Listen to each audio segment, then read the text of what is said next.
The story kicks off on a stormy night, high on a battlefield piled with corpses. At the summit stood Qin Feng, battered, bloodied, and aged 100-fold due to a cruel curse, yet still triumphant.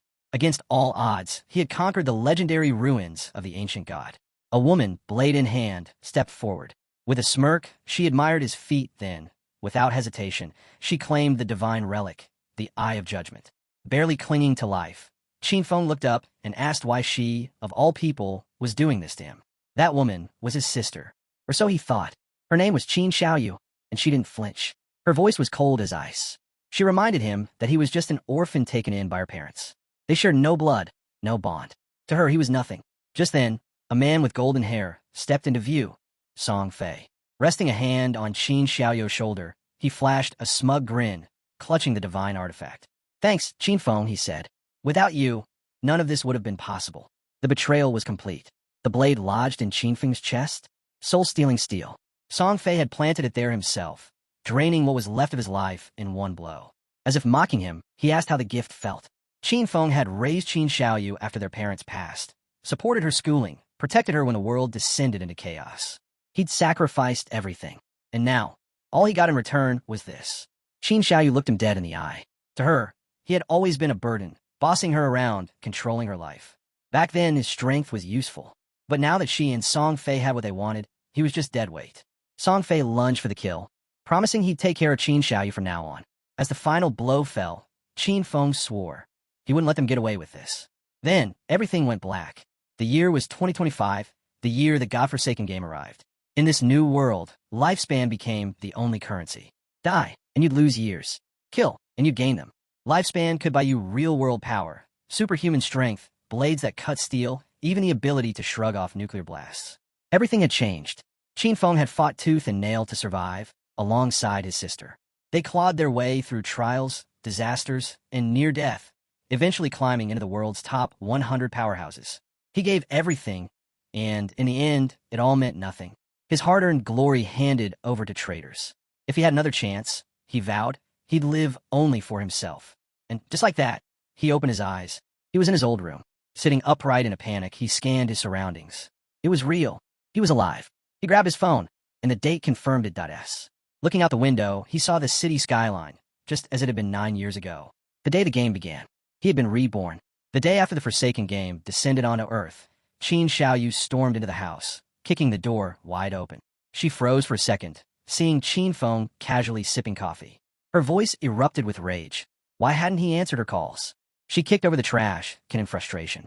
Qin Feng quietly watched her, remembering this exact moment from his past life. The day everything spiraled. That day, they'd had a huge fight, all because of Song Fei. Posters of that fake idol still hung on her wall. Before the world fell into chaos, Song Fei was a minor underground celebrity. To outsiders, he sparkled. But behind the scenes, he was a predator, conning fans out of their money and worse. Qin Xiaoyu was obsessed, and Qin Feng, knowing the truth, had tried everything to keep her away from him. But no matter what he did, he was always the bad guy, the one accused of controlling her life. Now, with venom in her tone, she pointed a finger at him and yelled, "Are you deaf? It's your fault Song Fei didn't take the top spot this month." She threatened him. If he didn't hand over money to boost Song Fei's ranking, she'd really lose it. Qin Feng didn't flinch. Instead, his hand moved. One slap, swift and cold, sent her crashing to the floor. Her cheeks swelled instantly. Blood trickled from her nose. Her eyes welled up. Shocked and trembling, she couldn't believe what had just happened. Qin Feng stared down at her. His voice cut like a blade. He wasn't interested in arguing. If she didn't shut up, he warned he'd shut her up himself. He tossed a credit card at her. "This is all that's left for Mom and Dad," he said. "All these years, no matter how bad things got, I never touched it. For their sake. But that ended today." He turned away. "From now on, I have no sister." Tears streamed down her face, but anger burned in her eyes. Qin Feng didn't look back. In his last life, he sacrificed far too much for her. Missed out on countless opportunities, skipped rare dungeon runs, all because he was busy protecting someone who would only stab him in the back. Not this time. He took out a bottle of sleeping pills, downed them with water, and lay back. Free from the burden, he was finally going to go far. With knowledge from the future, he'd outpace everyone. Qin Xiaoyu was on her own now, and Song Fei, Qin Feng would be coming for his head. As he drifted off, he found himself once more in the Hall of Choice. This place had been so overwhelming the first time.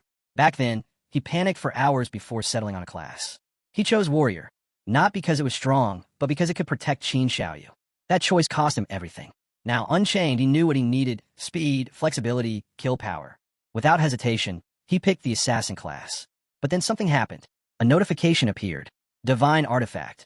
Eye of Judgment successfully bound. The artifact awakened, its passive ability now active. And as Qin Feng stepped into the Forsaken game once again, the real game finally began. To his shock, a new message appeared. Highest ranking profession and talent, automatically acquired. Qin Feng stared at the screen, stunned. The Eye of Judgment had fully bonded with him after his rebirth. Now he understood. The artifact could only recognize its true master. Even if someone stole it, it would be completely useless. Maybe, just maybe, that's why he'd come back to life. Darkness surged toward him, sinking into his body. His form began to shift. His hair turned white. His presence vanished into the shadows. He had become Shadow, the peak hidden class for assassins. This was a world apart from the warrior class he chose in his past life. Just unlocking this path gave him immense strength. But the real surprise came next. He remembered something important. Every class had a slim chance of evolving into a rare hidden tier. Almost impossible. But with the Authority of Judgment, that chance became a guarantee. The system spoke. Authority of Judgment, the oldest and most primal power in the universe, transcends all rules and systems. For now, Qin Feng couldn't use it actively. He lacked divinity, but its passive effect? Fully online. This revelation hit hard. In his previous life, it wasn't until year 7 brutal years into the Forsaken game, that a player finally managed to escape the God-abandoned realm and touch the realm of order. Only then did humanity learn of higher powers. And even after that, no one had ever wielded true order. Yet here, he was, standing at the starting line, already holding a force stronger than order itself. His goal shifted. If he could escape this realm and enter the realm of order, if he gained divinity, he could unleash this authority in full. The system chimed again. Profession selection complete. Please enter your game alias. He paused for a moment, then typed Shadow. And with that, he was transported into the God-abandoned realm. A vast wasteland, broken, deadly, crawling with monsters that feasted on lifespan. Survival here was a constant struggle. Players could leave the safe zone, hunt beasts, and earn tradable lifespan. But death? Death meant losing half their remaining years, tradable and not. Qin Feng landed in Shell Town, a rare safe zone. No monsters, no PvP. But time ticked away all the same, slowly draining their lifespan. All around, new players appeared, randomly pulled in while sleeping after meals or collapsing from exhaustion at work. Confused, terrified, helpless. But all eyes turned to Qin Feng. His aura was different. His gear was different. Some noticed the twin daggers at his sides and guessed he was an assassin. But even then, something was off. This wasn't a regular class. And soon, powerhouses from across the globe would begin arriving one by one, changing the entire balance of this new world. If Qin Feng wanted to stay ahead, he couldn't waste a second. Time didn't wait, and neither would he. Just then, a flash of light. 3 men and an archer materialized in town. They looked battered, pale, panicked, drenched in sweat. One collapsed to the ground. They just died in the wild. And they were furious. Their target? A weak level 1 crawler. At least, that's what they thought. But with a single bite, the monster had wiped out all 4 of them, instantly draining their lifespan to 0. The group had only managed to chip away a third of the monster's health, together, before it wiped them out. Now, their lifespan had been halved. Panic set in as they turned to their archer, Lizzie, asking what they should do next. Qin Feng quietly watched her. She was holding a short bow. Archers usually started with those, but something fell off. She wasn't ordinary. She had a hidden class, too. Lizzie noticed him studying her. She smiled softly and called out, asking if he wanted to team up. The monsters out there were brutal, and they couldn't take them on solo. Her team had already been wiped once. They had experience now. But Qin Feng didn't slow down.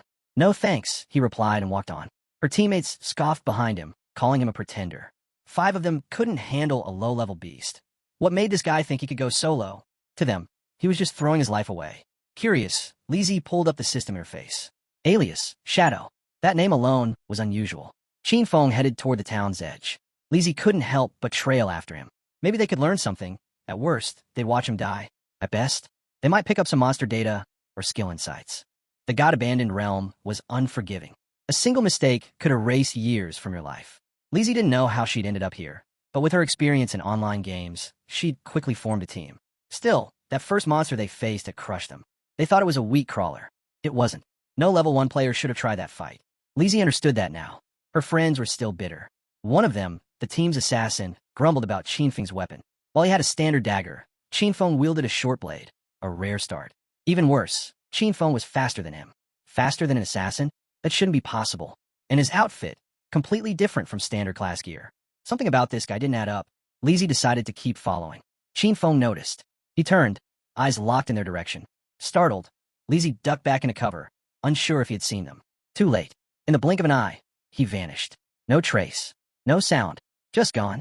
He had used Shadow Sneak, a stealth ability that erased him from sight. The group stared, stunned. Even the assassin recognized it. That's an advanced stealth skill, he muttered. He's invisible. Qinfeng was gone. Lizzie shook her head. It was too risky to keep chasing. They'd already lost half their lifespan. They needed to regroup, find NPCs, and search for treasure chests or hidden quests. Anything that could boost their odds. Meanwhile, Qinfeng moved like a ghost through the terrain.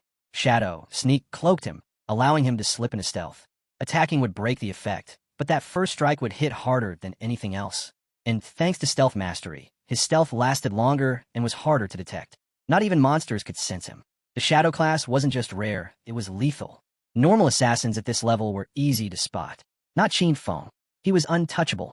Watching Lizzie and her friends blunder around, Qinfeng couldn't help but sigh inwardly. They were still clinging to beginner mindsets. Shell Town didn't offer real strength. It was just a starting point. A safe zone. The real power? That lay beyond the gates. In this game, we players were nothing more than food for the monsters. Seconds ticked by, and Qinfeng's stealth wore off. For now, the duration was short, but thankfully, the cooldown had already started the moment he activated it. Just a few more seconds, and he'd be able to vanish again. A glowing window opened in front of him, his status screen. Codename, Shadow. Class, Shadow. Non-tradable lifespan, 75 years. Tradable lifespan, 0. Stats, Strength, 13. Constitution, 13. Agility, 18. Spirit, 15. Every player began with a flat 10 points in each stat. Classes gave small bonuses. In his past life, when he picked Warrior, he'd only gained +3 in Strength and Constitution. But now, Shadow had buffed all his stats, and his agility alone had jumped by 8 points. He still had 5 unassigned attribute points. Most people rushed to boost Strength or Spirit to raise their attack power, physical or magical. That was a mistake. Without hesitation, Qinfeng dumped all 5 points into agility, pushing it to 23. In the early stages, no matter how you built your stats, monsters would always hit harder. The only way to survive and win was to never get hit. Speed was the key. Then he felt it. Movement behind a tree. His eyes locked on the figure of a level 1 crawler. Just a normal grade monster, except something was wrong. It was evolving. Qinfeng tensed. This was the same creature that had wiped out Lizzie and her team. It was still absorbing lifespan from its victims, and it was injured, down a chunk of health. The moment it sensed him, the crawler lunged. But Qinfeng jumped aside, dodging cleanly. He understood now. When monsters killed players, they could absorb their lifespan. Enough of it, and they would evolve into something far worse. No time to waste. Qinfeng triggered Shadow Sneak, drawing his short blade as his body faded into invisibility. The crawler snarled, spinning in place, searching. It sensed something was off, but couldn't see him. Suddenly, from above, Qinfeng reappeared midair. Stealth break strike. He crashed down, driving the short blade straight into the monster's head. 174 damage. The crawler crumpled to the ground, lifeless. +10 experience. Qinfeng blinked. He hadn't expected a one-shot kill. Then he remembered, crawlers have a weak spot at the nape. A precise hit there triggered a critical. A system notification popped up. Skill unlocked. Backstab. Attacked from outside, an enemy's vision deal double damage. So that was it. Backstab, stacked with stealth break, and a critical to the weak point. The damage had multiplied, brutally. He stared down at the body, silent. In his past life, even with critical hits, his warrior strikes barely did 40 damage. Every crawler fight was a death match that left him one mistake away from the grave. Now, one clean hit. No risk. The monster's body dissolved, leaving behind a glowing orb. Lifespan. Qinfeng clenched his fist around it, and the power surged into him. +3 days of tradable lifespan. +54 years, 155 days of non-tradable lifespan. 5 players had died here. Each probably lost 20 to 30 years of their life. The crawler had absorbed it all, and yet Qinfeng had only recovered 54 years. Because the monster got it first. Though non-tradable lifespan couldn't be sold or used for upgrades, something unexpected happened. The Eye of Judgment stirred, its authority activated once more. Qinfeng gained a new talent, infinite evolution. From now on, whenever he killed monsters alone, there was a chance to earn evolution points, a currency used to enhance skills beyond their normal limits. Every 24 hours, he would passively gain 5 points, and defeating any boss-class monster solo would guarantee more. Right now, he had 5 to spend. In his previous life, he had never heard of anything like this. No matter what loot monsters dropped, equipment, skill books, it was all locked to a fixed grade. No one had ever found a way to evolve skills. This was something that broke every rule of the game, a power beyond the system itself. He decided to test it out. Qinfeng upgraded Shadow, Sneak, and Backstab, spending 4 points in total. The results were instant. Shadow Sneak went from normal to bronze grade. Duration increased from 12 to 16 seconds. Break attack bonus boosted from plus 60% to plus 90%. Cooldown reduced by 2 seconds. Backstab jumped from inferior to normal. Bonus damage increased by 5%. Now with Stealth Mastery, that 16-second stealth doubled to a full 32 seconds. That meant he could stay invisible indefinitely, timing each cooldown perfectly to never be seen. Had he unlocked this earlier, even a full health crawler wouldn't have stood a chance. Just then, a cocky voice rang out nearby. A boy, walking beside a woman, spotted Qinfeng and laughed. Man, this game's easy. Even a twig like that guy took down a monster. The woman smiled, nodding in approval. With that body, he could probably take on 10 players at once. The boy puffed out his chest and promised to protect her. Then he turned to Qinfeng with a smug grin. Hey, want to team up? Qinfeng didn't answer. He sensed something behind them. Danger. Without a word, he activated Shadow, Sneak, and vanished. The boy blinked. Huh, did I scare him off? The air shifted. Suddenly, a massive spider dropped from the trees. Level 1, bronze grade monster, Nurturer. The couple didn't stand a chance. In seconds, it tore them apart. Qinfeng watched from the shadows. He remembered this monster well. It was a starter boss, deceptively strong with 16 HP bars, and it controlled a swarm of smaller spiders. Most rookies who tried to fight it never made it back. As the spider began to feast, Qinfeng moved in, using the distraction to test his upgraded abilities. Stealth Break Strike. He dove from above, blade piercing the Nurturer's eye. 338 damage.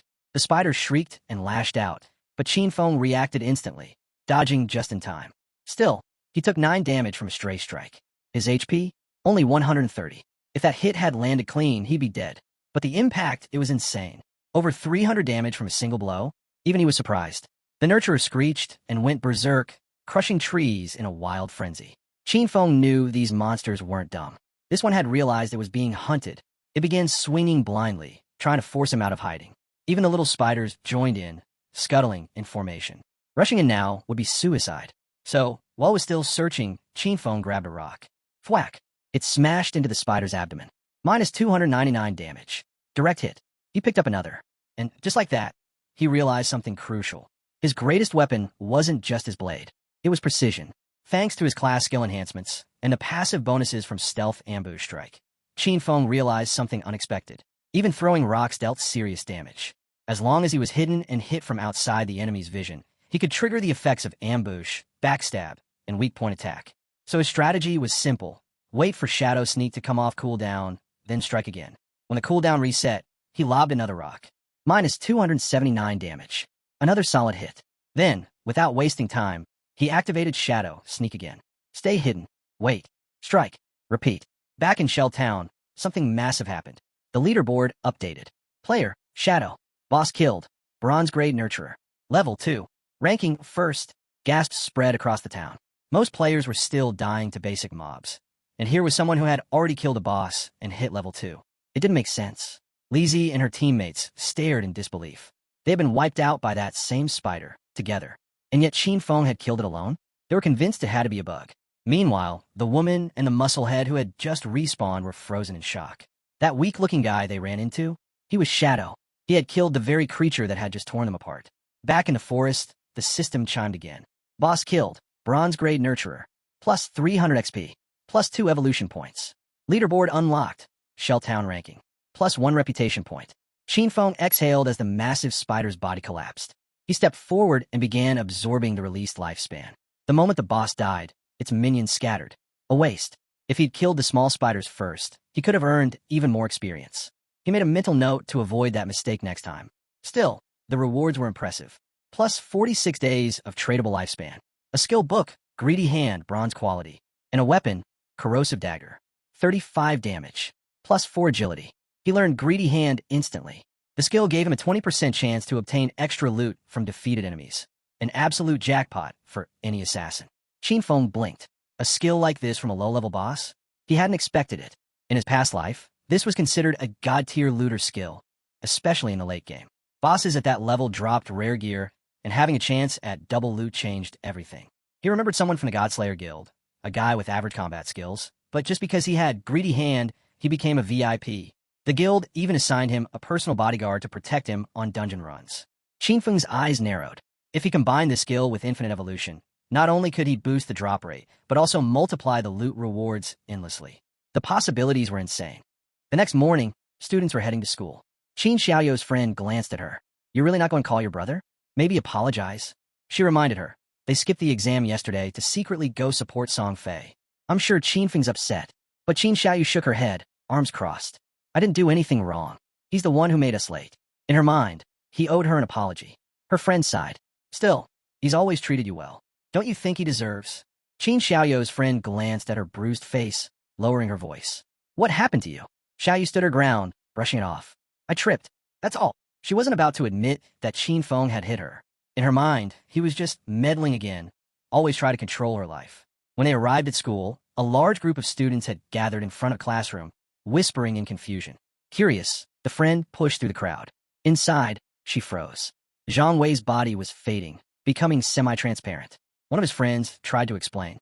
He said he was going to take a nap, and the next thing we knew, he looked like that. But this wasn't just happening here. It was spreading fast. Reports were flooding in from around the world. Online forums, news alerts, emergency broadcasts. People everywhere were entering this ghost-like state the moment they fell asleep. No one knew why. No one had answers.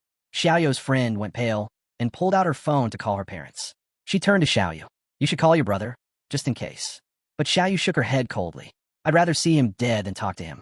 Meanwhile, deep in the god-abandoned realm, Qin was evolving. He had just upgraded Greedy Hand from bronze to gold.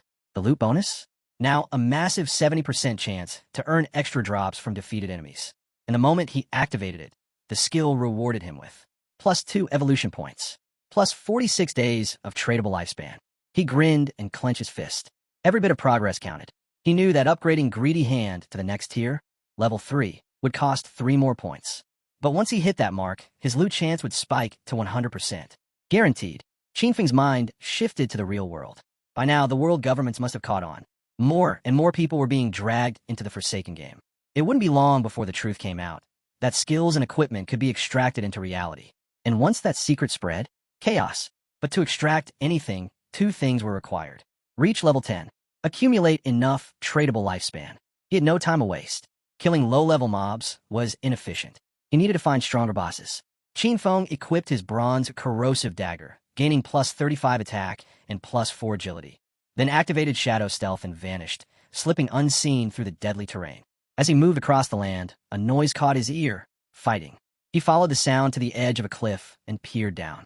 A level 2 sprint predator, bronze grade, was locked in battle with a group of players. It charged, claws slicing the air, but its strike was blocked by a man wielding a massive shield and mace. Wang Meng. Qinfeng's eyes narrowed. He hadn't expected to run into him this early. So the rumors were true. When Wang Meng first entered the Forsaken game, he'd immediately formed a team of hidden class players, 6 in total, each with rare abilities. Now, Wang Meng stood at the front line and activated his class skill, Holy Barrier. A golden wall of light burst around him, repelling the predator's attack with ease. His class? Holy Shield Warrior. Twice the base stats of a normal warrior. And that wasn't all. Wang Meng also had a terrifying passive, innate invincibility. While the predator was distracted, the team's mage launched a fireball, striking the creature square in the arm. Her class? A hidden path mage known as Prophet, which doubled her magic damage and came with a built-in skill, Prophetic Fireball. Meanwhile, the archer readied her bow. She was a sharp-edged shooter, a hidden archer class with double the stats of a normal archer and access to rapid shot, a high-speed, high-precision volley attack. The priest? An oracle priest, another rare class with enhanced healing power and a group-wide recovery ability. The mage and archer launched their coordinated strike, but the predator was too fast. It twisted its body mid-leap, dodging both projectiles with ease, then lunged at Wang Meng, forcing him back. The archer froze. "It's too fast," she muttered, her confidence shaken. The priest quickly cast a heal, restoring Wang Meng's health. He gritted his teeth and made a call. "Keep up the pressure." whittle it down slowly.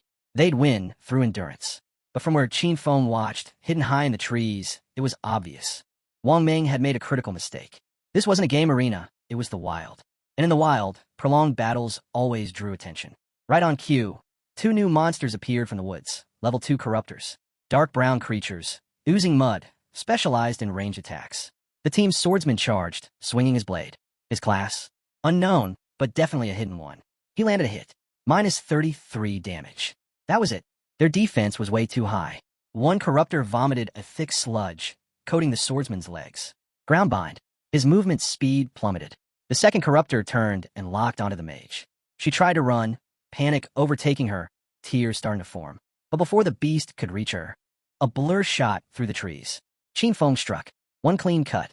441 damage. The corruptor's head hit the ground before its body realized it was dead. Everyone froze. Who did that? The mage blinked, stunned. She hadn't seen anyone. The swordsman used his weapon to pull himself up, still stuck in the sludge. When he saw the decapitated monster, his eyes widened. We needed 5 people to kill a level 1 corruptor, he muttered. And someone just soloed a level 2? The second corruptor tried to recover and attack. Too slow. Qin Feng moved like lightning. Another clean strike, decapitation. The swordsman began to tremble. Did anyone see who that was? Not me, the archer stammered. Same here, the mage added. Wang Ming stepped forward, tried to keep order. Focus. Don't get distracted. But inside, he was rattled. He could only hope that whoever it was on their side. From high above, Qin Feng watched them from a tree branch, perfectly hidden. The sprint predator still remained. But for now, he was content. The system displayed his rewards for the kills. Plus 40 experience. Plus 1 evolution point. Skill book, Venom Dart common. Plus 8 days of tradable lifespan. He wasted no time. Venom Dart was perfect, a mid-range skill that dealt poison damage. With 1 evolution point, he upgraded it. The skill jumped to level 2, and its quality rose from common to silver. Now it fired a lethal poison dart, precise and deadly at range. Venom Dart, range, 14 meters. Impact, damage, 120. Status effect, Venom, 50% damage per second for 5 seconds. Cooldown, 5 seconds. Non-stackable. The Predator charged again. Wang Ming braced behind his shield and barely managed to block. But in that moment, the monster's bladed limb pierced through his stomach. Blood spattered as he collapsed, his shield and mace hitting the ground with a heavy clang. The creature didn't hesitate. It drove its other limb into him, twisting cruelly. The archer trembled. The priest panicked. His healing spells weren't fast enough. Wang Ming groaned, struggling to speak. Run, get out of here. Suddenly, thwip. A dart tore through the air. Qin Feng's venom dart buried itself deep into the monster's skull. 845 damage. Everyone froze. The predator recoiled, venom already eating through the wound. Then it collapsed, twitching violently as the status effect kicked in. 324 additional damage, pulsing through its body in waves. In mere seconds, the boss was dead. The mage and archer just stood there, stunned. That single attack had shredded half of the boss's HP. But the poison, the real killer, kept chipping away. Because Qin Feng had dealt over 90% of the total damage, the loot was his. Boss killed. Sprint Predator, bronze grade. Plus 600 XP. Level up, level 3. Plus 2 evolution points. Plus 55 days, tradable lifespan. He hadn't expected the damage over time effect from Venom Dart to trigger his class's passive, but it had. He was invisible. He was untouchable. And now, he could spam deadly darts from the shadows. In early and mid-game, nothing could stop him. Loot began to shimmer and rise from the boss's corpse. Wang Ming, injured and leaning on his teammates, stared at the aftermath. The predator was torn apart, and its killer hadn't even shown himself. Seconds later, the loot vanished into Qin Feng's inventory. Wang Ming stood upright, blood still dripping. Thank you for saving us. Qin Feng didn't reply right away. Then, calmly, he said, Out here, don't trust anyone too easily. The team went silent. Even Wang Ming was momentarily stunned. But then, he gave a small nod. Sound advice. We won't forget it. Before Qin Feng could leave, he added, If you ever need anything, come find me. I owe you one. Qin Feng glanced back, but said nothing. Still, a thought crossed his mind. Wang Ming might be trustworthy. He had backing from Daxia's government, and that meant resources, potential connections for selling extra loot. Qin Feng used Greedy Hand one last time. Plus 3 evolution points. Plus 55 days, tradable lifespan. Loot acquired. Sprint Predator's leather greaves, bronze quality. He equipped the greaves. Plus 9 physical defense. Plus 5 all elemental resistances. Plus 15% cooldown speed. A solid upgrade, especially for a stealth assassin. His inventory was now full of gear and skill books, more than he ever had this early in his previous life. Time to return to town. Time to trade it all in for lifespan. His eyes gleamed. This time, his growth was 100 times faster. Not far away, in another part of the forest, a different group of players was in trouble. Surrounded, outnumbered, the monsters were closing in. They tried to escape, but before they could, a much larger beast emerged from the trees. Thorns, vines, speed. Before anyone could scream, the creature lashed out. One swing, and the entire party fell. They respawned in town, fuming. No matter where they went, the monsters always appeared in packs. And worst of all, they ran when they were injured. It was said that to truly survive out there, you had to be at least level 3. The game felt unbeatable. Some players began to wonder if the problem was their numbers. Maybe 3 just wasn't enough. They started suggesting bigger teams, 6 or even 10 people. But others pushed back. One player reminded them how a group of 10 got completely wiped out after being surrounded. More people didn't mean safety, it meant risk. Attracting attention could trigger a boss, and recently, a 40-player team had accidentally awakened a curse master. It struck once, over 30 were dead instantly. Meanwhile, Lizzie's team respawned back in town. If they couldn't hit level 3, they'd be stuck in the game permanently. Everyone there had fallen asleep in the real world. Now only their consciousness was trapped in this nightmare. If they didn't escape, their real bodies would waste away. Lizzie was at her limit. Why was the game this brutal? Her friend was spiraling, 3 deaths already, and their lifespan bar was now below 10 years. At this rate, they wouldn't just lose in the game, they'd die for real. Then Lizzie noticed something. Shadow was already level 3. How? He must have found a trick. That was their only hope. If he could carry them to level 3, they could get out. Clenching her fists, Lizzie gave a firm command. Spread the word. They had to find Shadow and get him on their side. She was willing to pay him 10 million cash if they made it back to the real world. Her teammates were stunned, but she knew no one could ignore that kind of money. Back in the forest, our guy was grinding. Qinfeng had just taken down a level 2 polluter, gaining 20 XP and 1 evolution point. After absorbing the monster's lifespan, he checked his stats. He'd built up 5 evolution points already. Time to spend them. He chose to upgrade Greedy Hand. The boost was wild. It jumped from Platinum to Emerald tier. Loot drops were now 160% more likely, and there was a 20% chance that extra loot would be a whole tier higher. Qinfeng grinned. This was game-changing. If he kept upgrading it, he could hit 100%, maybe even 200%. Rain poured through the trees. That's when he spotted it. Curse Master. A bronze tier boss, slowly devouring life energy as it evolved towards silver tier status. No wonder it wiped out that 40-man team. Qinfeng wasn't scared, but there was a problem. His inventory was full. Even if he killed it now, he couldn't take the loot. So he marked the spot on his map. That monster wasn't going anywhere. He'd clear space, come back, and take it down properly. Back in town, word was spreading fast. Someone was offering 10 million to get Shadow, the top-ranked player, to help them level up. People were dying. Lifespans were dropping. The rich were scrambling to find a way out, which meant the poor were being left behind. While players whispered and argued in the streets, Qinfeng walked into town, and jaws dropped. Calmly, he activated the system menu and set up a market stall. The system broadcast went live. A player had opened a stall to sell gear and skills, but it would only be active for 10 minutes. The entire town was stunned. Everyone turned to look. The man behind the stall was wearing 2 pieces of bronze tier equipment, and he was selling 2 more. People couldn't wrap their heads around it. Had he really taken down a bronze tier boss? One player asked why they couldn't see the seller's face. Another explained he'd activated the face concealment feature. In this game, your avatar matched your real appearance, so hiding your face was a good way to stay anonymous. Clearly, this guy wanted to stay a mystery. A mage walked up to the stall, curiosity in her eyes. How much for the ice cone spell? She asked. 100 days of tradable lifespan.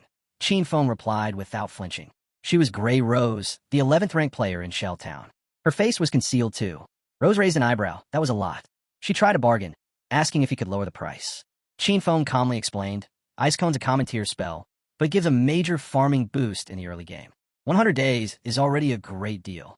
She asked if he'd accept real-world money instead. Qinfeng refused. If you got cash, buy tradable lifespan first, then come back. I won't sell until I get what it's worth. Rose paused, thinking it over. She switched to team chat and asked her squad what they thought. They'd hit level 2 quickly under her lead, and none of them objected. With Ice Cone, they could reach level 3 even faster. And right now, escaping was more important than hoarding resources. She promised to repay them once they got out and had her whole team transfer their tradable lifespan to her. Rose handed over the 100 days to Qinfeng. He looked over her teammates. Everyone was level 2. That meant they'd probably taken out 30 to 40 crawlers by now. Their lifespan pool had to be far bigger than just 100 days. Qinfeng sold the spell and updated his stat panel. His tradable lifespan jumped from 268 days to 368. Just then, Lizzie showed up. She was thrilled. She'd finally found Shadow. With a confident grin, she made her pitch, help her reach level 3, and in return, she'd give him 10 million in real-world cash once they got back. Everyone nearby froze in disbelief. This wasn't just any player. This was Jiangli. In Qinfeng's past life, she'd run a criminal empire, one that was eventually crushed by the government. With a smug smile, she added, "My father's the president of Dejiang Industries. Don't believe me? Look it up." Rumors had followed her for years. Stories of her buying people's lifespan with cash, then kidnapping them for forced labor. Those who resisted, gone, murdered. Qinfeng rejected her offer instantly. No hesitation. He knew exactly what kind of person she was. Lizzie shrugged. "You're strong, I'll admit it. But none of us really understand how this game works yet. Team up with me. I'll give you everything. Cars, mansions, women. Anything you want." But Qinfeng didn't even blink. He told her to stop getting in the way of his business. He understood better than anyone. Cash was already worthless. Soon, the only currency that would matter was lifespan. Lizzie crossed her arms, arrogance all over her face. "If this was the real world," she scoffed, "I'd have taught you a lesson you'd never forget." But Qinfeng wasn't in the mood for threats. His gaze sharpened, cold and cutting. "Say one more word," he warned, "and I'll kill you until your lifespan hits 0. The air shifted. The weight of his words slammed into Lizzie and her crew like a wall. No one dared test him. In the next instant, they bolted, vanishing down the street without a second glance. A few minutes later, the final item at Qinfeng's stall, Gleam Robe of Tear, Bronze Tier, was sold. His tradable lifespan now sat at a massive 546 days. With his inventory cleared out, it was time. He turned his focus back to the forest, back to the Curse Master. Activating stealth, he vanished from sight. No one knew it yet, but tradable lifespan didn't just matter in the game. It could bring skills into reality. This wasn't just a game anymore. It was the beginning of something that would tear the real world apart. Soon, all the power, status, and money people clung to would mean nothing. Only strength would matter. Meanwhile, Lizzie and her team had slowed down, panting from the sprint. Lizzie was still fuming. "He rejected me, then had the nerve to threaten me," she muttered. Her eyes narrowed. "I swear, once I'm back in the real world, I'll find him, and I'll kill him." As she seethed, a man strolled over. Mao Lijun, better known as Old Mao. "I'm level 2, he said coolly, "and I got a few tricks for fast leveling. If Shadow doesn't want her 10 million, I'll take it." Lizzie raised an eyebrow. "What tricks?" Old Mao smiled. "Usually I don't share, but for you, I'll make an exception. You want to level up fast? Dump all your attribute points into agility. Boost your speed. You'll outrun most monsters and kill without taking hits." Lizzie's eyes widened. She put everything into strength. "You've got a deal," she said after a moment, "but you're not getting 10 million. 5 tops. You're no Shadow." Old Mao didn't complain. Fair enough. Still weird that he turned down the money. While they plotted, Qinfeng reached the spot he'd marked on the map. Still in stealth, he spotted the Curse Master again. Now, a silver tier boss. The dense, swirling gray fog around it showed it was still evolving. He didn't plan to wait. Activating Venom Dart, he struck from the shadows, 659 damage from the stealth hit. Poison set in, chewing away at the monster, 219 damage per second. Qinfeng surged forward, casting Shadow Sneak, closing the distance. He knew silver bosses had 2 or 3 times the health of bronze ones. But suddenly, the monster started channeling a massive spell. Its hands glowed, swelling with dangerous magical energy. Qinfeng realized he might need 2 or 3 more venom darts to finish it off. Before he could act, the monster released a devastating blast, flattening everything nearby. "This thing's a magic-type boss," he muttered, retreating fast. "Massive AoE, and I'm toast if it hits me once." He darted back into cover, still cloaked. His health and defense weren't enough to tank even one of those hits. And the fight had just begun. The monster began charging up another massive attack, its hulking form slowly turning toward Qinfeng. But he didn't panic. He stayed low, gliding across the battlefield with careful precision. His hidden shadow skill was still on cooldown, so he'd have to wait, watch, and strike when the boss let its guard down. The strategy was simple. Wait for the opening, hit fast, and vanish before the monster could retaliate. And then it happened. The Curse Master stumbled. Just for a moment, its attention slipping. That was the signal. Qinfeng lunged forward, unleashing Venom Dart again. The strike hit dead on, slicing through the air and drilling into the monster's side. 659 damage. The poison spread instantly, eating away at the creature's health, 219 per second. Sensing danger, the monster tried to retreat. But Qinfeng was relentless. He chased it down, eyes sharp, never blinking. The boss was weakening fast. Its panic showed in every step. And then, he was gone. In a blink, Qin Feng reappeared on top of the monster's skull and slammed it into the ground with brutal finality. The system confirmed the kill. Silver tier boss defeated. A flood of notifications hit his screen. Plus 1,800 XP. Level up. From 3 to 5. Plus 4 evolution points. Plus 124 days of tradable lifespan. He chuckled. One boss, 2 levels, a mountain of evolution points, and a solid lifespan boost. As the Cursed Master's body dissolved in a shimmering loot, Qin Feng activated his evolved skill, Greedy Hand. The air shimmered, and the system interface confirmed the loot had been absorbed.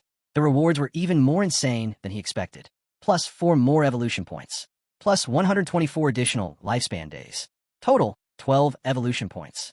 372 days of tradable lifespan. He smirked. The bonuses were stacking fast. No wonder Greedy Hand was ranked as a Jade tier skill. It didn't just boost loot, it upgraded it. Right on cue, another system alert popped up. One of the looted items had been auto-upgraded from silver to gold tier thanks to Greedy Hand's passive effect. A gold tier item. He stared at the notification, impressed. That kind of power could tip the balance of an entire battlefield. Qin Feng turned his attention to the pile of loot at his feet. 7 or 8 gear pieces lay scattered, but his inventory only had 10 open slots. He sighed.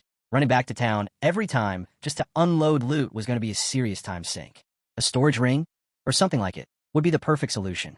He crouched to examine one particular item, but just then, the scene cut away. Back in Shell Town, a bright flash lit up the square. The mage from Wang Meng's team appeared, finally transported back to safety. Her shoulders slumped with relief. The rest of the team followed seconds later, all of them cheering. They owed it to Wang Meng. Without his leadership, none of them would have made it to level 3. But Wang Meng waved off the compliments.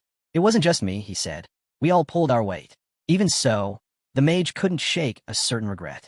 She let out a soft sigh. I should have added that guy as a friend. In the forest.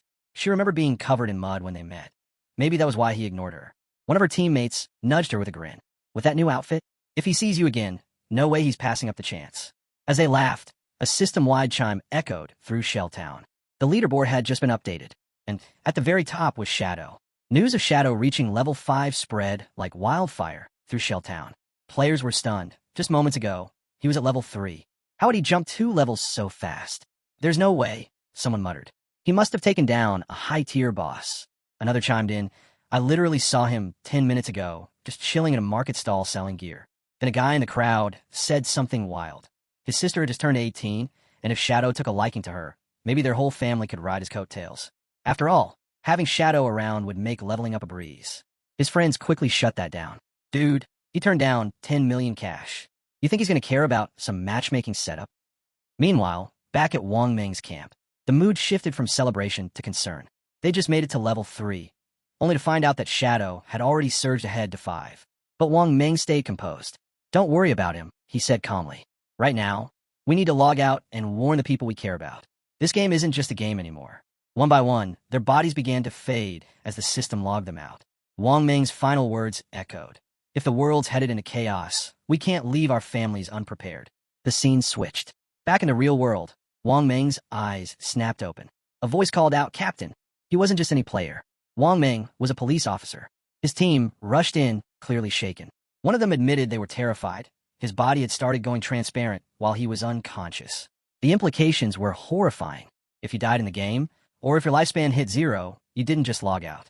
You vanished, for real. But there was no time to process the terror. Wang Meng stood, serious as ever. Get everyone together. Something big's going on. An officer asked him for a report. Wang Meng recounted everything. How his squad had teamed up, each of them with a hidden profession, a major advantage. And yet, despite that edge, they were nearly wiped out by a single monster. Only one person saved them, an unknown player, Shadow. He confirmed every detail. When Shadow helped them, he was level 3. But by the time Wang Meng and his crew hit level 3 themselves, Shadow was already level 5. The officers looked at each other, worried. One finally asked what they were all thinking. Does this mean Shadow's the strongest player out there? How did he level up that fast? Speculation began flying. Wang Meng suggested the obvious. Maybe Shadow defeated a high-level boss or completed some rare mission. But then, one officer raised a sharp question. If he was already level 3, why didn't he log out like we did? The room went quiet. Maybe another officer hesitated, He doesn't have anyone waiting for him. No family. No friends. A female officer stepped forward, voice soft but certain. What if he's a transmigrator? Someone who just shows up, gets stronger like it's second nature. Like he's meant for it. She added quietly, transmigrators are usually orphans. That could explain why he hasn't left the game. The room fell completely silent. Realizing how heavy her words sounded, her face turned red with embarrassment. A senior officer frowned, clearly unimpressed. He said sternly, "This isn't the time for fantasy. Cut the transmigrator talk." He waved off her theory with a sigh. "You've been reading too many novels." Shifting the conversation back to serious matters, he shared a chilling update. Classified intel from the top levels had uncovered a disturbing trend. Across the country, elderly people had been mysteriously dying in their sleep.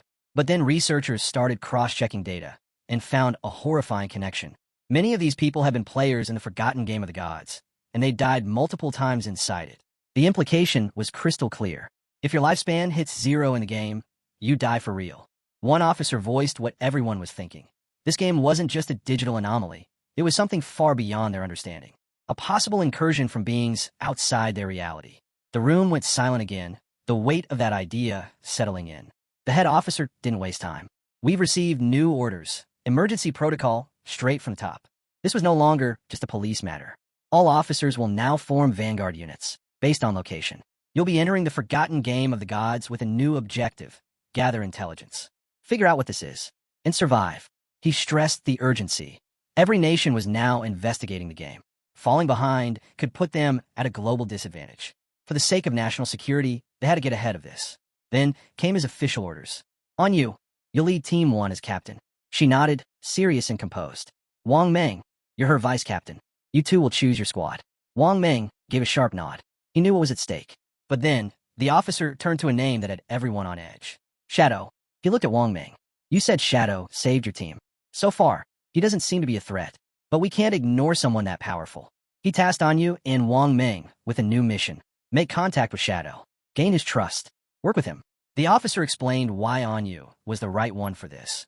Her deep understanding of games and narrative tropes made her the best fit to approach someone whose actions felt ripped from a myth.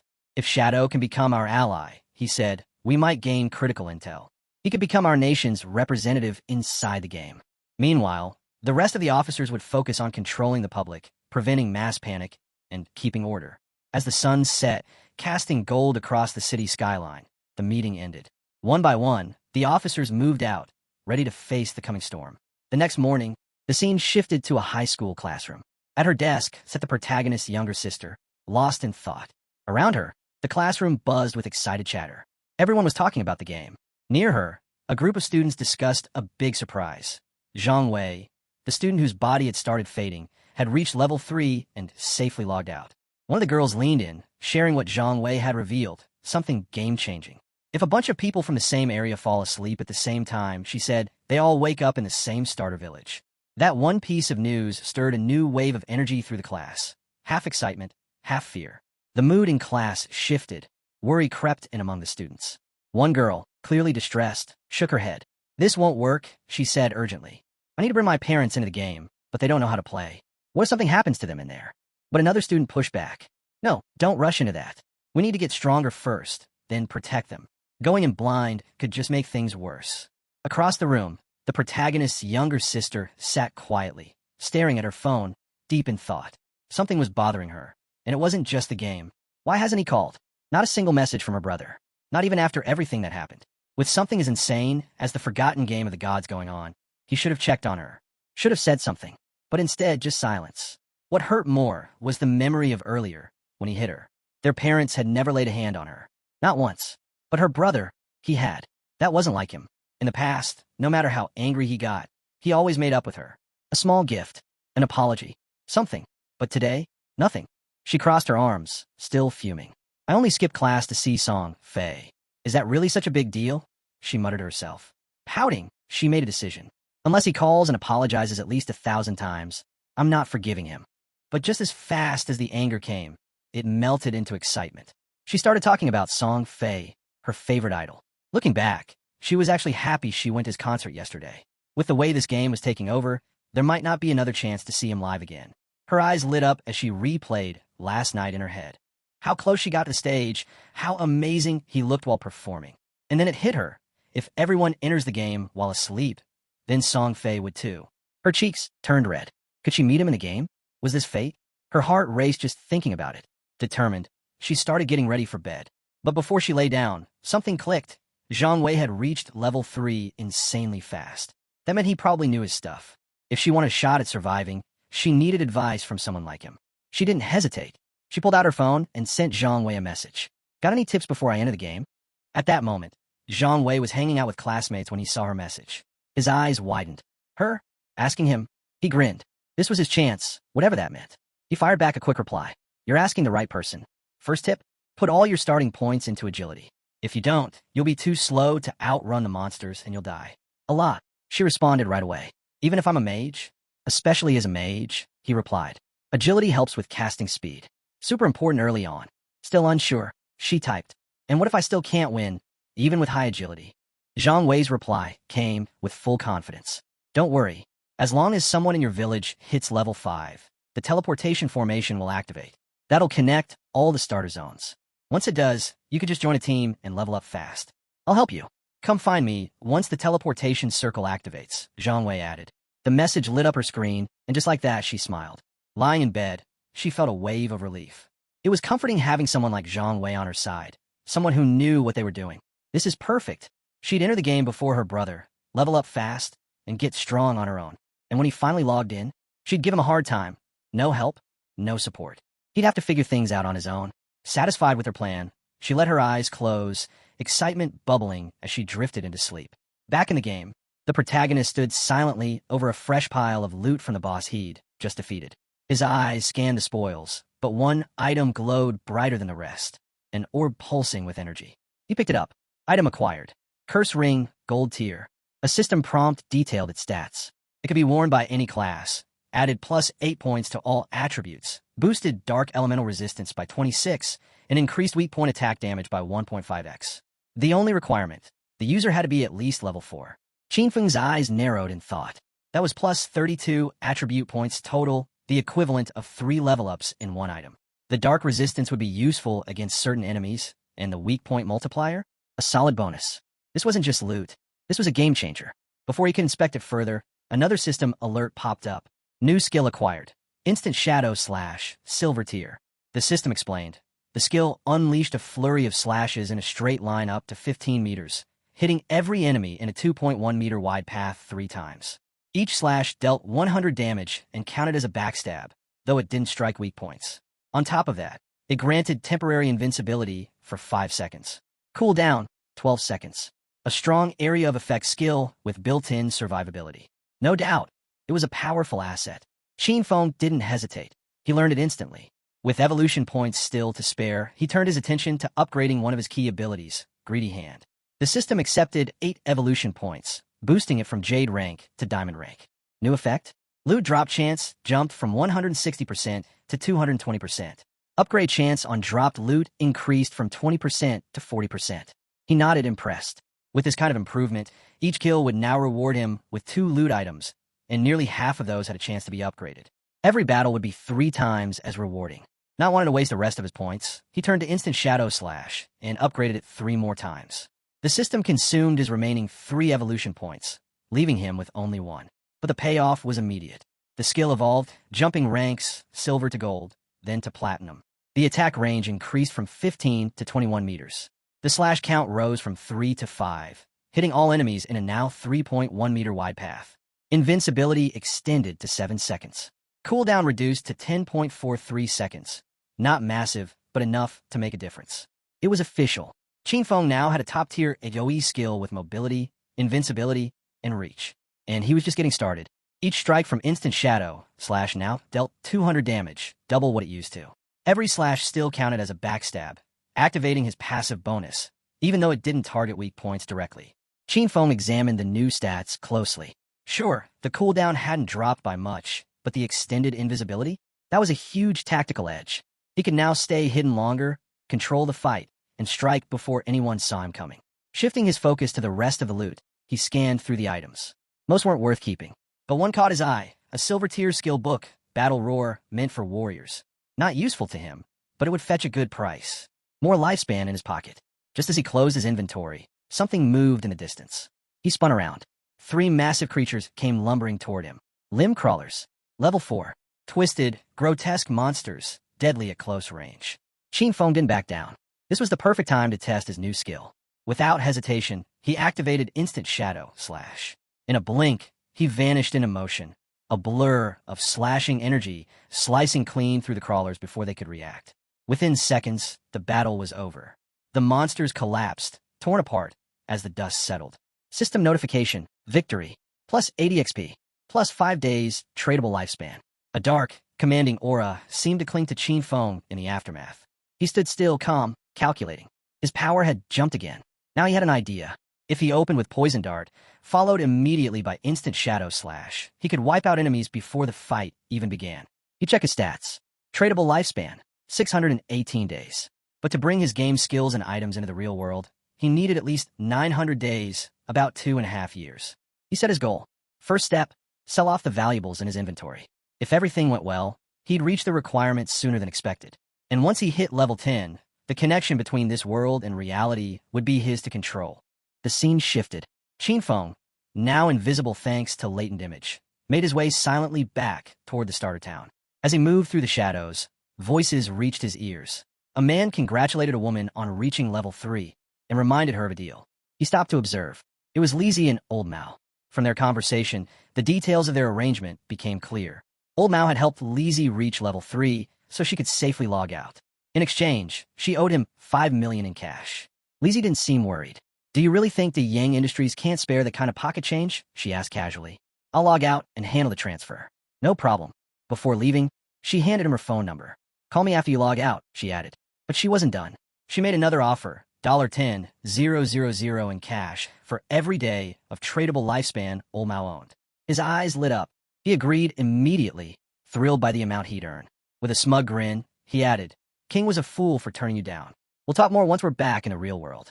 He laughed, clueless, because just a few steps away, Qin Feng was right there, watching, hidden in plain sight. Unaware he was being observed, Old Mao waved off the importance of lifespan like it was nothing. "In the end, it's just like in-game gold," he scoffed. "Easy to get. No reason to stress." Old Mao chuckled to himself, still feeling clever. "Turning game achievements into real-world money. That's the smartest strategy," he muttered, proud of his plan. He had no idea the very person he mocked, King, had heard every word. The scene shifted to the starter town, where Qin Feng now stood before the teleportation gate. He raised his hand. The gate responded instantly, glowing with a brilliant blue light. Energy surged, swirling with force as a system notification popped up. "Congratulations! You've activated the teleportation formation in Shell Town. Reputation +1. The message continued. He could use the teleportation gate once a day for free. Additional uses? They'd cost tradable lifespan. But there was a catch. No other gates had been activated yet. For now, teleportation was useless. Qin Feng narrowed his eyes. He knew how the system worked. It was a two-way connection. Just unlocking one in didn't do much. Someone else in another starter town had to hit level 5 and activate their gate too. And he remembered exactly who might do it. Song Fei. In his past life, that guy had started in Firefly Town. Qin Feng wasn't going to sit around and wait. He set up an alert altar, locking it onto Firefly Town's gate. The moment it lit up, he'd know, and he'd be ready. As he walked deeper into town, his focus sharpened. For most players, town-to-town travel was the goal. But not for him. His true objective was level 10. That was the threshold. Once he reached it, he could enter the God's abandoned realm, a hidden space where he could finally awaken his authority. That's when the real game would begin. Later, he opened his market stall. A new system alert echoed out. A player has opened a limited-time stall. Equipment and skills available for the next 10 seconds. Nearby players lit up with excitement. Qin Feng's back. "I've been saving my lifespan just for this." One boasted he had 150 days saved up. Another recalled how last time, Qin Feng sold the Ice Cone spell, which helped Gray skyrocket to second place on the leaderboard. Then came a jackpot.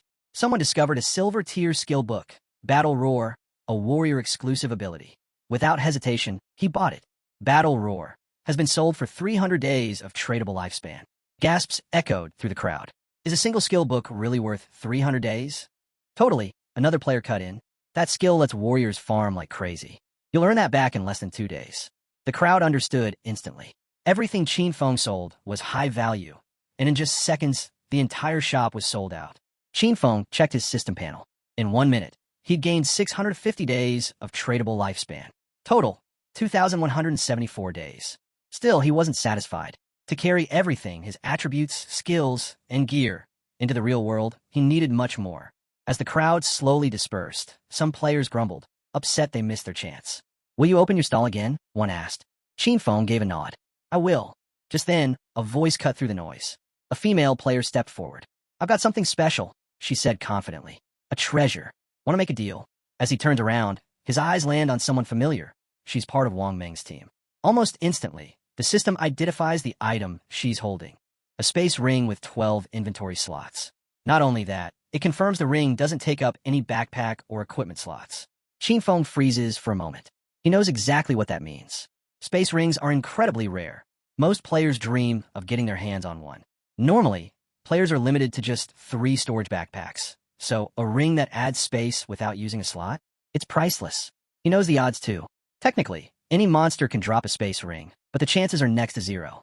And yet, here's this girl, barely into the game, already holding one, all thanks to her profit class. Her luck is off the charts. Wasting no time, Chinfeng asks how much she wants for it. He already knows the ring's real value. In his previous life, one like this could sell for an unbelievable 3,600 days of tradable lifespan. But her response catches him off guard. She doesn't want his lifespan at all. Instead, she just wants to team up and have him at her as a friend to take down a boss. He agrees immediately. A system prompt pops up. Player Big Plum has accepted your friend request. As they head out of Shell Town, Chinfeng asks her about the boss. Big Plum explains that it's a gold-tier monster, though she didn't catch its exact name. It was too far off, but she did see it on an old beat-up boat in the middle of a swamp. Chinfeng's eyes widen. A broken boat in a swamp? Could it be the Golden Ghost ship? That monster is insanely rare. It can spawn at any level, and when it does, the top guilds go all in just to fight for its powerful drops. Even seeing it once could trigger a massive player war. But judging from what Big Plum described, this one's likely a low-level version, probably around level 5. That would make it the easiest form of the boss to defeat. Still, how did she even find something this rare, so close to the starting zone? His mind starts racing. The ring. Her connection to Wang Meng's crew. The gold-tier boss showing up like magic. Then it hits him. Could she be the rumored koi fish from his past life? He remembers the whispers. Back then, people talked about someone in Wang Meng's squad who had unbelievable luck, stumbling across rare bosses, treasure chests, secret palaces, and ancient temples like it was nothing. He always thought it was just a cover story for better intel.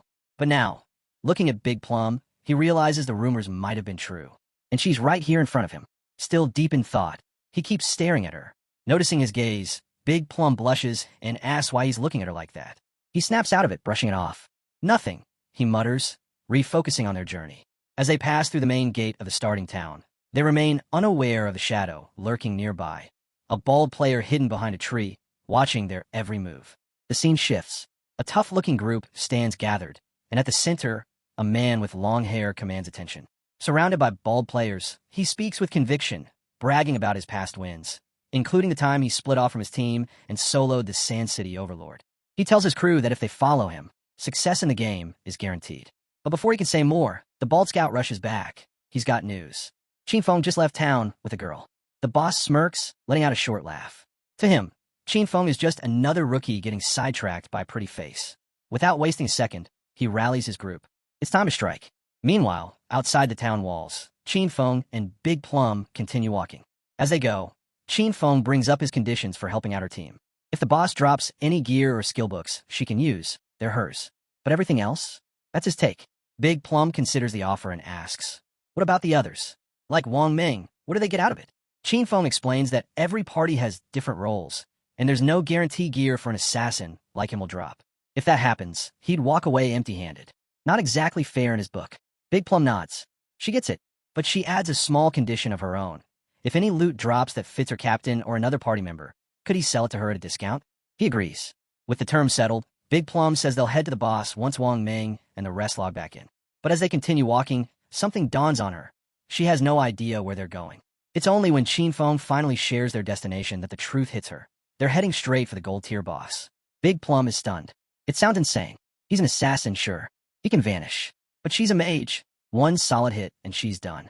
The thought of taking on a gold-tier boss this early, with just the two of them, feels like suicide. But Chinfeng doesn't flinch. His tone is steady, confident. He tells her he has no intention of letting her fight. She'll stay at a distance, safe, while he handles everything himself. Even with his assurance, Big Plum finds it hard to believe. She knows he's strong, but soloing a gold-tier boss? That's unheard of. Just as she's about to say something, Qin Feng suddenly stops. His expression shifts. Without a word, he activates latent image and vanishes into thin air. Big Plum blinks. 1 second, he was right next to her. The next, nothing. She spins around, confused. Qin Feng, she calls out, but there's only silence. From behind a tree in the distance, a group of bald-headed players watches the two from the shadows. Their leader grins confidently, sure they got the upper hand. Then, one of them speaks up. Qin Feng's gone. They scan the area, baffled. The boss just shrugs it off. He ditched her, he says smugly. Left her to fend for herself. With a wave, he commands his men to move in. The plan? Grab Big Plum, have her fun, then worry about the rest. As they close in, he reminds them of his promise. Stick with him, and life's easy. Now, even girls are falling into their laps. But just as they break into the clearing, a dark silhouette appears right in front of them. The leader skids to a stop, his grin fading fast. His eyes lock on the swirling black aura ahead, confusion creeping in. What is that? Before they can even react, Qin Feng activates Instant Shadow. In a blink, it's over. A cold flash cuts through the air, clean, deadly. The group drops where they stand, torn apart before they even realize what hit them. Their lifeless bodies hit the ground without a sound. And just like that, Qin Feng fades back into the shadows, vanishing without a trace. A system alert flashes, 5 players killed, plus 12 days of tradable lifespan earned. He barely spares the corpses a glance. Their loot? Useless. To him, it was no different than clearing out a couple of low-level mobs. Moments later, he reappears next to Big Plum, calm and composed like nothing happened. Big Plum, still unaware of the chaos he just left behind, looks up and immediately asks where he disappeared to. He gives a casual shrug. Some people were tailing us. I sent them back to town. She nods, seemingly satisfied at first. But her curiosity won't quit. She grins and teases. For a second, I thought you want to take a leak. Must be convenient being invisible for that kind of thing. Qin Feng shoots her a flat look, clearly not in the mood. Focus. We've got a boss to handle. Let's go. Meanwhile, back in Shell Town, a bright light flares up on the ground. And in that glow, Qin Feng's sister materializes, now officially spawned as a healer. Her eyes go wide as she picks up a nearby magic staff. The weight, the feel, it's all real. This world wasn't just immersive. It was reality. Other players glance her way, noting the arrival of another new face. She's thrilled, especially after discovering she's landed the rare hidden class, Sacrifice. To her, it has to be powerful. With this, she's sure she'll finally catch Song Fei's attention. But her excitement quickly turns bitter. Where was Song Fei anyway? Did he know the secret behind the different starting points? Her expression twists with frustration. Qin Feng had always hovered around her, never giving her space. But now, in a critical moment, he was nowhere to be found. Useless. Still, she pushes the thoughts aside. She has a hidden class now, and Zhang Wei had promised to help her level up. From now on, Qin Feng was on his own. She had better things to focus on. Then her eyes land on the leaderboard, and her heart skips. Rank 1 Shadow. Level 6. Her jaw tightens. Zhang Wei was only level 3, yet kept boasting like he was some kind of top-tier player.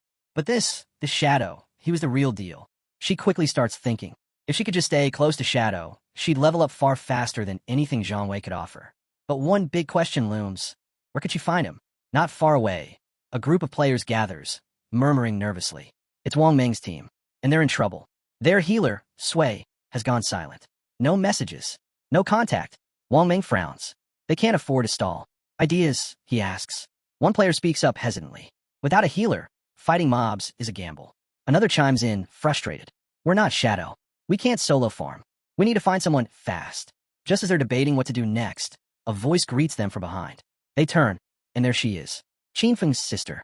And for her, this meeting, it's the perfect opportunity. With a bright smile, she stepped forward and asked, "Need a healer?" Then added casually, "I've got the hidden class, Life's Sacrifice." Meanwhile, deep in the forest, Qin Feng and Big Plum stood atop a cliff, peering down into the murky swamp below. Lurking in the water was their target, the Golden Ghost ship. Without warning, Qin Feng vanished using Shadow Sneak. His voice drifted to Big Plum, telling her to stay hidden and watch for any ambushes while he handled the boss. Big Plum gave a hesitant nod. "All right, but be careful." Down below, Qin Feng landed silently in the swamp. A system prompt popped up the moment his feet hit the ground. This area has entered a violent domain. Lifespan loss increased by 100x. Doing the math quickly, Qin Feng realized that every 15 minutes spent here would burn a full day of his tradable lifespan. Not ideal, but manageable. Then came another alert: Golden Tier boss detected. Level 5, Golden Ghost Ship. And just when he thought that was it, a countdown appeared on his screen. 45 minutes, 25 seconds. A timer? For a boss fight? That was new. But 45 minutes was more than enough for him. No hesitation. He activated Instant Shadow Slash and surged forward. Like a thunderclap, he struck the ship, his blade landing clean and hard, racking up 150 points of damage before the boss could even register the hit. He then dropped his stealth, launched a venom dart, and nailed the ghost ship's bell directly. The strike triggered a critical hit and broke his invisibility, while poison damage started ticking steadily in the background. He backed off immediately to re-strategize. The Golden Ghost ship wasn't easy prey. Most players guessed its weak point was its eerie skeletal hull, or maybe the ship itself. But Qin Feng knew better. The true weakness? That ghostly fire bell at the tip of the ship. Sure enough, hitting the bell enraged the boss.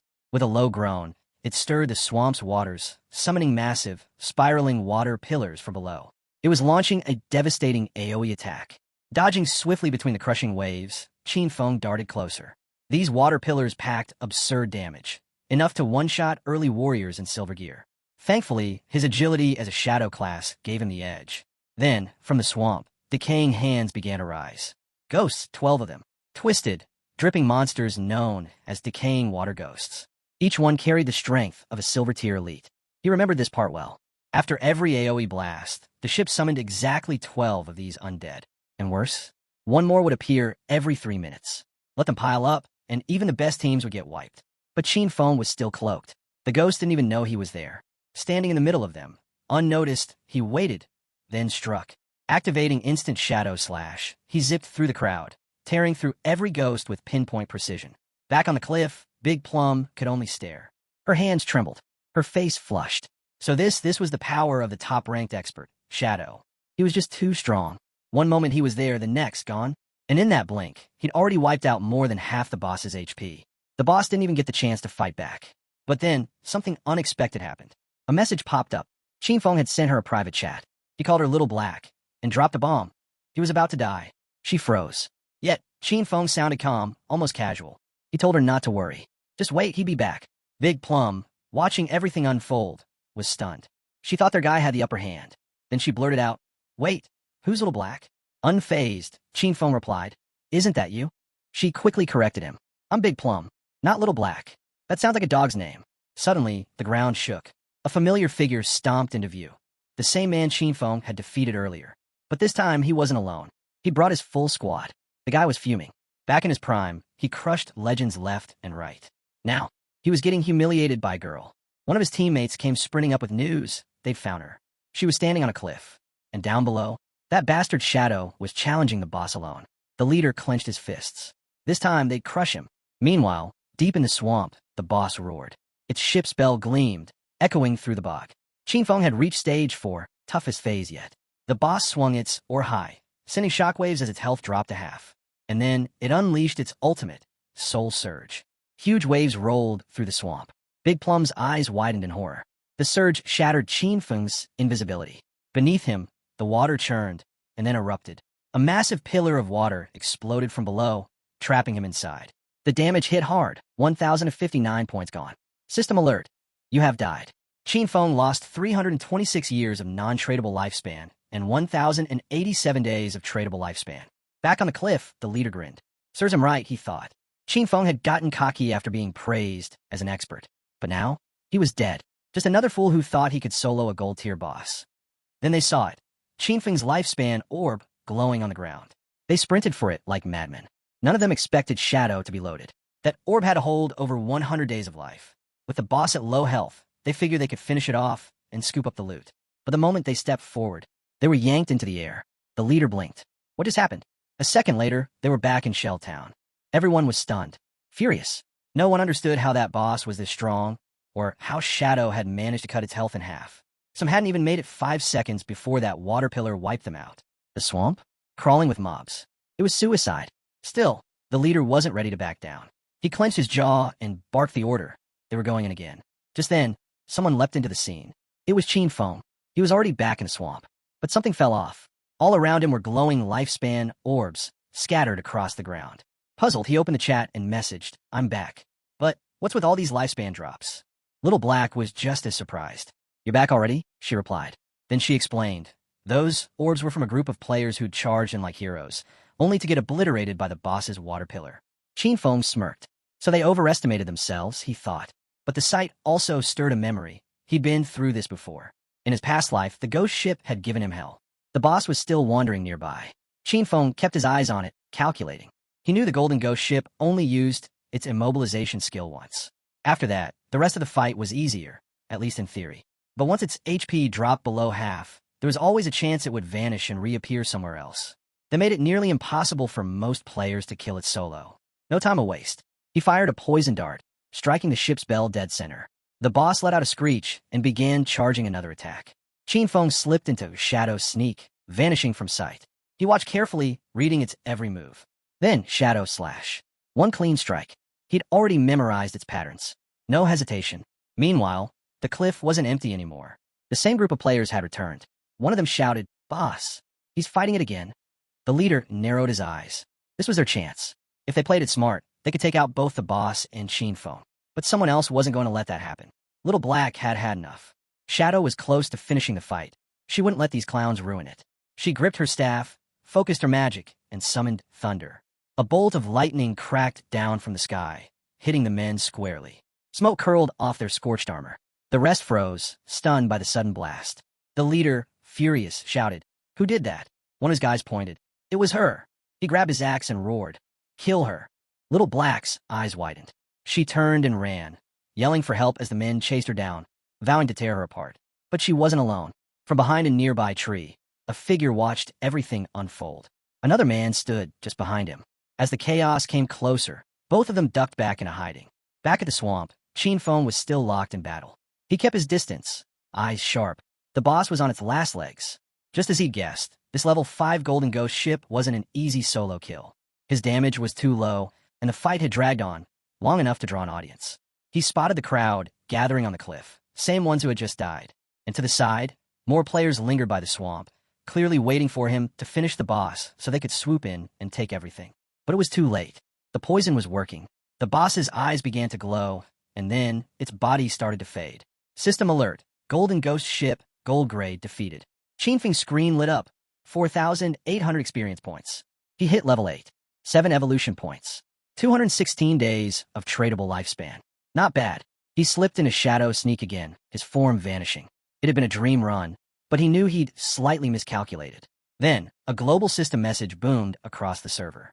Player Shadow from Shelltown has defeated the first gold grade boss. Reward, +3 reputation. All eyes turned. Players across the map froze. Who the hell was Shadow? And why was he so strong? Many were furious. The first gold boss kill should have come from Han City, not some nobody from Shelltown. In Shelltown, Wang Meng stared at the alert, dumbfounded. Just a little while ago, Shadow had been soloing a bronze boss. And now, a gold boss, down solo. The gap was unbelievable. Somewhere else, Qinfeng's sister saw the message. Her eyes lit up. He really is the strongest, she thought. If Shadow helped her level up, maybe she'd finally get the chance to see Brother Songfei again. Back in the swamp, the boss's body vanished, leaving behind shimmering lifespan and piles of loot. Hidden nearby, the enemy leader smirked. Jackpot. So much loot just sitting there. But Shadow wasn't picking it up. He must have gone invisible again, cautious after spotting them. The leader turned to Guang. Use your skill. Find him. We're taking everything. Guang nodded, pulled out his bow, and activated Phantom Horn Eagle. The arrow flew through the air, transforming mid-flight into a glowing eagle. It exploded, releasing spectral feathers that floated across the swamp. Qinfeng narrowed his eyes.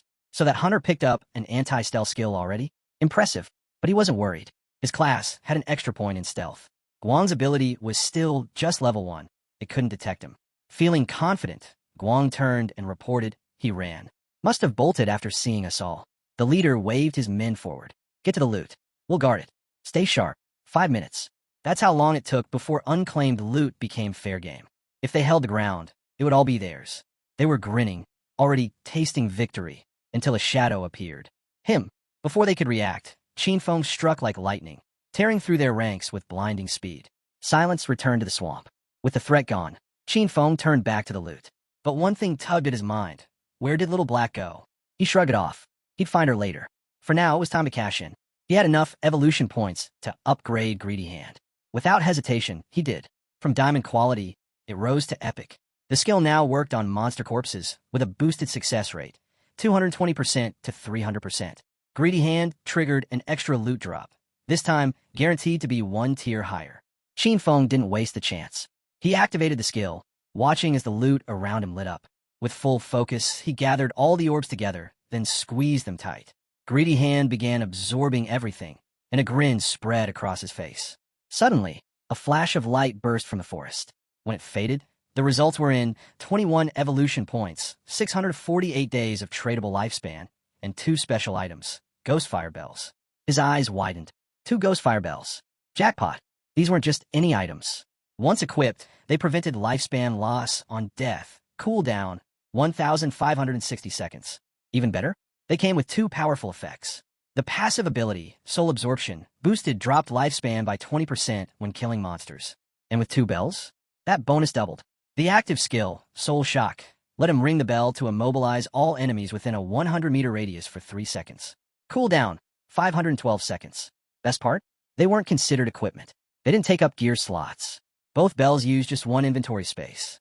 Clean and efficient. Just as he was admiring his haul, a message came in. Little Black. She sounded frantic. She needed help. Shadow snapped to attention. Where are you? He typed, concerned. All he could hear was her panicked voice, screaming at someone to stay away. She was in trouble. The leader and his men had her cornered. They taunted her, mocking her resistance. Then one of them sneered, "Why run? Just give in. We'll take good care of you." Disgusting. Backed against the cliff, she refused to let them have the kill. Without a second thought, she jumped. They stood frozen as her body dropped, crashing hard below. Pain exploded through her. Blood pooled fast. Then, her body began to fade into lifespan particles. The leader leaned over the edge, confused. She really did it? He mumbled, "She's got guts." Back in voice chat, Little Black's voice returned, calmer now. She told Qin Feng not to worry. She'd respawn back in town. Luckily, all the party's tradable lifespan was stored on Captain Wang Ming. Qin Feng breathed easier. He told her to wait. He'd bring her the stuff soon. She cheered him on, saying he'd done great. He swept up the rest of the lifespan orbs from the ground. This time, the haul was huge, 315 days of tradable lifespan in total, plus 21 evolution points. With no hesitation, he opened his menu and looked at Greedy Hand. Time to upgrade again. But a system message popped up. Greedy Hand has reached epic grade. Further evolution will require 10x the normal points. The prompt appeared. Spend 210 evolution points to evolve. Qin Feng didn't flinch at the prompt. He expected it. Skills at higher tiers were never cheap to evolve. This was just how the system worked. So, he set it aside for now. Instead, he focused on boosting his attack skills. The stronger his damage output, the tougher the bosses he could take down, and that meant better rewards. He concentrated. Instant Shadow / jumped from Platinum to Diamond.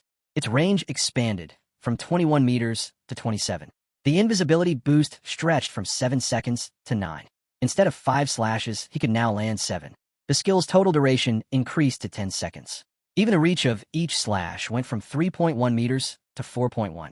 Most importantly, each strike now packed 300 extra damage, up from 200. He burned 10 evolution points, leaving just 3 in reserve. Next, he upgraded his backstab enhancement. It shot straight from normal to gold, skipping bronze and silver entirely. Now, every backstab would deal 30% extra damage instead of 15%. Qin Feng smiled. Instant Shadow / now evolved twice, had doubled in damage. Even when not stealthed, he could deal around 3,000 damage in total. If stealth was active and he landed a backstab, those 7 slashes could spike the damage between 6,000 and 7,000. Satisfied, he opened his system window to review everything. He recalled that a typical gold tier boss only dropped 2 to 4 pieces of silver gear, with a rare chance at gold. But thanks to Greedy Hand, his loot had exploded. 11 gold items and skill books, 2 platinum pieces, and 1 platinum skill book. Not bad at all. Even better, 3 of them were perfect for assassin-type classes. Among the haul was something special. The Ghost Chip Dual Blades, Platinum Tier.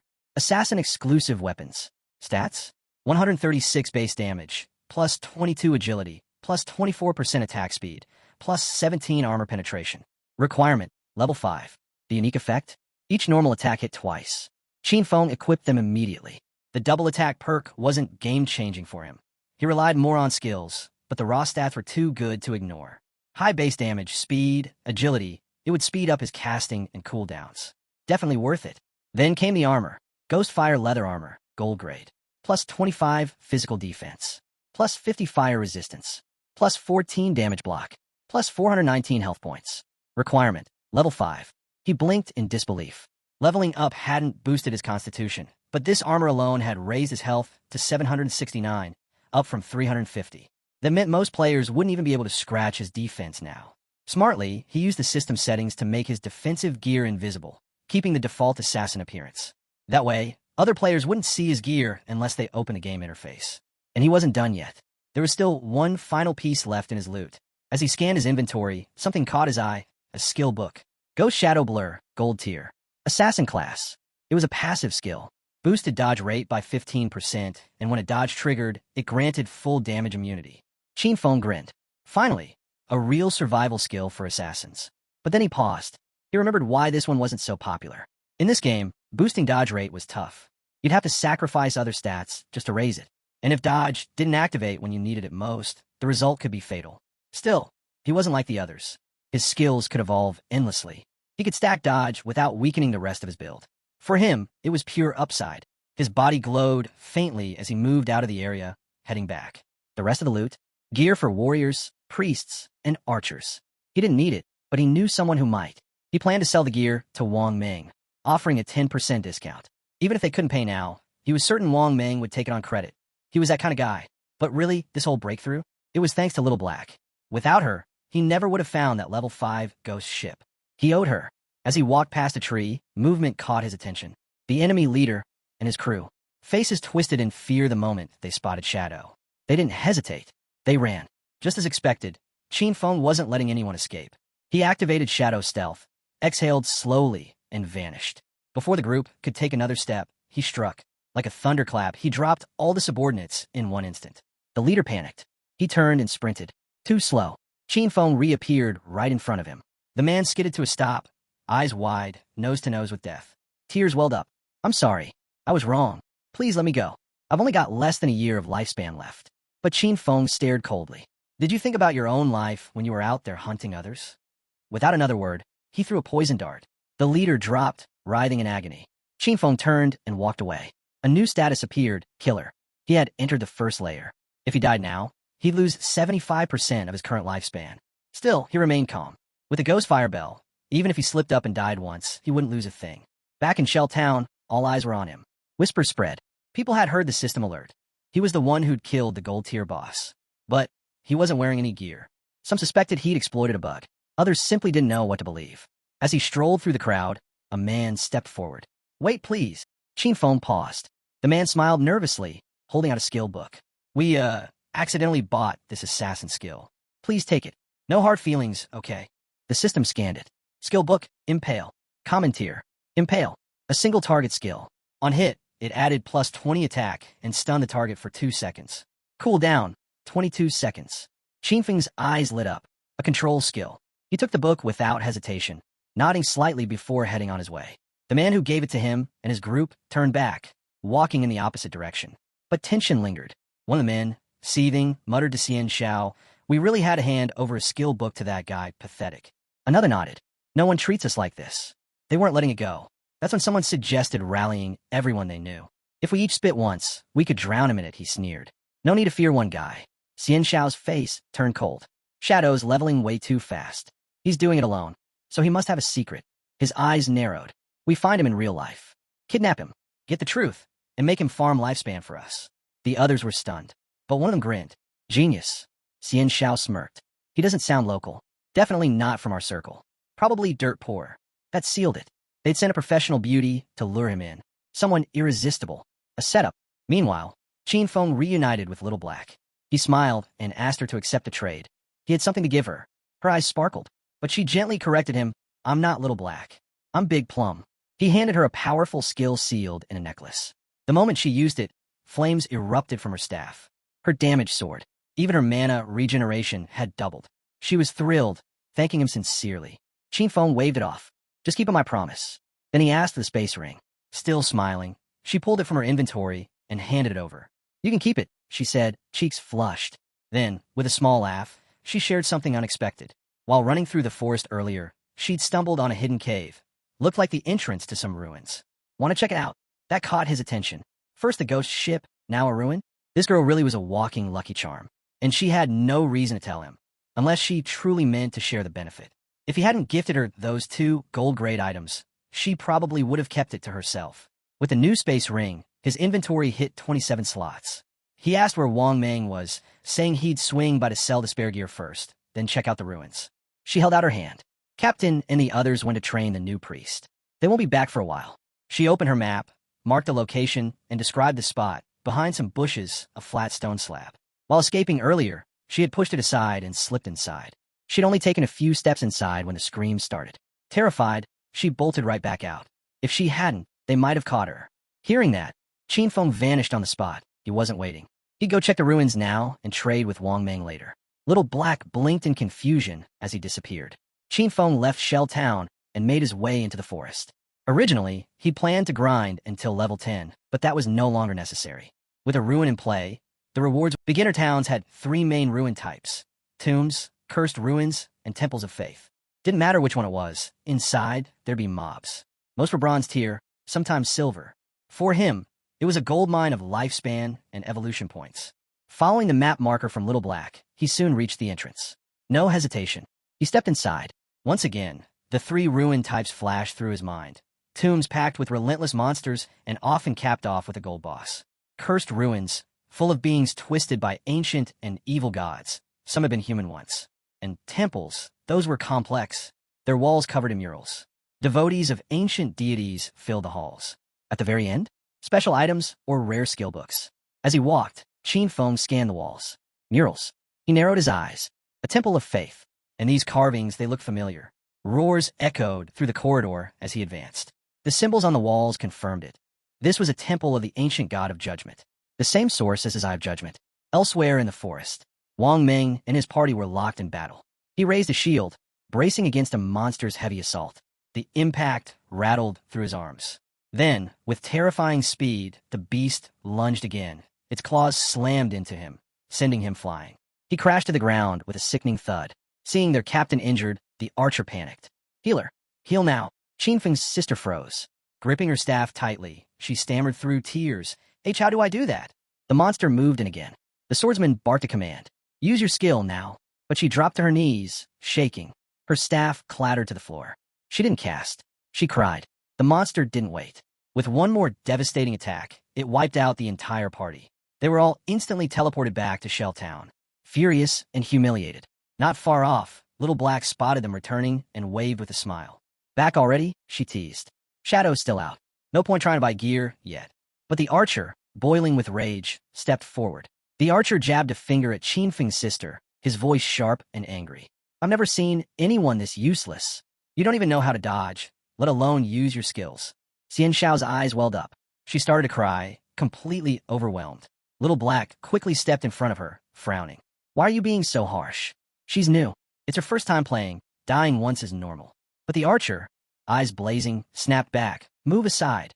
I'm going to scold her until she logs off." The swordsman stepped forward and added, "It wasn't just once. We died 3 times in under an hour." That hit Little Black like a shock. Her eyes widened. Then, with a soft smile, she pulled out the necklace Qin Feng had given her. "I'll come with you guys," she said, her tone suddenly confident. "The expert just gave me 2 amazing things. I'm way stronger now. Trust me, this time we won't die." Wang Meng raised his hand to stop the bickering. "That's enough," he said. "She's right. With her on the team, this could work.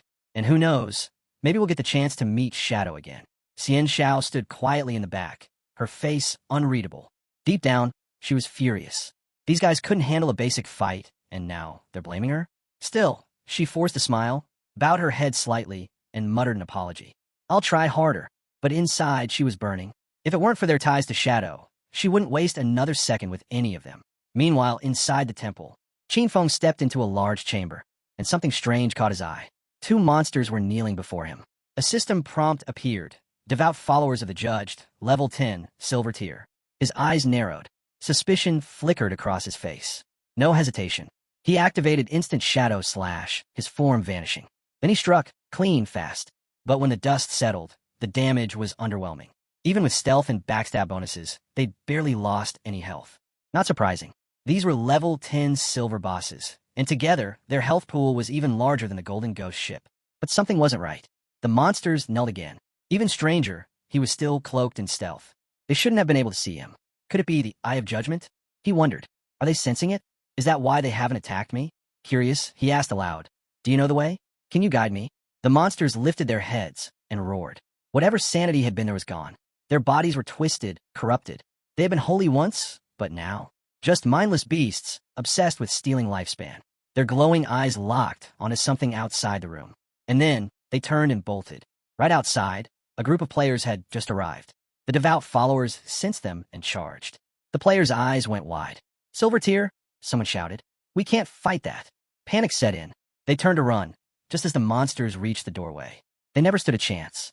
The monsters lunged and toxic mist poured out, melting their bodies on contact. One by one, they vanished. Lifespan orbs left behind in their place. It was the team from earlier, the girl who'd bought Ice Spike from him. Gray Rose. Qinfeng hadn't expected them to stumble across the ruin too. But, judging by their gear, none of them were remotely prepared to go deeper. He deactivated Shadow Stealth and stepped forward to collect the lifespan. As he approached, the monsters knelt before him again. He raised an eyebrow. These poor guys had dropped over 100 days of tradable lifespan. Guess they were richer than I thought. With that handled, Qinfeng returned to the inner chamber and began to investigate. Minutes passed. He searched every corner. No traps, no hidden chests, no clues. Just those two silver tier bosses. That was it. His eyes narrowed in frustration. No loot. No secrets. Just two tanky mobs. Fine. He threw 2 poison darts, nailing the monster straight in the head. No more mercy. A system alert popped up. 4,000 experience points. Level up. Now, at level 9, he earned 4 evolution points and 188 days of tradable lifespan. Then came the real reward. He activated Greedy Hand. The bodies of the monsters evaporated, and his haul exploded. 32 evolution points. 1,504 days of tradable lifespan. For gold tier items. 10 silver tier items. He reached out and summoned a pendant from the pile. A grin spread across his face. It was gold tier and tailored for assassins. Pendant of the Faithful. Plus 15 agility. Plus 20% cooldown on all skills. Its unique effect? Summon a silver tier devout follower to fight for you. Cooldown. 600 seconds. Qinfeng clenched his fist. This is it. The cooldown reduction alone was a massive buff. His stealth cooldown dropped from 22 seconds to 19. Poison darts? Down to 3.75 seconds. Instant shadow slash now refreshed in just 8 seconds. Grinding just became way more efficient. And since the rest of his gear was locked behind level 8 requirements, no one else could use it anyway. He'd keep the rest for now, and maybe sell later. Just as he turned to leave, the ground trembled beneath him. He stopped and looked back. A small stone pillar was rising from the floor. His eyes lit up. So the mechanism activates after all the monsters are defeated. He examined the pillar. It was a hidden trigger, cleverly disguised. The mechanism word. A platform extended beneath his feet. A panel on the floor slid open, and slowly, the platform began to descend. It was a lift. He stood still as the stone floor lowered him deeper and deeper. The light above faded. The platform sank for what felt like minutes. Finally, it stopped. Qinfeng guessed he had dropped at least 300, maybe 400 meters. It was dark, quiet, cold. His gaze swept the area. He knew this place. He had heard of it before. A maze hidden beneath the temple. Not many players knew, but there was always a chance for a secret labyrinth to spawn under ruins. And in his past life, he'd explored plenty. He also knew exactly what came next. Traps. And lots of them. Exploring the maze wasn't all that risky. As long as there were others to serve as cannon fodder, the danger was minimal. The real issue was the time it took. With steady eyes, he pulled out a pendant. Given his current stats, triggering a trap meant certain death. But thankfully, he had a trump card. This pendant could summon a silver tier devout follower to fight in his place. Stretching out his hand, he activated the pendant's power. A zombie emerged from the ground, ready to serve. Pointing down the maze corridor, he gave a single order, scout ahead. The follower rose and shuffled into the hallway. Arms crossed, Qinfeng watched with satisfaction. Having a scout made navigating the place so much easier. Still, he wasn't careless. There was always the chance of something going wrong.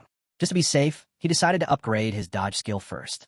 Spending 11 evolution points, he boosted Ghost Shadow Blur from Gold Tier to Epic. His passive dodge rate skyrocketed from 15% to 75%. And now, whenever the dodge triggered, it made him immune to all damage. 75% was already an insane number.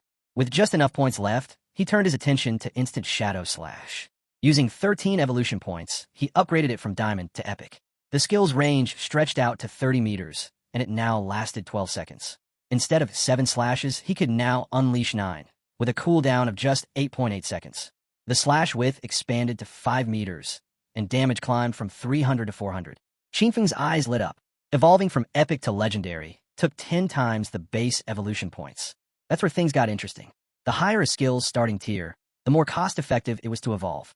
For instance, if a skill began at epic tier, evolving it to legendary only required 1 base point. So 1 times 10 is equal to 10 points. That meant if he could get epic skills right from the start, he could push them to legendary, then mythical, ancient, even immortal tier with far fewer points overall. But starting from lower tier skills? That was a different story. A skill that began at normal tier had to be upgraded multiple times just to hit epic. By the time it reached the legendary stage, it would demand hundreds of points. Still, the takeaway was clear. He could now afford to make sure all his skills hit epic tier.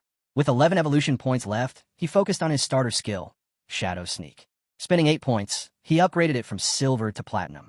Its duration stretched from 16 seconds to 24, and the stealth-breaking attack damage jumped from 120 to 150. The cooldown dropped from 26 seconds to 22. Thanks to his 35% cooldown reduction attribute, the final cooldown came down to 16.3 seconds. Even so, that was still a bit long, and the damage felt underwhelming. He made a mental note. This skill would need to be replaced later. As they moved deeper into the hallway, the devout follower continued to lead the way. The devout follower stepped on a hidden pressure plate, triggering a trap. A massive boulder came crashing down, crushing its body. In an instant, it vanished into light. With the summon gone, Qinfeng had no choice but to wait for the cooldown before calling another one. This maze was treacherous, and the only way forward was slowly, step by cautious step. He could only hope it'd be worth it in the end. Meanwhile, on the temple's upper level, a man with a shield and a hooded woman peeked through a door. He turned to his captain, Grey Rose, and reported that the monsters had all vanished. Grey Rose raised an eyebrow. That was unexpected. They entered the room. That's when Grey Rose noticed something else was gone too. The monsters' lifespans had disappeared. Someone had killed them and taken their life energy. But who? The man guessed it could only be one person, Shadow. Only someone at his level could defeat 2 silver tier bosses. Grey Rose nodded. He had a point. At least they wouldn't have to die again. Then she paused, hand on her chin, deep in thought. She remembered. On the way here, they'd seen someone who looked like he was talking to the monsters. Was it Shadow? Did he have a skill that let him control bosses? If that were true, then his power was beyond terrifying. Back on the second floor, Qinfeng's newly summoned follower met the same fate, crushed by another trap. Ahead of him stretched a long path ending at a door. He'd been navigating this maze for 3 hours now. Judging by his past life memories, reaching this point usually cost hundreds of lives. That meant he was close. Using the pendant again, he summoned another devout follower. It moved forward cautiously, with Qinfeng close behind. Once they reached the door, he commanded the follower to open it. The monster tried, pushing with all its strength. But nothing happened. Its body started trembling from the strain. Qinfeng narrowed his eyes, suspicious. Why couldn't it open? He stepped forward and placed his hand on the door. As soon as he touched it, the door began to creak open, slowly but surely. Qinfeng stood frozen, stunned by the sudden reaction. Then came the wave, followed by a thick curtain of smoke rolling out from the other side. Sweat beaded on his forehead. This didn't feel right. He stepped through the doorway and into a chamber lined with pillars. In the center stood a chest wrapped tightly in thorn-covered vines. Qinfeng scanned the room. The chest was clearly locked, but beside it stood an NPC, her lower face covered in bandages. The system tried to scan her. Nothing. Qinfeng's eyes widened. No data at all? This was a first. The woman started whispering in some unknown language. Then, without warning, she dropped to her knees. Her body glowed and slowly began to dissolve into light. Qinfeng watched closely, puzzled. Why did she vanish? Then the thorns around the chest began to fade away. But even with the thorns gone, he didn't lower his guard. That woman, he couldn't see her stats, couldn't identify her. And that made her even more dangerous. She had to be connected to the Eye of Judgment. That was the only explanation. The chest began to glow with a golden light. Qinfeng's eyes narrowed. It was packed with epic tier loot. But he didn't let excitement cloud his judgment. This could still be a trap, or worse, a mimic. Without hesitation, he pointed to the chest and ordered his summon to open it. The follower obeyed. As the chest creaked open, a brilliant light burst out, nearly blinding. Qinfeng's eyes widened. It was a skill book. And not just any book, but a god-tier assassin skill. It held both passive and active abilities and belonged to the epic tier. The name? Bestowal of Mercy. The passive effect was insane. 100% accuracy when targeting weak points and double damage to them. The active skill was even more outrageous, Slit Throat. His next strike would apply a debuff that dealt damage equal to 100% of that attack per second, for 3 whole seconds. It had a 60-second cooldown, but thanks to his skill cooldown reduction, it dropped to 44.4 seconds. Qin Feng examined it closely. The passive doubled the size of every enemy's weak spot, making precision strikes nearly guaranteed. But the active was the real monster. If he landed a 300 damage attack, the Slit Throat effect would deal 300 per second for 3 seconds. That's 900 bonus damage, triple the original hit. He kept reading. Multi-hit moves like Instant Shadow Slash would only trigger Slit Throat on the first hit. Still, this skill was only at the epic tier, which meant evolving it to legendary would cost just 10 evolution points. This was jackpot level loot. His burst damage had just taken a massive leap. With that, Qin Feng turned toward the exit. It was time to head back. All of this had been made possible because of Little Black. He figured he could return the favor by selling her party some leftover gear. Opening the chat, he messaged her, asking her to tell Wang Ming to head back to town. When word got out that Shadow had cleared the ruins, the others quickly made their way back too. As Qin Feng arrived in the starter town, he was stunned. A huge crowd had gathered, players from all over. Everyone wanted to add him as a friend. Some even offered to be his loyal followers, promising to support him however they could. Even the chairman of Jianghai City's Runding Group showed up, formally inviting Shadow to join their corporation. Fans from Firefly Town had traveled just to meet him. Players from distant towns asked to form teams. That's when he realized the teleportation gates between towns had finally been activated, which meant he could now head to Firefly Town, to Song Fei, without delay. Without another word, he vanished. Using his invisibility skill, Qin Feng melted into the shadows, slipping away while the crowd erupted into chaos. Arguing, shouting, blaming each other for scaring him off. He reappeared near Little Black. She noticed him instantly and raised her hand to alert her captain. "The expert Shadow is here," she said. Then, something caught Qin Feng's eye. His sister, Qin Xiaoyu, was there. She greeted him with a soft smile. His mind flooded with questions. How had she managed to join Wang Ming's crew? If anything happened to her, Wang Ming's team could be wiped out. He had to stay sharp. Everyone knew how dangerous it was to be associated with Shadow. His true identity had to stay hidden. Out here in the real world, he couldn't use any of his in-game powers. And with so many eyes on him now, even a kitchen knife could spell the end. Qin Xiaoyu couldn't help blushing. Just standing near him, she could feel how strong he was. Compared to him, Wang Ming's party felt utterly worthless. She figured that if he were willing to carry her, she could reach Song Fei in just a few days. Using the system chat, Qin Feng sent a message to the captain. The gear he'd brought was a perfect match for their party's classes, and the skill books would give their combat power a massive boost. He set the price, 2,200 days of lifespan. Wang Ming hesitated. That was steep, especially for silver and gold tier players like them. Right now, they couldn't afford it. But Qin Feng simply waved it off. They could pay him later. Grateful, Wang Ming bowed his head. He didn't know how to repay Qin Feng's kindness, but promised that if he ever needed help, all he had to do was ask. The party's swordsman couldn't stop grinning as he equipped a gleaming golden helmet. He couldn't believe he was wearing gold tier gear already. Wang Ming himself equipped a gold tier skill and instantly saw his DPS triple. Tears welled up in his eyes. Shadow even let them buy on credit. It meant he trusted them. Wang Ming checked his inventory, looking for items suited to priests, but found nothing. Qin Xiaoyu looked confused. The party's archer was fuming. She was only around to leech XP, and now she had nothing to show for it. Qin Xiaoyu walked over to Qin Feng and introduced herself as the party's priest. She asked if he had any items for her class. Just then, a system message popped up. Player Little Graceful wants to add you as a friend. Qin Feng's expression turned ice cold. He stared at Qin Xiaoyu for a moment and vanished into thin air.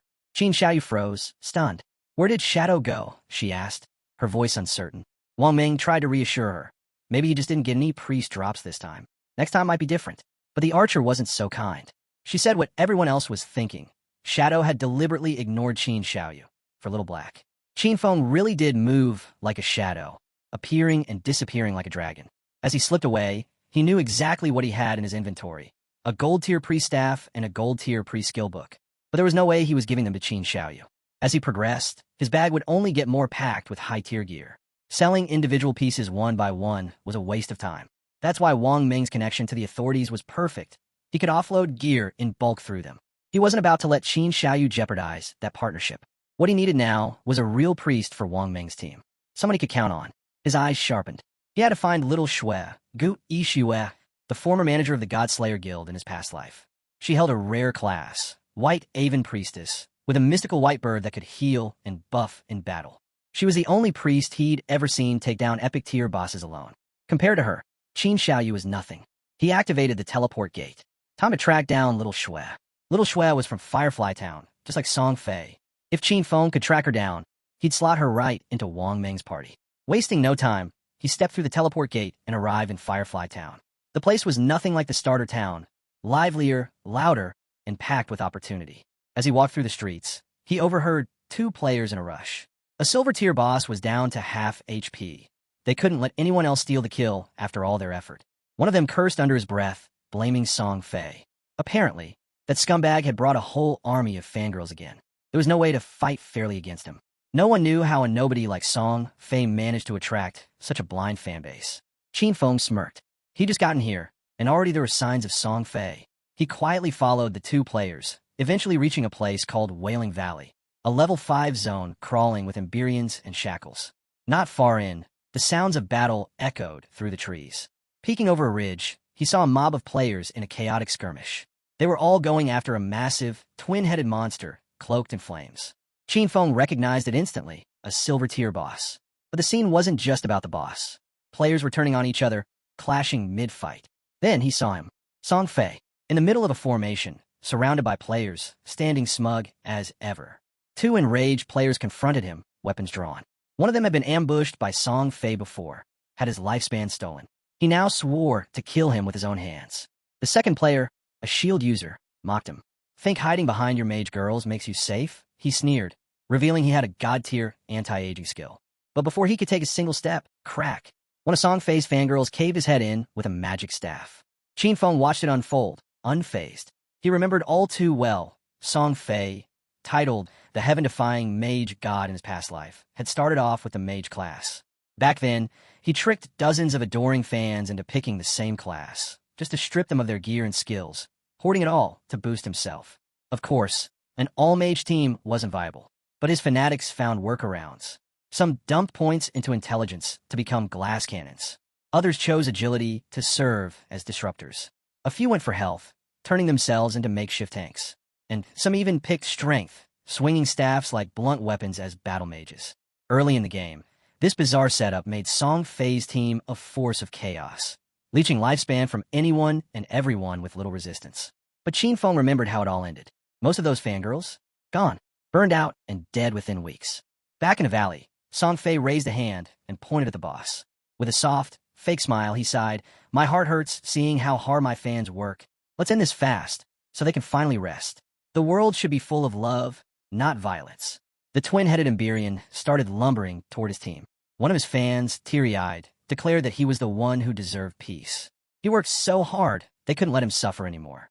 She raised her staff and aimed at the monster. For Song Fei, they all followed her lead, unleashing spells in unison. Their goal wasn't loot or XP. They just wanted their idol to become a king, and they'd follow him to the ends of the game to make it happen. The monster reared back and opened its jaws, unleashing a torrent of fire aimed straight at Song Fei. His eyes widened, he was caught off guard. But before the flames could reach him, one of his fangirls rushed forward and took the hit head-on. Her body began to disintegrate, fading into particles of light. Song Fei grabbed her hand and put on a sorrowful expression. With tears in her eyes, the girl swore she'd do anything for him, anything to help him rise to the top. Nearby, a chubby girl clutched her staff tightly and shouted to the others, "Get angry! If we kill this ugly beast, Brother Song Fei will reach number 1. They erupted in cheers. Weapons raised, they vowed to conquer the world and rule the heavens at Song Fei's side. Spells rained down like a storm, lightning strikes hammering the twin-headed monster. Song Fei watched the boss's health fall and smirked. It was finally going to die. Still, he couldn't help but wonder, how had Shadow, a solo player, taken down a gold-tier boss on his own? It had to be a bug. He was only level 7, even with all his fans helping. Meanwhile, Shadow had somehow shot ahead to level 9. But no matter, this kill would push him to level 8. If Shadow stayed stuck, he'd finally surpass him and take the number 1 spot in this curse game. That's what happened.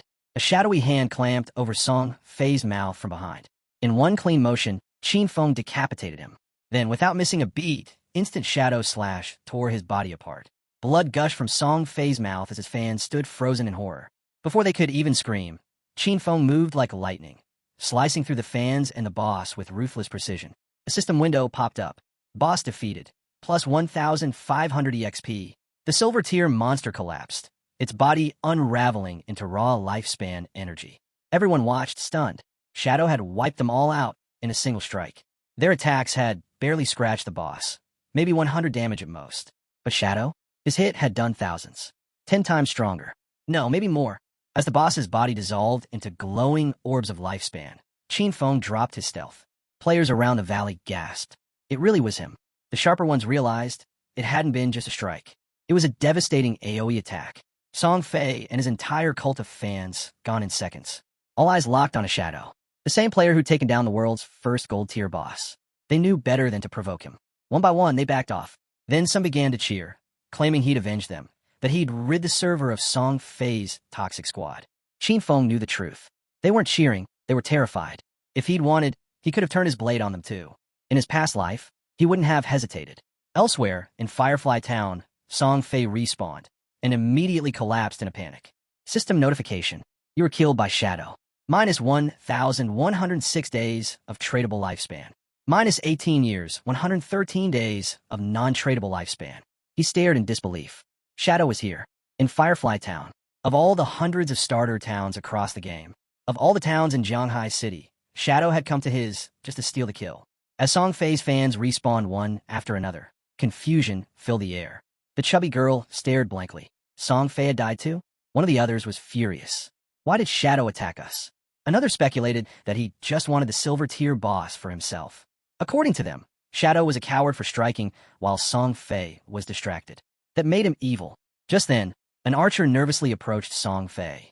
Can I join your party? She asked, revealing that she had the eagle eye skill. She could detect invisible enemies.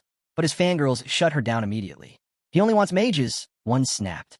The chubby girl chimed in, saying the archer's monster-killing speed was too slow. She'd only hold Song Fei back from climbing the rankings. But Song Fei held up his arms and smiled kindly. Even if you're an archer, you can still be part of the family, he said warmly. Love can fill everything. He gently took the archer's hand. I felt your emotions, he said. Let's level up together. The girl's face turned red as tears streamed down. She was overwhelmed just standing beside him. Then an assassin stepped forward, declaring she could also turn invisible, and vowed to make Shadow pay for what he'd done. A mage joined in, saying she'd just learned a new Yoi spell. She promised she'd free Shadow in place. Song Fei opened his arms again. Our family is full of love, he declared. Any girl who wants to join is welcome. The crowd of fangirls erupted in tears, swearing loyalty to Song Fei all over again. To them, Shadow was dishonorable for ambushing their beloved leader, and they would make him pay. Next time they saw Shadow, they promised they'd let Song Fei deal the final blow. He had to learn what happened to those who crossed Song Fei. Meanwhile, two nearby players watched the scene unfold. They didn't know what Song Fei planned next, but they were still satisfied knowing someone had taken him down. With so many girls guarding him, they had no idea how it had happened. But once they realized it was Shadow, it all made sense. He's insane, one whispered. But those girls? Totally nuts. Back at the battlefield, a smile crept across Song Fei's face. This time, he would make sure everyone saw it. When he took down Shadow in front of a crowd, he'd prove that being strong meant nothing if you fought alone, especially for a solo assassin. How could someone like Shadow possibly beat a glorious mage like him? At that very moment, Qin Feng was still at the boss site, picking through the loot. With greedy hand, he scored big, 16 evolution points, 217 days of tradable lifespan, 6 silver-tier items, and 1 golden-tier piece. Without hesitation, he spent 10 of his 9 points to evolve Graceful Liberation. The upgrade was huge. The passive weak point correction doubled, going from 100% to 200%. The weak point damage multiplier also doubled. As for the active effect, his next attack would now automatically trigger the Slit Throat effect. The upgraded Slit Throat effect was now deadlier than ever, dealing 150% attack damage per second instead of 100%, still over 3 seconds. The cooldown dropped from 3 seconds to just 18.5. Even more impressive, the weak point hit correction had risen to 200%, effectively doubling the size of every enemy's weak spot. If amplified further, half the target's body would count as a weak point. Qin Feng suspected even Shadow Slash might now trigger weak point damage. The skill had started at epic tier with no evolution points, yet now it was legendary. But going forward, the cost was staggering. To evolve a legendary skill to mythical, it would require 200 evolution points, a 100 times increase. Based on that scaling, evolving Greedy Hand, which was still epic, would eventually demand 210 points, and to go from legendary to mythical, 3,400 more. For now, he had just 9 points left. He used 8 of them to upgrade Backstab Enhancement, bumping it from gold to platinum. The passive damage boost rose from 30% to 40%. Between the silver tier boss and the wave of players he'd taken down, he had earned over 1,400 days of tradable lifespan. Mission accomplished. It was time to head out. But just as Qin Feng let his guard down, a girl lunged at him from behind. She tried to land a surprise attack, but Qin Feng dodged it with ease. She slashed again. Same result. Stunned by how effortlessly he evaded her, she quickly activated stealth and vanished. Seconds later, Song Fei's fangirls appeared at the top of the cliff, glaring down at him. They shouted threats, swearing to avenge their beloved. Mages raised their staffs. The newly accepted archer aimed her bow. Without hesitation, Qin Feng disappeared into shadow. But the archer wasn't done. She activated Eagle Eye, her special skill that could pierce through stealth. Her arrow morphed into a ghostly eagle, soaring through the sky, until it burst into a shower of glowing feathers. The feathers rained down across the battlefield like shimmering snow. They touched someone cloaked in stealth, the assassin from Song Fei's party. Her body flickered into view as her stealth was forcefully broken. The chubby fangirl clenched her fist, thinking they had successfully flushed out Qin Feng. Hit her with everything you've got, she ordered. With no hesitation, the entire group unleashed their strongest spells in a massive wave of destruction. The assassin's eyes widened in terror. "Wait, I'm not," she shouted. But it was too late. A devastating explosion erupted as the spells hit, obliterating her on the spot. No one mourned. The chubby girl just scowled. She wasn't even a mage. She didn't truly love Song Fei, she muttered. This was divine punishment for her betrayal. She turned back to the archer. "Launch Eagle Eye again. Find him." The archer nodded and prepared to act. But before she could loose the arrow, Qin Feng struck. He pulled out the ghost fire bell and rang it. The moment it rang, the active effect, Soul Attack, triggered. A pulse swept out across 100 meters, and every enemy within range froze in place, immobilized for 3 seconds. It cooled down? A brutal 521 seconds. But those 3 seconds? More than enough for Qin Feng to make his move. Just as the archer prepared to use Eagle Eye again, a strange aura wrapped around her and everyone near her. Their bodies froze. Confused, none of them could even blink before Qin Feng emerged from the shadows. Instant slash. He struck like lightning, cutting through every one of them. Their bodies were sliced to pieces before they even had time to scream. Behind a nearby corner, Song Fei cautiously peeked out, eyes narrowing. He didn't understand what had just happened. Everyone was dead, but how? His first thought was Shadow. But no, if Shadow had attacked, he would have revealed himself. Right? Wrong. Qin Feng was already standing behind him, still invisible. His gaze sharp, his voice cold. "You're next." Song Fei froze. The second he heard that voice, his whole body trembled. Panic spread across his face. With shaking hands, he activated his magic shield, summoning a glowing barrier around himself. But Qin Feng didn't even blink. He pulled out a poison dart and launched it. The dart passed through the shield like it was made of paper, shattering it instantly and hitting Song Fei square in the forehead. Song Fei screamed. His body began to disintegrate, breaking apart into glowing orbs of lifespan. Qin Feng dropped stealth and stepped into view. As the last of Song Fei's body vanished, Qin Feng realized something shocking. He'd been carrying over 2,000 days of tradable lifespan. But his fangirls? Nothing. Not a single drop of tradable lifespan among them. It clicked. They'd given it all to him. So much time, hundreds of years' worth of lifespan, sacrificed to feed a fraud. All of it now just floating through the air, ready to be absorbed by nearby monsters. Qin Feng shook his head. To some, this was still just a game. But these obsessive fans, they were something else. Back in Firefly Town, Song Fei and his squad respawned again. But this time, Song Fei was furious. His lifespan had dropped to 500 days from over 2,000. He glared at the archer. "Why couldn't you find him with Eagle Eye?" She nervously explained she had used it, but it only revealed their party's assassin, her sister. The chubby girl chimed in, saying the archer's detection level wasn't high enough. The archer confirmed it. Her Eagle Eye only countered stealth level 1. If the enemy's stealth was higher, she couldn't see them at all. Song Fei clenched his fists. Shadow kept attacking from nowhere and vanishing without a trace. How was he supposed to fight back? Touching his face, he muttered, "I haven't even done anything to him." But then another thought hit him. Maybe Shadow's just jealous of my flawless beauty. He shivered. What if Shadow came for him again? His fangirls, weapons raised, quickly made a decision. For everyone's safety, it was time to level up somewhere else. Wherever Song Fei went, they would follow. No matter what. Not long after, Qin Feng returned to Firefly Town. He looked around for a while, but something fell off. Song Fei and his fans were gone. He couldn't tell if they had changed towns, or if it just logged out. Deactivating stealth, Qin Feng stepped into the open. Qin Feng spotted a player nearby and approached, asking if he'd seen where Song Fei and his fan club had gone. The man flinched the moment he realized who he was talking to. Nervously, he pointed to a path off to the side. They went that way, he whispered. Then, dropping his voice even lower, he begged, please, kill Song Fei. Then came an odd request. If you do, could you spare my girlfriend? She's a hunter, goes by the name A Fei Bao, Kitty. Qin Feng raised an eyebrow. You should probably find a new girlfriend. The man's face went pale. He quickly realized his girlfriend was the one who could detect stealth. Before he could say another word, Qin Feng vanished into the air. But the desperate man called out, please. I worked so hard to find her. Qin Feng now knew the direction they'd gone, but not their destination. Searching town after town would take too long.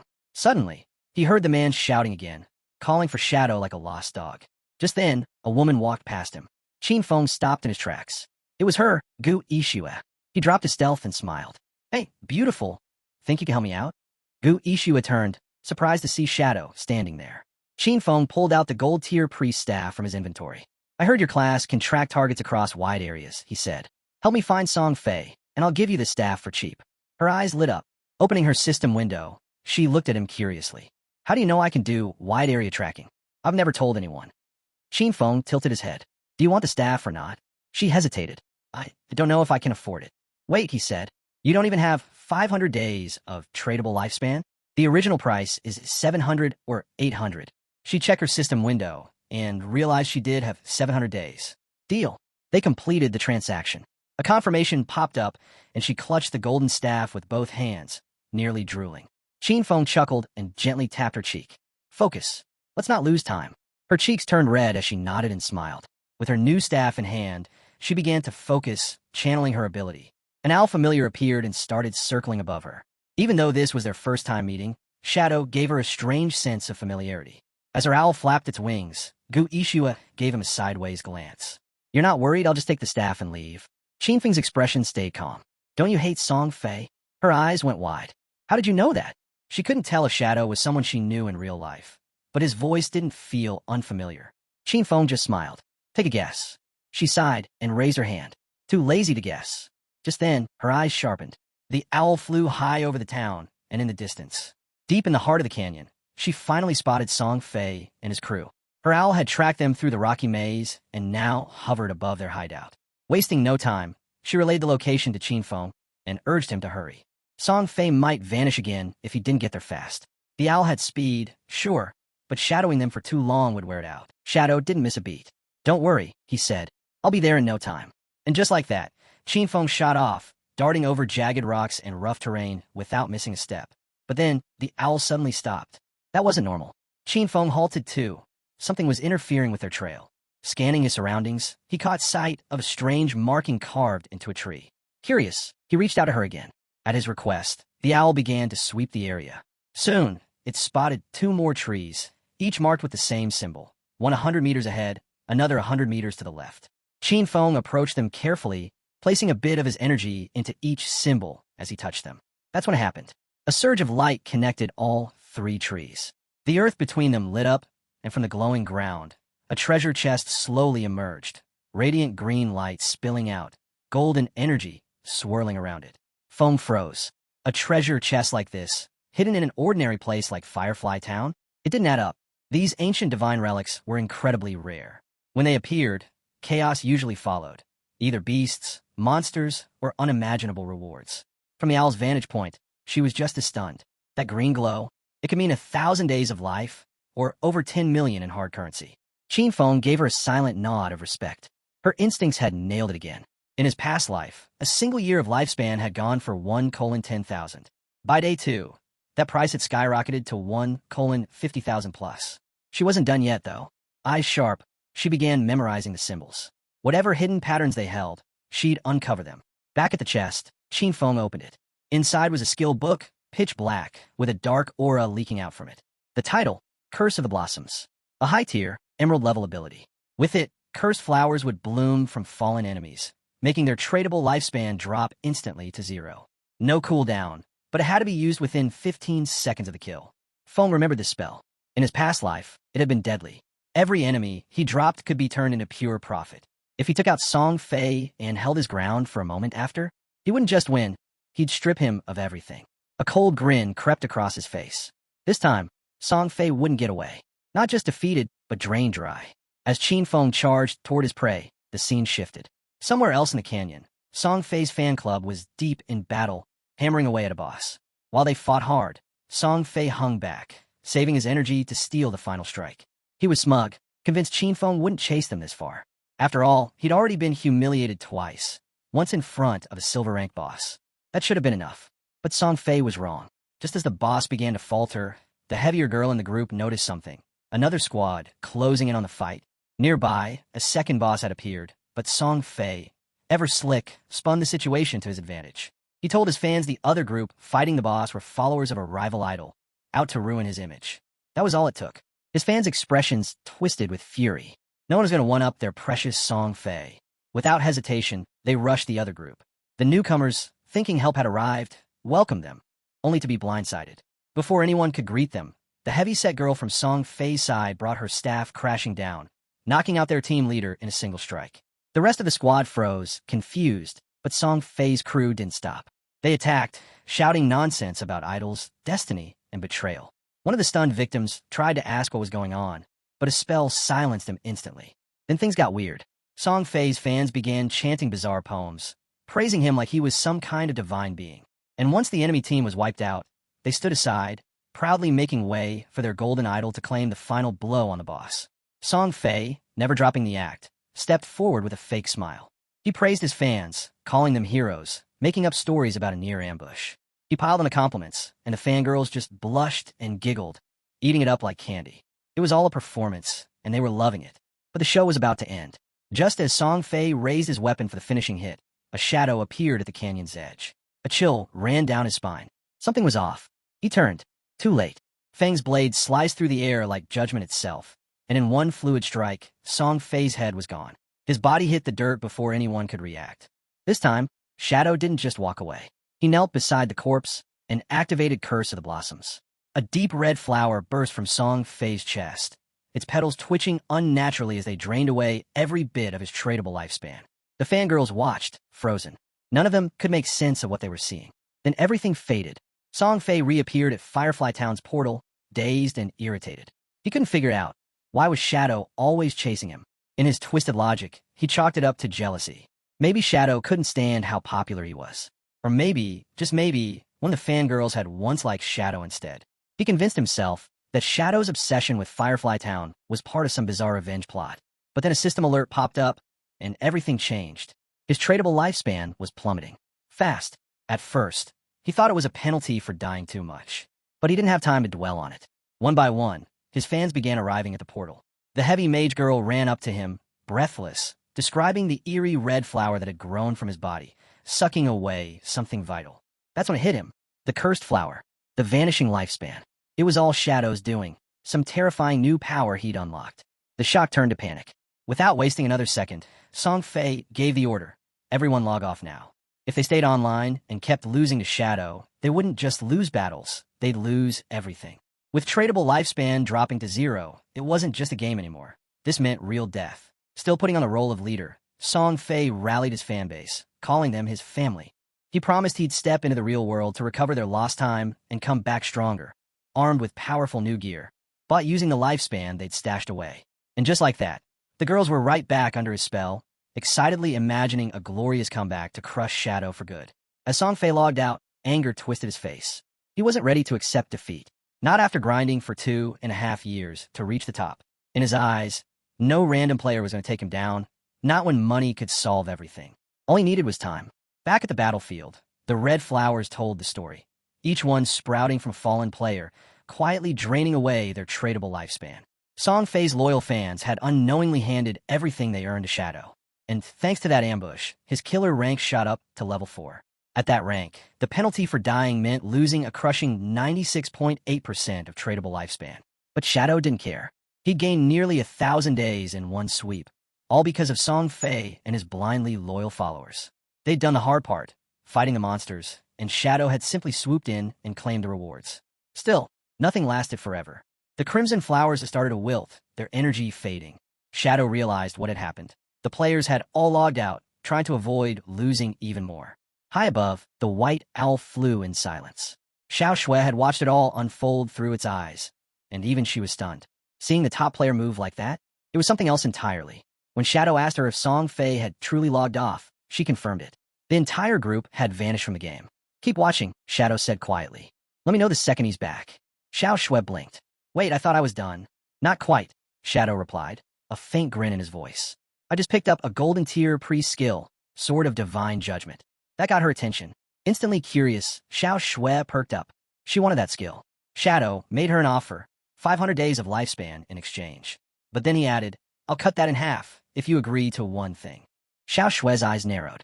"I'm not trading my dignity." Shadow quickly waved it off. No, it's not that. I want you to join my team as our main healer." Her tense expression broke into a laugh. "You should have just said that." "Sure, I'm in. But if your team sucks, that's on you." "They're solid," Shadow replied. "You'll see." He reached out to reconnect with his crew. Meanwhile, across the game world, in a completely different zone, Wang Ming was celebrating a win. He'd just taken down a poisonous monster and was riding high on the experience boost. Feeling good, he called out for a heal and something to counter the poison effect, but hesitated. Still unsure about her priest class, she froze, unsure of what to do. Wang tried to jog her memory, reminding her that priests had a toxin cleanse. But before she could properly respond, she misclicked. The spell hit a tree instead of Wang. Seconds later, his HP hit 0. He collapsed on the ground, the poison claiming him. All that effort, wasted. Frustration hung in the air. The team stared in disbelief at Feng's sister, still standing blankly near the teleportation stone. After everything that just happened, no one could understand how she'd been that useless. Later, their team leader faced a tough call. They couldn't go on like this. Not with a healer who didn't know how to heal. But finding a capable hidden class priest now? Nearly impossible. The good ones were already taken. Meanwhile, Xiao was completely unaware of the storm around her. Lost in her own world, she was busy daydreaming, seeing herself as some chosen goddess destined to dominate this new realm. Her quick leveling? Proof, she thought, of her rising greatness. In her mind, she'd soon stand beside her brother Song Fei in all his glory. Then, out of nowhere, exciting news arrived, straight from Shadow. Wang Ming's heart leapt. A hidden class healer had agreed to join them. Not just any healer either, a whitebird priest, strong in multiple roles. This was exactly what they needed. The moment Shadow confirmed her location, Firefly Town, the leader didn't hesitate. Sure, it wasn't the best place for leveling, but it didn't matter. They had to regroup. Wang agreed instantly and started prepping for the trip. But first, he had to deal with Xiao. He broke it to her gently, saying they were heading to a higher-level zone and Shell Town was just too crowded. He made it sound like her low level was the only issue, careful not to crush her pride. Before she could say anything, the team was already gone, clearly relieved to ditch a priest who couldn't heal. But Xiao didn't take it the way they expected. Not even close. She took their departure as a blessing, convinced they weren't worthy of her greatness. With her inflated sense of destiny still intact, she made a bold new plan. Find Shadow and make him help her level up. Meanwhile, Wang Ming arrived in Firefly Town and quickly linked up with Shadow and Xiao Shui. He handed over the lifespan he'd gained from their last battle, ready to lock in the new team. As they started coordinating, Wang brought up someone new, an ally named Anyu. The second Shadow heard the name, he froze. That name wasn't random. And then she appeared. With a bright wave and an easy smile, Anyu strolled over, instantly catching the attention of both men. Shadow was stunned. The woman standing before him wasn't just any player. She was the Anyu, also known by her other title, Justice Execution. She was the only player with a Dragon Swordsman hidden class. In Shadow's past life, she'd been one of the top 20 players in the entire world. More than that, she played a key role in the official forces of the country. A national figure, respected and feared in equal measure. And here she was, arriving early, radiant, and looking directly at him with clear admiration. Xiao Shui introduced herself with a warm smile, even joking that Shadow might be a time traveler or a reincarnated champion. No one rose in power this fast without a secret. Shadow said nothing. His mind drifted to darker memories of the time when their paths had crossed under much different and much more dire circumstances. Back then, she hadn't been part of Wang's team. That made her appearance, now, all the more shocking. She likely already had a large amount of tradable lifespan stockpiled, probably from her work with government factions. And with a class like Dragon Swordsman, known for its insane resilience and power, she was the perfect candidate to hold it. Shadow could see why the authorities had chosen her, and he respected it. Anyu didn't waste words either. She looked right at him and said. Anyu's tone was sweet, but her words were firm. She asked if Shadow had any gear to sell. Her group was interested in buying. With a light smile, she reminded him of the weight she carried. Responsibility for an entire city. Shadow saw no reason to turn her down. Opposing her now would do more harm than good, and both of them knew it. He agreed without hesitation, pointing out it would be foolish to pass up such a mutually beneficial deal. Despite her cheerful, unthreatening demeanor, Qinfeng knew better. There was much more to Anyu than what she showed on the surface. Meanwhile, Songfei's fans had logged off, and reality came crashing down. An official system announcement had dropped like a bomb. Lifespan in the game was real, and if it hit 0, it meant actual death. They were stunned. The archer was the first to explode. She had donated every last day of her tradable lifespan to Songfei. Others were barely hanging on, with just a few days left. The assassin, who'd taken out multiple players, was horrified. Each kill had earned her assassin stats, but dying one more time would now cost her double the lifespan. No one could believe how punishing 3 deaths could be. Lifespan gone just like that. The chubby girl, still trying to process it, began scrolling through her messages. Her face turned pale with sweat as she did the math. As a tank mage, she'd always been on the front lines, charging in a battle, racking up kills and deaths.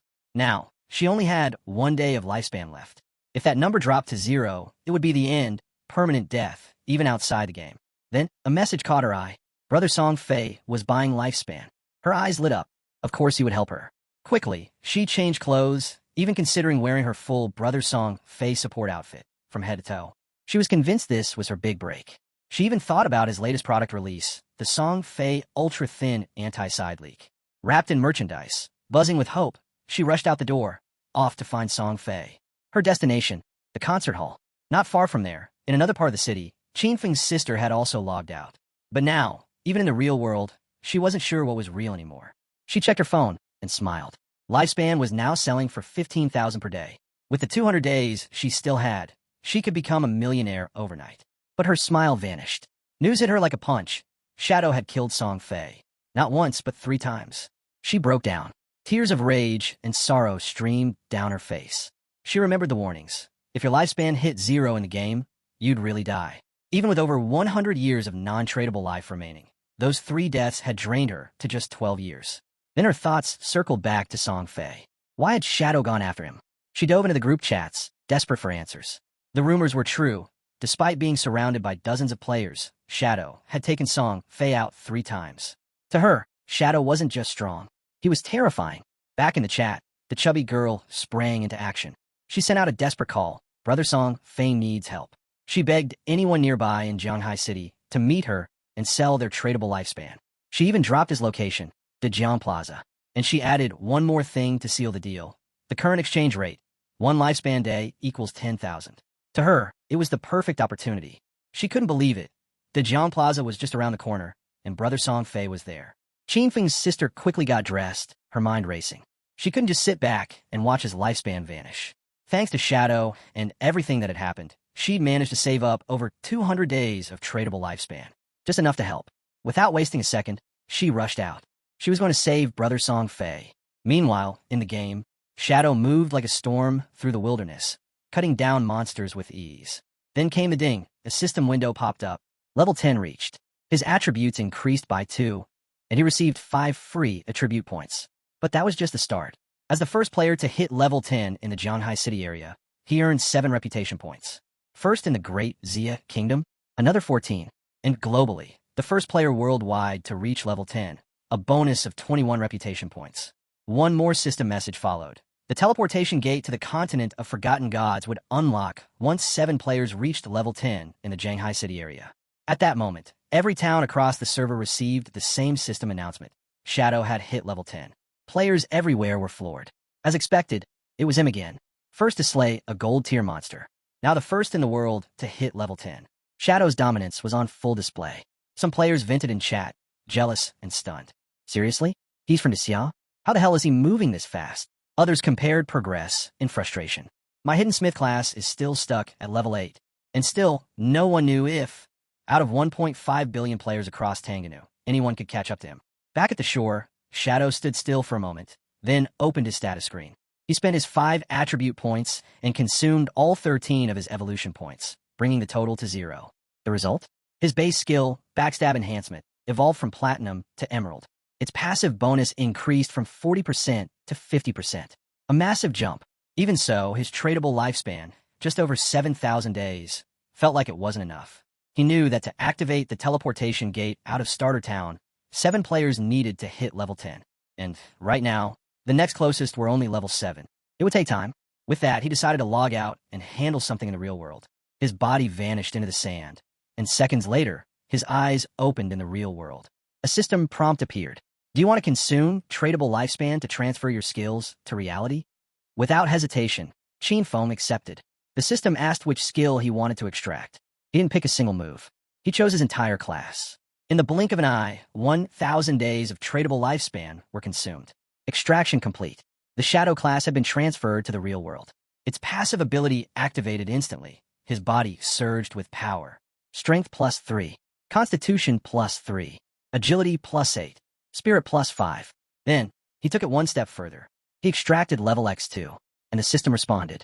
Level X2 successfully extracted. To level up further in the real world, Qin Feng consumed another 2,000 days of tradable lifespan.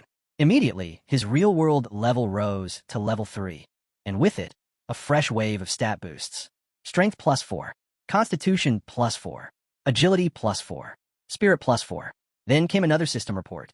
He had used 900 days to extract a new skill, Shadow Step, ranked Platinum tier. And another 2,262 days had gone into extracting Venomous Dagger, a deadly silver tier skill. Still, Qin Feng was satisfied. He had 1,292 days of tradable lifespan left. For now, no other skills could be extracted, but this trade had been worth it. He had only paid the cost for a low-tier ability, but had managed to pull a Platinum tier skill in return. His fist clenched tight. The thought of Song Fei still burned in his mind. Now, his base stats were more than double that of the average person. His agility had hit 32 points, pushing beyond normal human limits. With unlimited invisibility and a dagger laced with poison that could hit targets up to 14 meters away, he had more than enough to finish the job. He pulled out his phone and paused. Song Fei was aggressively buying lifespan. It was clear he planned to dive back into the game, maybe even come after him. Feng's eyes narrowed. Song Fei was at the Jiang Plaza, only about 7 or 8 kilometers away. At his current speed, he could get there in just over 10 minutes. Then his phone buzzed again. A message from Hu Qibin, the powerful, arrogant supervisor from the company. She was furious. Apparently, the company's top young lady had taken an interest in him, and she couldn't believe he wasn't answering calls. To her, this was his golden opportunity. Why wasn't he cooperating? Feng didn't even hesitate. Blocked. As he kept walking, he tossed the phone aside and let his body melt into invisibility. Let them come looking, he thought. Soon enough, they'd all understand what Forsaken Gods truly was. Hours later, at a Jiang Plaza, the concert was already in full swing. The crowd? Packed with girls. Among them was none other than Qin Feng's sister. On stage, Song Fei sat relaxed beside a smiling blonde woman. She leaned in and joked that she'd heard he'd been killed 3 times by Shadow. But she told him not to worry. Her people were already investigating Shadow's real-world identity. With interest, Song Fei asked how it was going. She smiled. Her people were already en route to Firefly Town, working to establish contact. The plan was simple. Offer Shadow an amount he couldn't refuse. The moment he stepped out to collect the reward, they'd catch him. And when they did, she'd make sure Song Fei had a chance to vent his frustration properly. Song Fei smiled wide. Let me know when it happens, he said. Then he casually asked if she'd heard what Jiang Corporation had been doing, using the same tactic to manipulate players into working for free. Hu Qibin laughed. According to her, the players were pathetic, weak, barely able to gather any lifespan. Working with Song Fei was far better. So many girls gave him their lifespan willingly, some even ready to die for him. Song Fei's laugh turned cold. Then, from the crowd, a man's voice rang out, furious and sharp. Stop! Stop recklessly selling your lifespan. Stop selling your lifespan. The man in the crowd shouted, his voice sharp and clear, cutting through the cheers. He turned towards Song Fei, eyes blazing. You know what this means? He said. Lifespan is tied to life and death. And yet you're out here manipulating people, buying up their time like it's nothing. You're risking lives for your own gain. And we're not letting it slide. We're reporting this. But Song Fei just smiled. There was always one, someone who thought they were the hero. He stood up slowly and faced the crowd, calm and composed. His voice rang out over the plaza. I've seen the concerns, the discussions happening lately. And I understand. My actions, my purchases of lifespan, may have used certain public resources. It might have caused disruptions. And, for that, I offer my deepest apologies. A hush fell, but before he could say more, his fans shouted out in protest. You don't need to apologize. You didn't do anything wrong. Still smiling, Song Fei continued with gentle sincerity. I'm truly thankful for your love and support. But more than anything, I want to remind everyone, true love should be rational. It should be uplifting. We need to support our idols in a way that brings light, not harm. Tears welled in his eyes as he pressed on. We all know how this game is affecting the nation. I've been working closely with the authorities, doing my best in the game. That's why I've spent my personal funds to buy lifespan, to stay in the fight, to become the kind of idol worth looking up to. He paused, his voice heavy with emotion. I just wanted to give something back to you all. I wanted you to find hope, not just in the game, but in real life. Peace, safety, a better tomorrow. But I never imagined it would cause so much trouble for everyone. The crowd grew emotional. Fans began sobbing. He bowed deeply. I'm sorry for the inconvenience I've caused. Truly, that broke them. They yelled at the man who'd spoken up, calling him heartless, a savage. We're giving him our lifespan because we want to. Don't you dare insult our love. Then the chubby girl stepped onto the stage, defiant. Don't listen to those ridiculous rumors, she shouted. Only brainless pigs believe that lifespan in-game affects you in real life. What proof do they even have? She placed a hand over her chest and declared proudly, I'm the one who only has a day of lifespan left. And look at me, I'm fine. Even if the rumors were true, if you don't have the courage to die for Brother Song Fei, then you don't deserve to say you love him. Her words lit a fire in the crowd. A wave of devotion surged. More fans stepped forward, ready to give up the last of their lifespan. All for him. Song Fei's face lit up with gratitude. He reached out a hand toward her. Being loved by someone like you, he said gently, it's an honor. She broke down, crying as she swore she would die for him. And then, it happened. Something whistled through the air. Thud. It struck Song Fei in the head. Silence fell like a hammer. Blood spilled from his mouth. His hair began to fall, scattering like autumn leaves in the wind. Song Fei's body collapsed onto the chubby girl's shoulder. Her eyes went wide with terror. She stumbled backward, landing hard on the ground, her voice breaking into a scream. Panic gripped her. She had no idea what had just happened. Then the truth hit. Song Fei was dead. All around, his fans erupted in chaos. Screams echoed through the plaza. Some tried to run. Others froze, staring in disbelief. It was like the entire world cracked in that moment. The guards rushed to protect Hu Chi-bin, pulling her away from the stage. But even she couldn't hold it together. Tears streamed down her face as she shouted. I saw it. When he died in the game, he was surrounded by a ring of lifespan. Her voice shook. We have to leave now. Whoever did this wasn't normal. The realization dawned, slow and horrifying. The person who killed Song Fei had used a game skill. And if that were true, if skills from the game could be used in the real world, then everything was about to change. She replayed it in her mind. The sudden kill, the vanishing act, the way the lifespan was absorbed. There was only one person who could have pulled that off. Shadow. But before she could say another word, before she could run or scream or warn anyone, thwip, a dart struck her head. She dropped instantly, dead. The guards froze, stunned and powerless. And somewhere in the panicked crowd, watching it all unfold, was Qin Feng. Dusk had fallen when the news broke. A shocking report announced the death of superstar Zhu Fei at the Jian Plaza.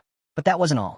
His most devoted fans, overwhelmed by grief, gave up the last of their lifespans, collapsing beside his lifeless body. Police investigations soon uncovered the chilling truth.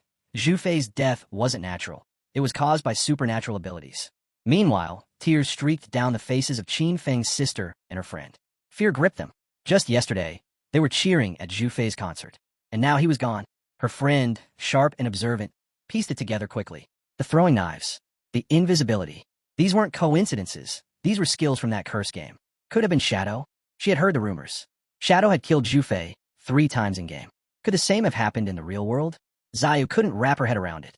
Game abilities appearing in reality? Impossible, or so she thought. Still, she kept replaying it in her mind.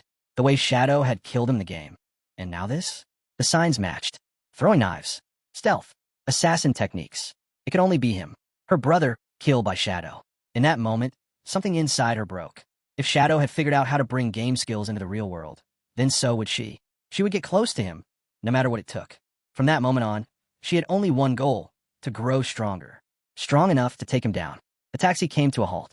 As they stepped out, her friend looked at her concerned. You okay? Zaya didn't answer. Her eyes burned with fury. All she wanted was revenge, to make Shadow pay for Zhu Fei's death. While all this unfolded, our boy, he was casually slurping noodles in a small restaurant.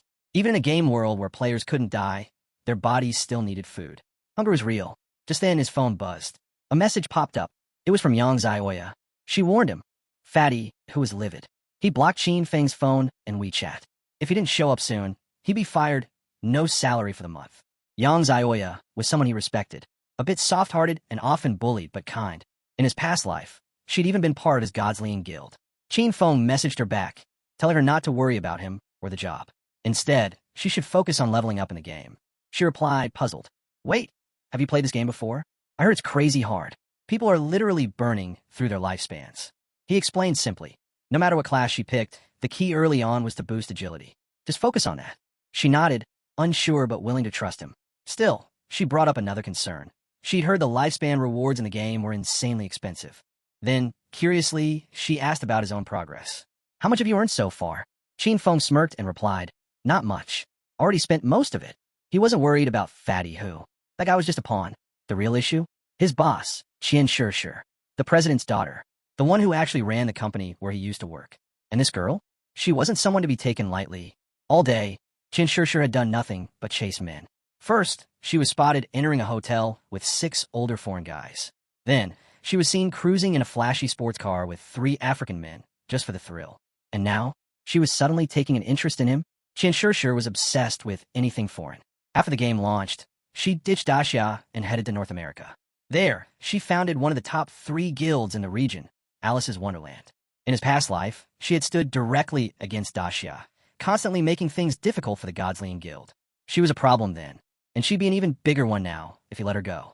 If he didn't stop her before she left the country, things could spiral. Once she made it back to North America, she'd be nearly untouchable. But if she were to die now, Alice's Wonderland might never exist. Rumor had it that all the core founders of Alice's guild were tied to Qian Shishir in one way or another. Without her, that connection would fall apart. His phone buzzed again. It was a call from Zayu. She sounded surprised he was even answering. Wasn't he supposed to be dead in the game? But now that she knew he was still alive, she told him straight. She had enough money to buy a house. He didn't need to worry about her anymore. He decided to keep playing along. Anything else you want to say? Her reply was cold. Don't contact me again. I won't look for you either. And don't even think about finding out where I live. With that, she cut him off completely. He ended the call, smiling. Honestly, he felt relieved.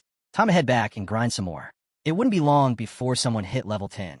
And when that happened, the truth about transferring game skills into reality would explode. From then on, peace would be a thing of the past. Elsewhere, Zayu and her friend logged into the game again. Her friend hesitated. Wasn't that a little harsh? Cutting your brother off like that? Maybe try making peace. But Zayu didn't waver. She revealed the truth. She had sold her lifespan to the Xian group for a full 2 million. Her friend stared at her, stunned. Zayu added that she'd bought a house, and they would live together from now on.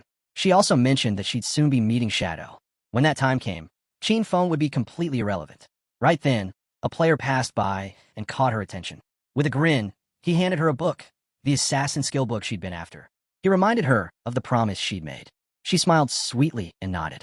Once everything's done, I'll grant your little wishes. But in her mind, she scoffed. Idiot. The moment she met Shadow, she wouldn't even spare a glance at trash like him. Still, he had his uses.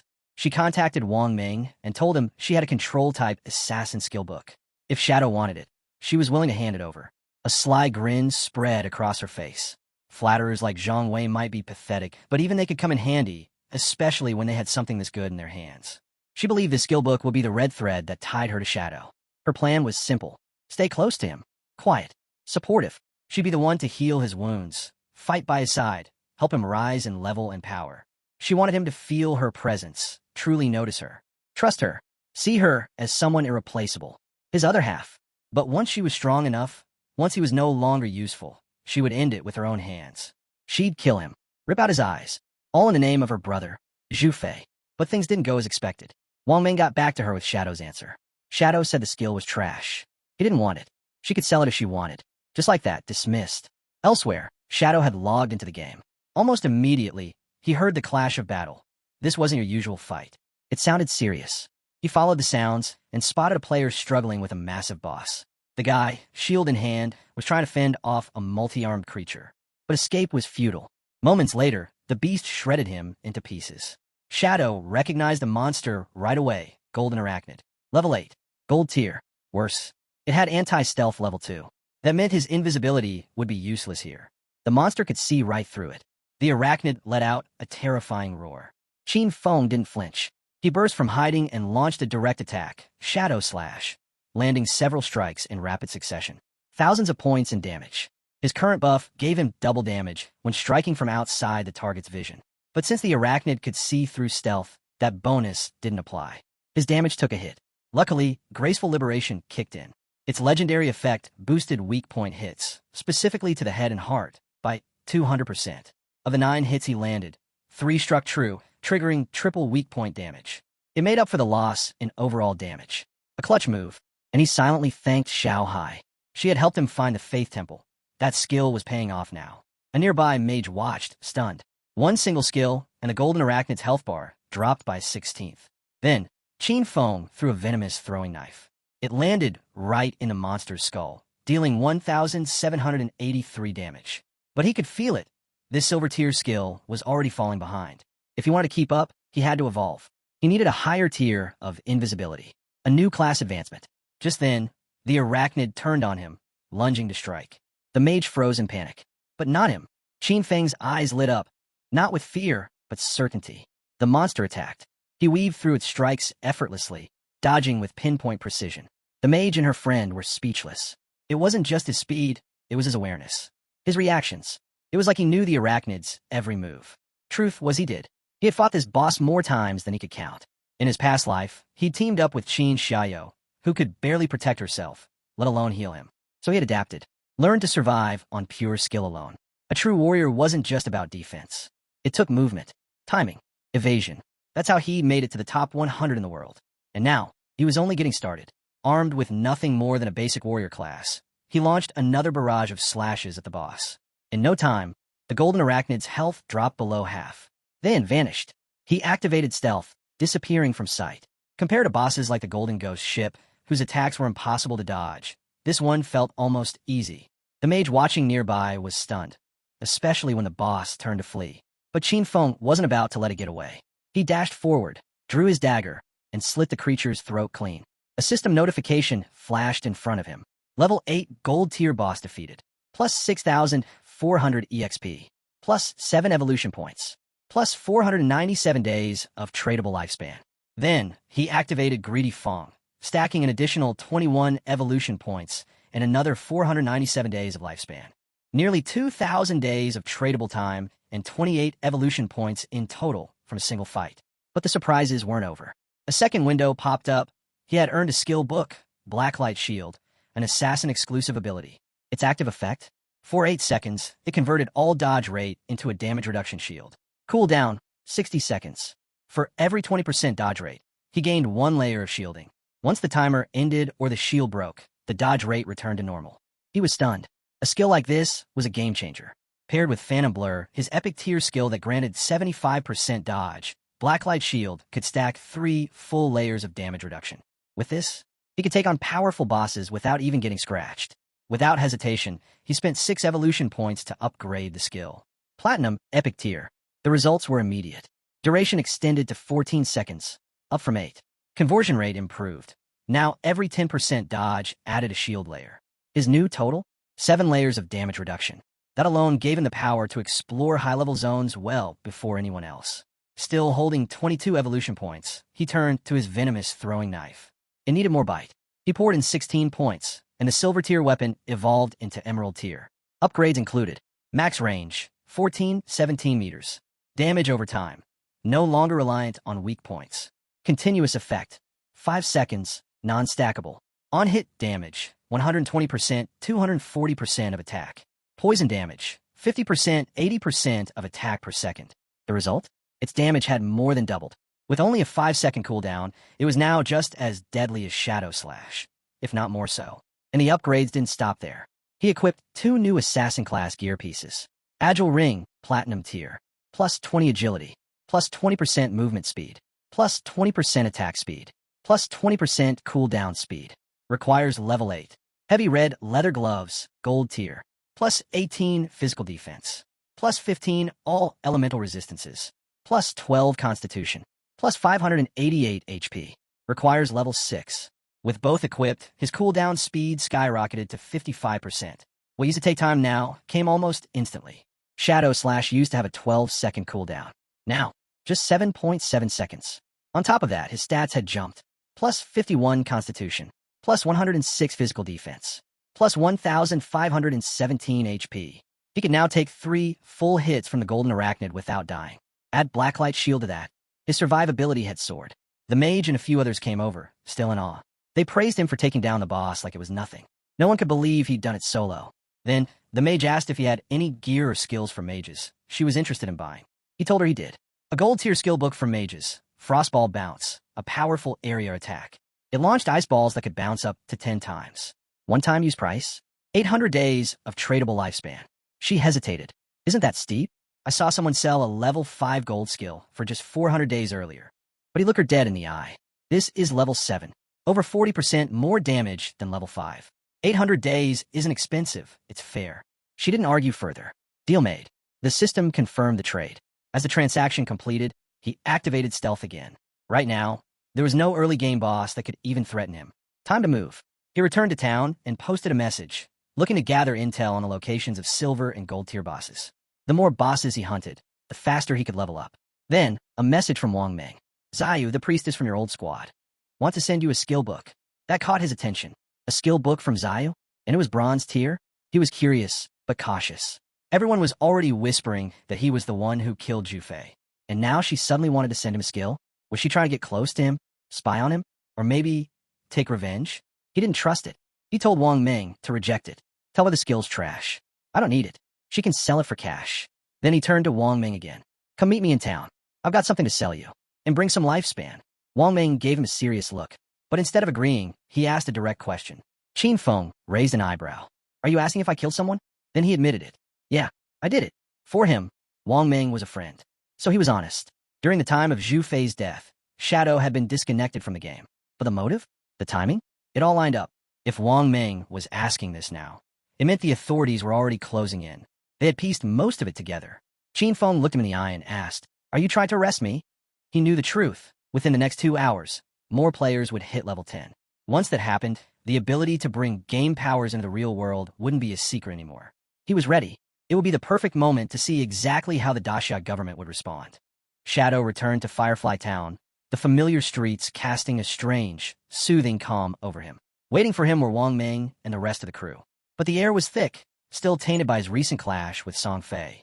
You didn't dance around it. She locked eyes with him and asked flatly, So, are you saying you killed Song Fei?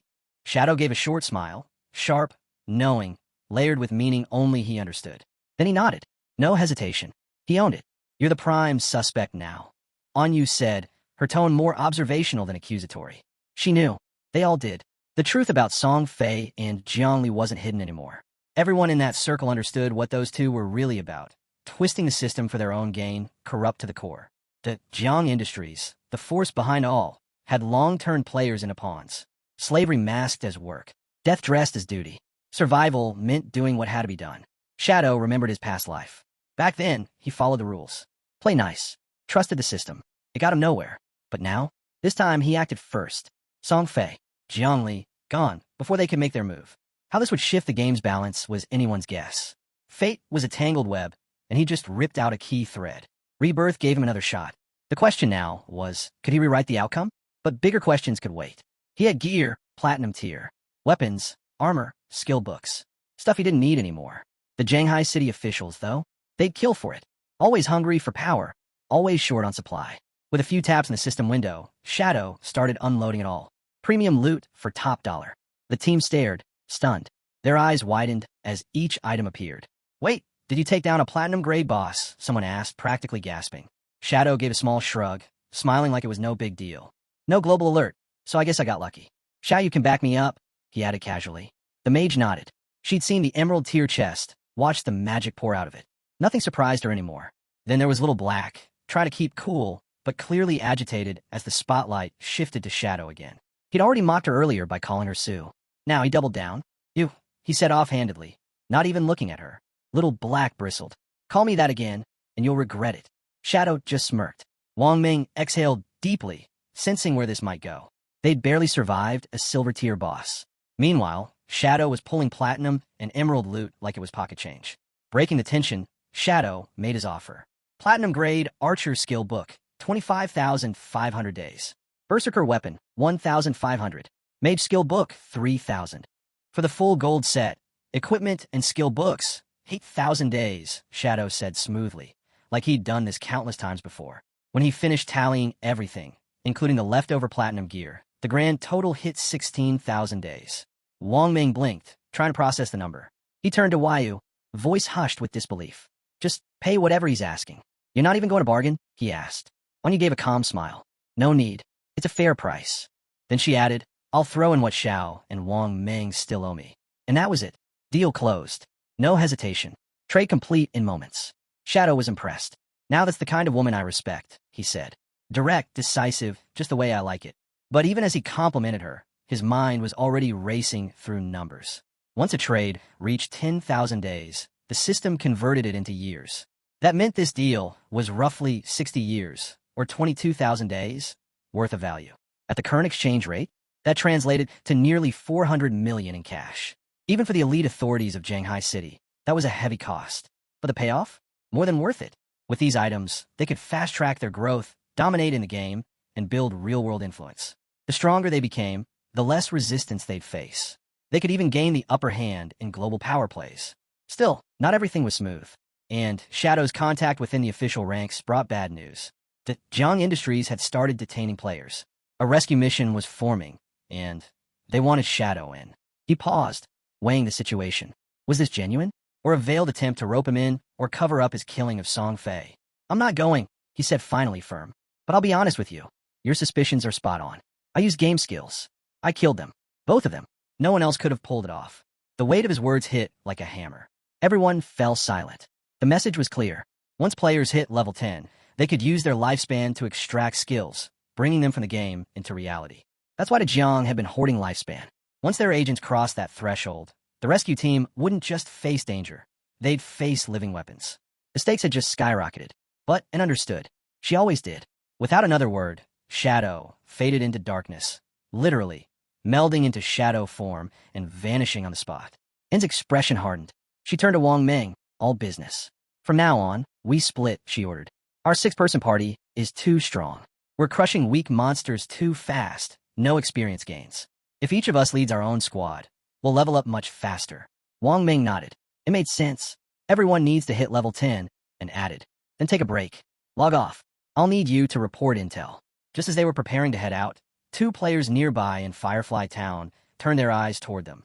Shadow had set up his usual stall, but today, something was different. He wasn't selling. He was buying. A system window blinked to life for all nearby players to see. Shadow is purchasing silver boss coordinates, 30 days, gold boss coordinates, 100 days. That caught attention fast. One player, unable to hold back his excitement, strutted over to Shadow. His voice practically buzzed with energy. My lady says if you help her level up, she'll pay you 300 million, plus shares in Dodge Industries. He leaned in, eyes darting around, voice dropping to a whisper. Opportunities like this don't come twice. Nearby players stirred, whispering among themselves. None had heard of any such deal before. What they didn't know was that the lady from Jiang Industries was already dead, eliminated by Shadow. In real life. She's gone, one player whispered stunned. But she was so useful. The man's face darkened, rage simmering behind his forced smile. His mind replayed the betrayal. That woman had tried to trap Shadow, capture him offline, and force him into illegal labor. But Shadow turned the tables, ending it in a single, fatal moment. She never stood a chance. And it wasn't just her. Jiang Lai, her accomplice, was dead too. The man remembered all too well. Jiang Lai had offered him 10 million to help power level her. When Shadow declined, the woman spun another web. She promised him 5 million, lured him in, and the moment he showed up to collect, darkness. He woke up shackled in a basement, tortured daily, forced to grind lifespan and lure others into the same trap. She used him, controlled him, and now, she was gone. A low laugh escaped him, bitter and hollow. She got what she deserved, he muttered. Died like she lived. Ruthless. He had mocked Shadow before, called him a fool. Now, he was the fool.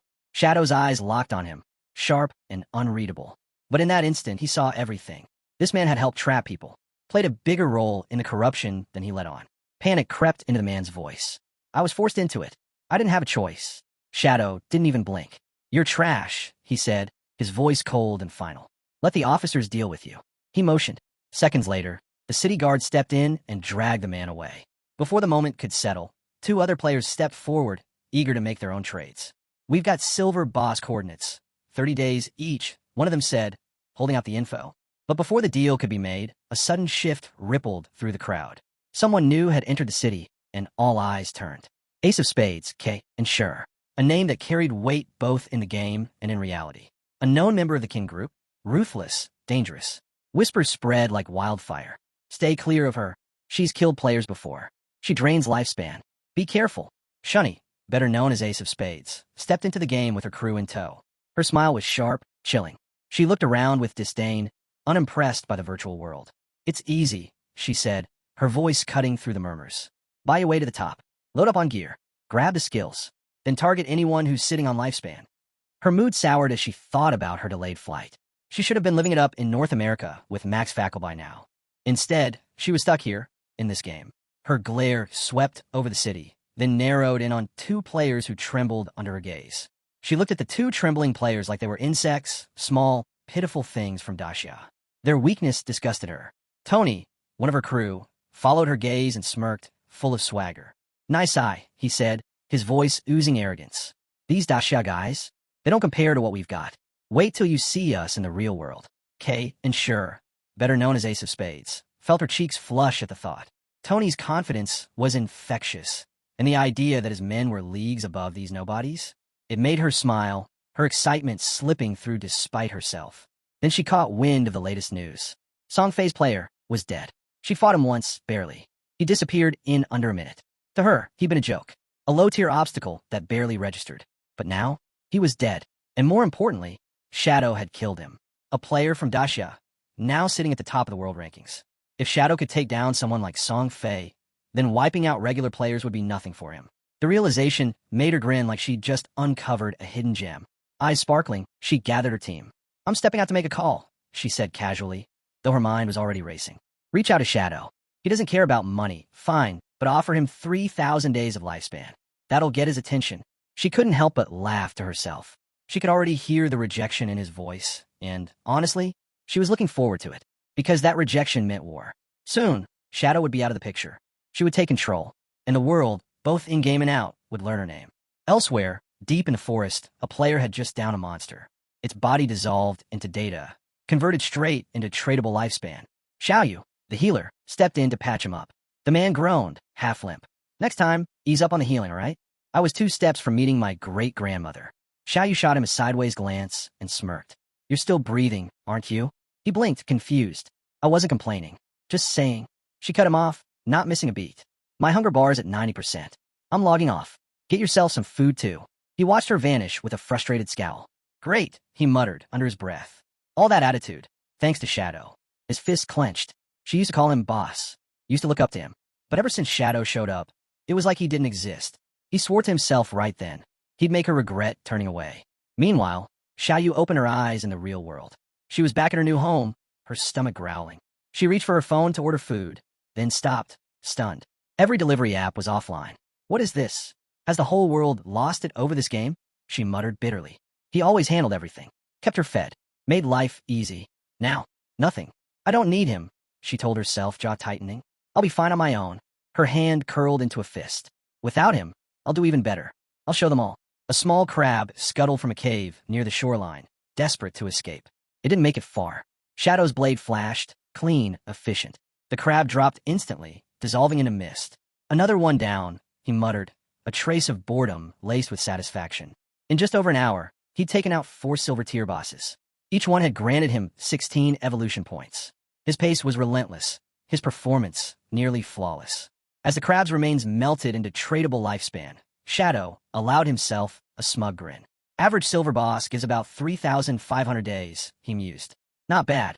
With every kill, his gear got stronger. Now, every piece was gold tier or better. His cooldowns had improved drastically. Skills that once took 12 seconds were down to 6.8. Shadow Slash, his signature move, had nearly doubled in speed. But still no platinum bosses near the outskirts of the safe zone. Gold tier was the ceiling here. To go further, he'd need a profession upgrade. And more importantly, a higher stealth level. Platinum bosses had at least level 2 anti-stealth. With only level 1, he didn't stand a chance. He was still more than 20,000 XP away from level 3 stealth. And time was ticking.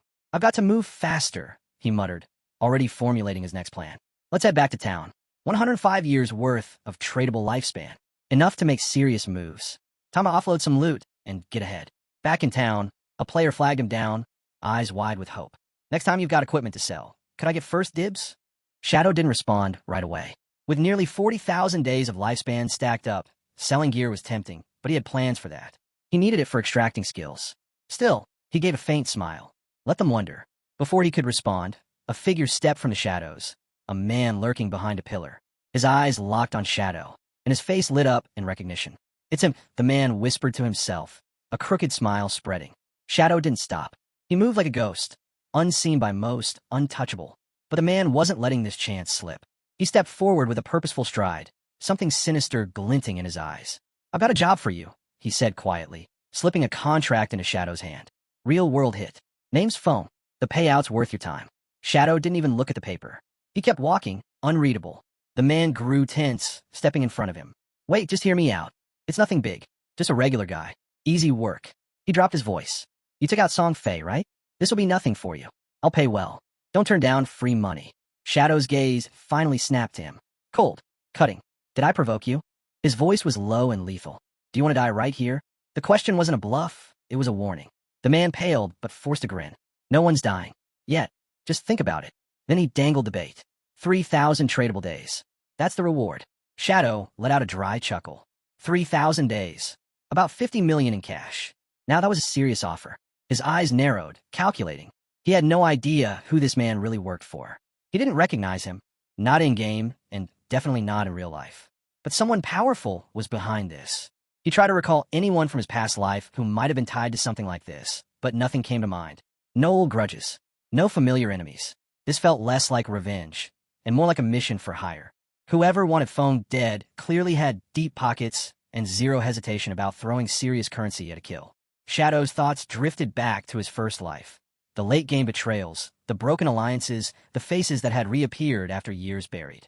But this guy, the one standing in front of him now, he wasn't part of any of that. Just a courier. A pawn. Still, the man's expression lit up, mistaking Shadow's silence for interest. But Shadow wasn't buying it, not completely. This wasn't just a hit job. There was a message behind it. This has to be Chien, he thought. She had the means, the motivation, and the ego. But if she'd really wanted Fong dead, she wouldn't have waited until the game launched. No, this wasn't about Fong at all. This was about him. She wanted to get close. Fong was just the excuse. A smirk crept onto Shadow's face. "Still salty? I turned her down, huh? Haven't even gone looking for her, and she's already hunting me." Finally, he broke his silence. "I'll take the job," he said smoothly. "But I want half up front, and I'll choose when to strike." The man flinched. "Wait, I need to check with my superiors." Shadow raised a hand, cutting him off. "Do what you need, but I don't move a step until I'm paid." A tense pause. Then the man spun around and made the call. A few minutes later, he returned, reluctant, but holding out a confirmation. 1,500 tradable days. Shadow took it without hesitation. Call it interest, he thought, his grin sharpened. Then he leaned in, voice like a blade. "Tell your superiors I'll be paying them a visit soon." That shook the man. Visibly nervous now, he handed over the target's info. Shadow scanned the details, surprised by the precision. Whoever wanted Fong dead had done their homework. So this guy's not a ghost after all, he thought. He pocketed the file and turned to leave. "I'll be in touch," he said coldly, vanishing into the crowd. The man stared after him, frustration simmering just beneath the surface. "Isn't he supposed to be working for Miss Chien too?" he muttered. But before he could lose himself in thoughts, a new voice called out. "Hey, wait." Shadow stopped and turned. A woman approached with a sly smile playing on her lips. "Heard you're hunting boss coordinates," she said. "I've got one. Gold tier. Interested?" He raised an eyebrow, intrigued. "What's the price?" 100 days of lifespan, she replied. "You pay after we find the boss." He thought over. Gold tier bosses were rare. Worth a gamble. "I'm in," he said, a faint smile forming. She motioned for him to follow. "It's north of the city. The boss is called the Plague." That caught his attention. "You've seen it." She hesitated, then gave a slow nod. "Yeah, but I don't think you can handle it solo. It has area-wide poison effects. You'll want a healer." Shadow chuckled. His smile widened. "No healer needed," he said, because he already knew. Shadow already knew the Plague wasn't just any gold-tier boss. It dealt poison damage over time, deadly, persistent, but nothing he hadn't faced before. He needed to go all in, unload everything in his arsenal, and it quickly. This fight? It was doable. Still, something about it nagged at him. This wasn't just another hunt. This felt bigger, a thread that would unravel into something far more dangerous. Shadows of enemies he hadn't even realized he had yet. But that would have to wait. For now, the plague was all that mattered. The woman led him through a narrow, twisting path, her steps quickening as they neared the entrance to the cave. The cliffs loomed above like silent guardians, the thick trees around them casting long, creeping shadows. She glanced over at him, her voice barely more than a whisper, urgent, tight. My team cleared the smaller mobs, but the boss, it was too much. A real monster's waiting down there. Her eyes narrowed as the cave came into view. Shadow's pace never slowed. His presence was like the terrain around them, sharp, unyielding, dangerous. He was already calculating every angle, every counter. Dripping water echoed faintly through the tunnel as they descended. The air grew colder, damp, and heavy with the scent of earth and rot. At the cliff's edge, the woman stopped. She raised her hand and pointed downward. There, that's where it's waiting. Shadow stepped up beside her, and what he saw could have been pulled from a nightmare. A swirling mist of toxic green hovered over the ground like it was alive. At the center stood a massive tree-like creature, its bark warped into grotesque, jagged shapes. A fiery red glow pulsed from deep within its core, like a heart-pumping venom. Shadow didn't flinch. His eyes locked on the boss. He studied it, memorizing every twisted branch, every movement of the fog. Then, without a word, he completed a life trade, offering 100 days of lifespan. The woman blinked, caught off guard, but she said nothing. Shadow was already shifting into battle mode. Cool, calculated. The poison would be intense, but his ghost shadow ability had a 75% dodge rate. That would be enough. He stepped forward, but her voice stopped him cold. Wait, there was tension now, real urgency. There's something you need to know, she said, her voice tight. This place, it's a setup. The moment you engage the boss, they'll come for you. Players with advanced tracking gear. You'll be surrounded. Shadow's gaze sharpened, but his tone stayed calm. That's supposed to scare me? He asked. Smooth. I see. I'm not some hero you ambush for glory. She hesitated.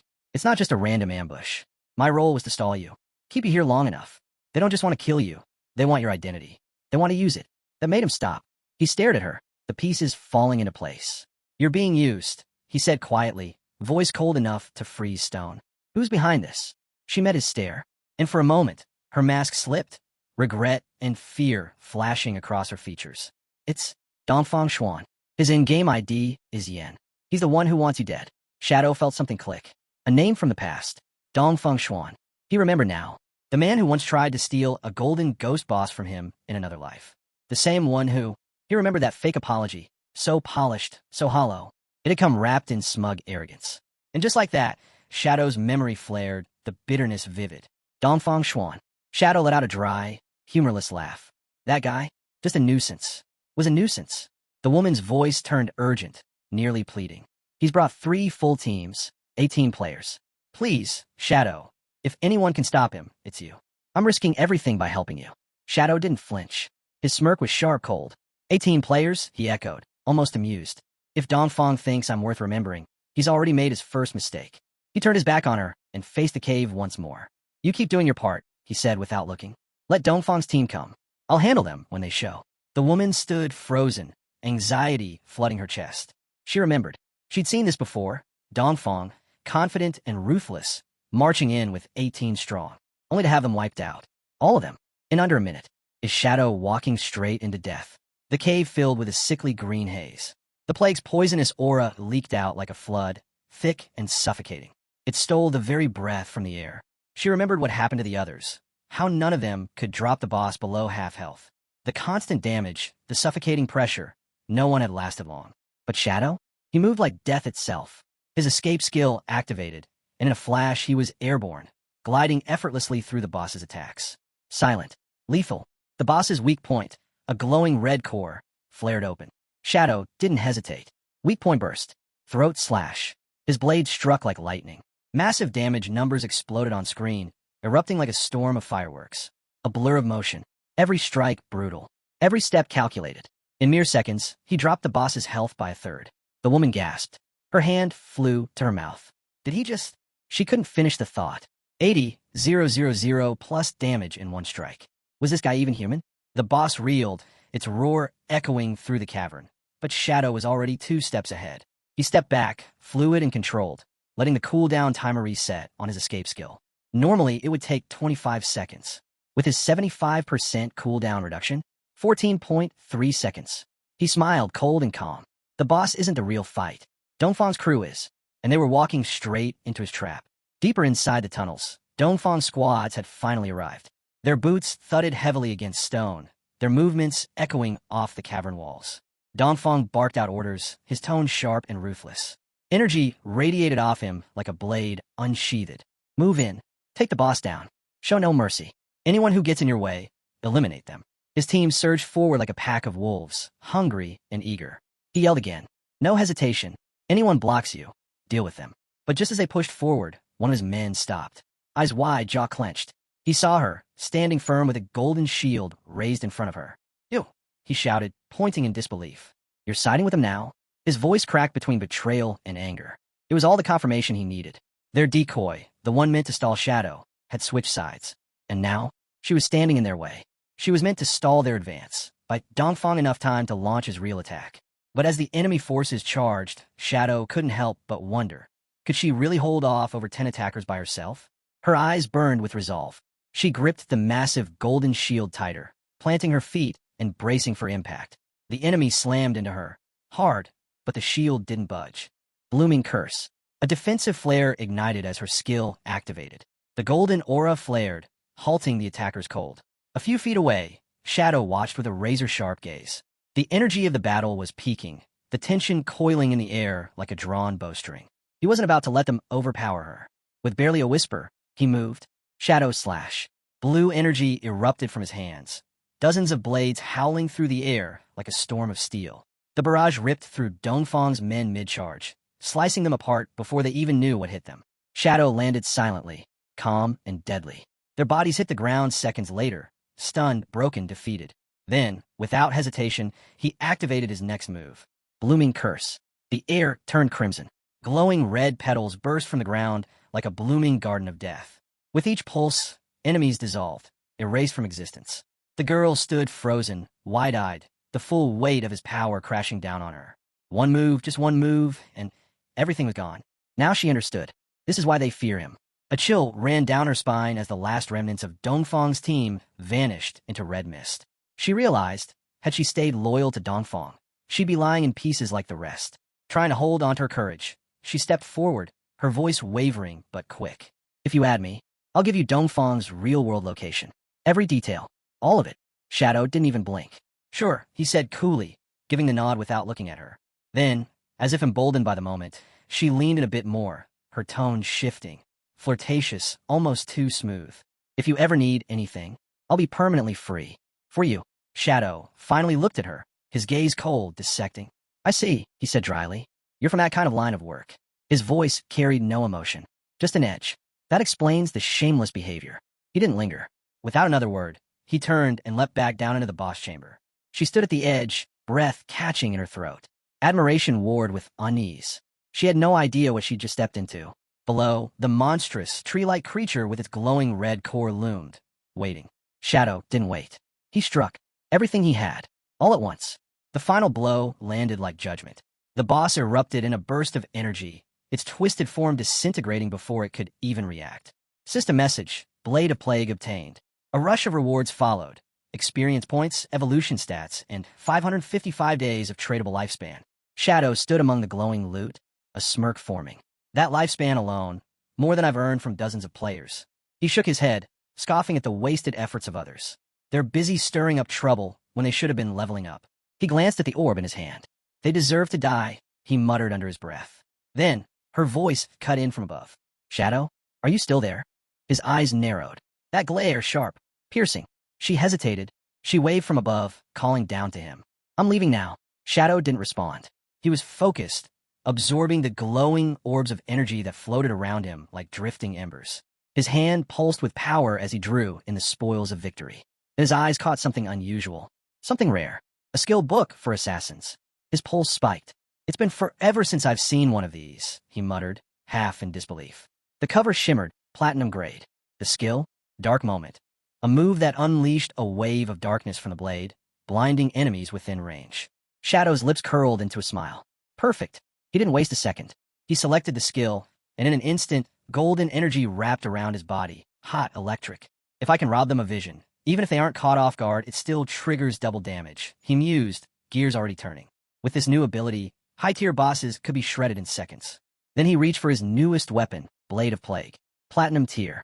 Its passive effect added poison damage, dealing an additional 50% power 3 seconds after contact. Shadow studied the stats, admiring its lethal potential. A new skill, a new weapon, and rising confidence. He turned away from the dungeon with calm steps and a sharp focus. Another victory in the bag. His evolution points had hit 98, just 2 more, and his rare dagger would ascend to legendary status. Outside the dungeon, Shadow paused. His eyes locked onto the horizon. The desert stretched endlessly ahead, bathed in the dying light of the sun. Just a little more experience, he said softly. Then I can advance my class. In the scorching heat of the desert, Shadow moved. 2 desert creatures, awkward, clumsy things, scurried across the sand, oblivious to the storm coming their way. With a confident smirk, he struck. A wide area swept through the air, his energy dancing like a painter's brush on canvas. The startled monsters let out ridiculous shrieks, scattering in every direction like panicked ants. Energy trails flashed across the sky as they tried to escape, only to be struck down one after another by Shadow's relentless precision. The last one hit the ground with a crashing thud. Shadow stood still, catching his breath. Finally, he whispered, wiping sweat from his brow. That's enough. Then it began. A golden vortex swirled around him, pulling air and energy into a focused spiral. The desert held its breath. Light enveloped him, brilliant, blinding, divine. System message, job advancement complete. You have ascended from Tier 0 to Tier 1. Power surged through him like a lightning strike. His stats updated instantly. Strength, 3-9. Constitution, 3-9. Agility, 8-24. Spirit, 5-15. His entire form glowed, wrapped in radiant gold. A sense of invincibility washed over him. A new world had opened. Tier 1 unlocked passive traits that enhanced his stealth and active abilities that allowed him to strike while invisible. His stealth duration increased dramatically. And now, critical hits had a whole new meaning. Multipliers now triggered under certain conditions, and Shadow's eyes gleamed as he took in the full scale of his transformation. As long as I manage my cooldowns, he murmured, a grin tugging at his lips, I can stay hidden permanently. This stealth? Near unstoppable. His body had fully advanced, and with every movement, he felt sharper, deadlier. Attacks launched from outside an enemy's field of vision now dealt triple damage instead of double. Triple damage, he thought, impressed. No wonder this hidden class is ranked the strongest. Then it happened. A system-wide announcement echoed across Shanghai City. System notification. Over 10 players have reached level 10 within the last 10 minutes. Qualified players will now be transported to the Divine Spirit Ruins. Shadow looked up, eyes narrowing. Time to move. He pulled up the leaderboard, scanning quickly. Dark Shadow, his alias, sat at the very top. Beneath him were names he recognized. Players from his past life. Global elites, professionals who had once ruled the rankings. But not anymore. This time, he had changed the game, and with it the fate of the world. As night fell across the city, the real-world authorities were already making their move. In front of a high-security building, a long line of arrested individuals, members of the notorious Jiang Industrial Crime Group, were being let out in cuffs. Heads down, faces blank with shame. One officer stood at attention, saluting as he gave his report. Most of the group's core members are in custody, but 3 key suspects remain in-game, unconscious in the real world, unreachable for now. The superior officer didn't hesitate. Notify the team. We need to force them offline. If we can catch them logging out, we can arrest them on the spot. A brainstorm followed quickly. Players couldn't be attacked in safe zones, but their real bodies? Still vulnerable. And real bodies needed food. Once those players logged out to eat, they'd be exposed. That was their moment to strike. Shadows made this easier, one officer added. He not only exposed the Jiang's operations, he showed us how dangerous these game abilities can be in the real world. They exchanged grim looks. Explosions had already begun to rock other cities. Unrest was spreading fast. Powers from the game bleeding into reality. Another officer spoke firmly. Our teams reached level 10, thanks to the gear and skill books Shadow provided. He's more than an asset now. He's vital. The commander nodded. Do whatever it takes to keep Shadow on our side. Shadow arrives. He stepped into town just as the warm hum of evening settled in. Peaceful. Almost too peaceful. The quiet didn't match the chaos he'd just come from. A familiar voice rang out, cutting through the stillness. There he is, the defender of justice himself. The girl approached with a big, over-the-top smile. You don't need to be humble, Shadow. The authorities have already gone public with what you've done. He said nothing. His eyes scanned the area, calm but alert. Inside, he understood what this meant. The announcement wasn't just praise, it was leverage. Cooperation with the government would be smoother now, at least for a while. The girl's smile faltered just slightly. Dongfang, he hasn't logged out. I've been keeping an eye on him. Shadow gave a small nod, acknowledging her update. No need for words. He already knew what came next. Shadow moved with purpose, his next stop locked in, Divine Spirit Ruins. He walked toward the teleportation altar at the town center, boots striking the stone path with steady rhythm. The air buzzed with energy around the portal. Players came and went, vanishing to far-off places. Yet one portal stood untouched, the one leading to the ruins. It was sealed off to most. As he stepped onto the glowing platform, a wave of energy pulsed beneath him. His eyes narrowed. A system alert blinked into view. Destination confirmed, teleporting to Divine Spirit Ruins. He gave a quiet smirk. The starter zones were just the warm-up, he muttered. Now the real game begins. A burst of searing light exploded around the platform, crackling with fierce energy. Conversations nearby stopped mid-sentence. Players turned in confusion. No one had seen anyone step onto the altar. Then one player, with a basic stealth detection skill, scanned the area, visibly unsettled. Wait, was that Shadow? He blurted, more to himself than anyone. Whispers spread like wildfire. His stealth, it's beyond level 2. No way, he's invisible even here? It became clear. Shadow wasn't a rumor. He was the real deal. A player beyond their reach, a ghost in the game. All they could do was watch. A glowing portal flared open across a ruined skyline, and from it, Shadow stepped into view. The city before him stretched out in silence, scarred and abandoned. The sun bled orange across the shattered rooftops. He recognized it instantly. Shanghai's city, or at least what remained of it. Every player's first visit to the Divine Spirit Ruins began here, in a warped version of their own city, twisted and decayed. Why the cities mirrored the real world, no one knew. Not even him. Something shifted in the air. He wasn't alone. His senses sharpened. Steps slowed. The silence wasn't peaceful. It was loaded. The scent of rot clung to the streets.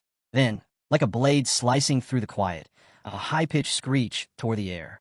A beast lunged from a rooftop, claws aimed right for his head. Fast, feral, and heavy with killing intent. But Shadow didn't hesitate. He tilted slightly, vanishing just as the claws came down like thunder. The impact shook the pavement, but he was already gone.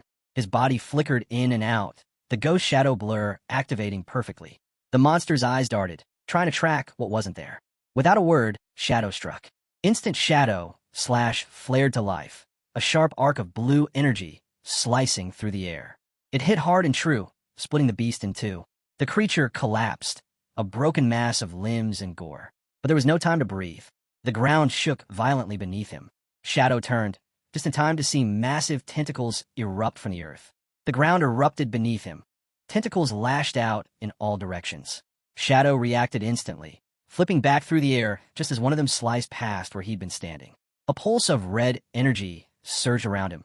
Graceful escape kicked in, launching him clear of the trap in the nick of time.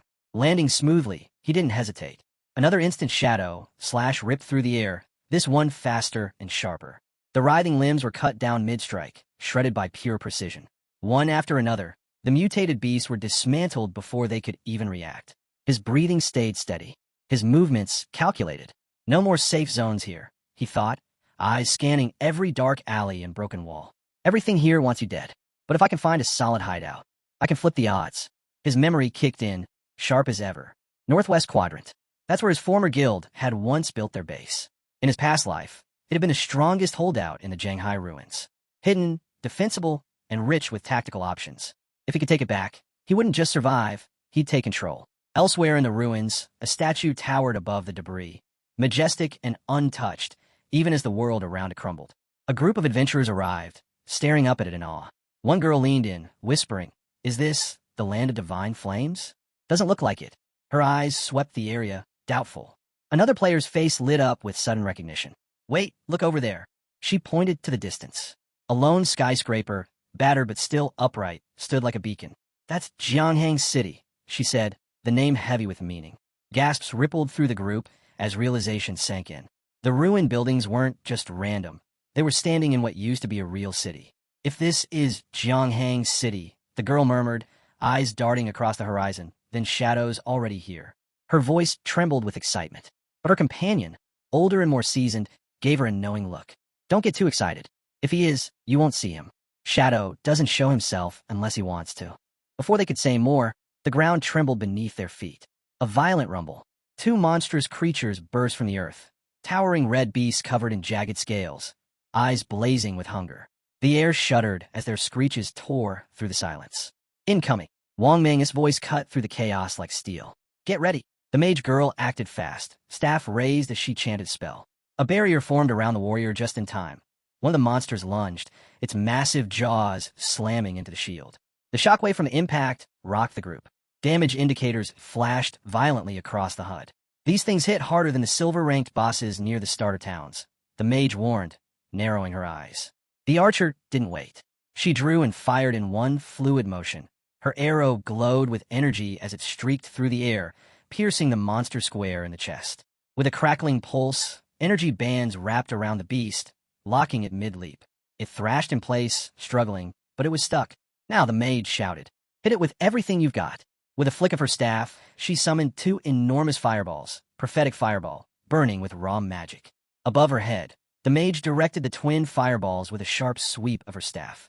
They shot forward, crashing into the immobilized beast. Flames erupted on impact, engulfing the monster in a raging inferno.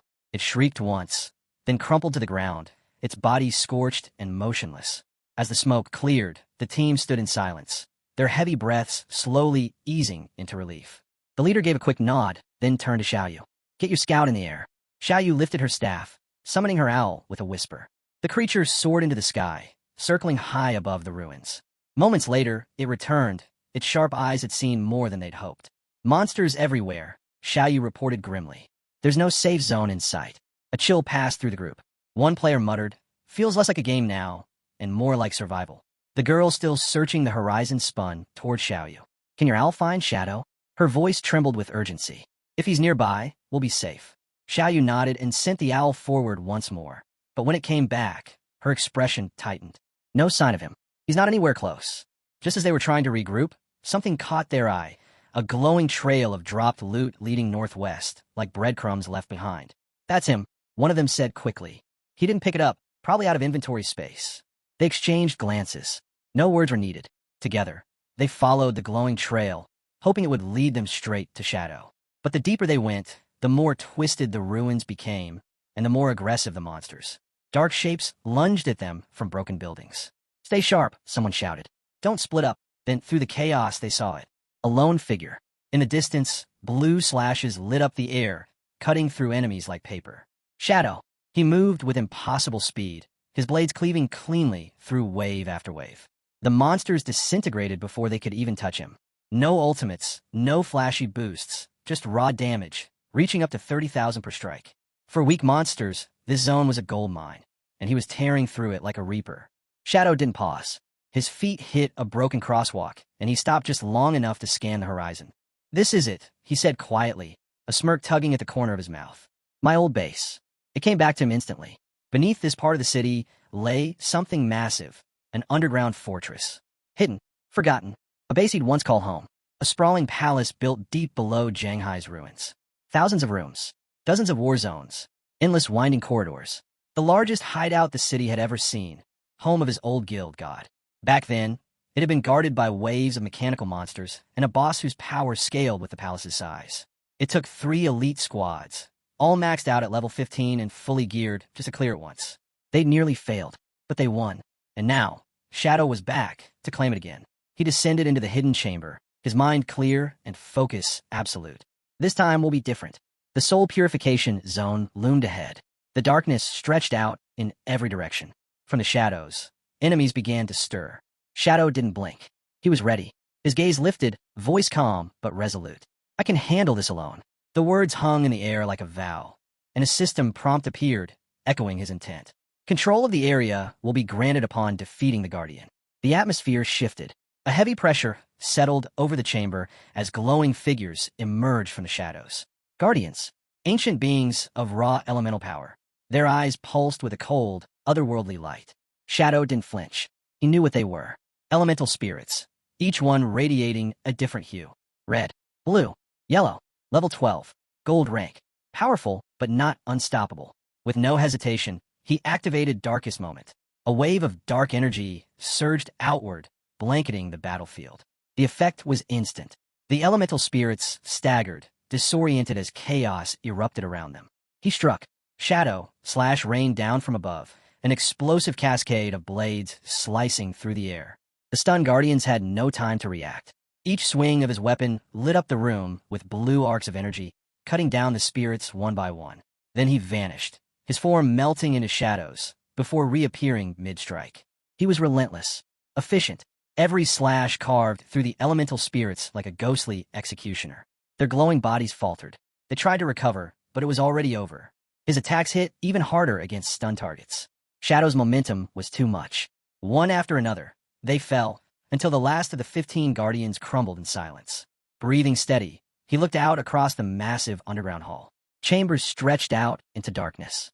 Thousands of rooms, endless corridors, and within them, monsters, traps, secrets. The challenge ahead was enormous. But he was ready. He approached a raised platform, preparing to move into the next phase. But before he could take another step, the air shimmered. A glowing figure appeared before him, the true protector of this hidden zone. Then, without warning, a blue teleportation circle flared beneath his feet. Light swallowed the space. The world around him twisted, and when it reformed, he was standing on a ruined city street, the sky painted in the golden glow of sunset. The scent of decay and rust hung heavy. Broken buildings lined the street, rubble everywhere. Then he recognized it.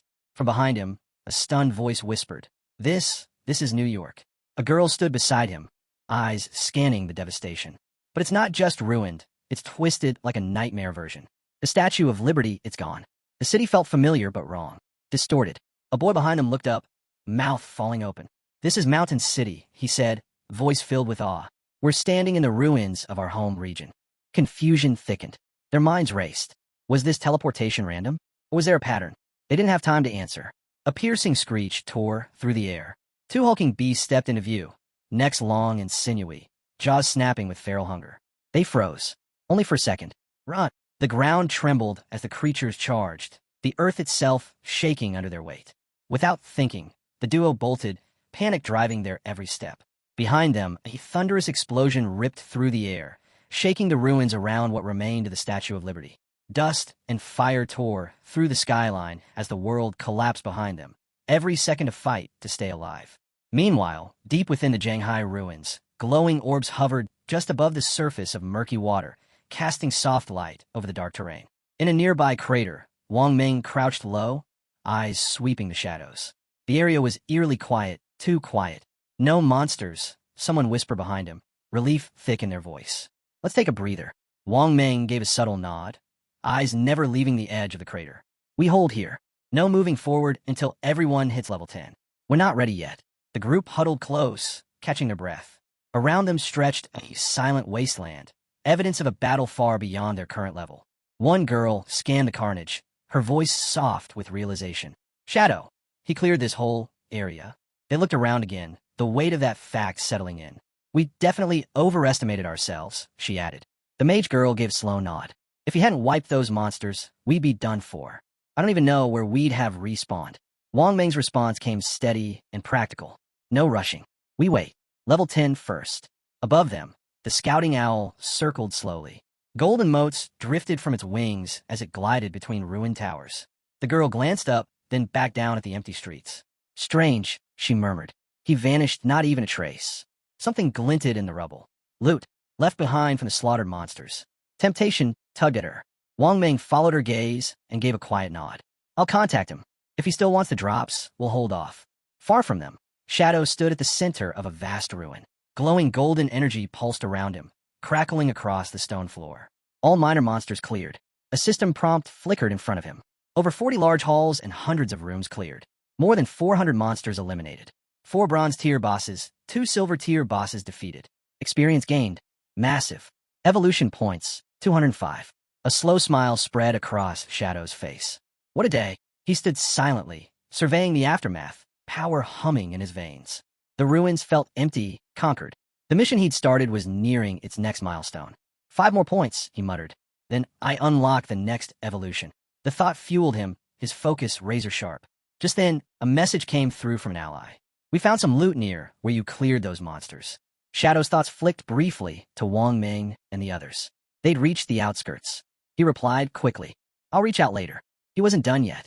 He had gear to unload, equipment looted during the earlier chaos, and now, with his inventory almost full, it was time to sell. But first, the mission. Send your coordinates. I'll head there soon. Without another word, Shadow turned back to the glowing chamber. The ground beneath him crackled with blue electricity, pulsing with dangerous energy. He narrowed his eyes.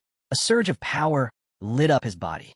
His form blurred as he launched forward, streaking across the electrified floor, swift, precise, unstoppable.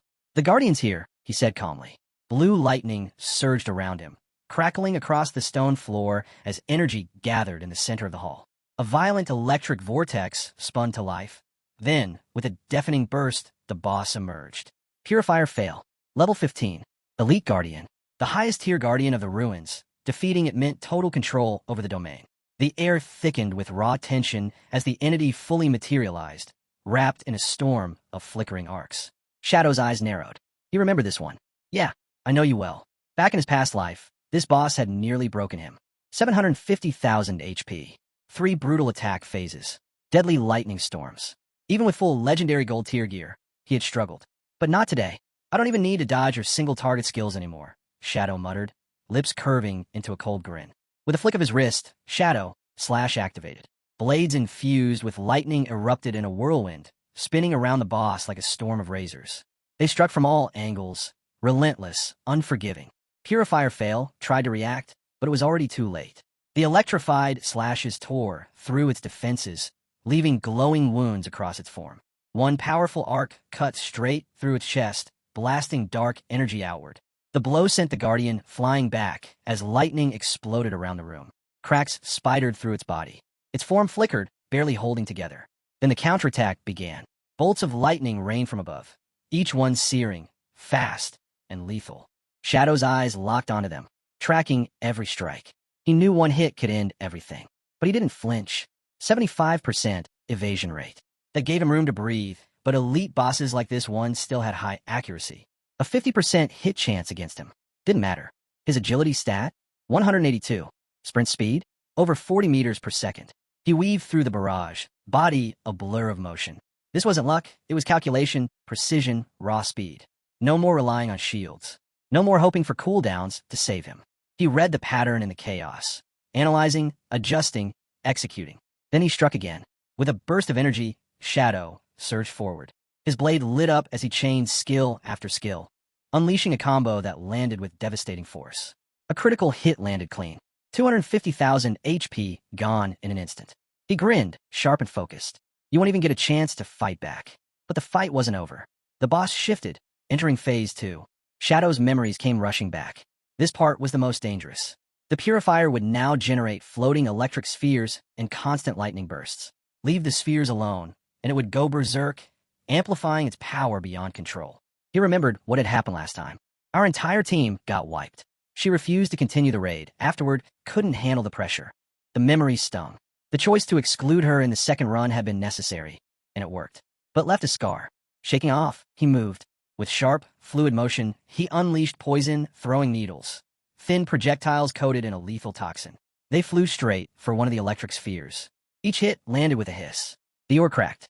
The boss flinched, lightning flaring wildly around its body. Shadow didn't pause. He remembered the rule.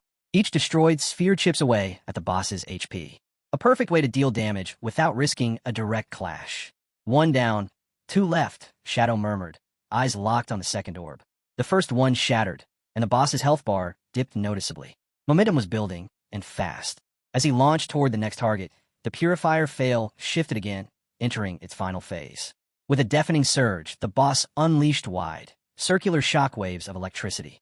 They rippled outward in all directions, crawling across the floor like living arcs. Shadow didn't flinch. He watched it unfold with chilling calm. Back then, we needed 4 dedicated healers just to survive this phase, he thought, recalling how his entire guild once had to equip specialized lightning resistance gear just to stand a chance. Not this time. His voice cut through the hum of static. I don't need complicated setups anymore. This is mine. The boss roared, charging its most devastating ability, light pulsing in its core, energy flaring wildly.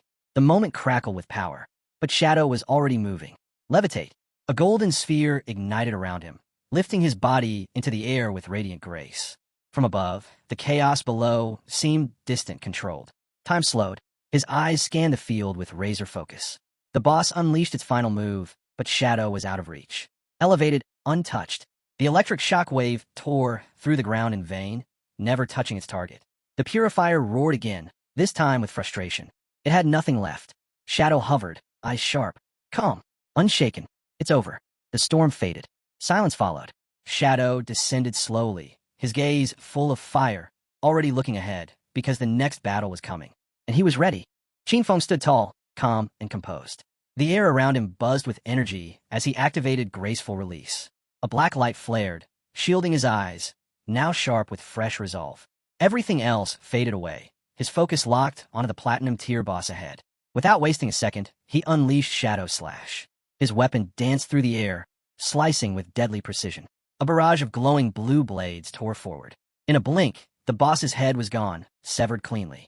The massive creature collapsed, its body thudding to the ground, lifeless. Qinfeng landed softly. A system notification popped up. You have killed the Soul Cleanser, Platinum Tier boss. More messages followed. He'd hit level 11. All 4 main attributes increased by 4 points, plus 10 free attribute points, 20 evolution points, and a staggering 1,520 days of tradable lifespan. A quiet satisfaction settled over him. It was the world's first Platinum Tier boss kill. 10 reputation points earned. All around him, glowing lifespan orbs littered the ground, a silent testament to his victory. But the real prize was even greater. He had claimed control over the sanctified grounds, a hideout with massive implications. This wasn't just a game-safe zone. It was a powerful asset that could be brought into reality. When a game merged with the real world, traditional weapons had started failing. Nuclear bombs became junk. Planes and tanks? Soon to be relics. The future wasn't about bullets anymore. It was about what players could extract from a game. Qinfeng's thoughts turned serious. A hideout, once brought into the real world, would generate a magical defense barrier. Total safety. And the sanctified grounds? It was more than just a base. It was a future stronghold. A lifeline. He turned to leave, memories surfacing. In my last life, my guild used the same place as their HQ. Back then, it was filled with good times, but also betrayal and endless backstabbing. His gaze hardened. Not this time. I'm doing this alone. No more leaning on anyone. Then, the sharp sound of rain echoed outside. Suddenly, a violent screech cut through the storm. On the battlefield, Xiaoyu's friend was under attack. She dodged desperately as a monster's massive axe came crashing down. Get out of the way, she screamed, her movements frantic. Too slow. The axe hit. One brutal swing and she was down. Back in town, Xiaoyu got the system alert. Her friend was dead. 14 years of non-tradable lifespan gone. 2 days of tradable lifespan lost. The news hit like a punch. Her chest tightened. Her friend's voice burst through the earpiece, angry and bitter. What the hell was that? Why didn't you dodge? Xiaoyu's hands trembled. Her voice snapped back. Who are you yelling at? You're the tank, not me. It was your job to hold him off. How was I supposed to dodge its skills when you couldn't even hold the boss's attention properly? Xiaoyu snapped. Their voices clashed, the argument escalating fast. Frustrated, her teammates stormed off, abandoning the party in a fury. Panic set in. With him gone, Xiaoyu stood exposed, vulnerable to the boss's next attack. The result was swift. Another death, another chunk of lifespan lost. Meanwhile, in the ruins of Shanghai, a new message echoed across the land. System announcement. Player Shadow from Shanghai City has achieved the world's first Platinum Tier boss kill. 10 reputation points earned. The news hit like a lightning bolt. Players across the region lit up with chatter. No way. He soloed a Platinum boss, someone gasped. I haven't even seen a gold tier yet, murmured another. The name Shadow spread like wildfire, becoming a whispered legend. Speculation exploded. Who was this mysterious player? How'd he pull it off? Watching it all unfold, Xiaoyu felt a growing unease. Why are so many players still struggling with silver tier bosses? She wondered. Platinum bosses were supposed to be unbeatable, yet Shadow had done alone. Back at Shadow's base, Qinfeng was already busy collecting the glowing lifespan orbs left behind. With his fresh level up to 11, it was time to distribute his attribute points. He didn't hesitate. Agility was his priority. His fingers flew across the system interface, locking in his stats. Every point added sharpened his edge. Combined with his infinite invisibility, a thought struck him. With this setup, I could take down bosses without even getting touched. The idea thrilled him. But what came next was even better. A system notification flashed up, 20 evolution points earned for defeating a platinum tier boss. His heart skipped. That was enough to evolve Greedy Hand again. Joy surged through him. With another evolution, the skill would boost his loot count from 3 to 5.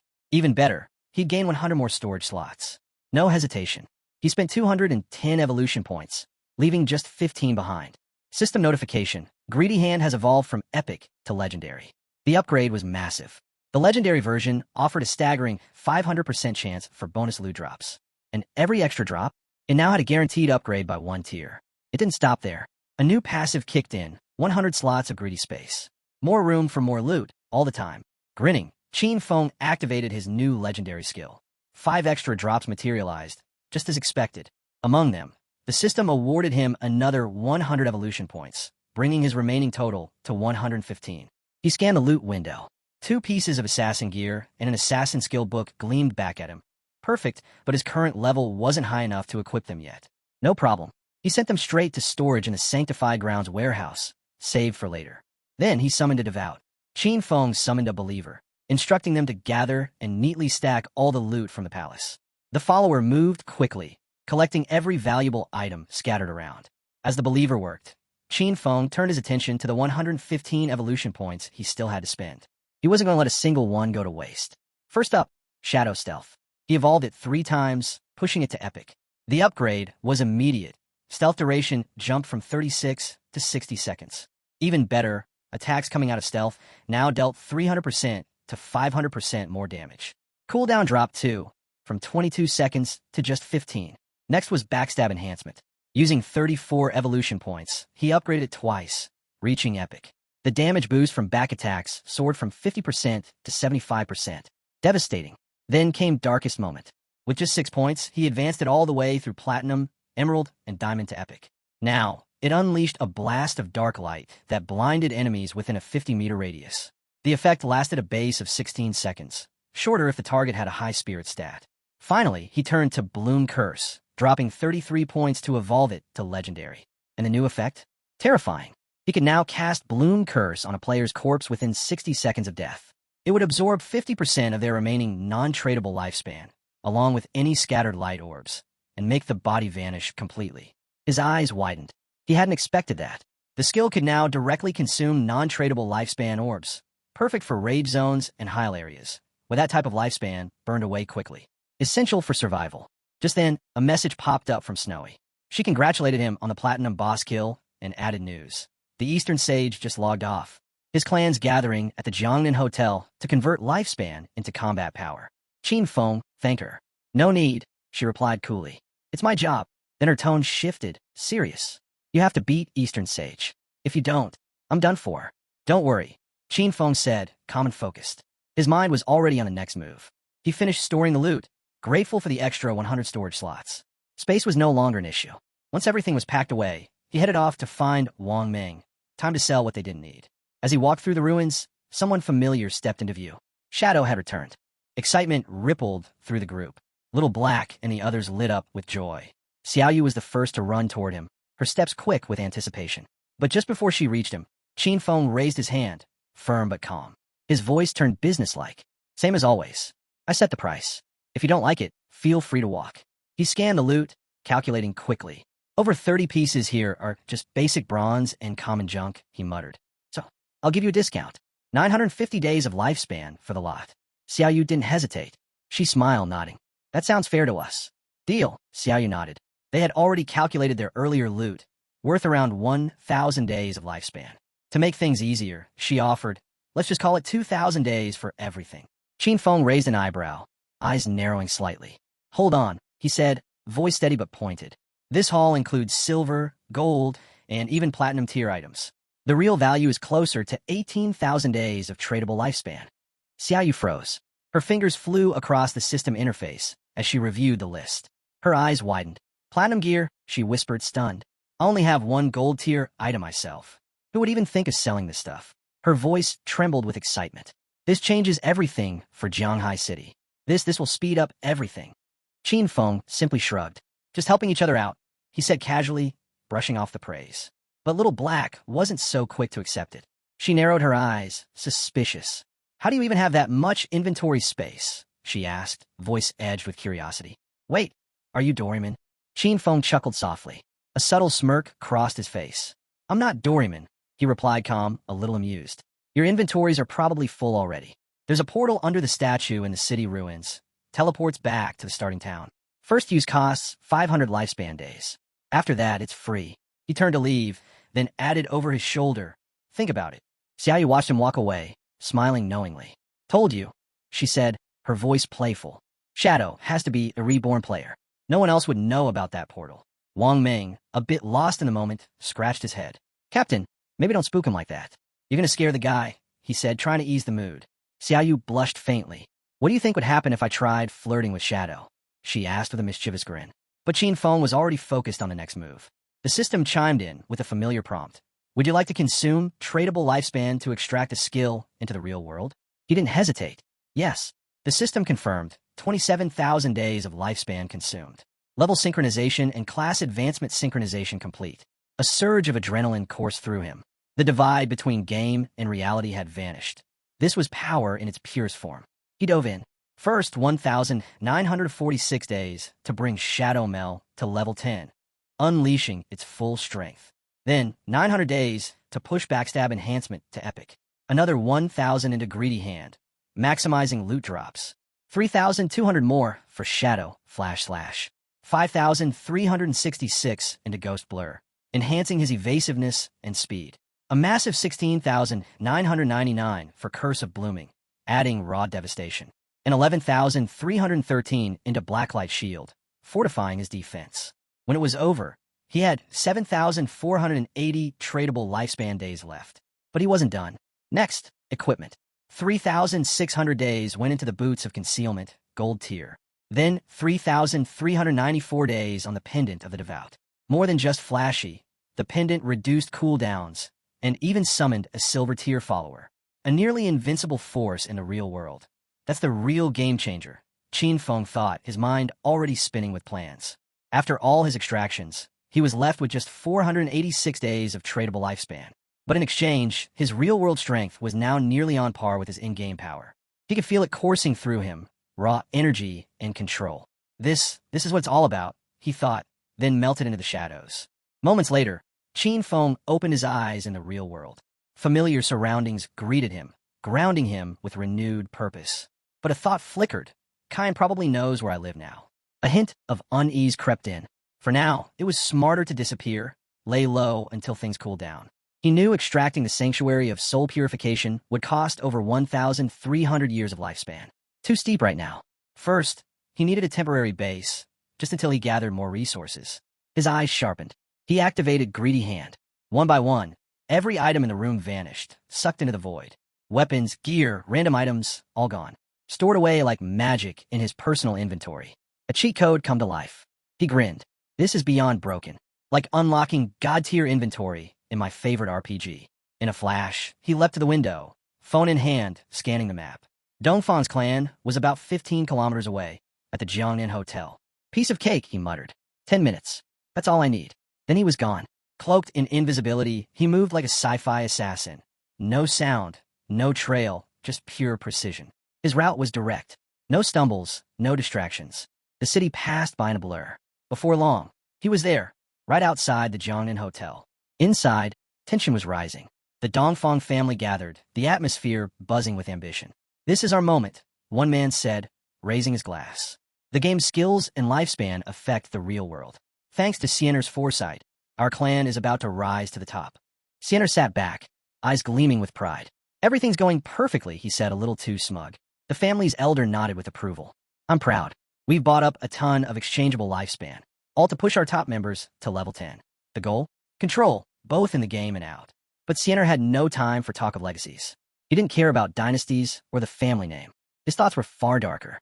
The old man's barely clinging to life, yet he still wants to play king, he scoffed silently. But once I get my hands on Shadow's secrets, it's over. He already had a plan. Trap Shadow, expose his abilities, then milk him for every ounce of lifespan.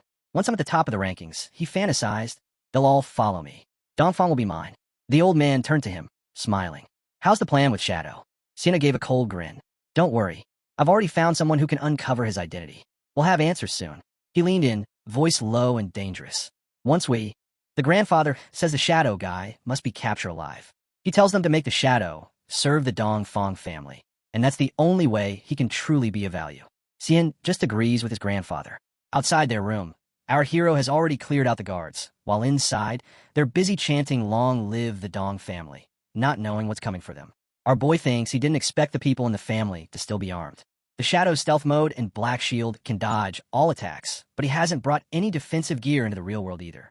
If he gets hit in the heart or head, it's game over. Right then, he summons a devout follower monster with just a flick of his hand. He reminds himself to stay conscious. His devout follower has sharp claws for close combat and green flames for long-range attacks. He commanded to get in there and kill them all, leaving no survivors.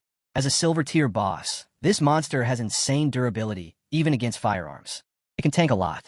Just as it's about to bust through the door inside the room, a guy and a girl are drinking. They spot the monster and panic.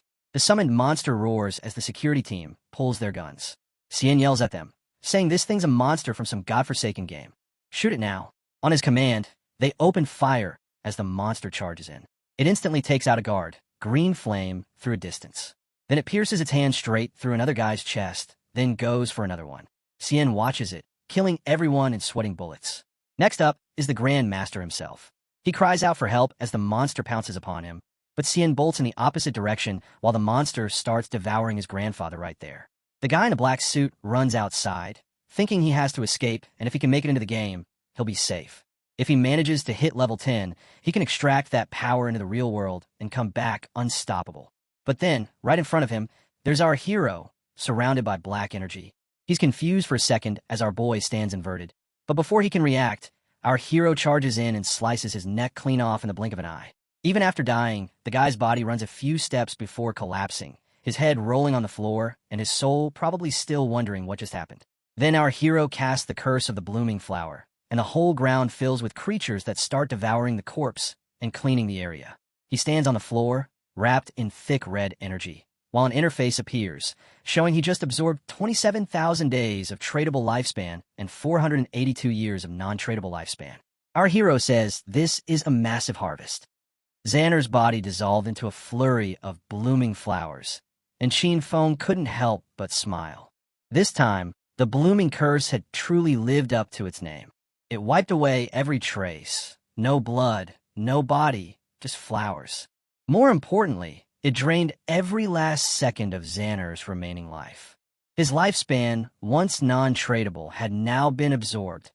An astonishing 2,327 years added to Qin Feng's own. With this buffer, stepping into rage zones wouldn't be nearly as nerve-wracking anymore. Just then, panic broke out. Someone shouted an alarm, yelling for the police. There had been gunshots and screams coming from one of the private rooms. Qin Feng's expression shifted. He remembered clearly. That room belonged to the Dongfang family. Moments later, a group of police officers stormed toward the scene. Based on the reports, they were bracing for casualties. But when they threw the door open, they were stunned. Not a single corpse in sight. It was baffling. The room was a wreck, clearly signs of a violent struggle, yet there was no one there. One officer looked around in confusion. "Did anyone see anyone leave the building?" he asked. But no one had. It was as if the entire Dongfang family had vanished into thin air. With no leads, they had no choice but to call on the investigation unit. Meanwhile, Qin Feng had already slipped away from the hotel. His next destination, Qian Corporation. But he knew their headquarters had relocated to North America before the game descended. Only the CEO's daughter, Qian Shishir, remained trapped in Demon City. He needed to eliminate her before she escaped the country. The distance from Jianghai City to Demon City was nearly 300 kilometers. On foot, it would take hours, and that was time he couldn't afford to waste. Deciding he needed rest, Qin Feng began preparing to log out. His plan was to return to the game once recharged. Back in that forsaken game world, Qin Feng appeared in the ruins, quickly spotting a few silver and gold tier bosses still lingering nearby. Time to farm. Just then, Captain contacted him, voice buzzing with excitement. "We've got huge news," she said. Xiao Hei found a tomb entrance, but there's a gold tier vengeful spirit guarding it. We couldn't take it down. Surprised, Qin Feng asked how they even stumbled upon a tomb. Captain explained they were heading back to the starting city when they took a small detour to avoid some weak monsters. Somewhere along the way, they realized Xiao He was missing. After some searching, they found him at the bottom of a pit. He'd accidentally fallen into a special tomb zone, one where Team Chad's tech didn't work. They jumped in after him, only to be chased by a level 12 gold boss. Fortunately, they managed to outrun it and escape back to Shelltown. If you want in, Captain offered, I've got the coordinates. Qin Feng chuckled. Talk about luck, finding a tomb just by stepping in the wrong spot. It didn't get more random than that. Still, it was the kind of luck he could use. Tombs like faith temples and cursed ruins were chaotic, unpredictable, and extremely rare. Qin Feng asked Captain to send the coordinates, and she did right away. Turns out the tomb was hidden near the ruins of Shelltown. He thanked her and added, if I find anything I don't need, I'll sell it to you guys, no problem. He couldn't help but admire how sharp Captain and you were. As he reached the location, his attention landed on a massive well. He paused. Was this really the entrance?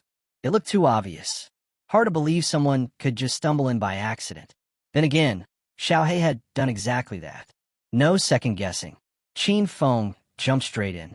The system immediately greeted him. You've entered the Tomb of Resentment. Long-range communication is now disabled. He landed at the bottom and started walking down a shadowy corridor. That's when it emerged. A towering monster, the Wailing Spirit, a level 12 gold rank boss. Qin Feng stood still, studying the creature in silence. He'd never come across this boss in his past life, but just by looking at it, he could tell it hit hard, covered a wide area, and dealt heavy physical damage. Now he understood why Inu and the others had run. The gear and skill books he'd sold them didn't do much to boost defense. If someone like Wang Meng, a Holy Shield warrior with about 5,000 HP, took a direct hit, he'd probably lose over half his health in one shot. Qin Feng narrowed his eyes. One clean strike from that axe would be fatal. He activated Bless and followed it with instant Shadow Slash, darting in and slicing off the monster's arms in one clean combo. The boss had sky-high defense, and instant Shadow Slash only dealt 80% of its usual damage, but that wasn't the goal. He was setting it up for the real finisher. Blessed Release, Throat Slit. The monster's severed arm twitched and shot toward him. He reacted fast. Boom! An explosion rocked the corridor. Qin Feng barely managed to leap back in time. His heart pounded. A corpse explosion. He'd gotten sloppy. If Ghost Blur hadn't triggered when it did, he'd be dead already. The boss's remains crumbled, then transformed into pure lifespan energy. Qin Feng recalled something similar from his past life. His team had once killed an unknown boss, and someone had rushed in too eagerly to loot it. The corpse exploded, taking him out instantly. Entire squads have been wiped like that before, usually by platinum-level bosses and above. He hadn't expected a gold-rank boss to go out the same way. Using Greedy Hand, he scooped USP the loot. A flood of system notifications hit him. You have slain the resentful ghost, gold-tier boss. Rewards, plus 10 days of tradable lifespan, plus 20 evolution points. Bonus from Greedy Hand, plus 63 days tradable lifespan. Platinum tier, resentful leather armor obtained. Platinum tier skill book acquired. Night Ring Blades. He raised an eyebrow. Gear and a skill he could actually use? The system described it in detail. Dark Night Ring Blade, a platinum tier assassin weapon. The skill was exactly what Qin Feng had been hoping for. Dark Night Ring Blade, a move that infused the blade with dark elemental energy, striking every enemy within a 5-meter radius and adding 500 points of dark elemental attack.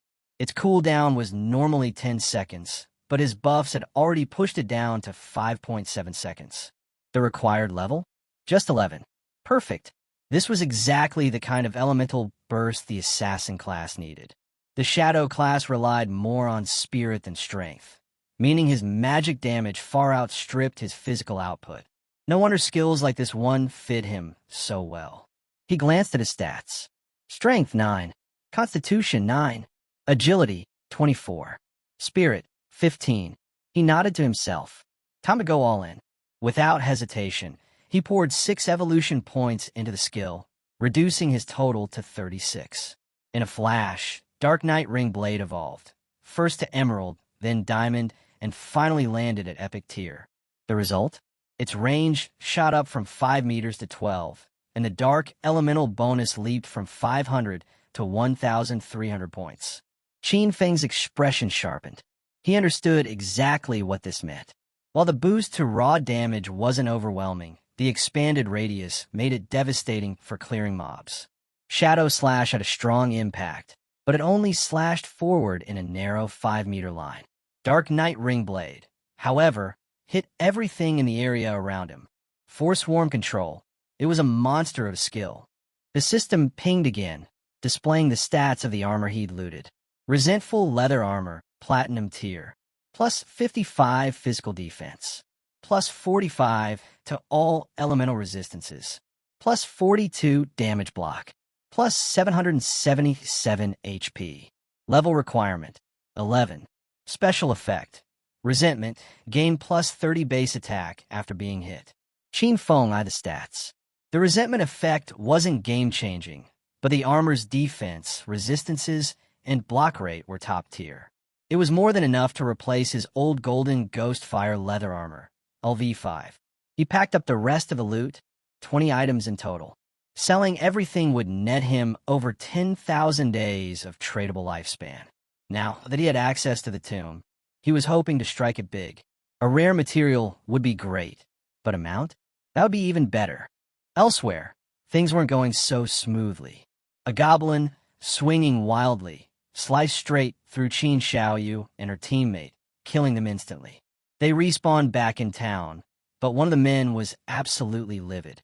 He lost it, screaming, furious. He stormed over to Qin Xiaoyu, grabbed her by the collar, and shouted in her face. "You're useless. You've grown taller, but your brain's still the size of a pea." He was fuming, blaming her for the entire team's wipeout. "It's always you. Every damn time it's your screw-ups that get us killed. I've only got 2 years of non-tradable lifespan left because of you." Then, with one brutal motion, he threw her to the ground. "If you dare come near me at school," he warned, voice low and dangerous, "I'll make sure you regret it." Someone approached to help her, just as the furious man disconnected from the game. Her friend turned to her, concern in her voice. "Come with me to my parents' village," she said. "They've got a support group for people like us, those who can't keep up with this crazy game. It's mostly for the elderly, but they'll help anyone struggling." But Qin Xiaoyu's hands were clenched. Anger bubbled up inside her. "No," she snapped. Then she logged off without another word, rejecting the offer outright. "Go by yourself, Yin Yin." She jolted awake in her bed, still seething. Grabbing her phone, she messaged Henin. "Can you help me level up?" Henin replied with a smile. "Sure, but it'll cost you. One night with me. I want to see what the school's goddess is like in bed." Her face twisted in disgust. "You disgusting creep," she spat. "Who do you think you are?" But then, as if flipping a switch, she changed her tone. A soft smile crept onto her lips. "Actually, I've always liked you too," she said sweetly. "The only reason I didn't accept your confession before was because my brother Qin Feng wouldn't let me. But now that we're no longer close, we could finally be together." Henin didn't fall for it for a second. "You're really something," he laughed. "Trying to guilt-trip me now? Please. If you've already ditched your own brother, who knows what you do to me?" Then he cut her off coldly. "Don't ever contact me again." Still, she didn't stop. She started messaging everyone she could think of. First up was Sharp Young Master. She invited him over, hoping for some company, and maybe a bit of help leveling up, but he instantly saw through her. "Oh, it's you," he scoffed. "I'm platinum level now. Got plenty of women. Don't need you." And he told her to get lost. Next, she messaged Brother Zoma, claiming she was bored and waiting for him in Shelltown. His reply was no better. "Everyone knows how you tricked Zhang Wei," he said.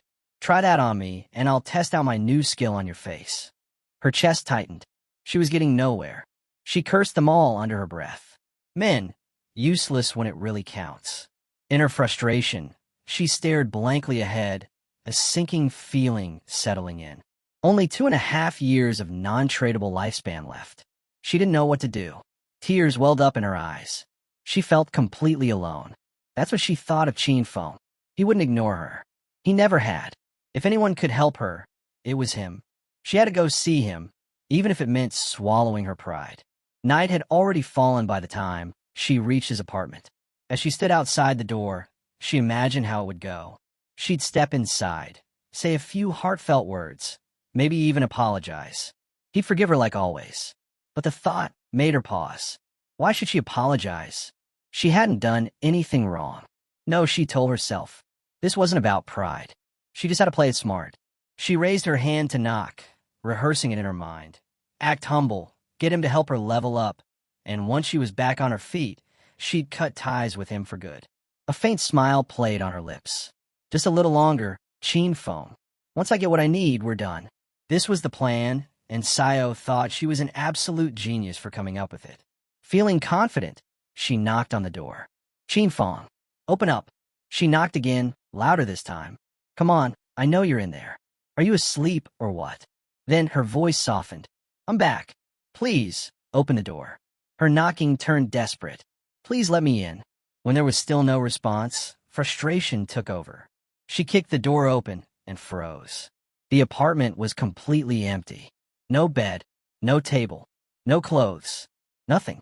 She stepped inside in disbelief. Where is he? Pulling out her phone, she tried calling Qin Feng. No answer. He was gone. Meanwhile, deep inside the grudge tomb, Qin Feng was tearing through monsters without mercy. One after another, they fell before him. He soon reached what looked like the final chamber. Along the way, he'd taken down over 200 minor monsters, plus several bronze and silver tier bosses. Now, he was nearly level 12. In front of him stood a single, ancient coffin. He summoned a devout follower to aid him and prepared to open it, hoping that the final boss would be platinum tier. But the moment he pushed the lid, something went wrong. Dark energy surged from the coffin, flooding the room. It poured into his follower's eyes and mouth. And just like that, the system declared, your devout follower has been annihilated. Qin Feng's eyes narrowed. Death miasma, a gold tier boss. He cursed under his breath. This was one of the worst ones. It had no physical body, making it completely immune to physical attacks. He remembered this thing from his past life. Someone had released it near a base, and the chaos it caused was horrific. Civilians had died in droves, and anyone possessed by it had almost no chance of survival, unless they had a teammate who could dispel it or access to rare invincibility-type skills. No hesitation. Qin Feng activated Dark Knight Ringblade. Shadows whipped around his body, swirling fast. And then, he saw it. The true form of the boss, hidden deep inside the miasma. Without wasting a second, he struck with his dagger. The system window flashed. You have slain the gold tier boss, Death Miasma. Qin Feng let out a breath. This boss was listed as gold tier, but its strength was clearly above platinum. The fact that it dropped only gold-grade loot was disappointing, but at least the magic-type damage of his new skill had worked. The boss's form dissolved into a glowing lifespan orb. He used greedy hand to claim the loot. He sighed. After all the effort it had taken to clear this tomb, he really hoped something valuable would drop. Then he saw it. Rare item obtained. Mount Bell. Qin Feng's eyes widened. It was real. He'd actually got a mount drop. So the rumors about Lin Lu's koi-like luck weren't exaggerated after all. This wasn't luck, it was destiny. According to the system, the Mount Bell, Ghost Nightwolf could summon a level 11 Ghost Mount. Not only could it assist in battle, but it could also be ridden, perfect for fast travel. The only requirement was to be at least level 11, and Qin Feng knew exactly what this was. The Ghost Nightwolf, one of the fastest and most effective early game mounts anyone could get. The Ghost Nightwolf was no ordinary mount. At level 11 in gold grade, its stats were impressive. Strength, 148. Constitution, 155. Spirit, 135. Agility, 191.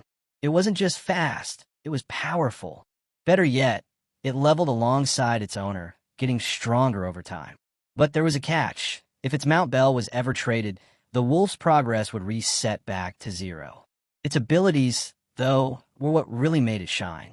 Dash boosted mounted movement speed by a whopping 245%. Nightwalk. At night, it stayed in permanent level 1 stealth. Attacking broke the effect, but dealt plus 120 revealed damage, with a 60-second cooldown before re-entering stealth. Pounce. A triple strike leap on a single target, each hit adding plus 267 physical damage, with a 12-second cooldown. Wolf Howl buffed all allied units with plus 35 attack, plus 35 physical defense, and plus 35 elemental resistance for 180 seconds. Cooldown, 600 seconds. Qin Feng realized this wasn't just a mount, it was a combat companion. And with stealth on top of that, it was a massive win.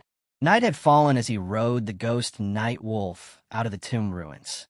His next goal was clear. Hit level 15, gather enough lifespan, and extract the mount for real-world use. Then, he'd log out and head straight to Magic City to eliminate Qian Shi, wiping out any chance of future threats. As he rode through the quiet night, he passed by the towering Jianghai Coliseum, a massive structure with 2 underground floors, forming a tangled, monster-infested labyrinth. Perfect for grinding levels. With light jumps, the ghost Night Wolf scaled the outer wall of the Coliseum. Powerful monsters stared up at them from within. Then, without warning, the wolf leapt high into the air. Qin Feng and his beast dropped from the sky, descending directly into the monster horde. His eyes flashed with focus. Shadow instant slash. And just like that, he began massacring everything in sight. Meanwhile, elsewhere in the ruins, Anyu swung her sword, cutting down a nearby monster. The creature's body dissolved, transforming into lifespan energy. She breathed a sigh of relief. Her teammate, Man Naliang, son of a department head from Jianghai City, began clapping. "That's what I'm talking about, Captain," he said. "Your damage is next level." He praised the raw power of the hidden class, Dragon Swordsman, and made it clear he had his eyes set on her. Anyu shook her head. "That was just a level 8 gold boss, and it still took us more than 10 minutes to kill. I really don't get how Shadow soloed a platinum boss." Ma Naliang brushed it off. "Please, Shadow's just a stealthy assassin. He probably just ran circles and whittled the boss down over time. That kind of fighting style won't ever lead to greatness." Still, he felt smug. Anyu didn't have any major background, and with his political family ties, winning her over would be simple. At least, that's what he believed. Anyu tilted her head. If slowly chipping away at a boss is so mediocre, wouldn't that make you, an archer, even more suited for it? Ma Naliang stumbled back, falling flat on his rear. I'm not like that," he stammered, scrambling to defend himself. "I'm an upright person. I wouldn't stoop to that." Trying to regain composure, he added, "Besides, I heard Shadow's a real piece of work in the real world. Guy's got a nasty reputation, cold-blooded. Ruthless." Ma Naliang crossed his arms smugly and said he had a plan. He knew a hunter from the Metropolitan Police, someone with level 3 anti-stealth skills. If they worked together, they could expose Shadow's real identity in the real world and then force him under control. "Someone like him can't be trusted unless he's under us," Ma Naliang said coldly. "Otherwise, we'll just keep seeing more disasters like what happened with Song Fei and Zhang Li. I'm tired of cleaning up his messes." But Anyu and Wang Ming glanced at each other and burst into laughter. "You really don't get it, do you?" Anyu said, wiping a tear from her eye. "This isn't about Shadow asking for favors," Wang Ming added. "We're the ones cleaning up his aftermath. That's the only way to keep him from turning on us." They reminded him of the facts. The first global solo kill of a gold-tier boss. The first solo platinum kill.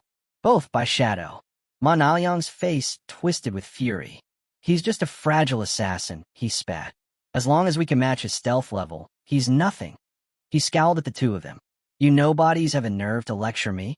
Then he turned to Anyu, his voice sharp. "Watch closely. I'll destroy his reputation and bring him down myself. When that happens, you'll be on your knees, begging me to forgive you." Wang Ming tried to steer the conversation back to the present. "What did the boss drop anyway?" Anyu thought for a second. A gold-tier priest item, a silver equipment, and a silver skill book. She touched her chin, her thoughts drifting. Come to think of it, Shadow sold us gold tier gear before. Even platinum. Makes you wonder, how many bosses has he actually killed? Or maybe he's just insanely good at finding treasure chests. Wang Ming's expression turned serious. That's what worries me, he admitted. You remember the Zhongyun restaurant incident? The whole Dongfang family slaughter during a private meeting. He looked at Anyu. What if Shadow was behind that too? Are we seriously supposed to keep covering for him? Wang Ming's voice dropped lower. We don't even know what kind of person he really is. What if he's an actual killer in real life? Anyu nodded slowly. She knew the case. The higher-ups were investigating it heavily, and rumors were swirling about Shadow's possible involvement. But then she smiled, calm and confident. Even if he did do it, she said, I'd still back him. Wang Ming blinked. What? I know the top brass won't clean up his messes anymore, she continued. But I will. Personally. Why? Wang Ming asked, still puzzled. She looked him straight in the eye. The real question is, who wouldn't support Shadow? Just then, one of their subordinates appeared. He looked rattled. We found something ahead, he reported. It looks like an arena, but all the monsters are already dead. His tone turned serious. There are bodies everywhere. I don't know who is strong enough to wipe out the entire place. Anyu's eyes lit up with interest. Let's go check it out. Wang Ming looked at her, even more confused than before, but followed her anyway. They arrived at the Jianghai Coliseum, and what they saw stopped them in their tracks. Lifespan energy scattered across the battlefield. The remains of a massacre. They stood in stunned silence, overwhelmed by the sheer amount of loot scattered across the Coliseum floor. There must have been hundreds of monsters here. The question hit them all at once. Who could have wiped out this entire area? Captain Anyu had no doubts. Shadow's been here, she said confidently. Ma Naoyang raised an eyebrow. How can you be so sure? Easy, she replied. He's number 1 on the leaderboard. We're right behind him, and even we couldn't pull this off. If we can't do it, that only leaves him. Ma Naoyang scoffed, clearly irritated. I've got invisibility too. I could do the same thing. It'd just take more time. Anyu smiled, not even bothering to argue. Instead, she opened up communication with Shadow. Given how many monsters he'd wiped out, she figured he must have picked up a pile of gear and skill books he didn't need. Want to sell us the extras? She asked casually. Then it happened. Ma Naoyang's eyes shot wide open. A shadow loomed behind him. Qin Feng, mounted on the ghost Nightwolf. Startled, Ma Naoyang dropped to the ground in shock, unable to believe what he was seeing. Anyu, on the other hand, lit up with excitement. Where did you get that mount? Qin Feng answered calmly. Thanks to the coordinates Little Black gave me. Little Black turned red instantly. Why you don't have to mention that. Qin Feng didn't press. Instead, he made an offer to Anyu. All these items on the ground, they're yours. One package. Same deal as always. She nodded. Understood. And as usual, if I'm not happy with the deal, I'm free to walk away. Shadow's terms were always clear and fair. But Ma Naoyang? He was boiling inside. His face twisted with rage as he watched Qin Feng ride off, calm and untouchable. The humiliation burned deep. He clenched his fists, swearing silently that one day, they'd all pay. Meanwhile, Qin Feng continued through the ruins on his mount. The system chart showed he'd just hit level 13. Trailing behind him at level 10 were Justice Enforcement, Wang Ming, and even Black Goblin Big Lies. He now had 245 years of tradable lifespan and 255 evolution points in the bank. And the loot? Solid. Among the drops was a gold tier skill book, Silent Concealment. This ability let him enter stealth without moving. As long as he stayed still and didn't attack, he remained permanently invisible. If he attacked from this state, it added plus 300 detection penetration damage. The cooldown was 120 seconds, and the skill required level 13 to use. Qin Feng's eyes narrowed. This wasn't just a stealth enhancer. This was game-changing. If used correctly and combined with invincibility states from the game, he could vanish entirely, even in the real world. No more hesitating. He spent 11 evolution points to upgrade it. From gold, platinum, emerald, diamond, epic. The effect was immediate. Stealth attack bonus increased from plus 300 to plus 800. Cooldown dropped from 120 to 60 seconds. But he wasn't done. Next up, Venomous Dart. He poured 34 evolution points into it, and it began to evolve from Emerald to Venomous Dart evolved to Epic, and the upgrades were undeniable. Its range expanded to 20 meters, its hit damage rose to 400, and it now inflicted a Venom status that dealt 100% damage per second for 5 seconds. The effect didn't stack, but it didn't need to. Next came the heavy investment. 200 evolution points to take Graceful Release from Legendary to Mythic. The result?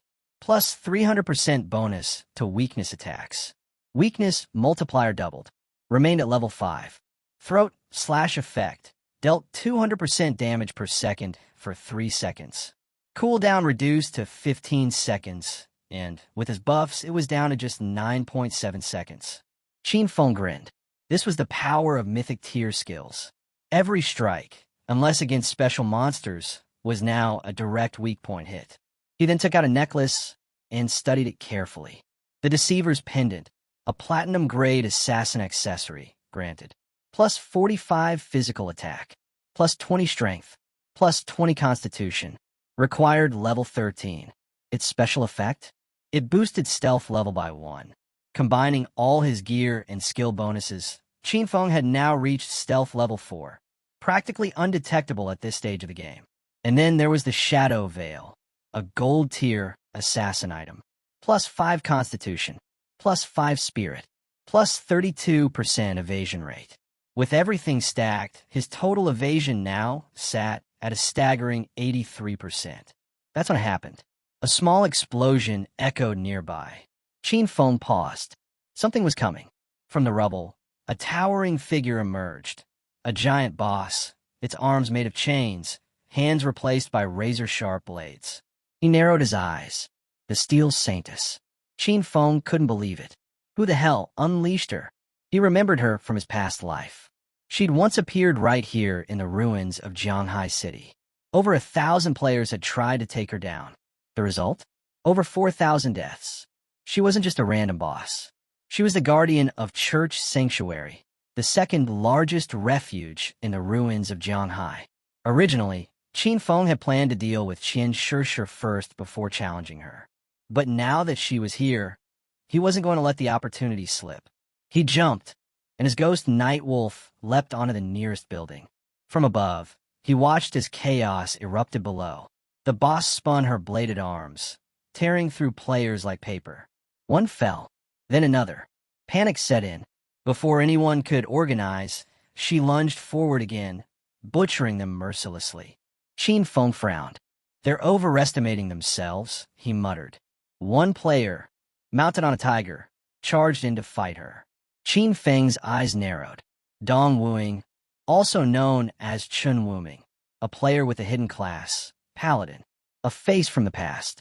Qinfeng had fought him for 9 years in his previous life, yet neither had ever claimed a decisive victory. Chun Wuming was cunning and slippery, always escaping with some underhanded trick when defeat was near. He also remembered something else. In that past life, it was Chun Wuming's guild, Knight's Sanctuary, that finally brought down the Steel Saintess. They say, West God, East Sanctuary, because the two guilds control the western and eastern zones of the Jianghai City ruins. The Guild Knight's Sanctuary, founded by Chun Wuming, had a brutal recruitment system. Every new member had to sign an ironclad contract. While it offered protection, it came at a steep cost, up to 50% of their lifespan taxed directly. Most of these recruits ended up as virtual slaves, forced to grind and serve the elite members at the top. Qinfeng's eyes lit up. This was exactly the kind of setup he could use to his advantage. This time, he muttered, Chun Wuming isn't escaping. The Steel Saintess boss started whirling her massive chain-blade arms, locked in a frenzy. While her focus was elsewhere, Qinfeng cloaked himself in invisibility and closed in. His eyes gleamed with deadly intent. In one fluid motion, he unleashed Dark Knight Ringblade, and in an instant, the nearby players dropped dead. Now cloaked in a glowing red aura, Qin Feng spun through the battlefield, cutting down players like blades of grass. Shen Wuming watched in horror. When he realized who it was, he shouted, "Shadow, why are you attacking us? We've never even had a conflict." Qin Feng appeared right behind him. His tone was cold, his eyes ruthless. "Because I don't eat beef." Shen Wuming's eyes went wide with disbelief. He didn't even have time to react. Instant shadow slash. It was over. Qin Feng extended a hand and activated Blooming Curse. Not long after, all the players were respawning back in their hometown, stunned and angry. Shen Wuming was furious. What the hell does not eating beef have to do with anything? One of his subordinates was pale with panic. His lifespan had dropped to 0. Shen Wuming gritted his teeth. This had to be another one of Shadow's hidden skills. "We regroup," he ordered. "Level up, recover lifespan." Then we hit back. In that same group was Xiaoyu, her eyes filled with tears. Why is Shadow attacking me directly?" she whispered. Her lifespan was nearly gone. Back at the battlefield, the system flashed a message for Qin Feng. "Blooming Curse has absorbed. +4 days tradable lifespan and +1 year non-tradable lifespan from Xiaoyu." Qin Feng smirked. So, she joined Knight's Sanctuary too, clearly out of desperation. No surprise there. Becoming a black-labeled slave in Chen Wuming's guild? To him, it was exactly what she deserved. At that moment, the Steel Saintess turned on him. A smoke screen burst out as she launched an attack, but once it cleared, Qin Feng stood untouched, thanks to Ghostly Blur. He knew her patterns well. In Phase 1, she relied mostly on spinning chainsword attacks, either direct strikes or wide-range AoEs. As her arms tensed and began spinning again, Qin Feng made his move. He leapt high into the air, then dove toward her, activating a deadly combo. Blessed Release. Plague Blade. The first hit triggered Throat Slash, causing a critical burst of bleeding damage over time. 3 seconds later, Plague Blade exploded, unleashing a wave of toxin damage. Qin Feng landed cleanly and watched the numbers stack up. Thousands of points in damage. And the fight was just beginning. A clean slash to the throat. In an instant, the Steel Saintess's HP dropped to below half. Her eyes glowed with rage. But Qin Feng remained perfectly calm. He knew what came next. This boss was infamous not for her first phase, but for what awakened after. Phase 2. Once her HP fell below 50%, the demon sealed inside her awakened, and that changed everything. From that moment on, all damage taken would be reflected back to the attacker, split evenly. On top of that, a strange legend surrounded her second form. They said a portal existed inside the demon's stomach, and anyone swallowed by her would be teleported to some unknown place, rumored to be the bottom of a volcano. But in Qin Feng's past life, no one ever confirmed that story. He chalked it up to gamer folklore, probably players confusing it with mechanics from other titles. A group of players observed the battle from a distance. They were stunned. Shadow's brutal. One of them muttered, "That boss was summoned by Knight's Sanctuary, and he just wiped them all like it was nothing." And then with one skill, bam, half her HP gone. Straight into Phase 2. Up on the cliffs, Qin Feng, now cloaked in invisibility, watched them silently. His gaze sharpened. He knew the Steel Saintess had a specific weakness in her second phase. During her attack animations, the damage reflection temporarily deactivated. If timed perfectly, he could land hits without getting punished. But there was a major problem. All of his key skills, Shadow Slash, Throat Cut, Plague Blade, Poison Dagger, inflicted damage over time, which meant even if he timed the hit, the lingering damage would still be reflected.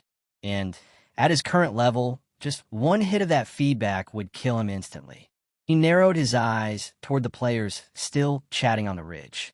He had an idea. Down below, one of the curious players stepped forward. "Move aside.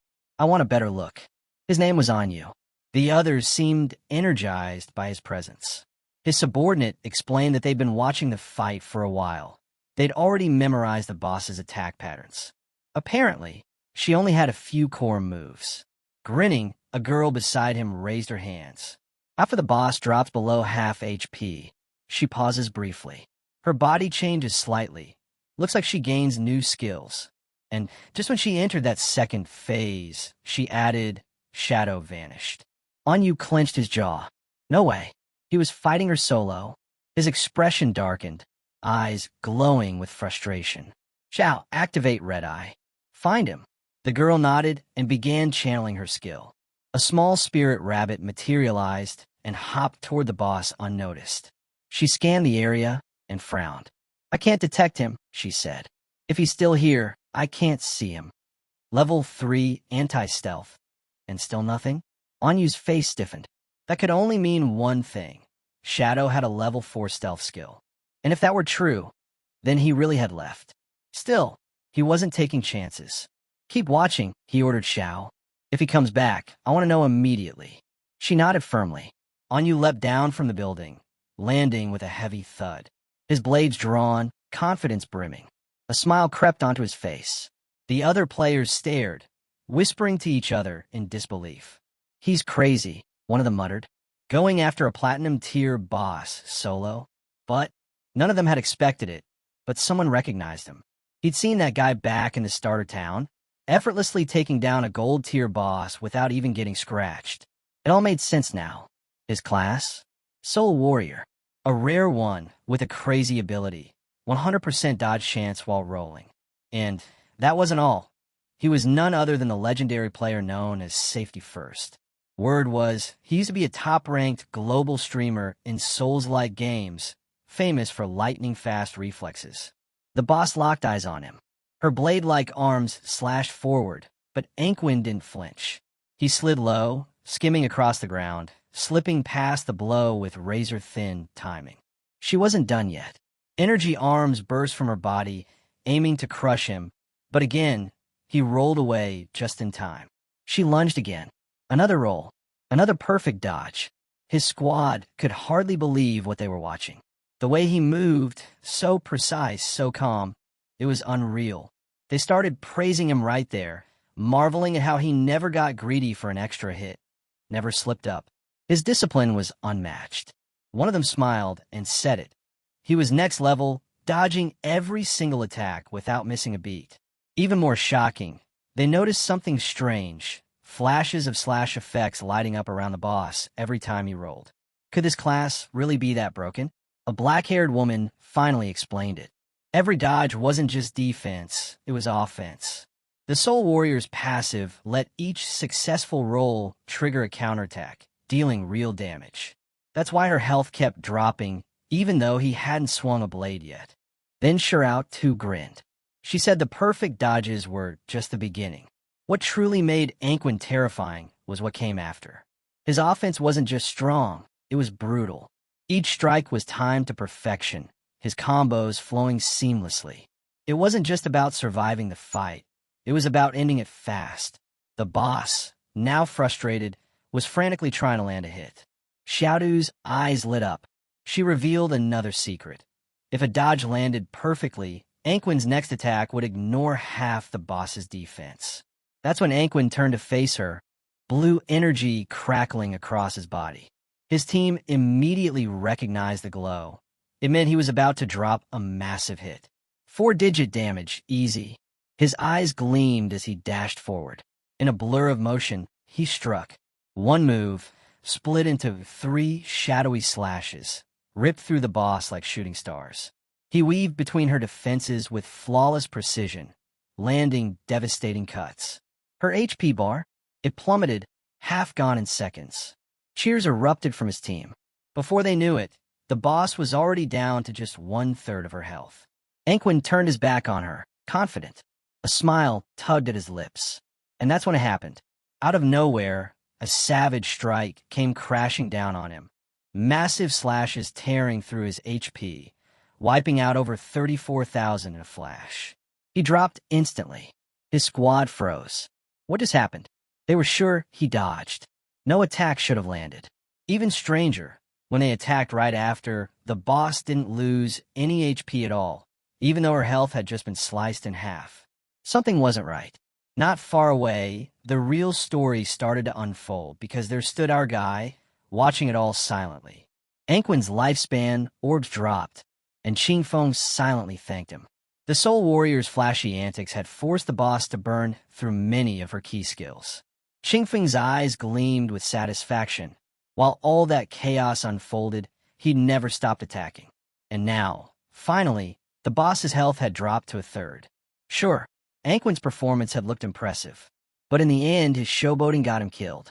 His class had its limits. The Soul Warrior couldn't attack while rolling, and every hit he landed came with punishing reflected damage. It was a curse in disguise.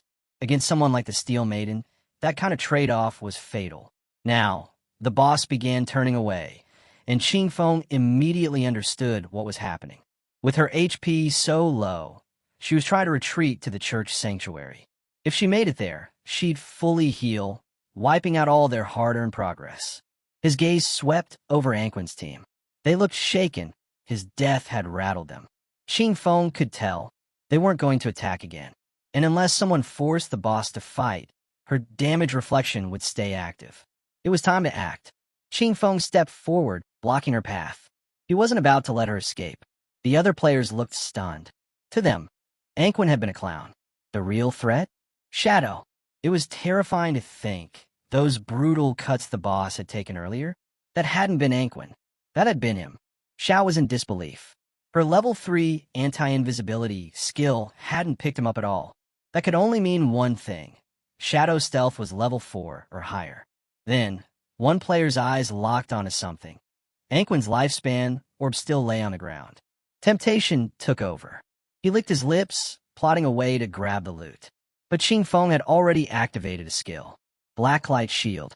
Golden light flared around him, forming a 10-layer shield, each layer able to block one instance of damage. The moment he triggered it, the boss zeroed in on him.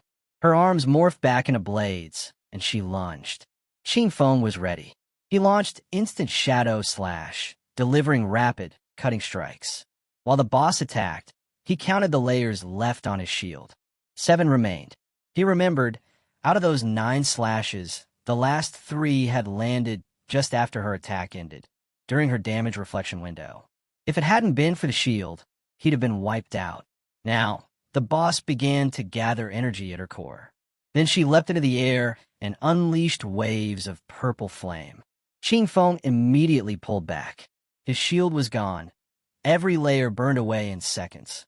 She stared him down, eyes glowing with menace. Even with a dodge rate above 80%, that flamethrower had chewed through all his defenses in an instant. A half-second slower, it would have been game over. Just then, out of the corner of his eye, he saw it. One player trying to sneak in and snatch Anquin's loot. Big mistake. Without hesitation, Qing Feng flicked a poison dart. It struck the thief straight in the forehead. Instantly eliminated. He made it crystal clear. No one was taking that loot but him. Then the system message appeared. You have obtained 612 days of tradable lifespan and 67 years of non-tradable. Qing Feng had claimed the lifespan dropped by safety first. On top of that, Blossom Curse had absorbed 355 days of tradable lifespan and 20 years of non-tradable from clean hands and feet. He raised an eyebrow. Safety first had been sitting on a massive reserve. That likely meant he'd never died before. Interesting. Qing Feng decided then. He wouldn't use Blossom Curse on him just yet. The boss let out a furious roar, but Qing Feng stayed composed. He knew how this would go. He'd have to rely on Blacklight Shield and his basic Shadow Slash to chip her down safely. She struck with raw force, but Qing Feng sidestepped cleanly. Her blade slammed into the ground instead. It wasn't the fastest strategy, but it kept him alive. While the duel raged on, Xiao kept her eyes locked on the fight. She was stunned. Shadow's ferocity was on another level. Only now, watching his movements up close, does she finally understand how he got those first kills. His power was undeniable. That happened. His eyes lit up with resolve. This was it. Time for the final blow. Qing Feng darted forward, his blades flashing. He carved through the Steel Maiden like it was nothing. The system message echoed in his ears. Boss defeated. Steel Maiden. Plus 48,000 EXP. Plus 120 evolution points. Church Sanctuary key acquired. The crowd stood frozen. Shadow had soloed her. Completely. No backup. No hesitation. That's why he was number one. Without a word, Ching Feng activated Greedy Hand and scooped up the loot. The reward? A rare Emerald Tier Assassin leather armor. Black Flame's gift-piercing leather armor. Plus 95 physical defense. Plus 120 to all elemental resistances. Plus 77 damage reduction. Plus 77 constitution. But what stood out was its special passive, Black Flame's gift. Each time he hit or got hit, it applied a stack of Black Flame, up to 5. Each stack chipped away at the enemy's defense and resistances by 7%. Even bosses weren't fully immune, though the effect was weaker on Emerald Tier or higher. Ching Feng couldn't help but grin. This single armor piece gave him more defense than most full sets, and it came with a killer debuff too. It was miles better than the loot dropped by the Soul Purifier earlier. He wasn't done yet. He had also scored the Emerald Tier skill Assassin's Instinct. It let him partially detect hidden enemies and granted a +2 bonus to his anti-invisibility level. Without hesitating, Ching Feng upgraded the skill. It cost him 33 evolution points, leaving him with 97. The result? Assassin's Instinct leveled up from Emerald to Diamond, then Epic, and finally, Legendary. His anti-invisibility bonus climbed from +2 to +5. And with the Legendary boost, he gained a new effect, the ability to pinpoint weak spots with extreme precision, increasing critical damage by a massive 50%. An anti-invisibility skill, now legendary. Level 5 stealth detection, a 50% boost to crits. Combined with the passive graceful deliverance, it brought his total crit multiplier to 350%. At this point, he could hit weak points even with his eyes closed. Still sitting on 97 evolution points, Ching Feng moved on to his next upgrade. He targeted Ghostly Blur, evolving it to Legendary. The cost? 80 points, leaving him with just 17. The upgrade was worth it. Ghostly Blur was now something else entirely. The Ghostly Blur upgrade boosted Ching Feng's evasion rate from 75% to 85%. And more importantly, it granted full immunity to damage every time the evasion triggered. Right then, Captain Anu and her group showed up. She greeted him with a friendly grin and asked if he'd scored anything good from the boss.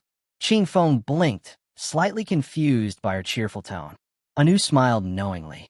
She admitted she hadn't checked the leaderboard before and definitely didn't expect him to hit level 13 in a single night.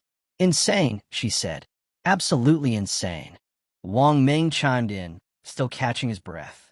We've been grinding nonstop since last night, and we're not even halfway through level 11. Captain Yu smacked him on the back of the head. Stop complaining. Men always level faster anyway. Ching Feng wasn't sure what to make of the conversation, but he brushed it off. He casually mentioned that he had picked up some loot. In total, he'd appraised it all at 45,000 days of lifespan in a single package. Without hesitation, Anu transferred the lifespan to him. A system alert confirmed the trade had gone through. Then Ching Feng's tone shifted. He had something else to offer. With a serious look, he asked if she knew about hideouts. Captain Anu's eyes lit up. She smiled and said they'd already heard rumors. Apparently, in the ruins of Jianghai City, there were no safe zones. But player groups could claim hideouts as operational bases, places to store resources and activate magic barriers when enemy waves surged.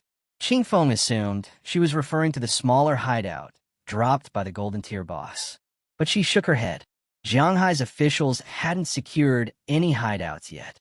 She added that in Modu, the government had already taken over a medium-sized hideout, and that's how word had started to spread. That's when Ching Feng pulled it out, a gleaming golden key from his inventory. He laid it out plainly. This was a sanctuary hideout key, dropped by the Steel Maiden herself. The hideout covered over 800 square meters. He told them they'd talk numbers after they returned to base. Depending on the offer, he'd consider selling. Captain Anu and Wang Ming stood frozen. They knew exactly what that meant. The bigger the hideout, the stronger its defense and infrastructure. At that size, every member of Jianghai's official forces could have their own private space. She extended her hand with a mix of curiosity and urgency. How much do you want for it? Qing Feng stayed calm. He said he'd wait to see what the officials could put on the table. He already knew, in his past life, a hideout like this had sold for 2,000 years of lifespan. If he could pull that off now, combined with what he already had, it would be enough to extract all his gear, skills, and levels into the real world. Captain Anu's expression turned serious. She accepted his terms and promised to report to her superiors immediately. But she had one more thing to ask. They'd just received urgent news. 7 gold-tier bosses had appeared together in Dark Moon Town. The casualty count was already rising. If Shadow was willing to step in and take them down, she said they'd pay him 10 years of lifespan for the job. Hearing the request, Qing Feng shrugged. 7 gold-tier bosses? Didn't sound like a big deal. Even if they were grouped up, the official forces should be able to handle them with enough time. Which meant there had to be a catch. He raised an eyebrow and said as much. Captain Anu gave him a thumbs up, clearly impressed. Exactly. She explained that they had managed to isolate and defeat one of the bosses. But the moment it died, it came back. And worse, all 7 bosses suddenly had their stats spike off the charts. In the next instant, her entire squad was wiped out. Qing Feng's eyes narrowed. That sounded familiar. He recalled a special type of group-based boss that could resurrect. And more importantly, synchronize power among each other. That could only mean one thing. They might be puppets controlled by the cursed slate, one of the infamous ancient god slates. If that was true, then this wasn't just a simple mission. It was something he couldn't afford to ignore. I'm going, he said. Send the coordinates. Anu wished him luck as he turned to leave. He had to admit, Inu was the genuine type. Most would try to lowball him on rewards, but not her. The loot from 7 gold-tier bosses could easily fetch 40 or 50 years of lifespan. On top of that, she was offering him an extra 10 just for showing up. That was more than fair. Mounted on his ghost Nightwolf, Qing Feng began racing through the ruins. As he passed a worn-down statue, his eyes suddenly locked onto a scene below. A group of players was surrounding and attacking someone. His expression shifted. It was Xiaoyu. A woman from the group smirked and slapped her hard across the face. Trying to seduce the guild leader already? You just joined. Xiaoyu's face was already swollen with bruises. She began to cry. The woman glared and hissed. This is a warning. Get close to him again, and I'll tear that pretty little face apart. The beating continued. From his vantage point, Qing Feng watched in silence.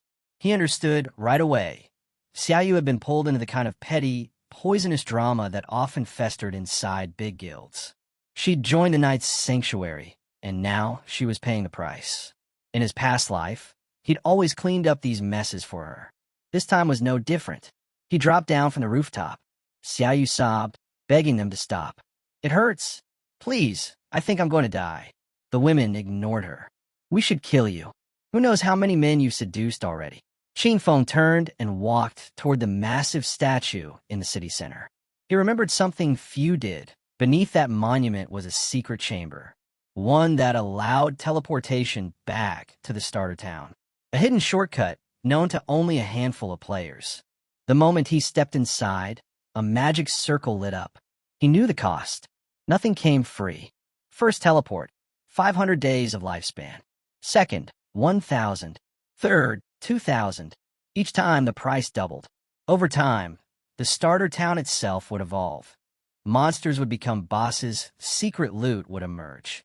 And now, with the appearance of the ancient god slate, this was a prime opportunity he couldn't pass up. A system prompt flashed before him. Teleport to the abandoned land of the gods, Dark Moon Town. He paused. Dark Moon Town, a place that never existed in his previous life. Without hesitation, he chose yes. The system deducted 500 days of lifespan, and in a flash, Qing Feng was teleported to Dark Moon Town. To his surprise, the place wasn't as bleak as he'd imagined. The town was bustling, with elderly folks everywhere, chatting and laughing like it was a community center instead of a war zone. That caught him off guard. Not far ahead, he noticed a small group of players assisting an older woman to her feet. She looked relieved to be back in the safe zone. One of the players reminded her that, just as promised, they'd helped her reach level 3. In return, she'd received 72 days of lifespan. Now it was time to hand over the tradable portion. The old woman's mood shifted fast. She snapped at them, asking why they were demanding payment if this was supposed to be a charity. She was furious. With a calm smile, one of the players tried to explain. We didn't ask for money. When we partied up, part of the lifespan dropped by the monsters was automatically shared with you. Another added, all we want is the agreed portion, just the part that came from those kills.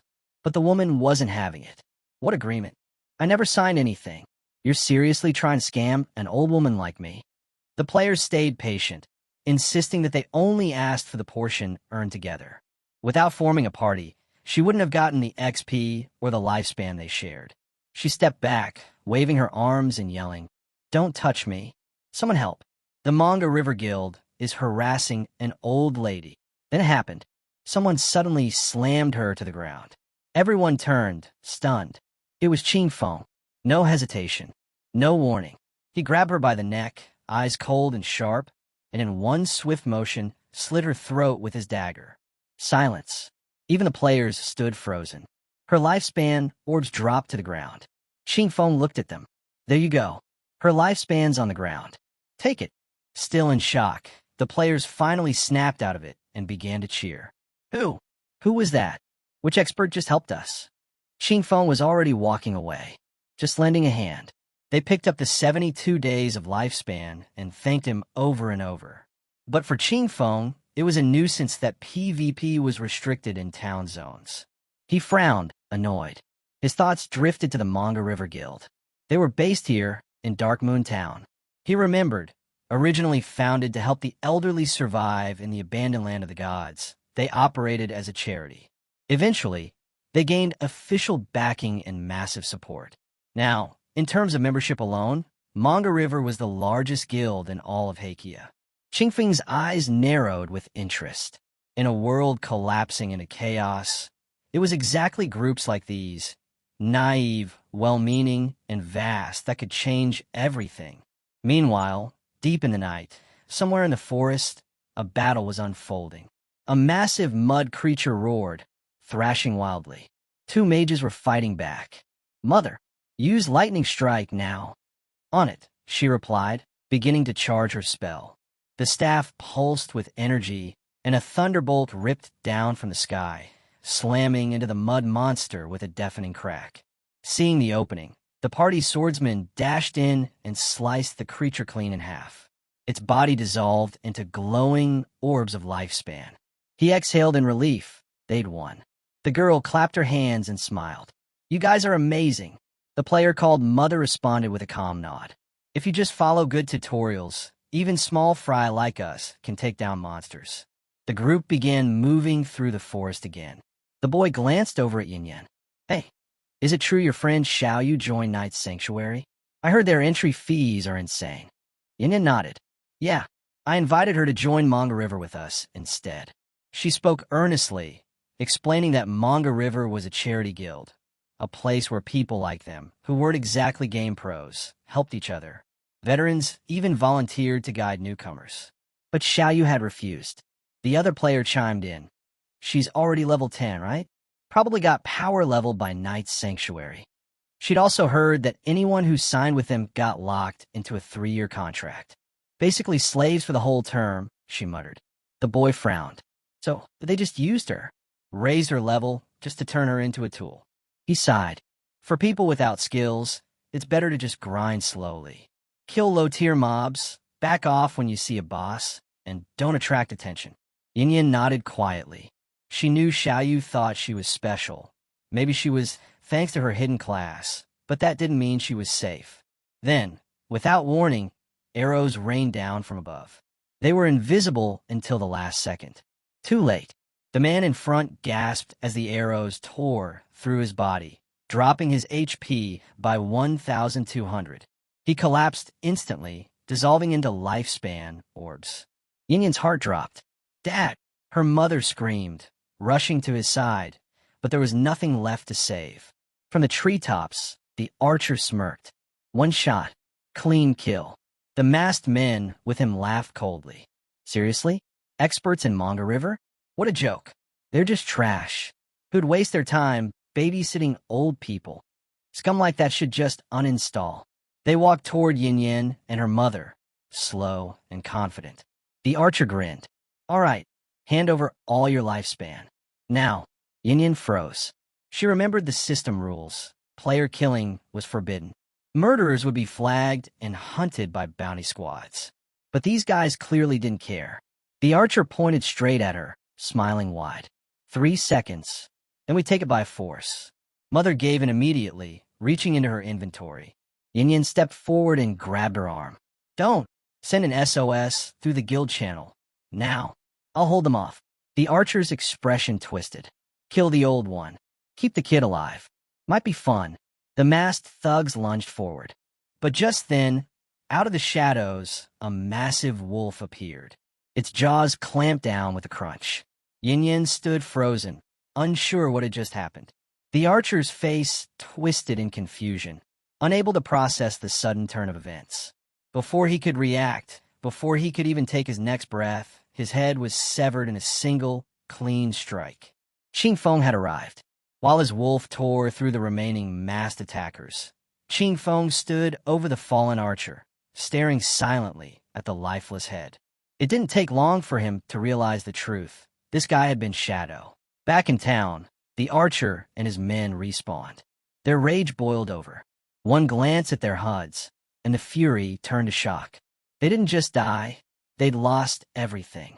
Every single bit of lifespan gone, and somehow, a massive portion of it had dropped and was now marked tradable. How? Even with killer status, that shouldn't have happened. Nothing made sense. They bolted toward the forest, desperate to kill monsters and recover what they could. If this continued, they were finished. But just as they neared the tree line, a strange energy swept over the area. In the next second, a massive sword made entirely of light slammed down from above, locking them in place. They couldn't move. Footsteps approached. 2 priests stepped out from the trees. The man in front was holding a skill book, calm and firm. We're official bounty hunters, he announced. Under system law, you're under arrest. He demanded their real-world IDs. The second priest stepped forward with a glare. Resist, and we'll drain your lifespan to 0 on the spot. Back in the forest, flowers began blooming from the archer's corpse. Yin Yin's eyes widened. She felt overwhelmed with relief. She turned to Qing Feng. Thank you. If you hadn't shown up, we would have died. He didn't reply right away. His gaze dropped to the ground. Chu Yen, she's something else. Brave, kind-hearted, strong, so unlike Qin Xiaoyu. How had the two even become friends? But it didn't matter now. Their paths had already split. And just like that, Qing Feng vanished. No sound, no trace. Yin Yin and her mother looked around in confusion. Where did he go? Her mother asked. Yin Yin stared at the orb of lifespan on the ground, wondering quietly, is this Dad? She had no answer. Her mother scanned the area. Where are the others? And how did Shadow just disappear like that? I don't know, Yin Yin said softly. All I know is he's the #1 shadow boss in the world. Meanwhile, deep in another part of the forest, a group of players huddled near a glowing ruin. One of them glanced at the time. Captain Anu said Shadow would be here any minute. It's been almost half an hour. Think he chicken out? Someone asked. Another shook their head. No way. But still, these bosses revive over and over. Even Shadow can't win against that. As they talked, an unseen figure passed silently between them, completely invisible. It was Qing Feng. He was already on the move. He knew exactly what he was walking into. The ancient god slate, an item that could apply both a blessing and a curse to your equipment. With luck, it could even change class mechanics entirely. He'd once seen the 7th-ranked player in the world use 7 slates to summon the spirit of an ancient god and take down a legendary tier boss in one strike. Sometimes these bosses didn't just hide. They vanished completely, ultra-high stealth, deadly quiet. Whole teams would drop before they even realized they were being hunted. The group-type bosses spawned by the ancient god slate came with dangerous, unpredictable mechanics, each one armed with unique skills. As Qing Feng scanned the battlefield, he spotted several monsters standing still, eyes gleaming with eerie malice. He knew better than to underestimate them. Sometimes, these bosses remained hidden, completely invisible, cloaked in absurd levels of stealth. Players died before they even realized a fight had begun. Other times, the visible boss was nothing more than a puppet, while the real one, a summoner-type sorcerer, lurked somewhere in the shadows. In those cases, the fake boss would just keep respawning endlessly. According to official reports, killing even one boss caused all of them to revive, with a stackable berserk boost. Each time they came back, they got stronger. But what if he killed all of them at once? Would they still come back? It was a risk worth taking. To test the waters, Qing Feng equipped the follower's pendant and summoned a devout follower. Without hesitation, the follower charged into battle and landed a clean hit, dealing over 1,400 damage. That was enough to get their attention. One of the bosses turned with glowing eyes, snarling. Moments later, the follower's body exploded into nothing. The others didn't even blink. Qing Feng narrowed his eyes. All of them were level 10. No damage reflection. Stat-wise, they were only about twice as strong as normal gold-tier bosses. Manageable, but definitely not normal. He made his move. Shadow Ringblade. Crimson energy began swirling across the area, carving a path toward the enemies. Then came the poison darts, fast and precise, embedding directly into their throats. The bosses dropped one by one, but something fell off. No loot. Their corpses began to vanish, and then the ground trembled. The bosses were merging, combining into something far more dangerous. A massive form began to take shape. Qing Feng stepped back, eyes locked on the evolving monstrosity. He guessed right. Killing them all together had triggered the next phase. A giant boss now stood before him, its body covered in symbols. It let out a thunderous roar and charged. Qing Feng dodged, narrowly avoiding the blow. His eyes focused on the glowing markings across its skin. He recognized them. Ancient God script. One by one, he read the characters. Disaster, Sky, Ancient Tuwu Gods. It clicked. Rearranging the characters revealed its true name. Yuthos, the Calamity Ancient God. As the monster loomed closer, Qing Feng hesitated. He didn't know how to deal with this. Then a thought struck him. What if the symbols had to be targeted in sequence? He'd poured countless hours into studying ancient god script for this exact kind of moment. It couldn't be coincidence. Without wasting time, he slipped beneath the giant's legs and struck at the symbol on its lower limb, then the one on its arm, then the chest. Suddenly, black poison began to seep from the boss's body. It let out a guttural roar of pain. Its form began to break apart, then collapsed into the nearby water. Qing Feng stayed sharp, uncertain what came next. That's when coffins started rising from the water's surface, each one detailed with glowing inscriptions. Yuthos floated upward, its body shifting, mutating violently.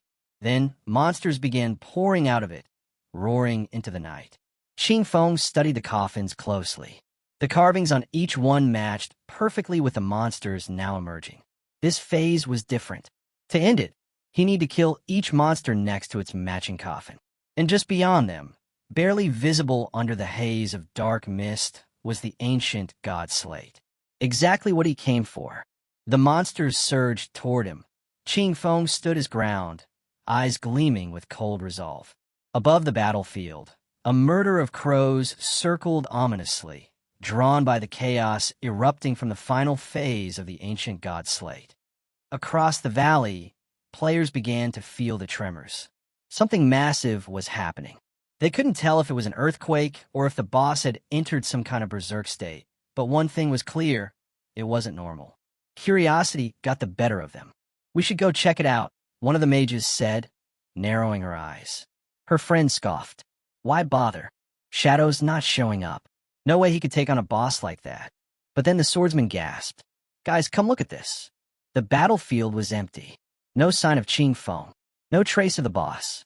Nothing. They fanned out in disbelief, scanning the ground. Cracks had split the terrain apart. It looked like the land itself had been torn open. "What the hell happened here?" one asked. "Did an earthquake kill the boss?" A voice crackled through their comms. It was Captain Anu. "Stand down. Shadow already handled it." The group froze. Wait, what? They stare at the broken chains hanging from the open coffins. Just minutes ago, they had been convinced he wouldn't even show up, that no one could solo those 7 bosses. And now, in less than 10 minutes, all of them had vanished without a single sound. It was starting to make sense. Every decision their leader had made, every risk taken, it was all building toward this. Meanwhile, under the quiet moonlight, Qing Feng walked alone, the ancient god slate in hand. This run had been more than worth it. A grin tugged at his lips. Not bad. He'd hit level 14. Between taking down all 7 bosses and using Greedy Hand, he'd earned a massive 294 evolution points. But the slate, that was the real prize. He knew the system well. The authorities wouldn't be able to crack its code for at least a month. In that time, the losses would be staggering. But not for him. The real treasure is not the loot scattered around, but the ancient god slate itself. Its active power is simple yet dangerous. Attach a curse to any piece of equipment, and it will grant a random positive affix based on the gear along with a matching negative one. He decides right away that the curse will go on the gift of Black Flame, a bone-chilling leather armor.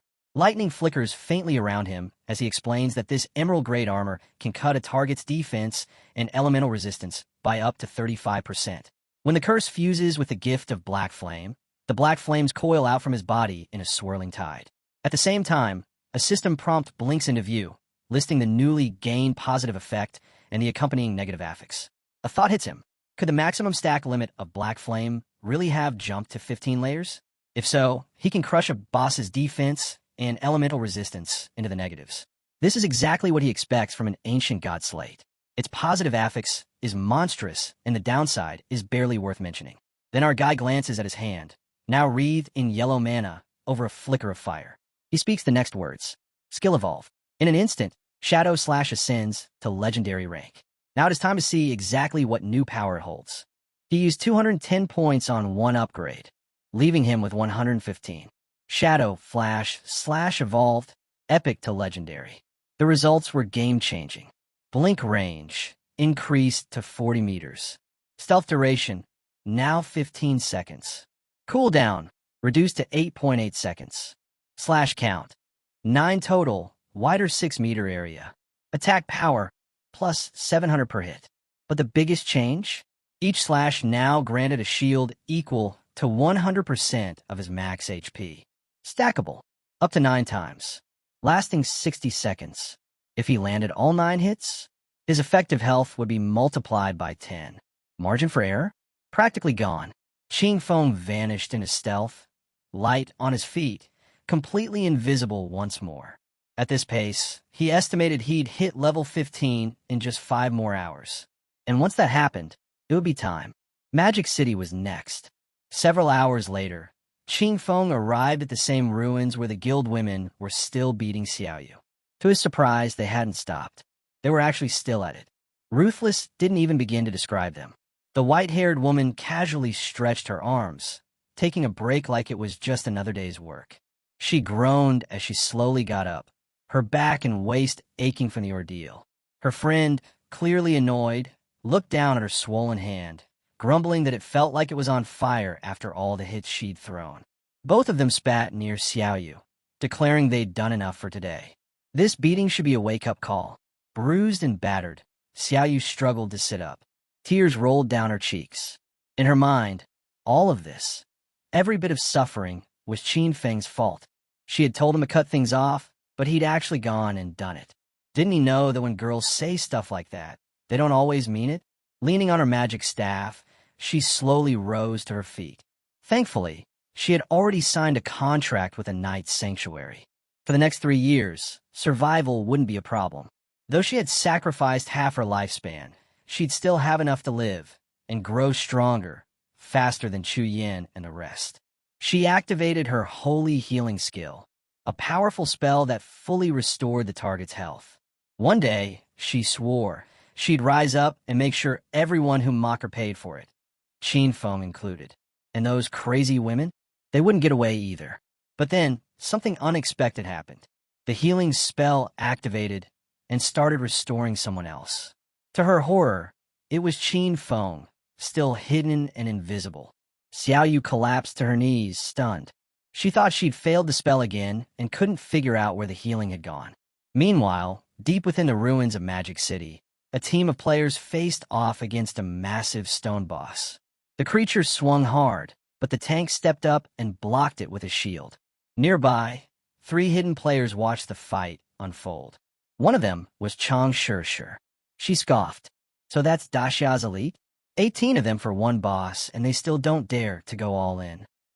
Her friend chuckled and told her to be nice. They were putting in work, so Shirshir's team didn't have to. We should at least act grateful, he joked. With a grin, she blew him a kiss. You're such a gentleman. But seriously, these pigs from Daxia hit like toddlers.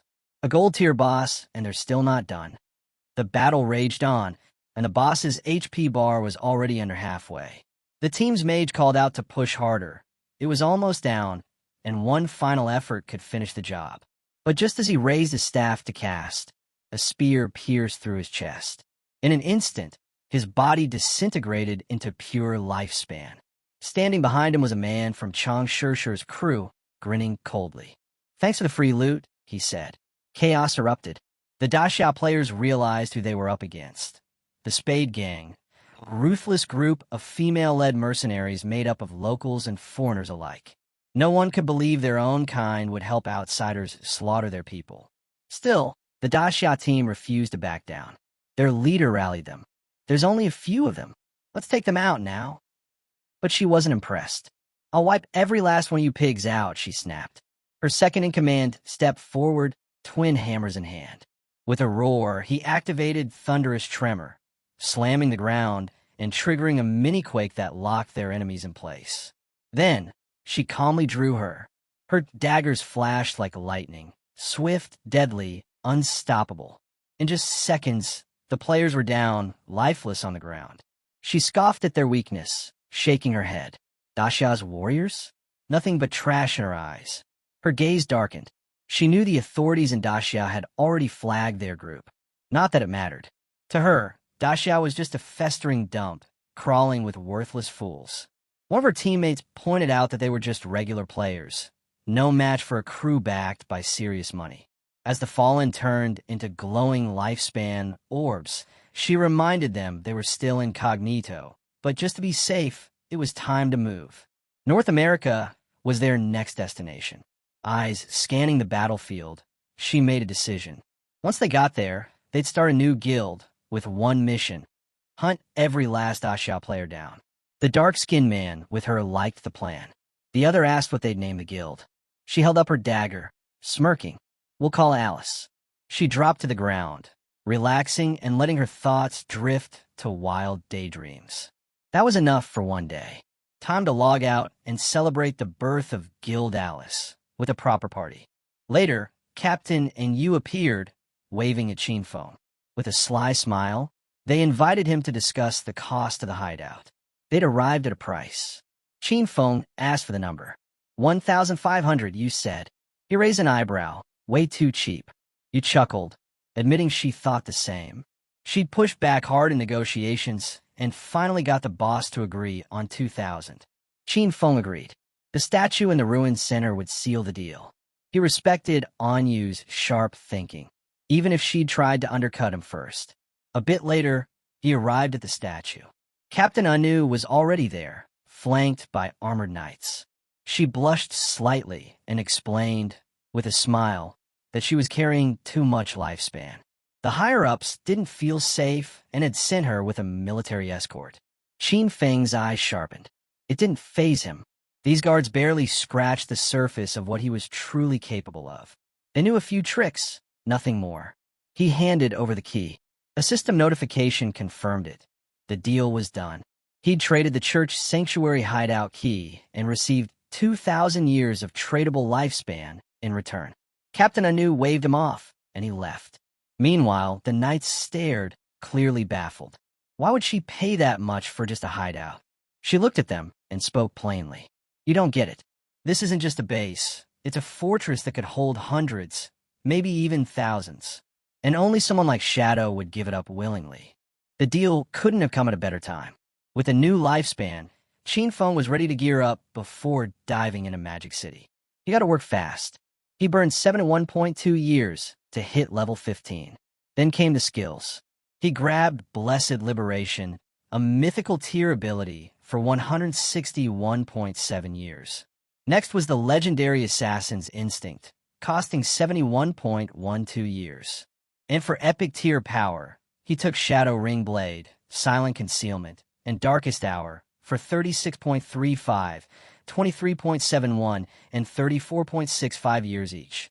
Finally, he spent 113.89 years on an item called Mount Bell.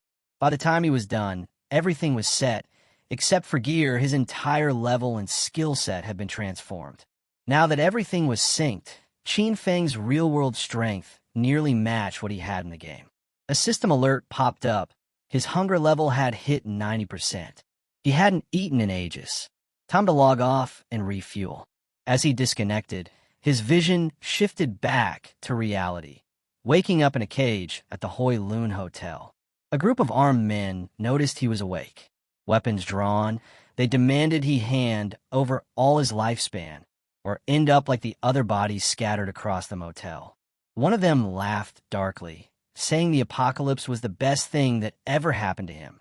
It gave him the freedom to kill as he pleased. Qin Feng stayed silent, locking eyes with him, his stare sharp as steel.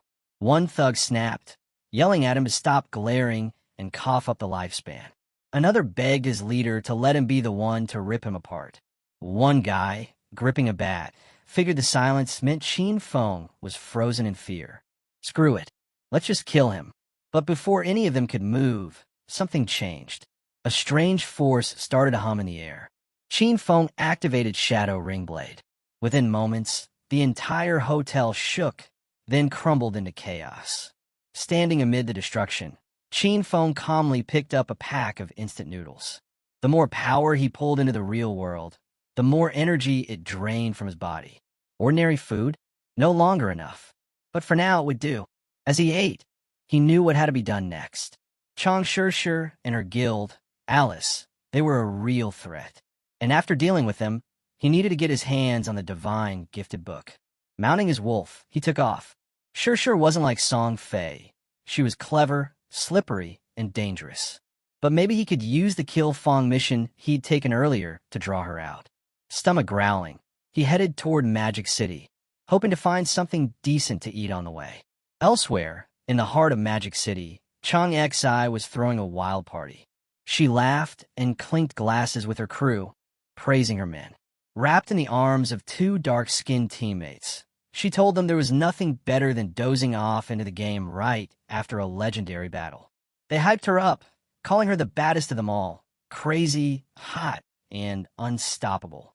Mid-celebration, a subordinate approached with news Shadow had messaged. Qin Feng was dead. Shadow wanted to meet in Magic City, in the real world. He said he'd bring Qin Feng's head and collect the last part as payment. But Xi hesitated. Meeting Shadow face-to-face was a serious risk. Forget that, she said. Tell him to just send a photo. The man replied that Shadow didn't use phones, too paranoid about getting tracked. She smirked. So he's anti-authority too, huh? With the authorities tightening their grip lately, pulling Shadow into Guild Alice might be their golden opportunity.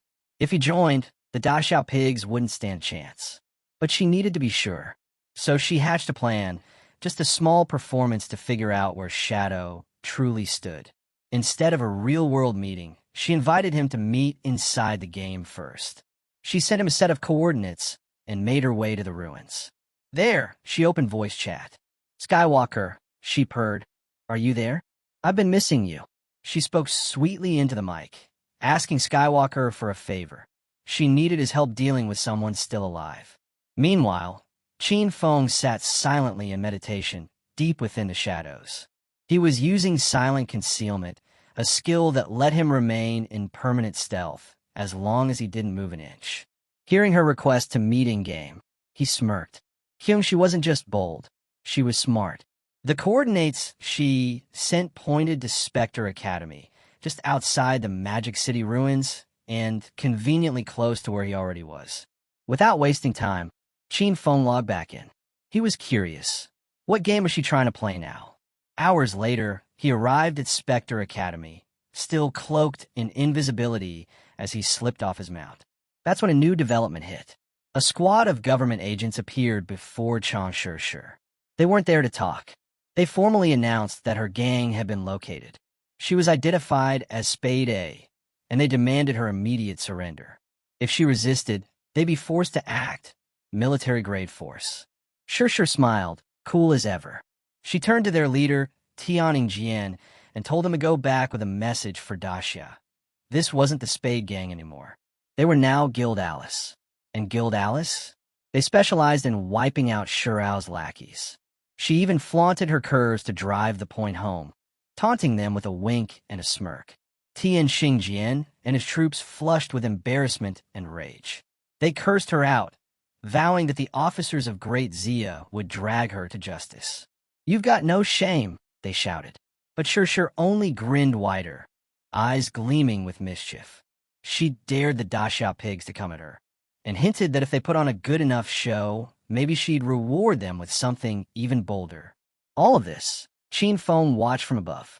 Tianxing Jian, fists clenched, shouted that this madness had gone far enough. He swore to bring her in, and Qin Feng? He recognized that name. Chu Hanan, alias Tianxing Jian, a well-known informant. The man who once secretly fed intel to the Alice Guild, and who wouldn't fall until the 7th year of the game. Seeing him so early, working with Shi made one thing clear. This was a setup. They'd planned this entire encounter to test him. If he stepped in now and sided with Shi, he'd be marking himself as an enemy of the authorities. But if he stood by and did nothing, Shi might never trust him.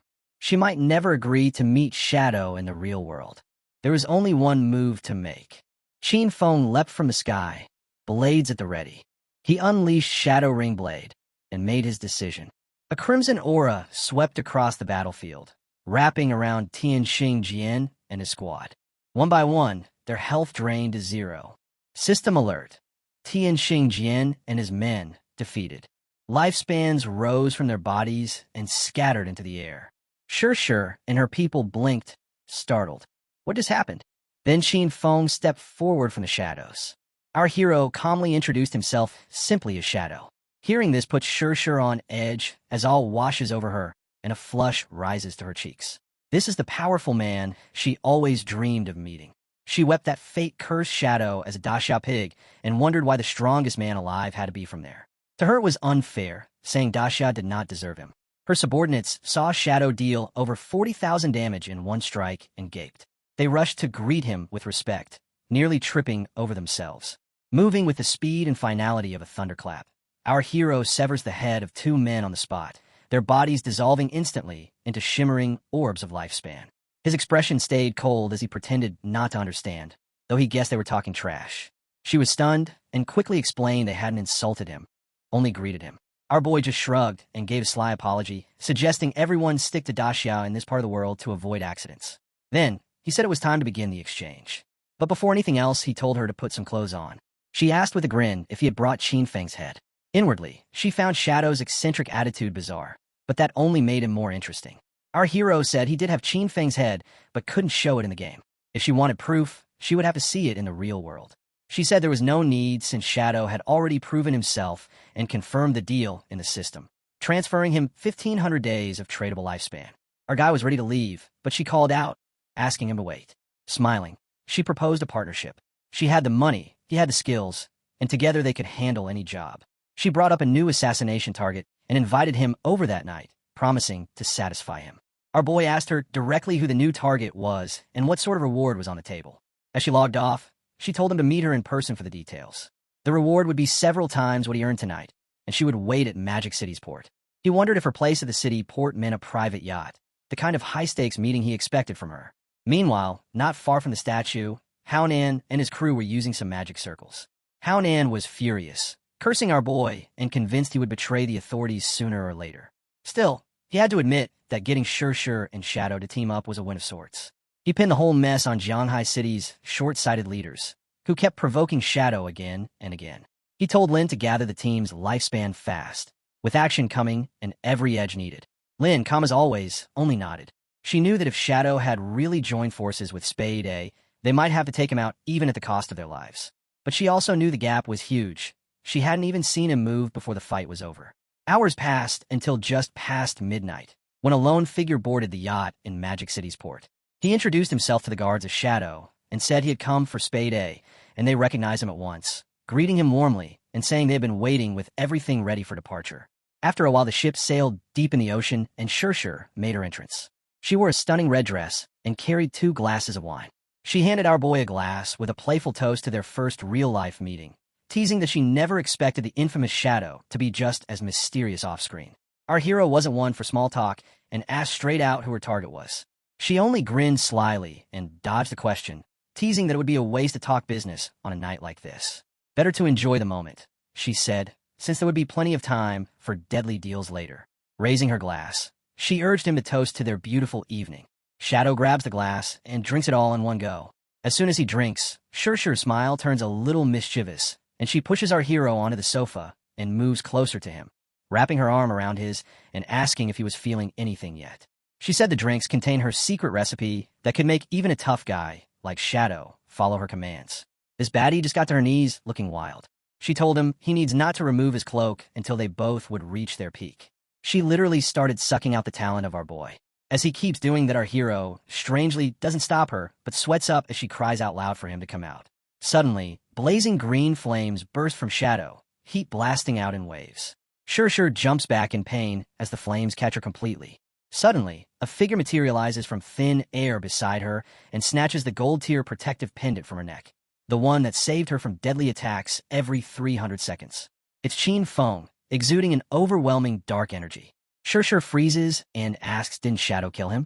Our boy calmly tells her that if Shadow didn't kill him, then there's only one explanation, that he is Shadow. She backs away, looking at the man she is riding wild. As his cloak slides, the hooded figure pretending to be Shadow is just a summoned minion, who might be blushing from what freaky happened moments ago. Seeing all this baddie drops to her knees, saying, Daddy, please forgive me. In this slaving pose, she cries for mercy and confesses her wrongdoings and offers her life in a last-ditch effort, pledging to be his slave if he just lets her live. Our hero shrugged her off and asked about the 5 foreigners she had with her. In a pitiful attempt to appease him, she barks like a dog, begging him to let her live. But before she humiliates herself even more, our hero twists her neck and breaks it within a split second. The system interface notes that he obtained 659 years of tradable lifespan. As she dies, he takes a quick look at her phone. On the other side, we see many boats sailing towards a ship. Without hesitation, our hero calls the authorities using her phone, reporting the grisly massacre. A mass murder tied to the heirs of the Qian group is no small affair. Whoever makes the call claims the suspect matches Shadow for Forsaken by the Gods. The investigation unit scrambles. Haonan is one of the first to arrive, and he's furious. He can't believe Shadow has gone too far this time and says no one is above the law. To him, it feels personal and like an attack on the whole nation. As his boats swarm the yacht, he orders them to open fire to kill everyone on it. As they reach the yacht, the officers examine Shurshur's death and find a snapped neck, burn marks, and unknown DNA in her mouth. Haonan boils with anger, convinced Shadow has done more than take a life. Using her final words, he places a shaky hand on Shurshur and glimpses intel about her killer. Something feels wrong. He whirls around with his gun raised and calls an assault on 6 o'clock. But the warning comes too late. A venom dart shoots from the shadows and strikes his head. His glasses break, and he falls beside the body he meant to avenge. The officers are stunned, frozen by the surprise attack. But the female captain keeps her cool. She conjures a protective shield, shouts orders, and launches a counterattack. She demands to know if Shadow is really trying to start a war by killing an investigator. Our hero spoke with an icy voice that the real reason Haonan is dead is because he was a traitor selling info to Shurshur for cash. He tells him to check the phone for proof. One officer takes a look, and the evidence comes pouring out where he finds Shurshur with Spade A in game. The captain says he needs to look herself too. The office tells her to wait, but she snatches the phone anyway. As she scrolls down and finds intimate photos of Haonan and Shurshur together, the truth hits hard. Her face goes red as she realizes that Shadow words are indeed true. He gained Shurshur trust just long enough to take her down, then exposed the corrupt investigator in front of everyone. In one brutal night, he wiped out a crime queen and a dirty cop. The officers stay silent, caught between fear and gratitude, while the captain stares at the phone in shame. She knows now that if Shadow turned on them, it would be a massacre. With trust in her eyes, she thanks our boy and admits she was wrong.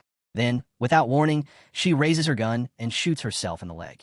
Officers shout in alarm, rushing to her aid, but she waves them away despite the blood running down her uniform.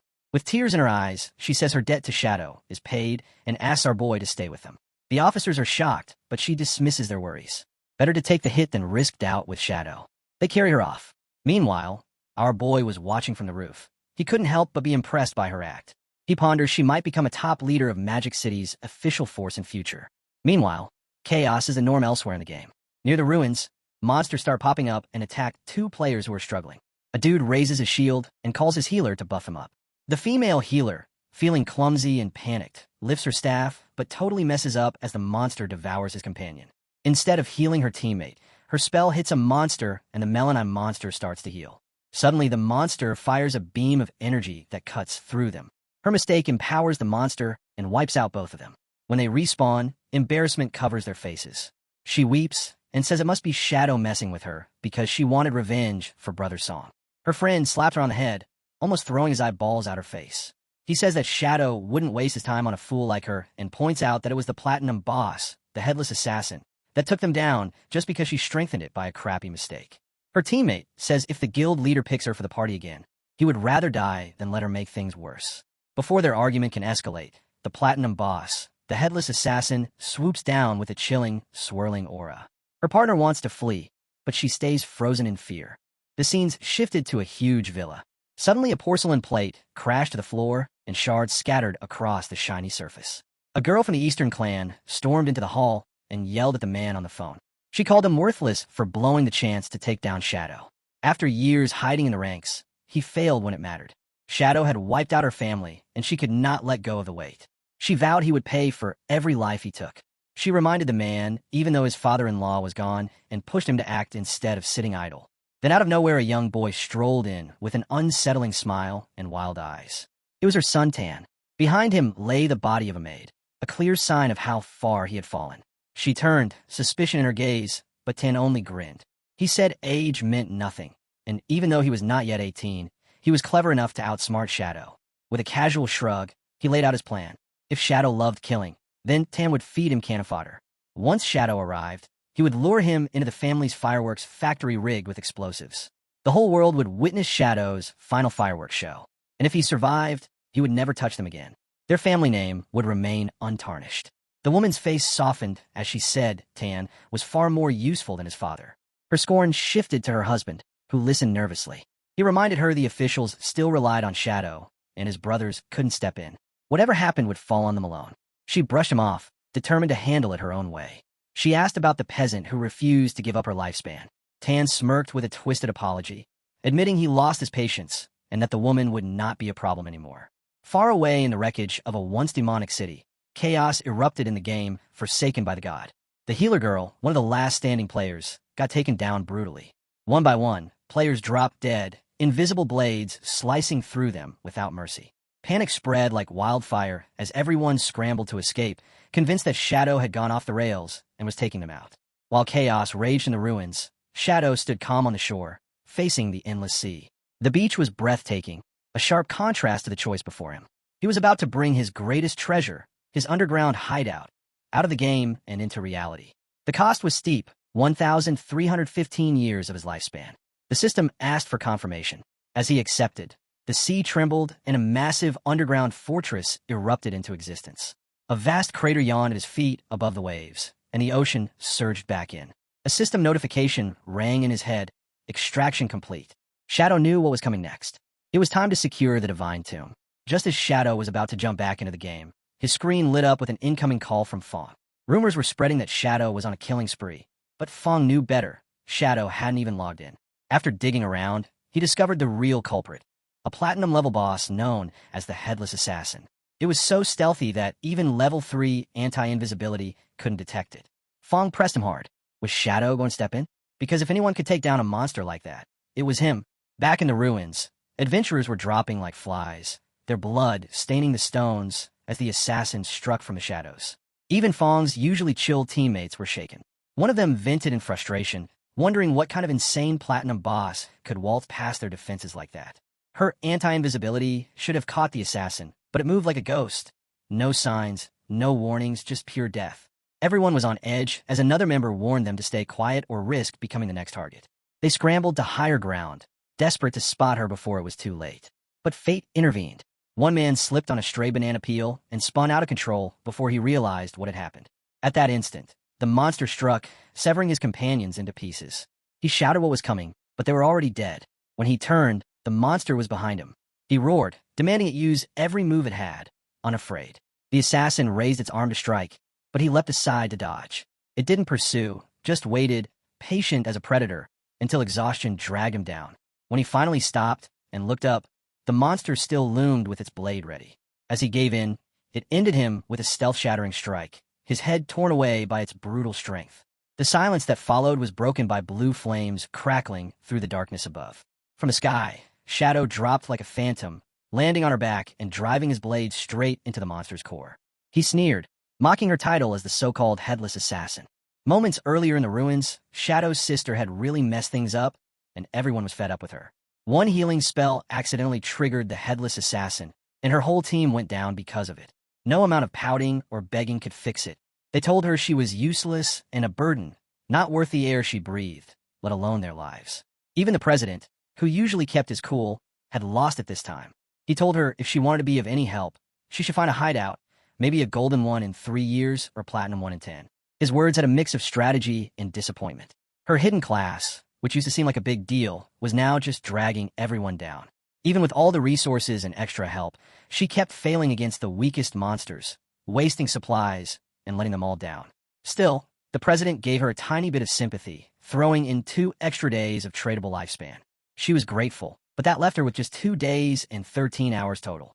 The others were fuming, wondering why she kept getting special treatment, and why the president still cared about her. Their jealousy turned into plotting, trying to figure out how to win his approval for themselves. But then, everything went downhill. Out of nowhere, Shadow swooped in like a bolt of lightning and took down the Headless Assassin, looming over them in one clean move. The whole group just stood there stunned. The president, totally losing it over the whole mess, lashed out and hit one of his own guys. This kind of thing should never happen. But then the ground shook again. Something heavy was closing in, and everyone's eyes turned to the healer. The president, acting on instinct, kicked her away from the group as bait to test how many monsters were hiding nearby. She was snatched midair by something unseen, and suddenly a swarm of headless assassins descended on her. The players watched from a distance, trying to count. Maybe there were 5 in total. Shadow had killed one, but 4 still remained. The healer girl looked at the Shadow watching her, grateful that she was finally about to be saved, and cried out for his help. Our hero's eyes lit up as he activated his Shadow Flash/Slash skill. When a monster lunged for the healer, he zipped through it in a blur of blue aura, unleashing a storm of slashes that dealt massive damage in seconds.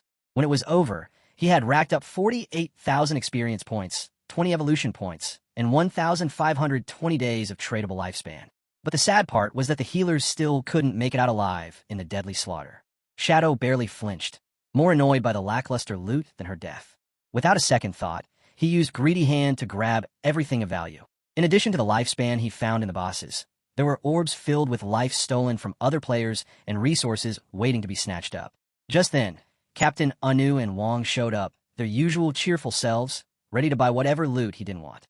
Their constant presence got on his nerves, but it worked out for him today. He had the inside scoop on a treasure vault, and if the price was right, he'd take them there. Anu's eyes lit up with excitement, but when she tried to tag along, the system shot her down. The vault was for men only. Anu, never one to back down, playfully teased Shadow, asking if he was in a guise and assuring him she wouldn't take it personally. Shadow flicked her forehead, calling her a bad girl, and then headed off with the guys. Frustrated, Anu decided she'd level up and come back to show those sexist NPCs who's boss, rallying the women to tackle the monsters in the mountains instead. Meanwhile, Shadow was busy putting his team together. The guys were feeling the pressure, nervous about keeping up with the best player.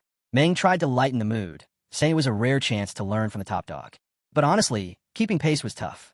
Shadow looked chill, but he was miles ahead before anyone even noticed. Only Meng was able to keep up while the others were lagging behind.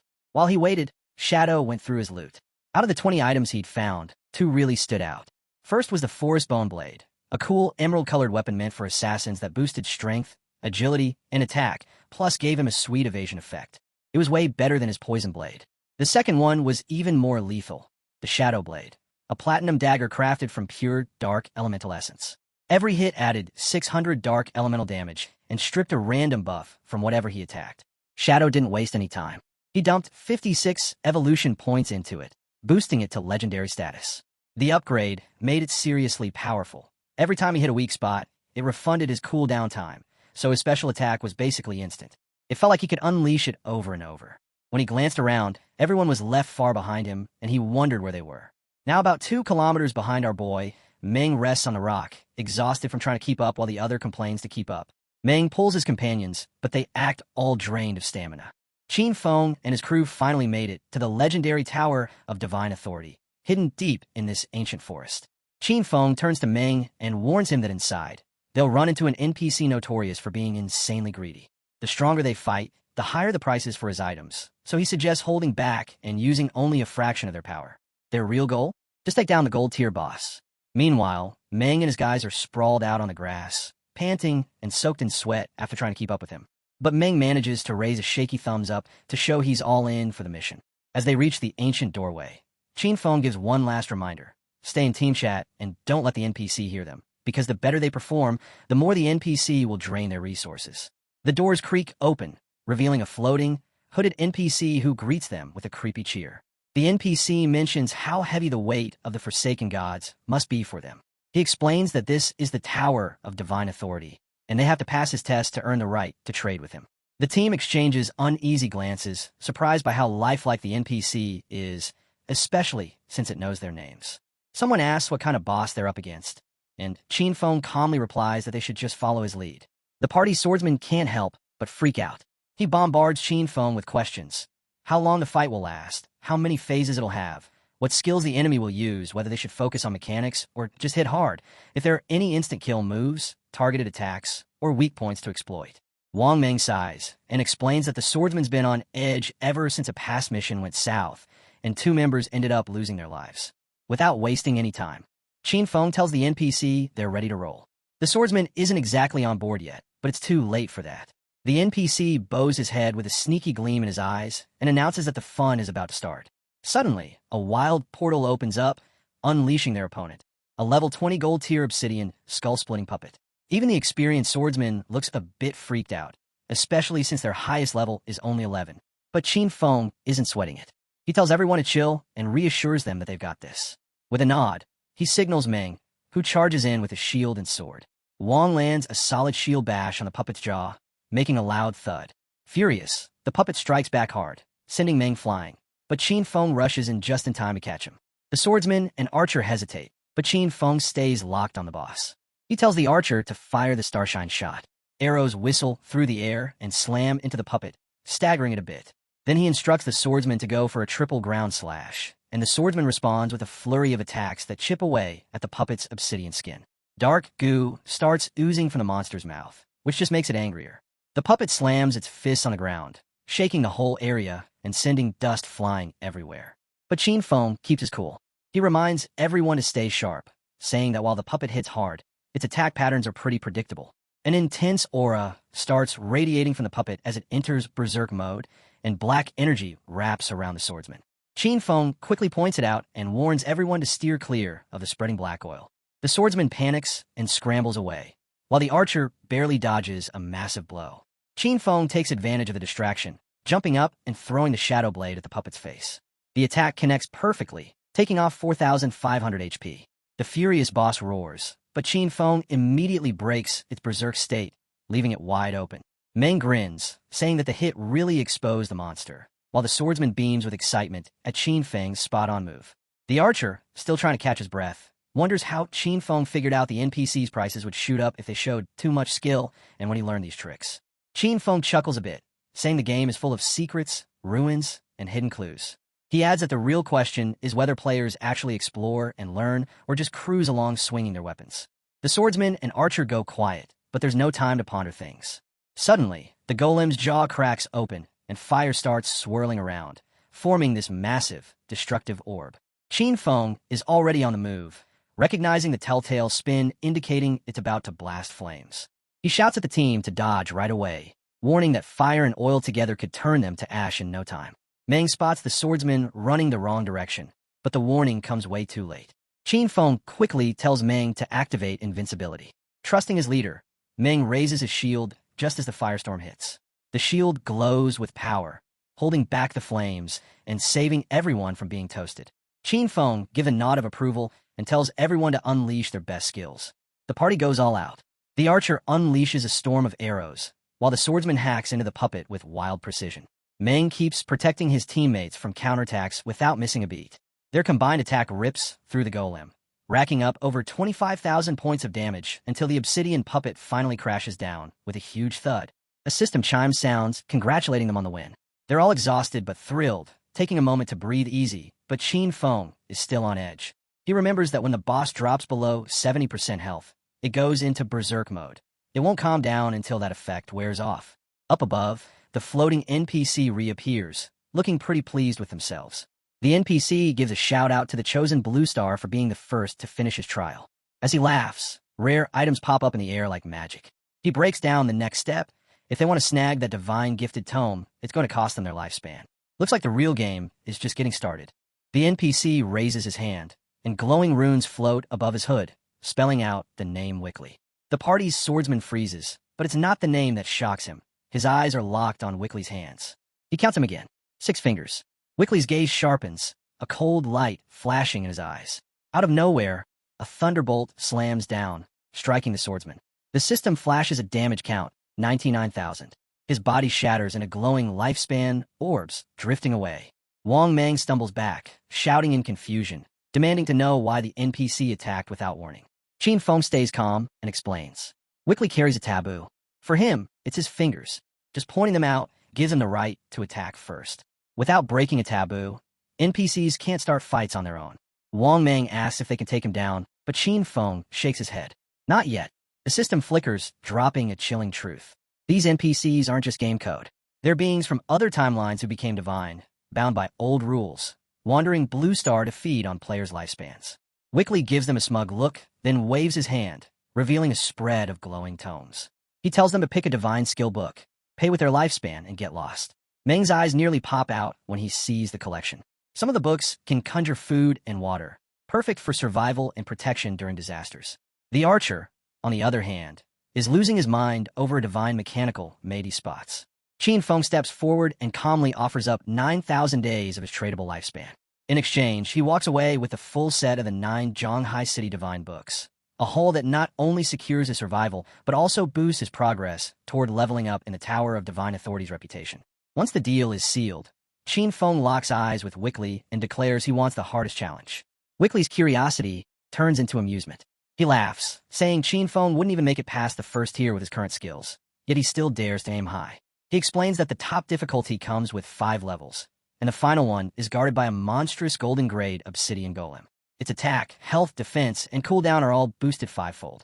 The idea alone makes Meng and the archer pale. They struggled against the golem before, and now, with stats cranked up like that, it feels impossible. Wickley adds one last warning. If Qin Feng fails, every bit of lifespan he spent drops straight into Wickley's hands. But Qin Feng doesn't hesitate.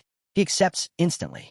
Wickley's magic flares, morphing the broken golem into its terrifying, supercharged form, its golden armor gleaming with a deadly shine. Qin Feng knows Wickley's power runs deep. Boosting at 500% isn't even close to his limit. He once made his creations 2,000% stronger. Instead of backing down, Qin Feng sees it as the perfect chance to test how far he can go. With a flick of his wrist, Qin Feng fires off a poison dart. Black Flame's gift activates, cutting the golem's defenses and elemental resistances by 7%.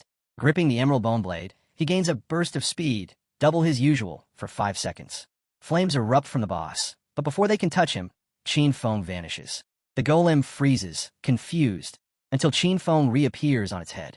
His dagger plunges deep into its skull, triggering the emerald bone feather special effect.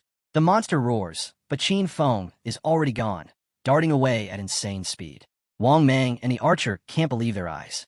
At first, they think it's invisibility, maybe just a super short cooldown. But then it clicks. It's not invisibility at all. Qin Feng is moving so fast, it looks like he's disappearing. His eyes flash as he chains Blessed Liberation into Throat Slash. In a blink, Shadow Dash lands clean, blasting over 100,000 damage in one strike. Black Flame's gift surges again, slashing the boss's defenses and resistances by 64%. Even with that, the boss's health barely moves, but Qin Feng isn't phased. He realizes the ancient Godstone tablet is amplifying Black Flame's gift far beyond its normal range. Normally, Shadow Dash would only deal around 18,000 damage, yet now it's dropping a third of the monster's HP in one go. The archer finally manages to follow his movements. It's not just the usual 3-strike cap. Qin Feng's attack looks like a storm of endless shadow slashes, each faster than the last. From the sidelines, Wickley frowns. The game on Blue Star has barely started, yet this player is showing strength and skill far beyond what should be possible. Qin Feng doesn't care. Throat Slash keeps doubling its damage every second. The golem shrieks as its HP plummets, blood spraying from deep cuts, until it finally collapses into a rain of lifespan orbs. The system announces the Tower of Divine Authority, cleared on 5th level difficulty with 15 reputation points and 75 more for the first solo clear. Across Blue Star, players are stunned. Most didn't even know a hidden tower existed in their city ruins, but Shadow is already miles ahead of everyone. Wickley, meanwhile, is fuming. To him, the whole deal feels like a scam. He curses himself for not charging 10,000 or even 100,000 days of lifespan for each Divine Authority book. Snarling, he summons a massive sphere of blinding magic and shouts at them to get lost, swearing he never wants to see them again. Meng and the archer shield their eyes, thinking they're about to be wiped out. But when a blast hits, they suddenly find themselves outside the tower, completely unharmed. That's when they realize NPCs can attack unless provoked, just like Qin Feng said. Their mission is over. Qin Feng calmly says he's logging off to eat. Meng thanks him, hoping he'll take them along next time, and Qin Feng nods as the archer waves goodbye. When Qin Feng logged back in, he was in his hideout. The system had taken the 9 divine gift books for 90 days of lifespan. He then spent 106 years on luxury furniture, fine ingredients, and a multi-purpose mechanical maid.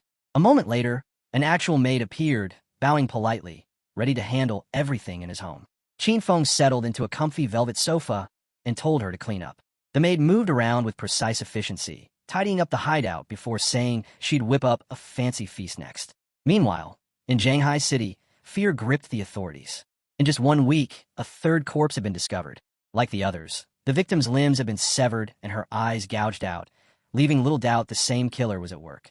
Investigators reported that the murderer understood police procedures well, discarding bodies just beyond the reach of forensic tracking.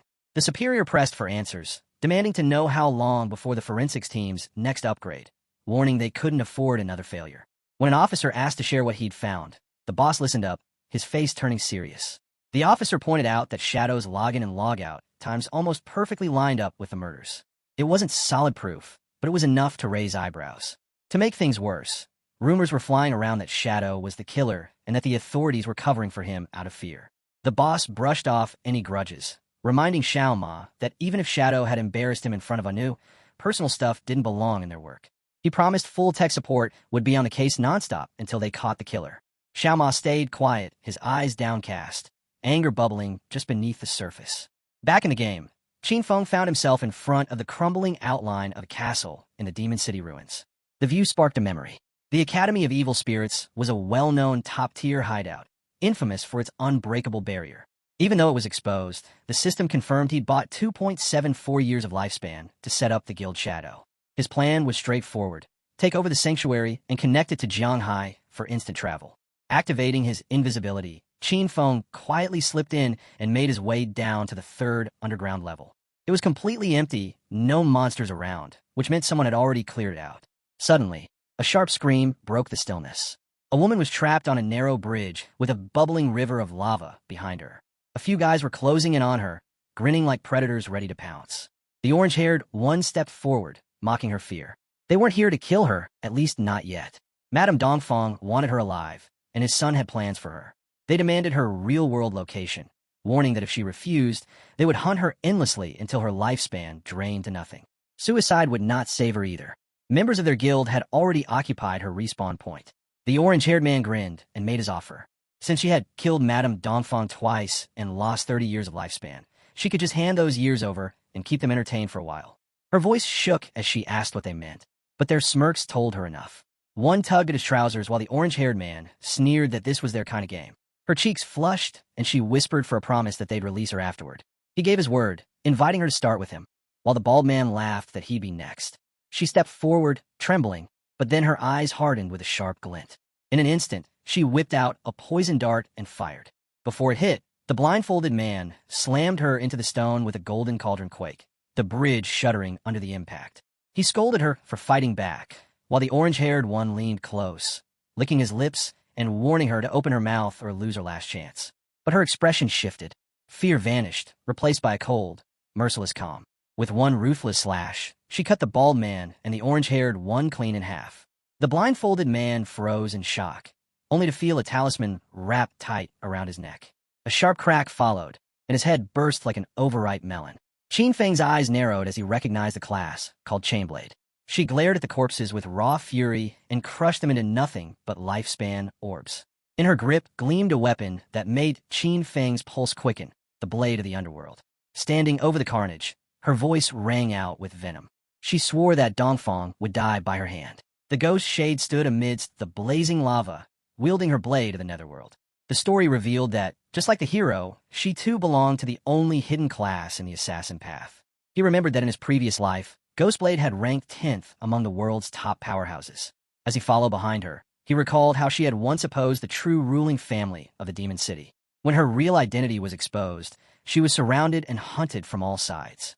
Even then, she took down thousands before finally succumbing to exhaustion.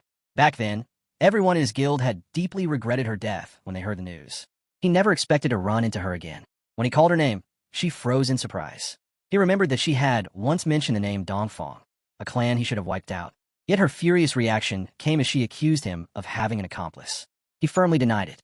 Enraged, she lashed out, demanding that he cut the nonsense and die immediately. She unleashed her netherblade and summoned the chains of the netherworld, binding and swirling around him. The chains tightened, but he shifted into shadow and reappeared behind her, startling her completely. With calm confidence, he told her that he would toy with her for a while. She leapt up again, striking with the netherblade, and activated Shadow Dive, vanishing into ash before his eyes. He mirrored her move, disappearing as well. Both assassins now hid, lurking unseen. She grew unsettled, realizing she could not detect him. Yet her blade of the netherworld had a level of anti-stealth detection, and with it she still sensed his presence. She gasped in disbelief, wondering if this man could truly be Shadow himself. But before she could think further, he appeared right behind her, whispering that he was standing there all along. Startled once again, she turned sharply and unleashed another attack, this time wielding Spectre Pursuit, a mana-infused weapon that locked onto him. As it spiraled around him, he admired the way her chains could track his position. She pointed at him, stating that even if her eyes could not see him, her weapon could.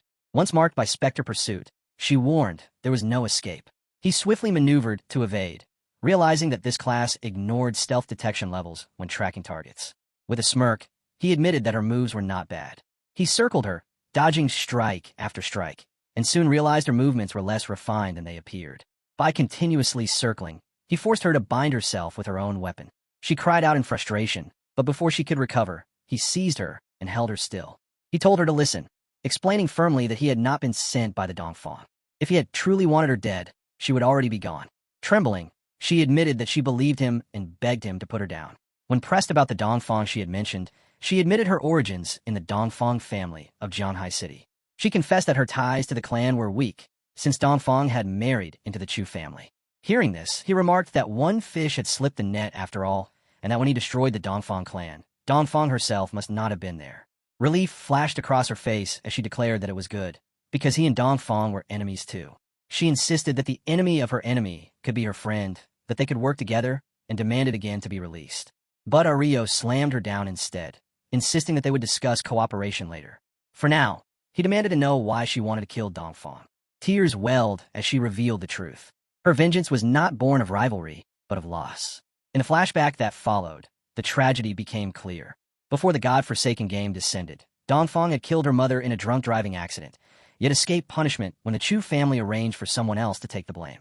Her father, devastated, discovered solid evidence that could convict Dongfang. The very next day, he was found dead at the riverbank. The official conclusion claimed a mental breakdown, suicide by drowning. Crushed, she had gone to Dongfang Yu to demand justice, only to be beaten half to death by the Chu family's guards. Despair consumed her, as she nearly took her own life. Then came a second game. From the moment she entered, her only goal was to kill Dongfang. But in this world, killing meant more than striking down the body. One had to drain away an enemy's entire lifespan to end them for good. Even after Dongfang revived, she had hired countless mercenaries to hunt her down. That was the path that led her to this moment, this battle. Finally, broken and weeping, she pleaded with Shadow to help her end Dongfang. Yet after a long silence, he refused her request with profound finality. She argued desperately that he did not need to worry, for she was not asking him to help for free. Whatever he wanted, as long as she had it, she would give it to him. She promised to serve him like a beast of burden, to offer all her lifespan, her higher equipment, her skills, everything she owned, if only he would help her kill Dongfang. She went so far as to declare that even if he made her his slave, she would gladly obey. Yet the hero, a king in his own right, refused her plea.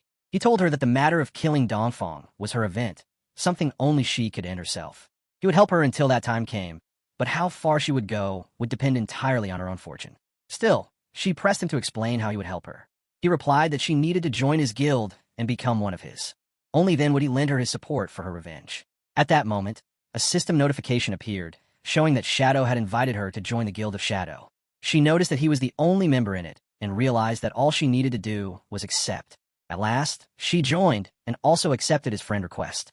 The hero remarked that it seemed she had agreed, but there was only one thing left for her to do: class advancement. He turned away, but she stopped him, asking what class advancement was and how she should go about it. He told her that once she succeeded, she should find him again. If she could not even achieve that, then she might as well abandon her revenge. The narration then revealed that the blade of the netherworld contained boundless potential. With only a bit of guidance, she was destined to grow far stronger, and once she matured, she might even prove useful to him. In the depths of the Spectre Academy awaited the mutated witch Stana with a platinum grid. The hero stood before her, observing with quiet anticipation and acknowledging that this was the guardian of the Spectre Academy. He launched his Dark Knight Ring Blade, striking heavily and inflicting significant damage. This marked the first phase of the battle, when only one of the boss's 4 heads was active and immune to physical damage. Forced to adapt, the hero relied on weaker elemental skills instead. He summoned Shadow Blade, a dark purple weapon that appeared in his hand. Equipped with pale bone blades that enhanced his movement speed, and aided by Shadow Blade's ability to refund cooldowns on hit, he created multiple blades and hurled them at the enemy. The witch screamed in agony as hundreds of weak-point strikes pierced her in a single second. Blood gushed forth, and the battle entered Phase 2 as all 3 heads activated simultaneously and, bizarrely, began to dance. The 3 heads then unleashed indiscriminate area attacks. Colored laser beams rained across the base, but Hayo evaded swiftly and retaliated with another devastating blow, causing blood to spurt from one of the heads. He summoned Shadow Blade once more, preparing to end the discord, when suddenly a massive explosion erupted. The system declared that Hayo had slain the mutated witch Stana, gaining 50,000 experience points and obtaining the key to the Spectre Academy hideout. Another notification appeared, announcing that his Shadow class had advanced to Tier 2. His strength, agility, and spirit soared. His stats increased exponentially, and dark blue mana swirled around him as he unlocked a passive stealth skill. He reflected that his class attribute boosts were now tripled, and that his attacks no longer broke after 12 strikes. His evolution into Tier 2 Shadow was a complete transformation. Meanwhile, outside the Spectre Academy, a few minutes earlier, Ghost Shade was in danger. Several thugs had returned. One sneered that he had been careless before because he did not know she wielded chain blades. But this time, they had brought reinforcement from the Azure Hall Guild. He challenged her to see where she could run now. Another leapt at her, boasting that they would not hold back like last time, and unleashed an Earth Slam. Ghost Shade leapt back quickly, using her Shattered Ice skill to avoid the impact. They then hurled a flare grenade, catching her off guard and leaving her wounded. One of the attackers rolled toward her with the intent to teach her a lesson. She declared she would not give them the chance, and pulled out a ring. Her bruised hand bled as she gripped a green object. One thug noticed and exclaimed that it was suicide poison, something that would cut half her lifespan and send her back to the respawn point. Another mocked her feistiness with vile words, even going so far as to lick her in disgust. At that moment, a system notification rang out. The Platinum Shelter, Spectre Academy, was now under the guild shadow. The mocking thug froze in shock as a barrier activated, designating all non-shadow guild members as intruders. The cleansing process began instantly. Electric currents surged through the area, electrocuting all intruders and killing them instantly. Within moments, they were wiped out. Ghost Shade stood in shock. The Spectre Academy was a shelter, and it now belonged to their guild. That meant Shadow had not only slain the Guardian and obtained the key, but had also claimed the shelter as his own in mere minutes. The treasure didn't just fall into anyone's hands. It belonged to Shadow. But before that shock could settle, the scene snaps to Qin Feng, who had struck gold in his own way. He had secured a Jade tier item, the Errant Witch's Ring, a piece of gear any class could use once they hit level 14. And this thing wasn't just good, it was downright unfair. All attributes plus 22. Cooldown speed plus 30%. Area of effect range plus 25%. Area damage plus 10%. A ring like this could change a player's entire combat philosophy. But fate wasn't done spoiling him yet. Qin Feng also pulled a platinum-grade, virulent poison trap, a deadly assassin/hunter skill. The trap disappeared under level 5 stealth, allowing up to 3 active traps, each with only a 4.65-second cooldown and a duration of 3,600 seconds. In other words, pure battlefield control. He stared at the loot, eyes sharp. 2 assassin-type items in a single haul? That was rare, and both matched his build perfectly. But the ring was different. With his instant Shadow Slash and Dark Knight Ring Blade, both AoE killers, this ring would push his damage radius to a whole new level. A faint grin tugged at his lips. He still had 363 evolution points, just enough to push his backstab enhancement into legendary territory. He spent 340, leaving himself with a tiny 23. And then, the world shifted. The skill's passive backstab damage shot up from 75% to a full 100%. But the true monster was the legendary effect. While stealthed, every hit counted as a backstab. A complete rewrite of the way he fought. More lethality, more survivability, more dominance. His pulse steadied. He had just taken his assassination path to another plane. Just then, Little Black's voice chimed in through the link. She'd found another set of ruins and wanted him to take a look. Qin Feng asked for details, and she answered immediately. She was at the ruins of Jianghai City. Strangely, the stone murals near the temple looked exactly like the ones from the beginner village. His brows furrowed. Why hadn't she gone inside? At her level, they should have been able to take a platinum boss. Little Black hesitated, then confessed. They wiped every monster in their path until a teleportation orb appeared. But when they activated it, the system rejected them. Only a fated person could enter. Her voice softened. She believed he was that person. Qin Feng didn't deny it. He simply told her to wait. He was coming, and she should prepare her tradable lifespan, since he planned to gear her up afterward. With the Shrine Teleport Network opened, jumping from Magic City to Jianghai took barely a moment. Little Black was already waiting outside the ruins, sitting on her lazy white llama, munching away at grass. She nearly jumped out of her skin when Qin Feng suddenly appeared behind her. She scolded him, flustered and annoyed. He flashed a smug grin and apologized half-heartedly, promising to be more careful next time. She pointed toward the cliffside entrance, and when he asked how they even managed to find it, she chuckled. You won't believe it. It's a long story. And just like that, the next chapter of their journey began. Little Black pointed toward the cliff and finally revealed how she discovered this place. She had gotten her llama mount here, though at first, she'd mistaken the poor thing for a sheep. While she was busy playing with it, a silver-grade boss suddenly spawned behind her. Startled out of her soul, she slipped and rolled straight off the cliff. If not for a lone tree catching her mid-fall, she would have respawned instantly. And right beneath that tree, she found a hidden cave. She guided Qin Feng carefully down the cliffside, warning him not to slip like she had. She admitted that after respawning, she immediately called Captain and Uncle Wang Meng to help explore it. Qin Feng leaped down the rocks in one smooth motion, landing like it was nothing. Little Black puffed her cheeks at him. Show off, she teased. He chuckled. Typical of you to find treasure by falling off a cliff. She shot back without missing a beat, praising his acrobatics, but also mentioning how Wang Meng tried the same heroic jump, completely misjudged it, and died on the spot. Together, they entered the cave. As they walked through the dim hallway, Little Black explained they had already cleared every monster inside. Qin Feng's expression hardened. His voice dropped, calm but absolute. From now on, no more careless deaths. If your non-tradable lifespan ever hits 0, you know the result. She nodded with a confident smile. She wasn't afraid, because she had a secret. Earlier, she mentioned knowing a method to drain lifespan, but she also had a way to restore it. Intrigued, Qin Feng pressed her. Is it reliable? Her eyes glimmered mischievously. She raised one finger and explained. Inside the city ruins, certain monsters had absorbed non-tradable lifespan. Her group lured those monsters into an isolated spot, killed them, and collected the lifespan orbs they dropped. Over time, they built up a small reserve. Whenever anyone needed replenishing, they returned and restored themselves. Qin Feng's gaze sharpened instantly. He recognized that tactic. This was a Yu's method. He asked if you came up with it. Little Black blinked in shock. How did you know? But Qin Feng only fell quiet, remembering his previous life. where this strategy spread across countless players after Yu pioneered it. Not long after, they reached a glowing teleportation orb at the end of the temple path. Little Black placed her hand on it, and the system rejected her immediately. Access denied. You are not the fated one. She glanced at Qin Feng, hesitating only for a moment before urging him forward. Everyone suspected this temple was connected to the beginner's village ruins, so if anyone could enter, it was him. Qin Feng stared at the orb in silence, thinking. Then, he placed his hand on it. The moment he touched it, the orb erupted in blinding light. When Little Black's vision returned, both the orb and Qin Feng were gone. Her breath caught. Her suspicion was right. He was the fated one.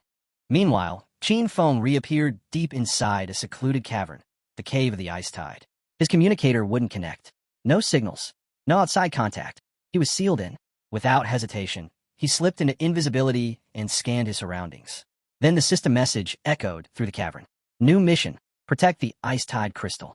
At the center of the cavern, a massive crystal pulsed with freezing blue light, exhaling a frigid aura that chilled the entire chamber. And Qin Feng realized, whatever came next would not be simple. Qin Feng instantly understood where he was. The Ice Tide crystal, a legendary nightmare. In his past life, he had studied this place well. If the crystal was struck, even once, it erupted in a devastating frozen tide that wiped out everything nearby. And worst of all, the monsters never stopped coming. Wave after wave would flood out of the tunnels, all with one goal: shatter the crystal and fail the mission.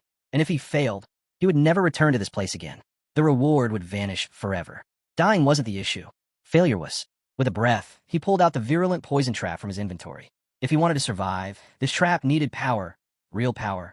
Qin Feng dumped his evolution points into it, burning through everything until only 17 points remained. The platinum trap ascended. Epic grade. Its stealth jumped from level 5-8. Its damage skyrocketed. 1,200 instant poison damage. 8 seconds of slow, continuous venom damage equal to 100% of his attack power. And now he could deploy 9 traps instead of 3. Perfect. He placed 3 traps at the 3 major cave entrances. A system notification flickered. Errant Witch's Ring effect active. Area of effect increased by 25%. Exactly what he needed. Moments later, glowing eyes emerged from the darkness. The monsters surged as one, snarling, frothing, rushing for the crystal like a demonic tide. The moment they crossed the trap boundary, boom! Vine-like thorns burst from the ground, wrapping around the creatures. Poison detonated in waves. The damage counter spiked past 100,000 in an instant. Dust and venom choked the cavern, but Qin Feng didn't move. This was under control. Then, fweet! A sharp whistle tore through the air. His instinct screamed. An arrow sliced through the darkness straight toward him. Without thinking, Qin Feng raised his barrier. Clang! The arrow shattered against it. His gaze snapped toward the far tunnel. Archers. So this wasn't a blind horde. It was a coordinated assault. His face darkened. This fight was just beginning. Meanwhile, outside the ruins of Magic City, far from the icy cavern, Dongfangya was having her own confrontation. She stood before an orange-haired man, blocking his path with her golden staff. So that's it, she demanded. You're abandoning the hunt for Ghost Spirit, just because she joined Shadow's guild? The man sighed heavily and nodded. We can't touch her anymore. Shadow is a bigger threat than me, she cut in sharply. Her eyes burned with rage. She stepped forward, voice dripping poison. You dare call him a greater danger than me? Don't forget, I have every detail of your real life. Ending you outside the game would be nothing more than a child's game. Her arrogance snapped the final thread of restraint. The man's expression twisted. All the humiliation, all the insults burst at once. Before she could speak again, crack! His fist smashed into her cheek, sending her flying across the ground. She barely had time to gasp before he pounced, dagger flashing in his hand. He straddled her, striking again and again, each blow fueled by years of swallowed anger. I'm done with you, mouth. You call me a peasant? Fine. I may not beat Shadow, but I can end you. His screams echoed, filled with hatred, pride, and raw desperation. And Dongfangye, for the first time, felt true fear. Each punch, each stab, each frantic strike from the orange-haired man landed with one crazed intention. Die, die, die. Dongfangyu's avatar couldn't endure it. Her fragile body broke apart, bursting into glowing lifespan orbs that scattered across the ground. Her eyes snapped open in the real world. Dongfangyu sat upright in her luxurious room within the Chu family residence, heart pounding. Her golden case phone was clenched so tightly her knuckles had turned bone white. Humiliation, fury, hate, it all surged through her like wildfire. Those wretched peasants of Azura Hall, she hissed. They dare to kill me? Mobilize the men. I want every last one of them dragged before me now. Her husband blinked in shock, startled by the sheer venom in her voice. Azura Hall? The same people you hired to kill Ghost Spirit? He asked carefully. Her expression twisted darker, uglier. Ghost Spirit is useless to me now, she snapped. She's joined Shadow, and those cowards backed off because they fear him more than they fear me. Her husband raised both hands, trying to calm the storm. It's already been handled. Men from Black Dragon Hall and Magic City are moving. Soon, they'll hunt Shadow down. Your honor will be restored. Her eyes widened, fury mixing with a sick, trembling excitement. Shadow, Ghost Spirit, Azura Hall. She hated them all. With a manic smile splitting her lips, she whispered, I'll see blood spilled. I'll avenge the Dong Fong name myself. Back in the cave of the Ice Tide, Qin Feng's short blade sliced through the freezing air, burying itself into the eye of a bow-wielding monster. The creature dropped before it could even cry out. Range mobs were nothing. With every weak point strike, his Shadow Blade skill instantly reset its cooldown, letting him chain kills endlessly. But even as he fought, the ice-tide crystal trembled violently. Cracks spider-webbed across its surface. One more wave, and it might shatter. And then, ding! A cold system voice echoed through the cavern. Guard mission complete. Claim your reward. Qin Feng froze for half a heartbeat. Already? Before he could fully process it. CRRRAC. The ice-tide crystal exploded into glittering fragments, scattering like frozen stars. In its place, a golden chest slowly materialized, glowing with the brilliance of a miniature sun. His eyes sharpened instantly. Another epic treasure chest. The last one had gifted him graceful release. This one could be even greater. He stepped forward and lifted his hand. The chest creaked open. A flood of golden light burst out. And within that brilliance, a silhouette took shape. A woman. The same mysterious NPC who had appeared beside a previous epic chest. Her feet hovered just above the ground, her eyes closed, her presence overwhelming, like a being carved out of starlight. She spoke in a language both ancient and alien, a tongue that no mortal should understand. But the meaning poured into Qin Feng's mind effortlessly, as if whispered directly into his soul. The language of the old gods. His eye of judgment pulsed, helping him grasp every word. You have passed the second trial, she intoned. You are the chosen heir, the one destined to inherit the mantle of judgment. As she continued, her voice echoed with divine authority, and her body began to twist, warp, reshape, as if shedding one identity and revealing another. Qin Feng watched, heart steady, knowing that whatever emerged next would change everything.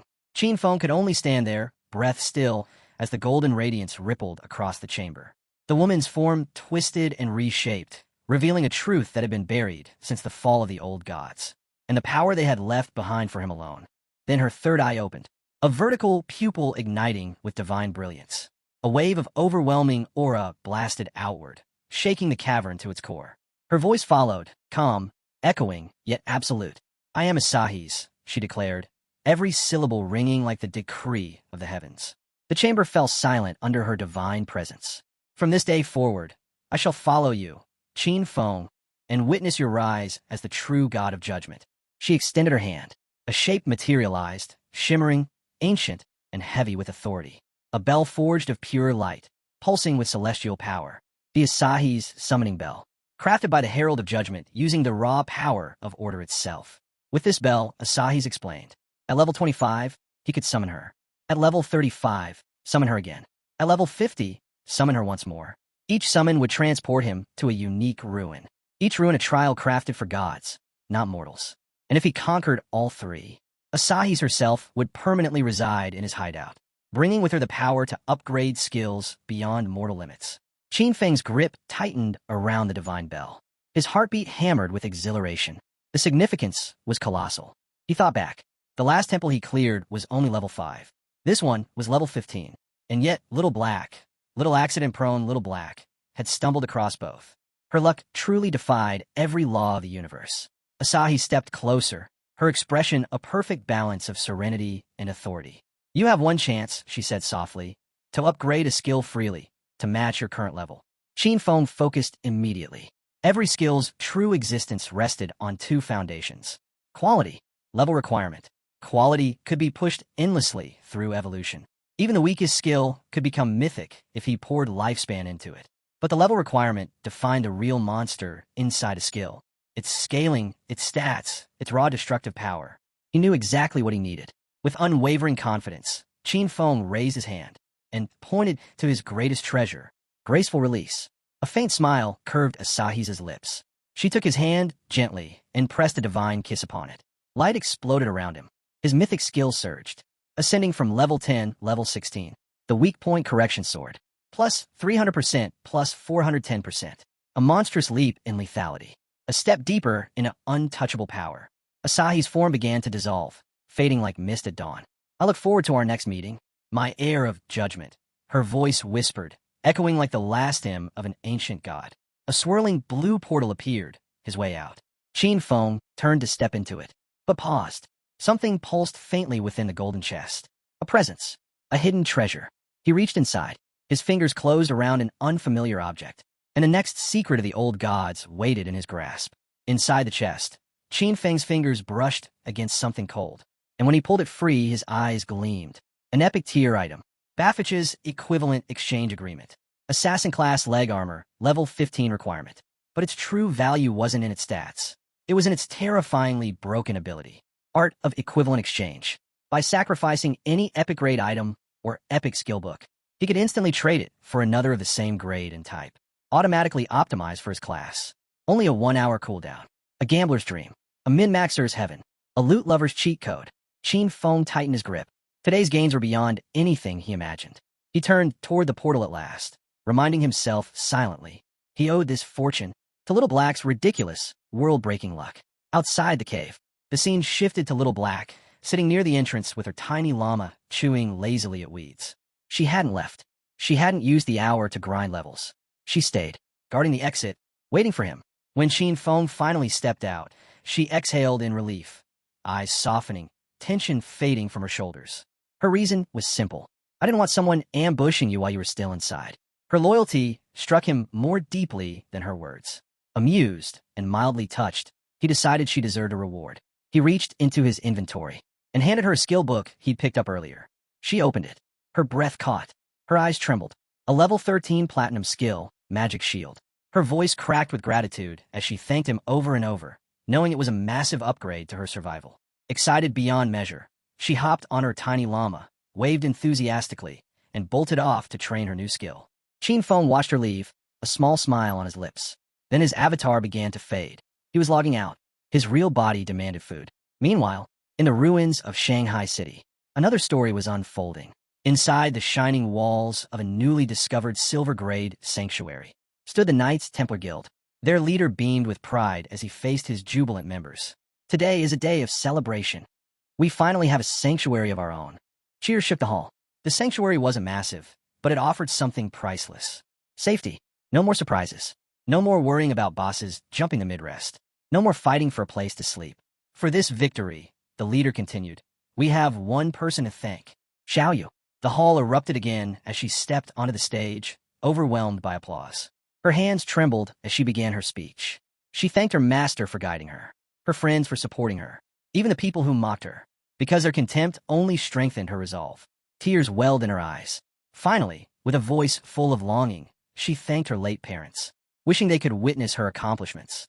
The leader cut in gently, smiling. Xiaoyu, tell everyone how you found this place. She hesitated, then revealed the strange truth. A while ago, I had a dream. I saw a warrior, powerful, glowing, leading me to a sanctuary. The dream was blurry, but it felt real enough to follow, and the crowd fell silent, sensing that fate had guided her more than luck. Acting on nothing more than instinct and the faint pull of her dream, Xiaoyu had ventured into the ruins, and somehow, a sanctuary had truly existed. Her honesty drew laughter from every corner of the hall. Members snickered and nudged each other. Some mocked her softly, calling it absurd to trust a dream. Even the guild leader struggled to keep a straight face, though he forced himself to act supportive. Did you dream again last night? He teased, half smiling. Xiaoyu nodded earnestly. Yes, I saw another sanctuary. Vast. Glorious. I think it was platinum grade. The hall erupted. Members laughed so loudly the walls shook, joking that at this rate, they'd soon be living in a royal palace if they followed her sleeping visions. Feigning seriousness, the leader raised a hand. Well then, these dreams are valuable, he declared dramatically. More laughter, but he rewarded her all the same. 1 full year of tradable lifespan, and a warm hand on her shoulder. Let Xiaoyu inspire all of you, he proclaimed. Stay united. Stay devoted. And one day the Knights Templar will become unshakable, no matter how chaotic the world grows. He told her to keep searching for hideouts. She nodded with bright, hopeful eyes, overflowing with determination. Hours later, Zhanghai ruins. Xiaoyu returned alone, clutching her magic staff tightly. Her steps were small and anxious as she followed the pull she remembered from her dream. But something was wrong. The sanctuary she saw should have been right here. Yet nothing matched. Unbeknownst to her, several guild members had secretly tailed her. They noticed how she'd marched straight back to the ruins right after the meeting, and assumed she was chasing that platinum-grade sanctuary dream. When she slipped into a decrepit stone building, they exchanged looks and followed. Inside the ruins, Xiaoyu walked deeper into the old tunnel, her footsteps echoing ominously. With every step, unease pooled in her chest. The air, the silence, the darkness. It all felt almost like her dream, but twisted, incomplete. And then she felt it. Someone, something, was following her. She closed her eyes and whispered to herself, "You're a life priest, a hidden class. You're safe. Nothing can hurt you, nothing." She opened her eyes, and her breath died in her throat. Standing before her was a nightmare given flesh, a grotesque monster, its jaw torn unnaturally wide, and inside that gaping maw stared an extra set of eyes, watching her, studying her, hungry. Her scream tore through the tunnel, but the monster didn't attack her first. It threw her aside and lunged toward the guild women who had been secretly trailing her. Their faces twisted in shock and disgust. "Kill it! Quickly kill it!" But their voices shook with terror. They tried to gather themselves, but fear made their legs tremble. Too slow. The creature's tentacles shot forward, writhing, coiling, and snatched one of the women. Before she could even scream, the monster's mouth clamped against hers. Its tentacles crawled inside. Her lifespan was drained in an instant. Her body collapsed like an empty shell, and the nightmare had only just begun. The remaining women shrieked, the truth finally slamming into them. This monster could consume their lifespan. Their courage shattered like glass. Survival crushed loyalty in an instant. Without hesitation, they abandoned their dying companion and bolted, screaming as they fled deeper into the ruins. But the creature didn't let prey escape. Its twisted limbs writhed, its hollow eyes gleaming with hunger, and it chased after them, relentless and insatiable. Xiaoyu's nightmare deepens. Xiaoyu stirred at the echoes of their screams. Her heart pounded as she looked over her shoulder and froze. The monster was feeding. Its tendrils burrowed into the women, sucking away their lifespan, their bodies shriveling as if time itself rejected them. Her lips parted. No sound came out. Terror stole every breath. Silently, barely daring to move, she stepped backward. One step, another. Clutching her staff, she turned and ran. Her legs carried her through a narrow passage until she reached a spiraling staircase. She descended too fast. Crack! She tripped. Her forehead slammed into the stone floor. Pain exploded in her skull, tears blurring her vision. But then her breath caught. In front of her was a door. The door from her dream. Her heart hammered as realization struck her. She had truly found it. The platinum-grade hideout. Hands shaking, she opened her interface and messaged the guild leader. At the Knights Templar sanctuary. The leader, mid-celebration, froze in shock at her report. "Stay right where you are. I'm bringing reinforcements immediately." To track her, he ordered her to join his party. Xiaoyu accepted without hesitation. Relief washed over her. For a moment. Then, a sound. Soft. Wet. Wrong. She turned, and her blood turned to ice. The monster stood behind her again. Jaw split open, eyes staring from inside its mouth. That grotesque smile stretching wide. Her knees trembled, but she forced herself to stand. "No, I'm not the same girl as before," she whispered to herself. She was a life priest, a rare hidden class. She could fight. She gripped her staff and struck first. Xiaoyu's counterattack. Venomous vines. Her staff glowed. Thorned vines erupted from the ground, lashing around the monster's body and constricting tightly. Minus 500 HP. Her eyes widened with hope. It worked. Toxins spread across the creature's skin, sizzling like acid. Seizing the moment, she raised her staff again. Corrupting poison mist. A thick, venomous fog burst outward, engulfing the monster entirely. This wasn't normal poison. This was corruption, a toxin designed to rot even the hardest defenses. For the first time since entering the ruins, Xiaoyu's heart lifted. She could win. She was finally fighting back. But then, her lungs burned. Her vision swayed. Her throat tightened. Horror dawned on her. This was an enclosed chamber. Her own poison was killing her. Her hands shot up, desperately waving away the fog, but it was useless. She couldn't hold her breath much longer. Panic clawed up her throat, until she remembered. She was a life priest. She had a cure. With trembling hands, she raised her staff. Antidote. A burst of clean magic erupted, sweeping away the poisonous mist. Her throat loosened, breath returning to her body. But the monster, it breathed freely again too. Its body twitched, and then it stepped toward her. The poison had stopped eating at the monster's flesh, and now every ounce of its twisted attention was locked onto her. Its split mouth slowly curled upward, forming an impossibly eerie smile. Xiaoyu's eyes filled with tears. Her breath hitched. Panic smothered all reason. And in that moment of chaos, she inhaled a trace of her own fading poison mist. Instantly, her body collapsed. Her form shattered into shimmering orbs of lifespan. A cold system alert echoed through the chamber. Player Xiaoyu has committed suicide. Respawn. Knights Templar hideout. Light swirled. Xiaoyu respawned back in the guild's hideout, dazed and trembling, but alive. Almost immediately, the guild leader's voice crackled through the party chat, confusion sharp in his tone. Xiaoyu? Why are you back already? What happened? Her voice quivered as she answered. I died. A monster inside the ruins killed me. The leader's brows knit together. That's impossible. We already dealt with the soul-sucking hag in the area. It was only a silver-grade threat. For the first time since collapsing in the ruins, Xiaoyu allowed herself a tiny smile. No, I didn't survive it, she confessed softly. I ended my own life first. If I let it catch me, it would have drained me completely. There was a long pause, then the leader burst out. Xiaoyu, you're a genius. Heat rose to her cheeks at the praise. She thanked him shyly, promising she was already heading back. But inside, a wave of satisfaction rippled through her. The three women who mocked her, followed her, and doubted her were gone for good. Their arrogance had led them to their deaths. This is what happens when you underestimate me, she thought, her lips curling slightly. Xiaoyu was no fool. Back at the ruins, the platinum door. Moments later, Xiaoyu arrived at the massive stone door she had found earlier. She pointed at it with confidence. The platinum-grade hideout is right behind this. The leader's face lit up with pride as he clapped her on the back. He turned to his men, voice thundering. Clear the perimeter. No interference. Data stepped forward, chest puffed out. Even if the intruder is Shadow himself, we'll kill him. Excitement surged through the knights as the leader raised his massive axe toward the stone door. War cries erupted, echoing through the ruins, vibrating the earth beneath their feet. They were ready to claim their sanctuary. But then, a shout broke the rhythm. Wait! The door won't open. The cheering died. Confusion rippled through the group. Murmurs spread like wildfire.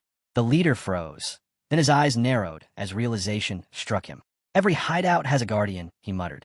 His lips curled into a confident grin. That means the guardian is the door itself. To confirm it, he nodded to a nearby warrior. The man raised his axe and struck the stone. A damage number flickered above the door. Minus 320 HP. The guardian had awoken. The moment the damage number appeared, the truth was undeniable.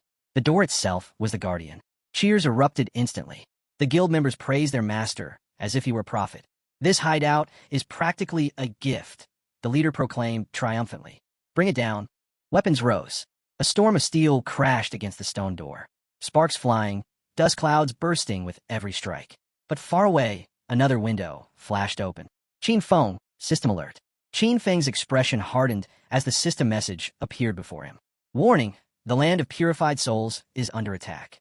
Entrance durability, 99.3%. Magic barrier, 100%. Teleportation, blocked. War teleport. 1 use remaining today. Perched atop his wolf mount, Qin Feng didn't hesitate. With the attacker's weak damage output, it would take them months, maybe even a year, to break through. But he still wanted to see with his own eyes who had dared raise a hand against his sanctuary. He activated the war teleport and rushed toward the ruins. When he reached the outskirts, his eyes darkened instantly. A scene of cruelty. Ahead, 2 men were chasing a woman through the ruins, shouting threats, swearing they'd kill her if she didn't stop. A burly fighter wielding a spiked mace intercepted her escape route. Before she could even scream, he smashed the mace into her ribs, her body flying across the ground like a broken doll. As she writhed in agony, a purple-haired man stepped forward. He raised his hand. Sacred chains, for radiant blades of energy fell from the sky, pinning her wrists and knees to the ground. Her scream ripped through the silent ruins. One of the men sneered and spat. This territory belongs to the Knights Templar Guild now. Trespassing has consequences. The woman pleaded desperately. saying she was only passing through. Anyone could see they were using it as an excuse to rob her. From the shadows, Qin Feng's eyes narrowed. He recognized her. Yang Xiaoya, a colleague from his old job. Someone who had once shown him kindness, and even warned him about dangers others kept hidden. His suspicions solidified like ice. The ones attacking his sanctuary, the ones torturing innocents, were the Knights Templar. The purple-haired man smirked at his comrades. If we say she's trespassing, she is. That's the rule here. Grinning, he licked his lips. By our usual rules, I get her first. The second man laughed. Then I'll take her after you. Their laughter echoed crudely through the ruins, until a blur tore through the night. A shadow moved with the force of thunder. Steel flashed, cold, merciless, absolute. Splash. 3 heads fell to the earth. Bodies slumped forward, lifeless, blood pooling beneath them. Their laughter died with them.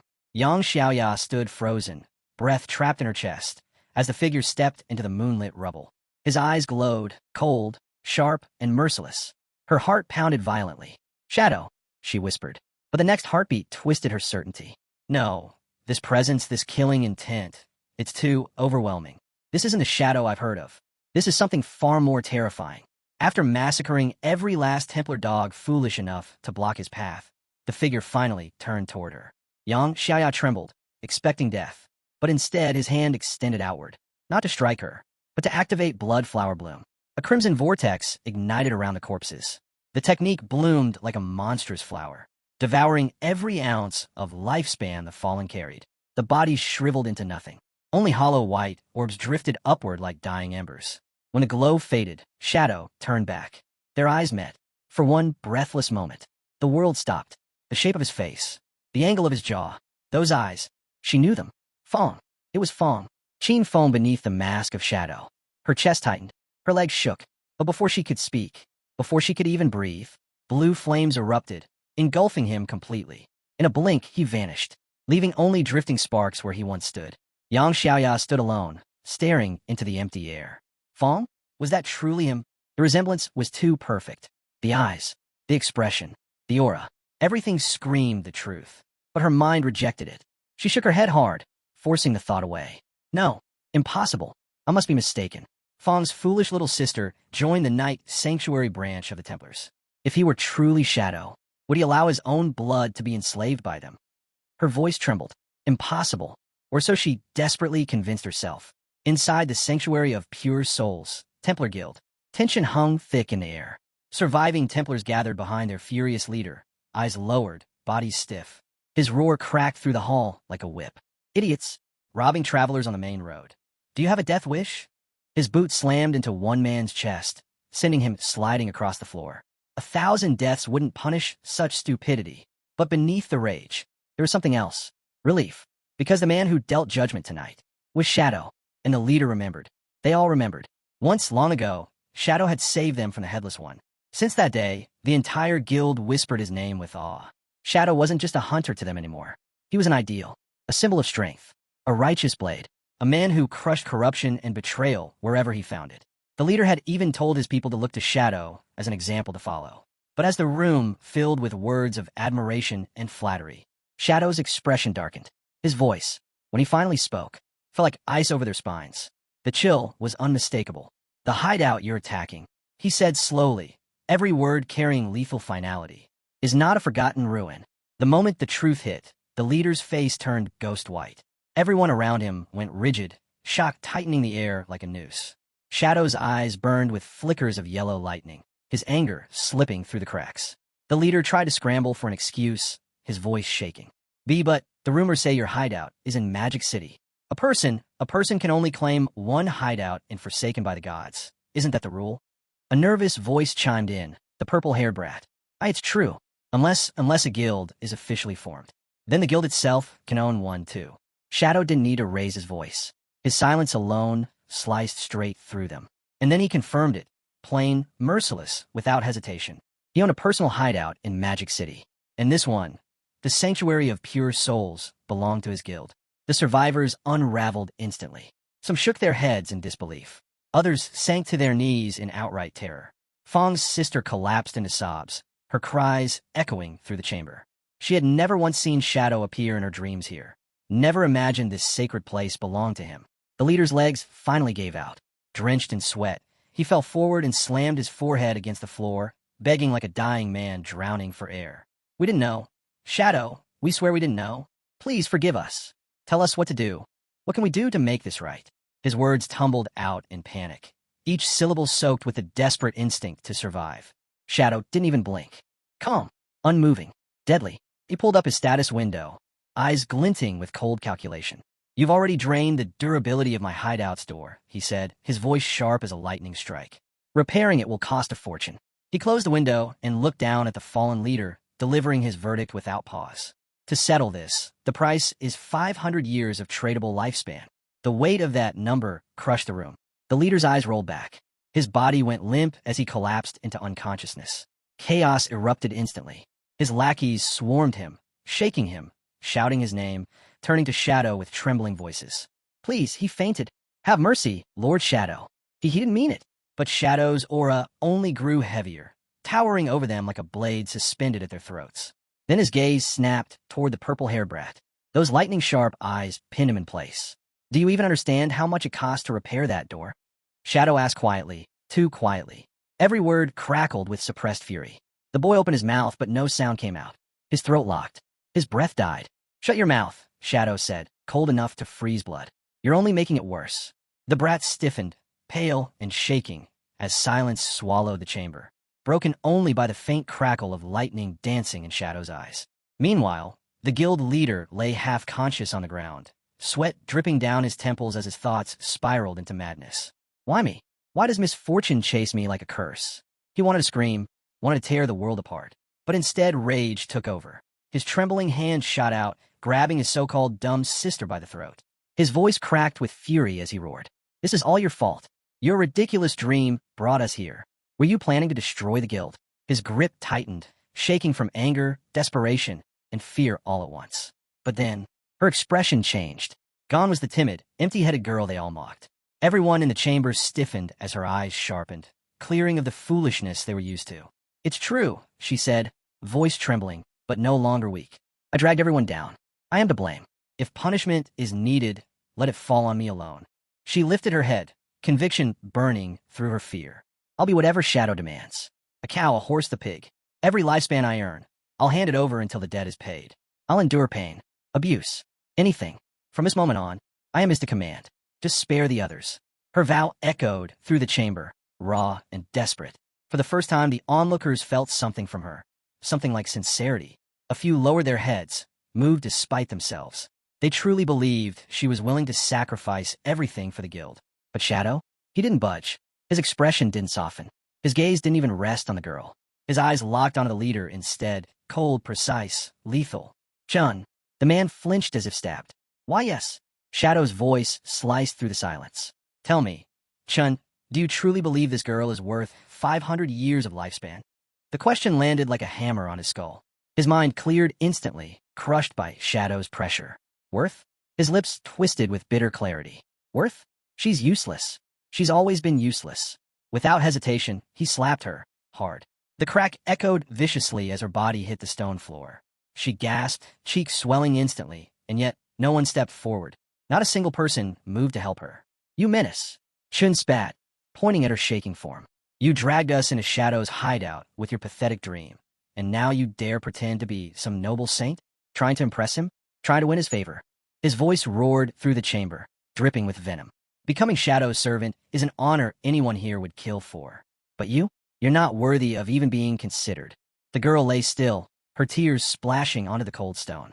Rejection crushed her more brutally than the strike. For a moment, she had hoped, just for a moment, that her desperation might earn her even a sliver of attention for Shadow. But her gamble shattered. She was nothing, and through it all, Shadow didn't move. Not a step, not a breath out of place. Just watching, silent, unreadable, like a storm gathering behind calm eyes. Shadow didn't move. His gaze stayed locked, steady, cold, unshakable, his aura pressing over the room like a silent executioner waiting for the final command. Chun, still trembling from humiliation and fear, forced himself to bow lower. His forehead scraped against the cold stone as he begged. Lord Shadow, please. Our guild is small. There is no way we can gather 500 years of lifespan. I beg you, have mercy.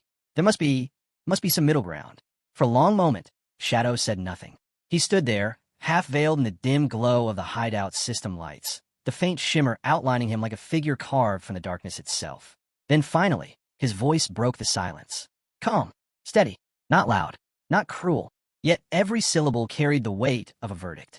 I'm not as ruthless as the world claims, Shadow said, eyes fixed on Chun. I will not demand more than necessary. The entire room stiffened, all eyes locked onto him, waiting, terrified, for the reduction or the doom. Instead of 500, Shadow continued, you will hand over 100 years of tradable lifespan. Immediately, gasps echoed across the chamber. But he wasn't finished. As for the remaining 400, lightning flickered faintly in his pupils as his voice sharpened. You will gather every member of your guild who bears the killer status. Each life they've taken will count as 1 year. 400 killers, 400 deaths, and with it, my own killer status will be erased. The explanation stunned them. Not a single person spoke. It wasn't just punishment. It was terrifyingly calculated. Shadow using their blood-stained hands to wash the stain off his own. A perfect, merciless transaction.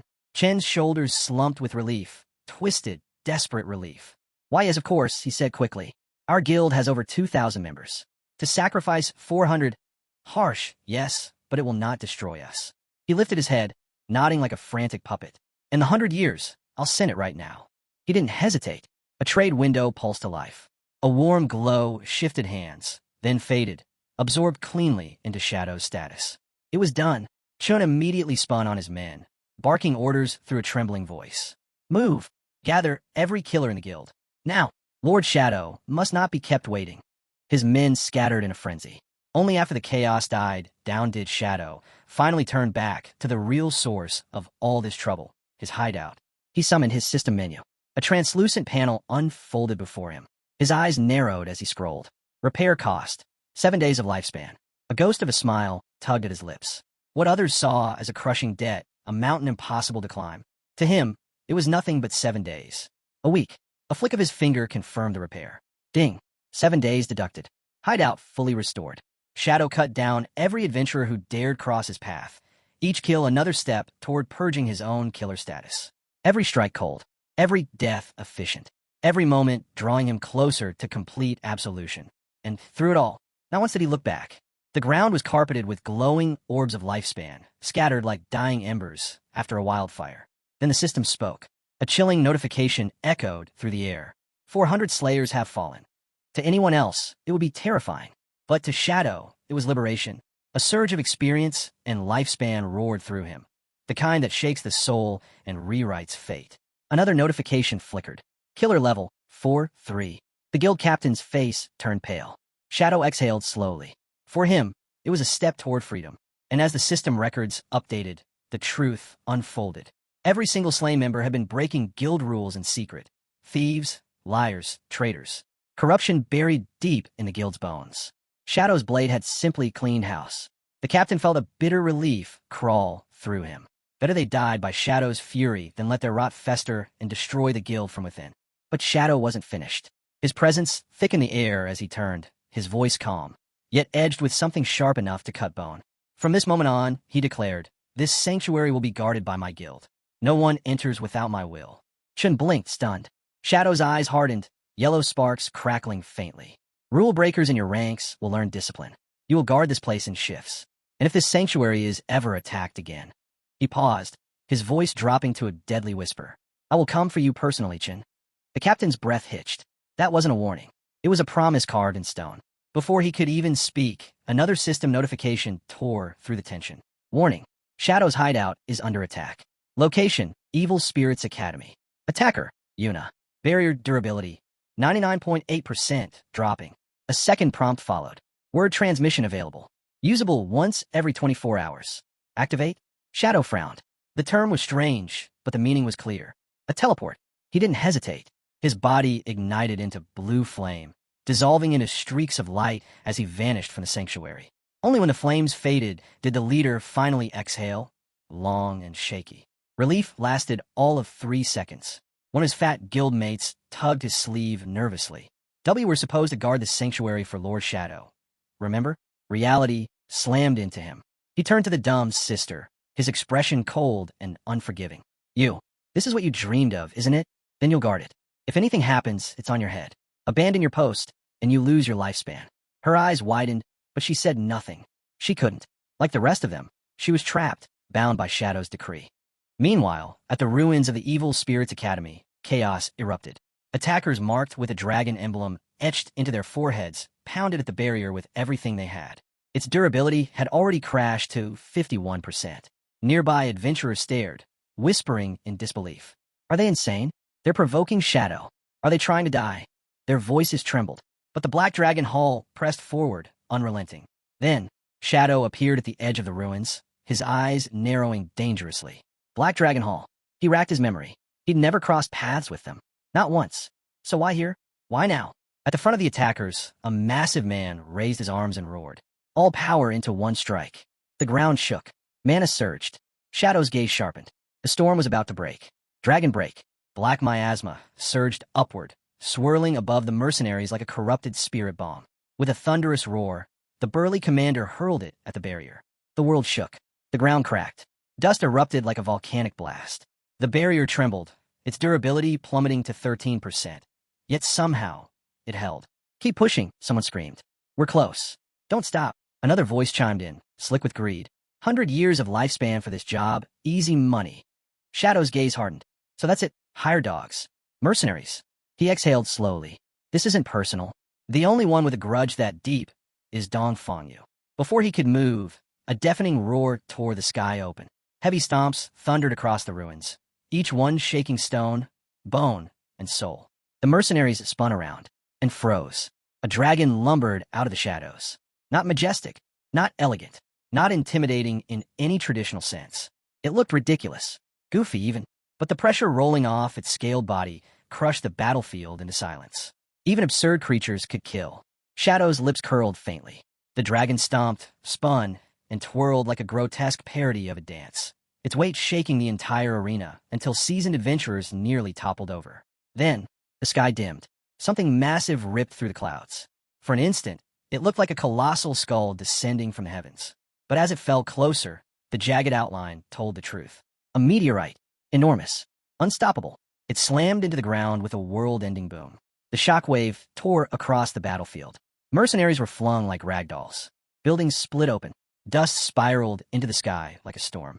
The earth itself sounded like it was screaming. When the dust thinned, the guild leader of Black Dragon Hall staggered to his feet. His armor was scorched, his eyes unfocused, but he was alive. He blinked at his health bar. Only 3,000 damage. With a smug laugh, he wiped the blood from his lip. Pathetic. I can handle. He never finished. A flash of steel ended him. Too fast to see. Too perfect to react to. His head separated cleanly from his neck, launching into the air before crashing to the dirt. His body collapsed and burst into orbs of lifespan scattering like broken stars. From within the drifting smoke, a voice cut cold and sharp. The guild leader is dead. The mercenaries froze. Their blood turned to ice. None had seen the killer. None had even sensed her. A woman stepped out of the haze. A mage, beautiful and deadly, her wide-brimmed hat casting a shadow over piercing eyes. Her expression was pure seriousness. Such precision, only Shadow could do this. She moved cautiously, scanning the ruins. She saw nothing, but Shadow was right in front of her, fully cloaked in perfect invisibility. The onlookers felt their hearts drop. His stealth, it wasn't time-limited. It was absolute. It was terrifying. It was Shadow. Shadow could have watched them forever, silent, unseen, a phantom slipping through the air without shape or shadow. And he recognized her instantly.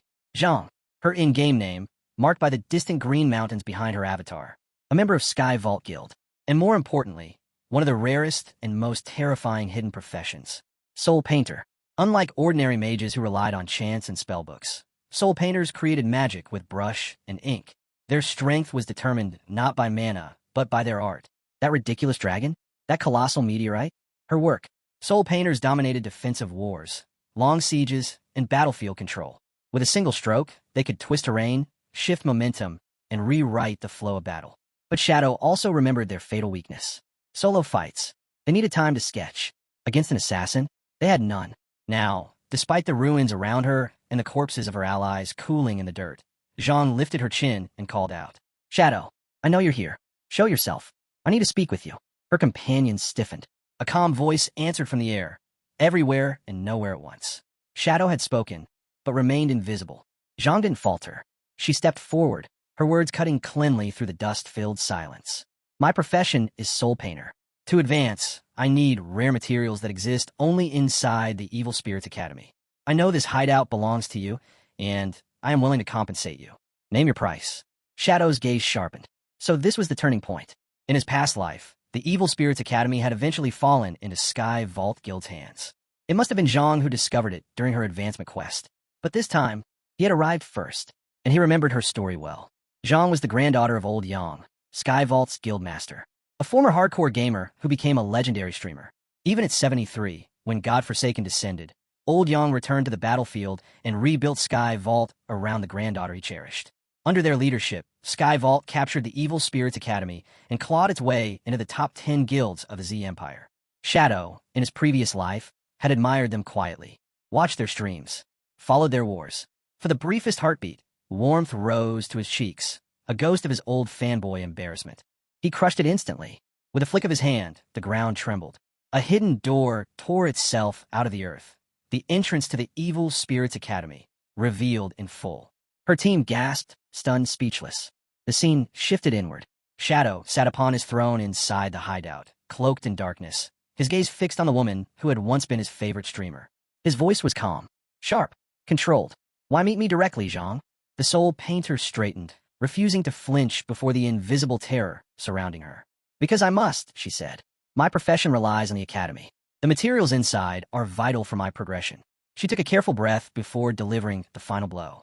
Since you once sold this hideout to the officials 2,000 days ago, I'm making the same offer now. Sell it to me, and I will pay whatever price you demand. Her voice carried through the chamber, bold, unwavering, and utterly sincere.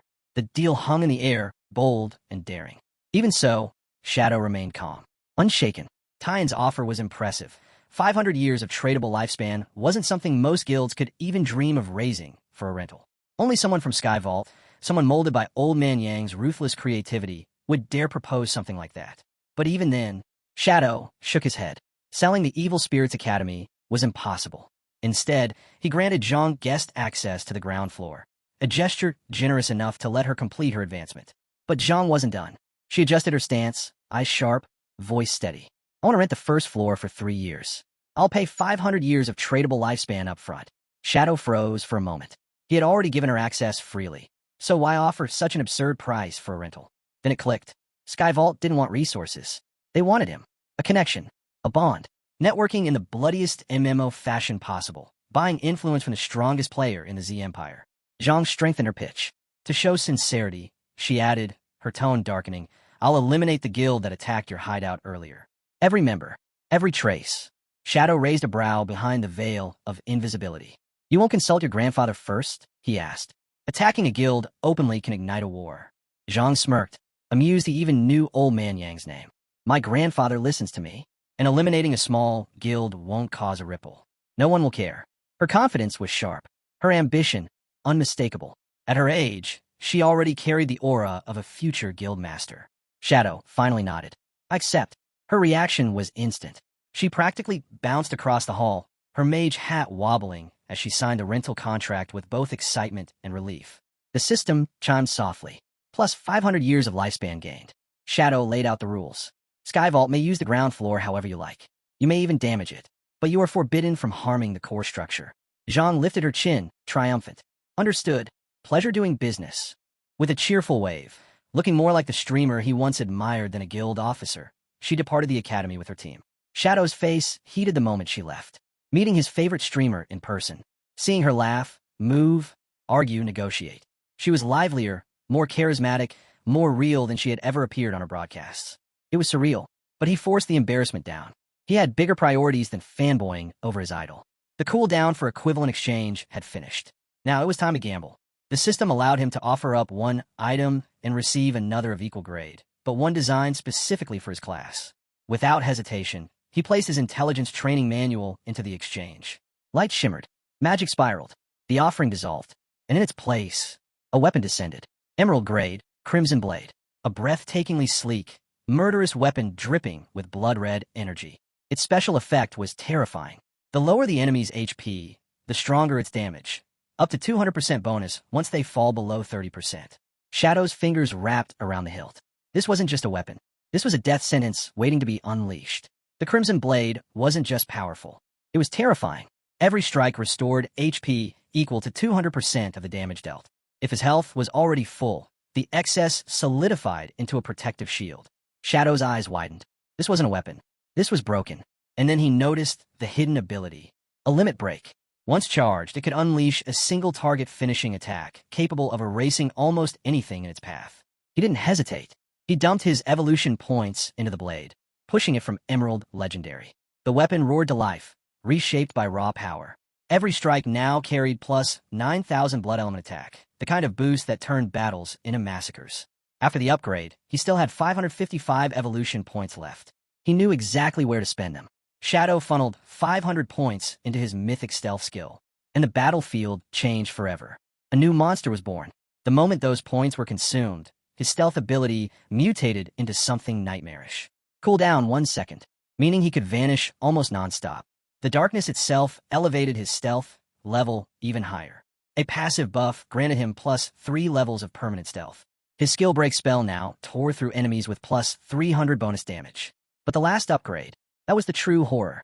Lifespan consumed during stealth decreased by 90%. Shadow could now stay invisible indefinitely. He wasn't an assassin anymore. He was a phantom, a ghost, a walking catastrophe. Now, at level 17, Shadow equipped the emerald gear he had collected. ASPI Veil of Emerald Glass, plus 133% headshot accuracy for 30 seconds. Fragile white gloves, sacrificed 12% maximum HP, but boosted base attack by 30%, with physical defense raised to 75 and elemental resistance to 60. Translucent socks, added plus 2 stealth levels, plus 27% movement speed, and for 3 seconds allowed him to phase through all collision. Cooldown, 27 seconds. Odd resistance charm, a bizarre trinket adjusting itself to his emotions, granting random defensive buffs that even he couldn't predict. Combined together, the emerald gear made him look less like a deadly assassin and more like a breakdancer ready to spin under neon spotlights. Shadow stared at himself in disgust. With a sigh, he switched back to his Shadow class appearance. The ridiculous colors vanished behind the familiar silhouette of death itself. Reality shift. The story cut back to the real world. A jeep rumbled into the outskirts of Magic City, rolling to a stop before a massive mansion. Four figures stepped out. A burly, scarred man grumbling about not being allowed to sit inside the vehicle. A goofy-looking man with thick black glasses, deceptively harmless. A serious-faced man whose patience looked dangerously close to breaking. And a small, silent girl, the kind whose quiet presence felt heavier than steel. They stare at the mansion, muttering among themselves. Show off. Arrogant, rich woman. Looks down on us just because we're poor. The serious man clicked his tongue. Let's leave. We'll find another buyer. But nearby, a soldier hiding a smirk shook his head silently. They had no idea. They were about to regret those words. Moments later, the Dongfang lady appeared. Steps sharp, expression carved from ice. Beside her walked a psychotic little boy, his gaze twisted with something unhinged. Without offering a single coin, she issued a command. Convert your lifespan into light orbs. Leave them on the ground. The four travelers froze. The scarred man scoffed outright. Give up their lifespan. Without payment? Without negotiation? Her eyes didn't flinch. Her voice sliced the air like a blade. Hand over your lifespan, or die here. Soldiers flooded out from the mansion, rifles locked on the four strangers. A firing squad in seconds. Tension thickened, ready to snap. Then the goofy-looking man removed his harmless mask. His expression sharpened. His posture shifted, and with terrifying speed, he leapt. He tore through the soldiers like paper, ripping bodies apart with bare hands. Blood sprayed. Screams erupted. His secret was out. He wasn't ordinary. He wasn't even close. He was a hidden class user, a bug manipulator. From beneath tiles, cracks, gutters, and shadows, swarms of insects surged out. They moved like living weapons, buffed like high-level pets, equipped with their own skills and traits. They crawled over armor, under helmets, sinking fangs, claws, and mandibles into flesh. Soldiers dropped in waves, devoured alive. The balance flipped instantly. What began as a shakedown turned into a slaughter. The four strangers weren't victims. They were predators. Their eyes shifted to the Dongfang lady like hunters smelling fresh prey. And then, the silent girl at the back twitched. Her face twisted unnaturally, skin stretching, muscle spasming. Something broken inside her woke up. Her aura spilled out, deranged, suffocating, murderous. Everyone felt it. Even a boy beside her went still. Chaos exploded through the Dongfang Mansion's courtyard. The burly man grinned, bloodlust dripping from him, as he strapped a platinum-grade shield onto his arm. The soldiers cursed when their bullets clattered uselessly off the gleaming surface, each impact ringing like firecrackers on steel. With a roar, he charged. When the ammo-depleted soldiers tried to reload, he swung the massive shield in a crushing arc. Bodies flew, bones shattered, blood sprayed across the courtyard. He plowed through them like a truck through cardboard, leaving only wreckage behind. Beside him, the blond man in glasses turned the battlefield into a circus of death. His fingers sparked, each digit humming with a different destructive caliber. With a snap, a scorching laser burst from his index finger, punching through helmets and skulls. Headless bodies dropped. He twirled his hands like pistols, shifting finger to finger, each snap firing a new type of round, a new attack, a new death. He laughed while soldiers fell like dominoes. The truth unfolded. He wasn't flashy. He wasn't performing tricks. He was a gunman, a rare hidden class. Each finger, its own weapon. Soldiers panicked, screaming for reinforcements. But they never arrived, because before the messages could reach anyone, a black-hooded girl appeared behind them. Silent, unseen, death given form. Her arrival froze the air, and every soldier who turned toward her regretted it instantly.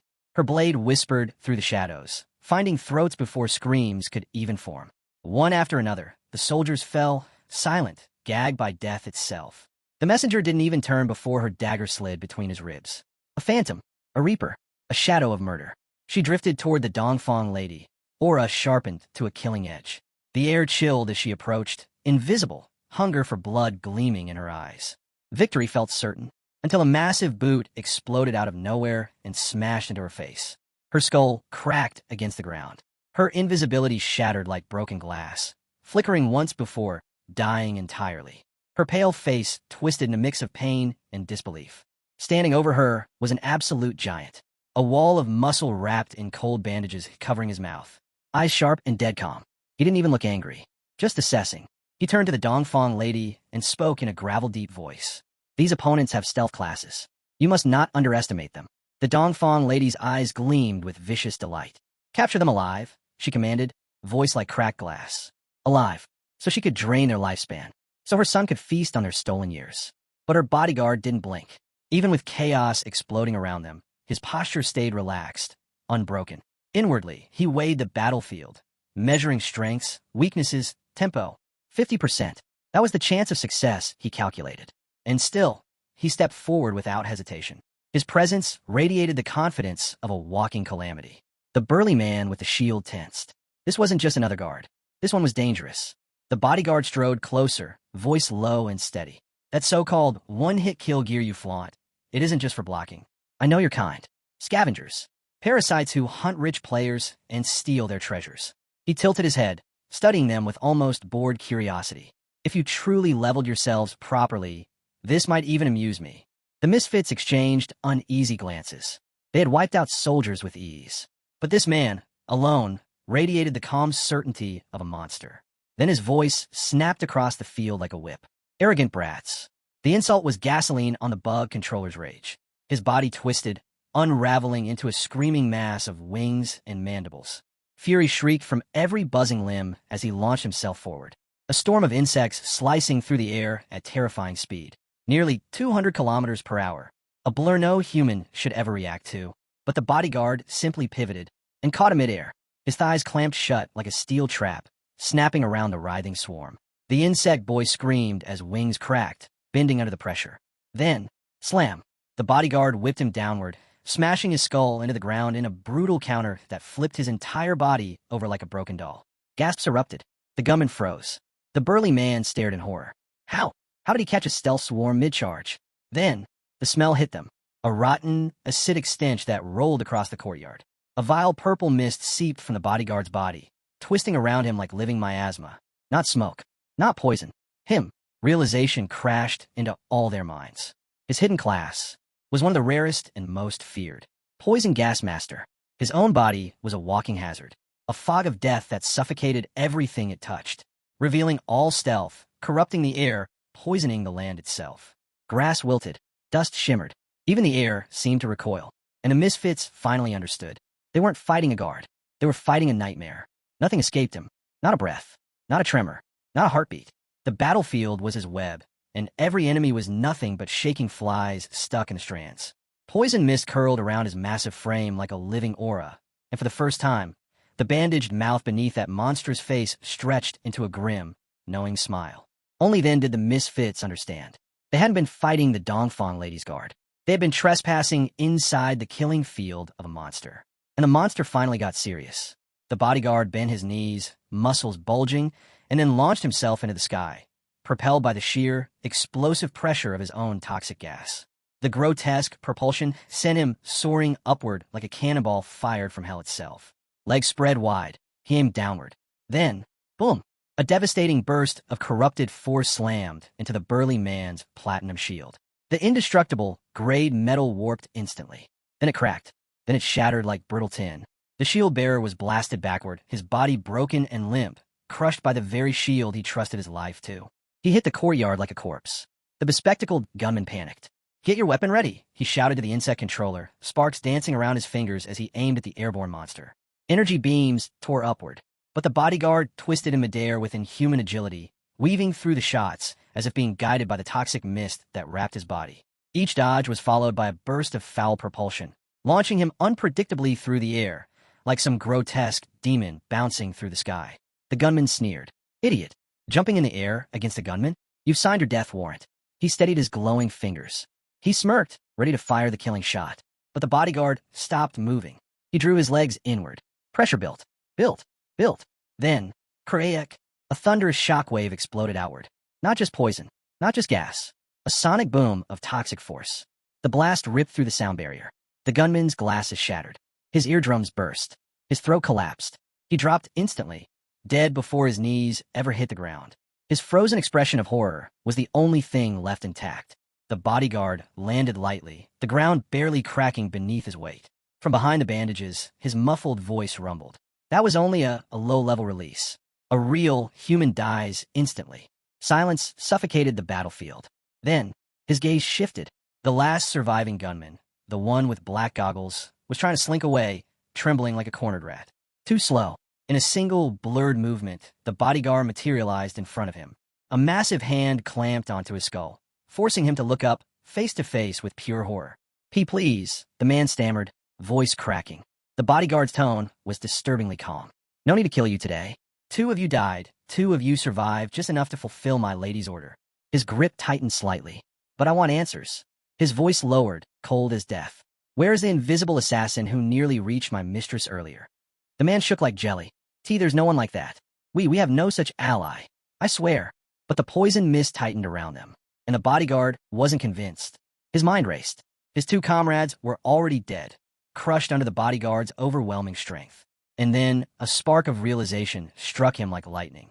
Their group had arrived with 4 people, hadn't they? But the 4th one, the short, silent figure from the jeep, he wasn't with them. He had simply tagged along. Just another stranger hoping to sell lifespan. A stranger whose face none of them even remembered. His blood ran cold. If he wasn't one of them, then who was he? And where had he gone? Before the answer could form, the perspective shifted, and the story plunged back into Forsaken by the Gods. Magic City, the Leaning Tower. At the fractured ruins of Magic City, atop the leaning magic tower, a strange glow pulsed through the night. A colossal purple magic circle churned above the structure, swirling with ominous sigils that twisted the sky itself. At the tower's entrance, Shadow stood, silent, unseen. A predator wrapped in darkness. His eyes narrowed. The guardian monster that normally guarded the gate was gone, killed, erased. Someone had beaten him to the tower. Shadow slipped inside, footsteps non-existent, presence erased by mythic stealth. The tower's interior stretched endlessly. A colossal labyrinth of spiraling shelves, an ancient library folded into a 3-dimensional maze riddled with traps. The air vibrated with forgotten magic. Shadow's instincts sharpened. He remembered the legend. The Princess of Despair. Once a human princess, corrupted into a monster by the evil white dragon. The ransacked halls told him others had already carved a path deep within. Then something flickered in the corner of his vision. A single book, pulsing with strange energy, hidden among thousands of dusty tomes. Shadow's lips curved. The trigger. He reached out, pulled it free, and the teleportation spell ignited. Blue light tore him from the library and hurled him upward. Top of the tower, chaos unleashed. Shadow materialized at the summit and froze. A massive guild team was already waging war against the Princess of Despair. Dozens of adventurers clashed against the monstrous figure, and dozens more died instantly, collapsing into orbs of lifespan scattered across the rooftop. Bodies fell like leaves in a storm. But the insane part? More adventurers kept coming, dying, respawning, rushing back in without hesitation. Shadow narrowed his eyes. What kind of guild could accept casualties this extreme? Who could burn through manpower like disposable ammunition and still press forward relentlessly? Then, a sharp female voice cut through the battlefield. Rearguard, advance. I don't care if you die. Respawn and push again. Shadow's attention snapped toward her. Recognition struck instantly. Huang, leader of heavy industries. Even in this world, that corporation had adapted at terrifying speed. Through their wealth, converted in a lifespan, they had militarized their employees into a guild. Heavy industry union. He watched as Huang stepped forward, her profession flaring to life. A shimmering blue portal blossomed behind her, linking the rooftop battlefield to a distant respawn point. Adventurers who had just died moments ago charged back through the portal, fearless, unbroken, ready to be fed into the grinder again. Her hidden class, illusionist, and her signature skill, portal, the ability that made heavy industry union strategy so horrifying. Place the entrance near the respawn point. Place the exit at the boss. And then, sacrifice, respawn, repeat, forever. A human conveyor belt of death and revival. A tactic only a megacorporation could afford. Shadow exhaled slowly, watching the madness unfold. The princess roaring, the guild dying, the portal glowing, the union pressing forward like a machine that refused to stop. The fallen players kept popping back into the battlefield, returning the very same second they died. Wave after wave, bodies dropping, resurrecting, and charging again. As long as the portal stood untouched, Heavy Industries was basically fighting an infinite army. But Shadow, he wasn't looking at them. His gaze slid right past Huang, locking on the real threat towering above the chaos. The Princess of Despair, a level 18 platinum tier monstrosity, her twisted body thrashing like something dragged out of a nightmare. Tentacles lashed out wildly, smashing adventurers into the dirt with bone-cracking force. Her power alone was terrifying, but Shadow knew her real horror. She devoured lifespan directly. Every kill she made wasn't just experience or loot. It was a straight, permanent drain. The victim's lifespan turned into her fuel, healing her and pushing her power higher. And unlike normal monsters, her victims left nothing behind. No corpse, no reclaimable lifespan. Shadow's memory tightened like a fist. He knew exactly what she was capable of. If she kept feeding, she would evolve. Right there, mid-battle, straight into Emerald tier. And when that happened, Heavy Industries wouldn't just lose. They would be erased, lifespan and all. Shadow didn't hesitate. He stepped off the cliff and dropped into the war zone like a thunderstrike, landing beside Hang. His presence hit the field like a storm front, silencing the noise around him. His voice cut through the battlefield. 1,000 years of tradable lifespan, up front. I'll kill the princess. But every assassin class drop belongs to me. No bargaining. No exceptions. The guild froze. Huang stared at him, breath trembling, awe and fear tangled in her eyes. Facing the Shadow wasn't something even high-level guild masters took lightly. His reputation wasn't rumor. It was a threat carved clean through the entire game. Shadow leaned in, voice dropping to a cold edge. Your strategy is pointless. Without me, she evolves to Emerald tier. Your guild dies. All of you. They needed him far more than he needed them, and he made sure they understood it. But before Huang could respond, an adventurer pushed forward, face red with rage. He shouted at Shadow, demanding what right he had to claim they couldn't win. Challenging him, mocking him. Shadow's eyes narrowed, and the battlefield seemed to exhale in fear. The man didn't stop, not even when Huang tried to silence him. He called Shadow a fraud, scoffed at the demand for 1,000 years of lifespan, and told him to get lost if he had nothing useful to offer. That was the last mistake he ever made. Shadow didn't bother replying. His hand shot out. He grabbed the man and hurled him straight into the active portal. Before the transfer could finish, Shadow severed it. A wet, horrifying rip echoed as the portal sliced the man clean in half. Gasps exploded across the field. Half the body appeared at the resurrection point. The other half dropped onto the arena floor. Huang screamed, her face drained of all color. She knew her son's arrogance was dangerous, but even she hadn't expected this level of ruthless precision.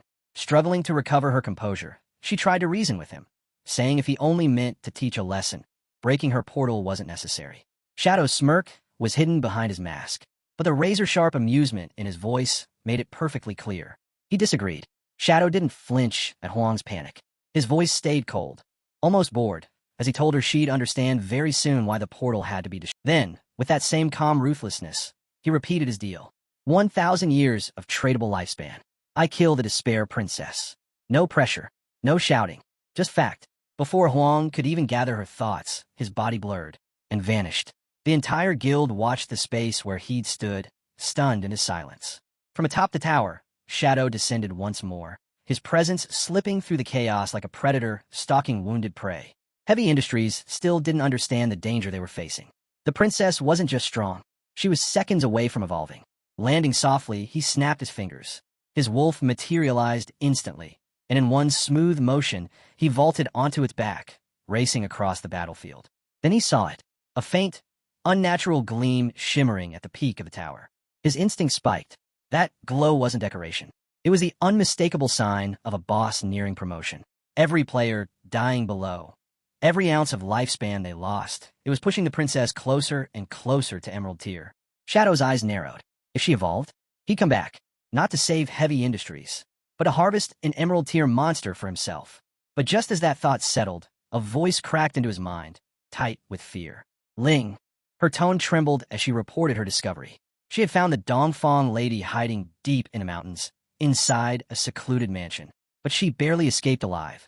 Her foe's bodyguard had nearly killed her. Shadow stilled. So the short girl he saw earlier, she had been lying all along. He told Ling to breathe, calm herself, and meet him at the bone graveyard. The scene shifted. In the graveyard's suffocating silence, surrounded by mountains of skeletal remains, Ling recounted everything. Her voice shook as she described the bodyguard. Fast, brutal, and covered in a constantly spreading poisonous mist. Shadow's eyes sharpened. He recognized the class immediately. The source of plague. A walking death zone. The plague's fog extended nearly 10 meters, sensing every shift of movement, completely shutting down stealth classes like Ling's. Worse still, the plague strengthened the user's body, regenerating wounds instantly. Some even whispered the class could grant near immortality. Ling's face darkened, despair weighing heavy on her shoulders. Does someone like that have no weakness? Is my revenge impossible? Shadow's reply came low and steady, cutting through her fear like a blade. Every power has a flaw. The plague made the body monstrous, yes. But the mind?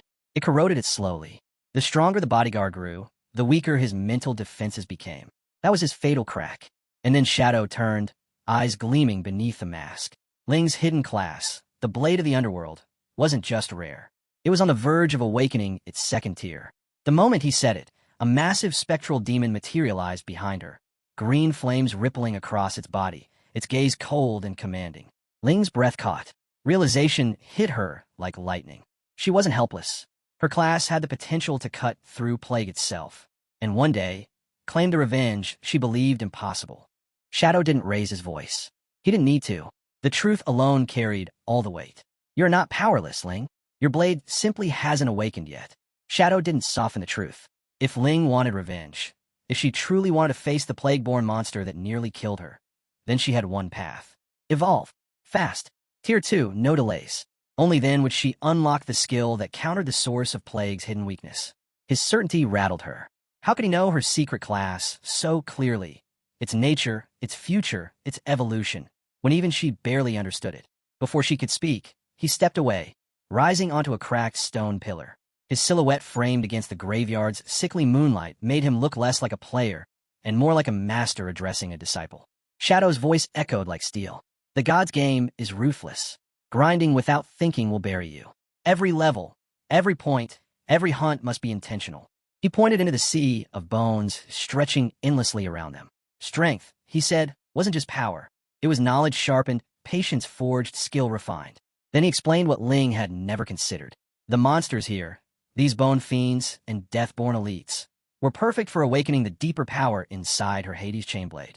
3 times the health, 3 times the defense, 3 times the punishment for every mistake. But if killed properly, they would feed her class's secret growth mechanic. Lethal, yes, but the perfect crucible for evolution. Shadow lifted his hand. With the right technique, every swing finds a weak point. Then he vanished. A blur of motion tore through the graveyard. Lines carved in the air, each strike clean, economic, beautifully lethal. By the time Ling blinked, he was already standing behind her, as if he'd never moved at all. She froze. This wasn't brute strength. This was precision, deadly, elegant, terrifyingly controlled. His hand settled on her shoulder, anchoring her breath. "No holding back," he said quietly, voice dropping into steel. "If you want vengeance, fight like it's the last thing you have left." For a brief second, something shifted in his eyes, something cold, ancient, and bruised with old rage. Even Ling felt the temperature drop, and then he was gone. No smoke, no sound, just absence. Ling released a shaky breath, unsure if the chill crawling up her spine was her imagination or a glimpse of the abyss that had shaped him. Across the ruins of Magic City, the mood snapped into something far lighter. Little Black lounged beside her mount, which munched lazily on grass like life had no deadlines. Meanwhile, Ling's stomach was ready to declare a full rebellion. She stared at her worn-out map and groaned. She'd strip-mined the entire zone. Not a single quest, not a single mob, not even a side dungeon. Then she saw it, a glossy red fruit, almost black, round, plump, practically glowing with juice. She didn't think. She didn't hesitate. One bite. Sweet. Cool. Addictive. Ding. Plus 50 EXP. Her eyes exploded wide. Food that gave experience. She looked down and noticed something insane. A trail of the same fruits stretching deeper into the bushes. Ling abandoned all dignity and followed it like a starving gremlin, stuffing plums in her mouth one after another. Each bite gave another neat little plus 50 EXP jump. By the fourth fruit, she was grinning. By the fifth, she was whispering, "Okay, what are you?" As if the plum might suddenly turn around and answer. Little Black's bracelet buzzed. Hard. Captain and Yu's voice blasted through, sharp and urgent. "Get to the corrupted coast. Now." Manel's been captured by Boss. Little Black nearly choked on her plum. Captured? By what? And then the real problem hit her. Manel was carrying over 500 years of lifespan. To a monster, that wasn't a hostage. It was a buffet. If they didn't move fast, the boss would drink him dry. Little Black flicked open her map and blinked. She was practically standing on the corrupted coastline already. She told Yu she'd hold position, and you told her to stay put. The team was incoming. Little Black nodded and kept eating. Well, if she had to wait, she might as well level, right? Between bites, she muttered that Manel was a spectacular idiot, and if his family didn't have pull, no one would party with him. A tiny stab of guilt poked her, but another juicy plum took care of that. These things were outrageously good, and the EXP ticks were addictively clean. The dotted trail of black-red fruit led her across a ridge and onto the corrupted coast proper. The smell changed instantly. Brine, rust, and something faintly rotten threaded together in the air. Then she saw it. She stopped mid-chew. Half a plum dangled from her lip. A hulking mass crouched in the shadows ahead. Its body a twisted canvas of mouths layered on mouths, all muttering wet clicks in different tones. Her blood went cold. Boss, she whispered, slipping instinctively behind a patch of salt-twisted reeds. The thing twitched. Hundreds of teeth rippled across its flesh like grass bending under a breeze. Little Black forced herself to look past it, and her heart dropped. Manel lay limp and ashen on the ground. Several soldiers were sprawled around him like discarded dolls. The sweetness of the fruit died on her tongue. The monster, truly monstrous, stood deeper inside the corrupted coast. It held another creature in one grotesque hand, while the other stirred something inside a massive earthen pot. There was no hesitation in its movements, no mercy in the way it ripped shanks from its prey. A system scan flickered across Little Black's vision. LV-20, Soul Eater, Emerald Grade. This wasn't a fight. This was a massacre. The Soul Eater tore apart the monster it held, then tossed the shredded remains into the bubbling pot. Flesh boiled, bones cracked, the brew churned. Little Black stared, horrified. It wasn't just eating. It was cooking, mixing bodies, blending them, shaping them, until she finally understood what it was making. Handmade monster balls. Fresh ones. Her skin crawled. Just then, Captain and Yu and Captain Mang appeared beside her, sliding into a crouch with silent precision. And Yu hissed, "Why are you hiding? Did you see Manel? Did you see the boss?" Still absent-mindedly chewing the last of her fruit, Little Black pointed at the horror ahead. "Boss is disgusting. It's eating its own kind." Both captains froze. That wasn't just disgusting. It was impossible for a normal monster. Recognition hit them like a punch. This wasn't a platinum or gold-tier threat. This thing was emerald grade, a natural catastrophe. Then the beast moved. Slowly, painfully, it heaved its bloated mass upright. Its countless mouths gurgled into scorned chatter. Then, in some grotesque parody of prayer, it sat back down in a ceremonial posture. Its entire body began trembling violently. Little Black felt her brain scream no. A wet, horrible sound escaped the creature. Then something small and perfectly round squeezed out from beneath it. The three of them stared in gut-twisting revulsion. The Soul Eater was defecating, and from beneath it rolled out a perfectly round sphere, glowing faintly with a sinister purple aura. A monster ball, fresh made, straight from a source. Captain Yu's breath hitched. Her voice trembled, not with fear, but a strange awe, as she stared at the glowing sphere rolling from beneath the Soul Eater. "It's strangely beautiful," she whispered. Then her gaze slid sideways to Little Black, who was still chewing her fruit, and the realization detonated behind Yu's eyes. Those glossy red plums, those sweet, addictive, juicy fruits she'd been popping in her mouth all afternoon. They were monster droppings. Specifically, this monster's. Little Black froze. The color drained from her face. Her jaw locked around the half-chewed plum. Then the truth hit her like a sledgehammer. Her eyes bulged. Her hands trembled violently. "NGHH, no, no, no, no." She gagged, clawing at her mouth as if she could scrape the corruption out, tears flooding her eyes. She bent over, retching hard, horror ripping through her every nerve. No amount of EXP in the universe could wash away that trauma. And you hissed, "Quiet. Shut up." Too late. The Soul Eater's massive head snapped toward them. Its smile cracked wider, then split into dozens of writhing mouths crawling across its flesh. A chorus of wet, gurgling laughter filled the air. It had heard her. The monster roared. A shock wave blasted outward like a sonic quake, shaking the shoreline, rattling the bones of the dead, making the very fog vibrate. The two captains staggered, and then they screamed, because the Soul Eater's power wasn't just strength. It was corruption. A foul influence seeped into their minds, twisting logic, drowning thought. Their pupils dilated, breaths turning ragged, bodies trembling as something parasitic wormed into their instincts. Then came the hunger. Captain Yu and Captain Mang collapsed to their knees, shaking uncontrollably. Their eyes gleamed with madness. And before Little Black could even reach for them, they lunged, straight toward the bubbling pot of monster stew. "Stop, don't," she choked. But both captains were already shoving fistfuls of the foul sludge into their mouths, slurping, gulping, drooling like rabid beasts. Disgust didn't matter. Sanity didn't matter. The hunger had consumed them. They clawed the edges of the pot, ramming more filth down their throats like addicted animals. Then another body moved. Mantle, eyes dull, face empty, mind gone. He staggered forward, and with a deranged blankness, plunged his hands into the stew and joined them, devouring filth with desperate, sloppy greed. These were warriors she respected, hunters she trained beside, heroes of the squad, now reduced to pigs at a trough. Little Black's entire body trembled as she hid behind the rocks. Why wasn't she affected? Why was she the only one still sane? Her hand pressed to her chest, panic swelling. Then she saw it. The captains' bodies were bloated, swelling, inflating grotesquely with every bite.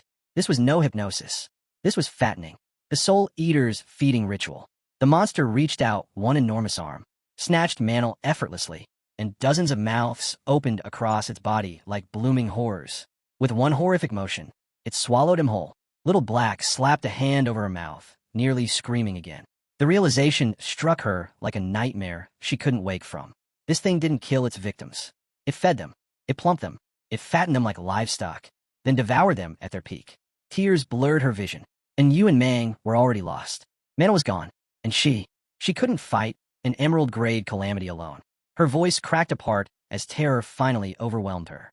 "Shadow, please, please save us." Her scream tore through the corrupted coast, through the map, through the void itself. Far away, deep in the ruins of Magic City, Shadow paused mid-strike. A monster fell at his feet, and Ling's leveling trail froze behind him, because Little Black's desperate voice had just slammed into his mind like a spear. A call for help, a cry soaked in fear, and a name spoken only when death was moments away. "Shadow." The system carried Little Black's scream straight to Shadow, and her trembling voice followed fast behind it. Emerald level boss, Soul Devourer, a servant of the ancient gluttony god, both captains on the brink of being eaten alive. Shadow froze mid-step, not in fear, in focus. His eyes narrowed, a spark cutting through the darkness. A servant of gluttony, a bloodline monster, exactly the kind he had been hunting. His heart thudded once, heavy, eager. Once again, Little Black had stumbled onto something priceless. Once again, she proved herself as impossible good luck. He didn't hesitate. "Send me the coordinates." "Hold on, I'm coming." His tone was calm, unshakable, dead certain. Moments later, he arrived. Little Black gasped. She'd known he'd come fast, but this was unreal. Shadow's presence washed over the battlefield like a storm front, cold, suffocating, in total control. She pointed ahead with a trembling hand. The Soul Devourer was squatting in the muck, its mouths murmuring as it prepared to expel waste again. Both captains were gone. Eden and Mantle. A wet glorp echoed. Mantle's bloated, half-digested body was spat out of the creature's flesh and thrown aside like trash. Even the monster itself found him worthless. Shadow's expression cooled to ice. This thing wasn't a god, just a twisted servant. A parasite that preyed blindly on anyone with lifespan, hypnotizing them into endless hunger, forcing them to gorge on its waste until their bodies ruptured. So, Shadow murmured, voice like a blade. You're gluttony's servant. Perfect. I've been looking for you. The truth clicked instantly. Little Black had resisted its hypnosis because she'd already eaten its waste. Her face burned red as she stuttered that she never wanted to talk about it again and begged him to save the others. Shadow didn't waste a second. He grabbed the squishy waste ball that used to be Mantle and hurled it with sniper precision straight at the soul devourer's gut. The monster convulsed violently. Then it vomited. Captain Mang and Captain and Yu exploded out in a flood of slime, battered but alive. That was the opening. Shadow stepped forward. His eyes glowed. His presence sharpened, and then he activated Gift of Liberation. His aura erupted like a storm breaking loose, pressure flooding the battlefield. Shadow blurred. His dagger flashed, and every strike detonated massive damage numbers. 5,000, 40,000, 60,000.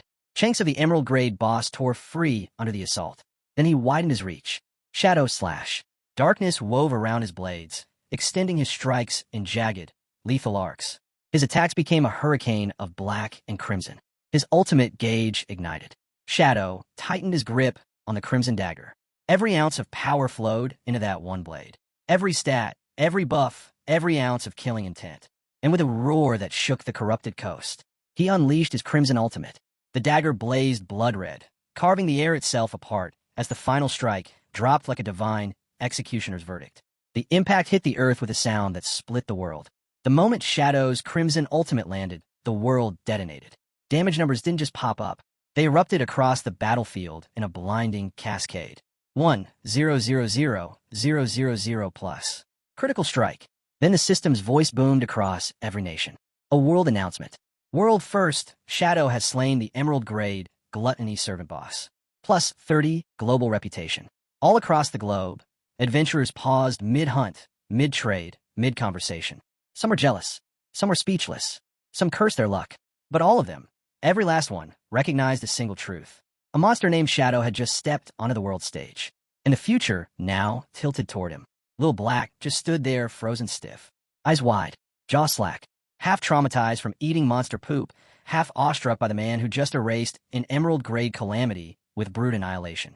How do you even hit numbers like that? Her voice was barely a whisper. To her, Shadow's power wasn't human. It wasn't even fair. It was divine. Then the system showered Shadow with rewards. Plus 50,000 EXP. Plus 60 evolution points. Total, 696 EP. 5 equipment drops. 6 new skills. But then a notification appeared. One so rare it made even Shadow halt mid-breath. You have obtained Soul Devour Bloodline. Activate? There was no hesitation. Activate. Power roared into him like a tidal surge. His stats twisted, rewrote themselves, evolved into something beyond human limits. Every point of strength now transformed into triple special attack. Every point of physique exploded into plus 50 HP, plus 5 defense, plus 30% movement and cast speed. His mental stats surged into pure elemental terror, multiplying his attack and resistance threefold. New abilities ignited inside his veins. Soul Devour, passive consume skills. Increase appetite by 200%. Gain blanket resistances. Crimson Jaw, eat enemy projectiles. Convert them to HP, 27-second cooldown. The synergy was disgusting. Broken. Game-shattering. Shadow realized it instantly. With Devour, he could stack stat conversions infinitely. Every point turning into a double, triple, exponential multiplier. He checked the loot. One of the skills was a low-tier poison blade. Pathetic on its own. Shadow devoured it without blinking. Conversion rebalanced instantly. 3.3 attack power per strength point. Still not enough. He fed the skill 242 of his evolution points. And the system shattered another ceiling. Poison Blade, Legendary Poison Blade, Strength, Attack Conversion. 5 ATK per street. Satisfaction flickered in his eyes. This was it. The path. A road no one else could walk. Where Devour and Evolution fused into an infinite loop of growth. He could stack, and stack, and stack again. until his attributes dwarfed the world by hundreds of thousands. The Soul Devourer had fallen. Its bloodline was his, and the unstoppable monster named Shadow. The battlefield lay in ruins. Smoke coiled over the shattered coast where Shadow stood alone, the last echoes of chaos fading into the wind. Leader Wong could barely keep his knees steady. When he finally looked up at Shadow, his voice trembled with gratitude. Bowing deeply, he managed to thank the mysterious assassin who had pulled them all back from the brink of death. Even Captain In, always sharp, proud, and composed, spoke with rare honesty. "If you hadn't shown up," she said, "none of us would have made it. We'd be gone just like Fatty." Her tone dropped lower.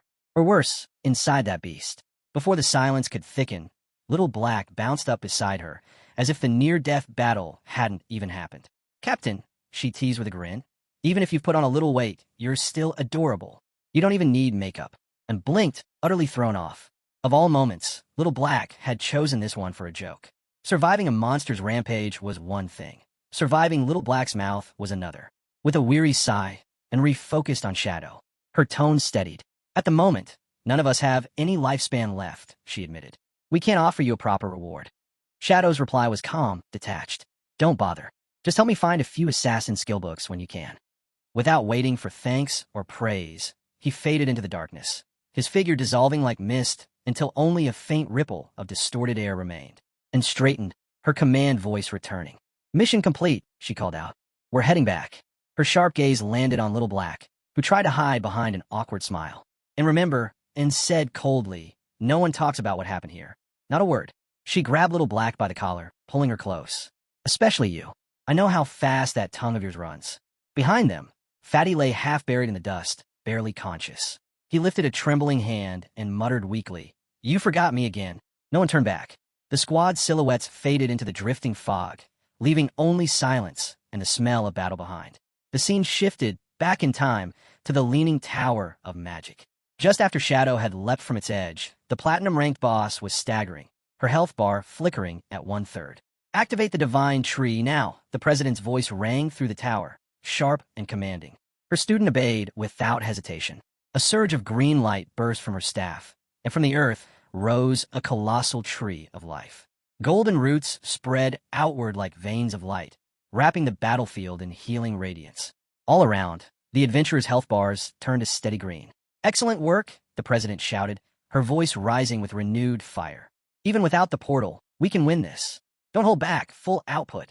Her confidence ignited the guild. The exhausted players rallied, hearts blazing. Some surged ahead too fast, weapons flashing as they charged straight toward the towering monster that loomed above them. The president turned to her student, her sharp command softening into warmth. "You did well," she said, her voice calm but proud. "Your control over the divine tree was flawless. With that skill, we'll claim this hideout for sure." Her student's face brightened with quiet pride, yet the moment shattered in an instant. A scream ripped through the hall. One of the adventurers was yanked off the ground by a flailing tentacle and crushed before anyone could blink. The Despair Princess convulsed violently. A sinister glow erupted across her body, veins of blue light carving deep scars along her skin. Her dark eyes twisted into a chilling shade of orchid yellow, burning with madness.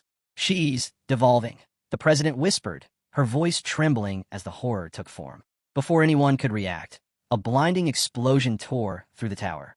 The blast swallowed everything, steel, spells, screams, until nothing was left but silence and drifting motes of fading light. Lifespans scattered like dust in the air. And from that silence, something began to stir. A massive egg-like structure rose from the wreckage, black root-like tendrils coiling tightly around it. It pulsed faintly, feeding on the lifespans floating through the air. Then, the system's voice echoed coldly through the void. "Artifact discovered. Egg of Despair. Level 30 HP 1000. The egg's glow deepened, greedily drawing in every flicker of life essence. Within its translucent shell, a faint outline took shape, human-like, serene, even beautiful, yet disturbingly wrong. Meanwhile, the surviving members of the Heavy Industry Guild were ripped from the battlefield, forcibly teleported back to their base, the courtyard beneath the great facial recognition tree. The air around them shimmered with the unstable remnants of failed teleportation spells. The president's son stumbled to his feet, dazed and pale. How do we all die in one hit? Do we at least kill it?" His mother didn't answer right away. When she finally spoke, her voice was calm, but heavy with disbelief. "No, we didn't. Her gaze drifted into the distance. We brought her down to her final breath. Then she regenerated completely. Before that, she unleashed an area skill that wiped everyone out in a single instant. Her expression darkened as realization dawned. Full recovery only happens during a boss evolution. The weight of her words hung heavy. Then her eyes widened. Shadow, he knew. Her tone trembled, part regret, part awe. He warned us, and we ignored him. Her son's voice cracked. Then the boss. She's Emerald now. The president nodded slowly. Yes, a platinum tier evolving into Emerald. That's power beyond any ordinary guild's reach. Her hands curled into fists. Only one person can face her now, Shadow. At the top of the leaning tower, the wind howled softly. Cloaked in invisibility, Shadow stood watching the pulsing light below. The egg of despair glowed faintly, waves of emerald radiance shimmering across the ruins like dying stars.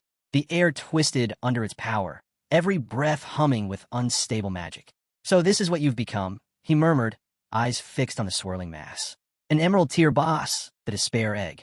A faint smirk curved his lips.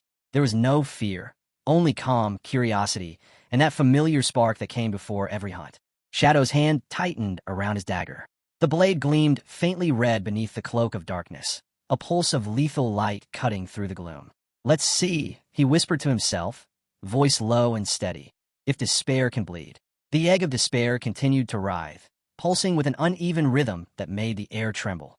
By now, it should have stabilized into its emerald form, but it didn't. Instead, it just sat there, glowing softly, almost serene.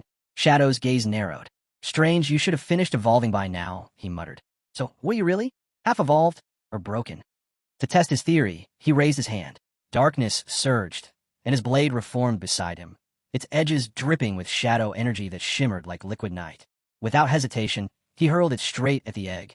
The strike landed with a deep, echoing crack that shook the tower. Bright numbers flashed before his eyes.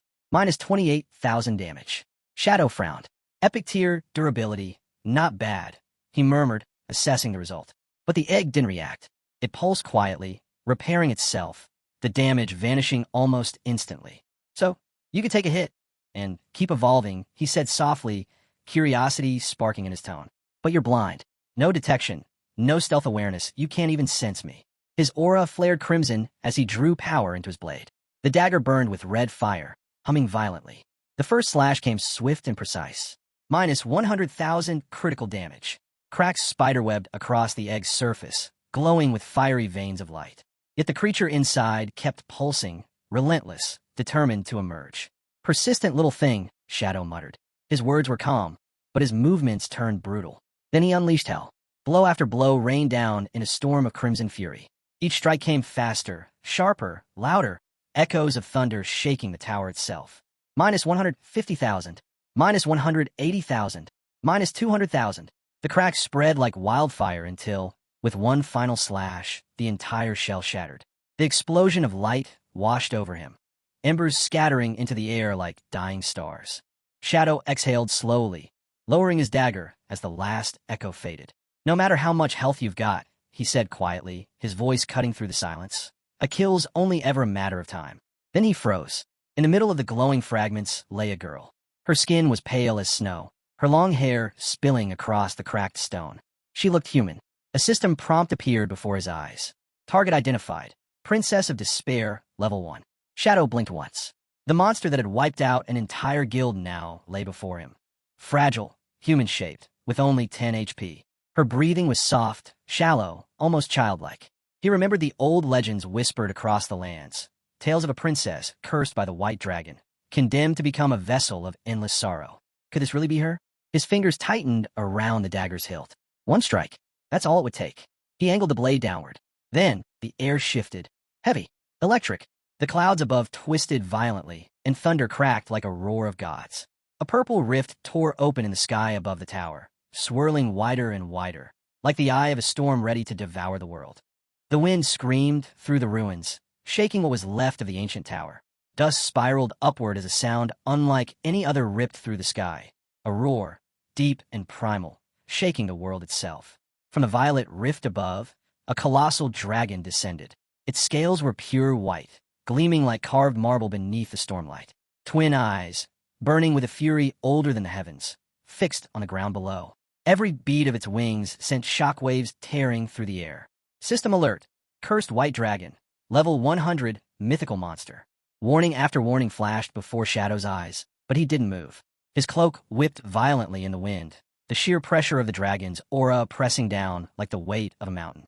The creature landed with an impact that split the earth, its enormous claws carving through the stone. Its gaze drifted past Shadow, to the small, motionless figure lying behind him. Shadow's eyes widened. Ugh, mythical boss, he muttered under his breath, taken aback. This was beyond anything he had expected. But as the creature's hollow roar filled the air, understanding dawned on him. This wasn't a random spawn. This was the truth behind the legend, the curse that had bound the Princess of Despair for centuries. Below, the girl who had once been a monster stirred weakly. Her fragile human form reappeared, silver hair glinting in the ghostly light as she slowly rose. Without a word, she drifted upward, toward the dragon. Shadow readied his blade, every muscle coiled for the strike. But then she didn't attack. Instead, she reached out and pressed her small hand against the dragon's snout. Tears slipped down her pale cheeks. "You suffer enough," she whispered. Her voice carried softly through the storm, trembling but resolute. Light blossomed around her chest, spreading outward. Flames, gentle, crimson, and sorrowful, consumed her body until only a radiant red heart remained, pulsing within the glow. The dragon shuddered as that same light flowed into its bones. Its wings cracked, splintered, and finally crumbled into dust. Both master and cursed soul faded together, two bound spirits dissolving into the quiet brilliance of release. When the light vanished, a single object floated before Shadow, the heart of the curse, still beating faintly in midair. Then came the system's voice, cold and mechanical. "You have prevented the resurrection of the ancient god, Cthulhu. Reward, heart of the curse. Choose your path. 1. Use it to become Cthulhu's servant. Gain immense power but risk corruption. 2. Destroy it to obtain a mythical grade item." Shadow stared at the glowing heart. The temptation was real. Unimaginable power pulsed within reach. But the cost? His will, his freedom. He smirked faintly. A servant to a god? "No thanks," he murmured. "I carve my own fate." He clenched his fist. The heart shattered between his fingers, bursting into blinding light that swallowed everything. The tower, the sky, the world itself. When the radiance faded, the silence was absolute. Shadow blinked and looked around. The same tower stood before him, but whole again, radiant and untouched by time. Then he looked down. Black armor covered his body, intricate and gleaming with faint red veins of power. From his temples, curved black horns emerged, sharp, regal, and terrifying. The air around him pulsed with an ancient energy unlike anything he'd ever felt. The evolution was complete. This wasn't his body. The realization struck like a whisper in the dark. Shadow glanced down at his armored hands. Unfamiliar, foreign. Then a soft voice called out through the haze. "Arts." He turned. A young princess ran toward him, her long greenish hair flowing behind her like silk in the wind. Her face glowed with warmth and innocence, untouched by sorrow or fear. On a castle wall above, a white-haired man stood waiting, tall, regal, and smiling gently. His wings, faintly silver in the sunlight, folded neatly behind him. "Arts." The princess called again, pouting as she reached him. "Are you leaving again?" He nodded, his tone calm but kind. A monster appeared near the harbor. "I have to protect the kingdom." "You liar," she snapped, stamping her foot. "You promised to teach me how to ride the wind today. The harbor's 7 days away. You won't come back." Her voice cracked. "You're just like father. All men are liars." Arts blinked, then laughed softly, rubbing the back of his neck. "Where did you even learn to say that?"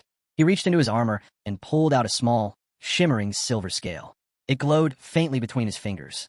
"This," he said, placing it in her hands, "is the scale of promise. Anyone who breaks their word under its witness will lose their wings and never fly again." The princess's anger faded instantly, replaced by worry. "Then I don't want it," she said quickly. "If you lie, you'll lose your wings forever." Art smiled gently. "Then trust me," he said, spreading his radiant white wings. Sunlight scattered off them like shards of glass. "I'll be back for dinner." Her eyes lit up. "You always look so cool when you do that." Arts chuckled and pointed toward 3 shadowy guards standing nearby. "They'll keep you company while I'm gone. Then I'll make your favorite food," she said proudly. He laughed again, then leapt skyward, soaring beyond the castle walls until he vanished into the horizon. The princess stood at the window, determination shining in her eyes. "If he's working hard, I can't fall behind. Come on, let's make a feast." Shadow watched silently as the memory unfolded. The young princess spent the day laughing with the shadow guards, picking mushrooms, fishing by the lake, humming songs under the warm sunlight. In the distance, the leaning tower of magic stood tall and gleaming, a beacon of peace before the chaos that would one day come. By dusk, she returned to the castle, arms full of strange ingredients. In the great kitchen, she worked tirelessly until the table was filled with the strangest meal imaginable: steamed rock, volcanic ash pizza, lava stew. "These are Arts's favorites," she said cheerfully, setting everything down with pride. Then she waited by the window by the fading light. Shadow understood now. This was the memory hidden inside the heart of the curse. The tragedy that birthed despair wasn't born of hatred, but of love, faith, and a promise time refused to let her keep. Night fell. The grand dining hall stood silent, the flicker of candlelight casting long shadows across the marble floor. At the end of the long table sat the princess, her small hands resting beside the dishes that had long gone cold. The warmth of her feast had faded, replaced by the heavy chill of waiting. At last, the great doors creaked open. An elderly man entered quietly, Scholar Ruin, his steps slow but sure. Seeing the young princess slumped over the table, he sighed softly and placed a gentle hand on her shoulder. "Your Highness," he said kindly, his voice a blend of affection and exhaustion. "It's very late. You should rest. The food will not stay warm forever." The princess stirred awake, blinking as though torn from dream. "Late," she murmured, rubbing her eyes. Then the realization hit. She shot upright. "Where's Arts? Why hasn't he returned?" Her voice trembled as her gaze darted toward the moonlit windows. Panic crept into her chest like a tightening vice. Scholar Ruin's expression darkened. "Word has arrived from the front lines," he said carefully. "The battle is not going well." He hesitated before continuing. "General Arts may be delayed." The princess shook her head sharply. "No, that's impossible." Her words came fast, desperate. "Arts is the guardian of the kingdom, the strongest of them all. The enemy wouldn't dare stand before him." Her voice faltered, caught between faith and fear. But Ruin's eyes were heavy with something she didn't want to hear. "The enemy nation has performed a forbidden ritual," he said in a low, strained tone. "They sacrificed tens of thousands of their own to summon a creature from the depths, a horror the size of a city, with countless eyes and tentacles. They say even a single glance at it drives soldiers mad." The words cut through her like a blade. "No," she whispered, her hands trembling. "Not even Arts." Then, crack, a sharp sound split the silence. She looked down in horror.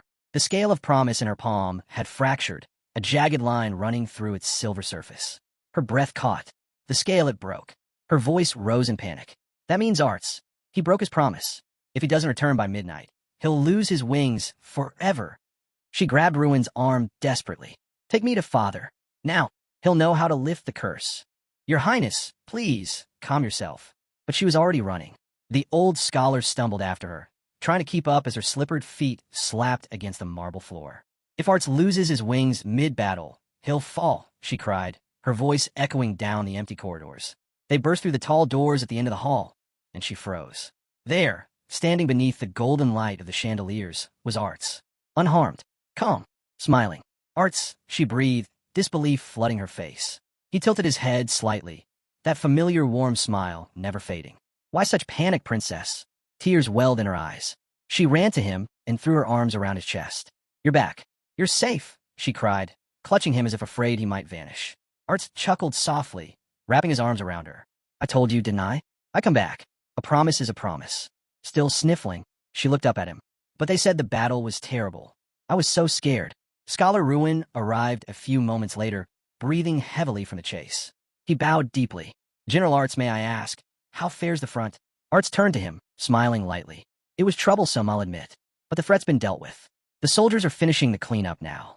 Ruin exhaled a shaky sigh of relief. "As expected of our kingdom's guardian."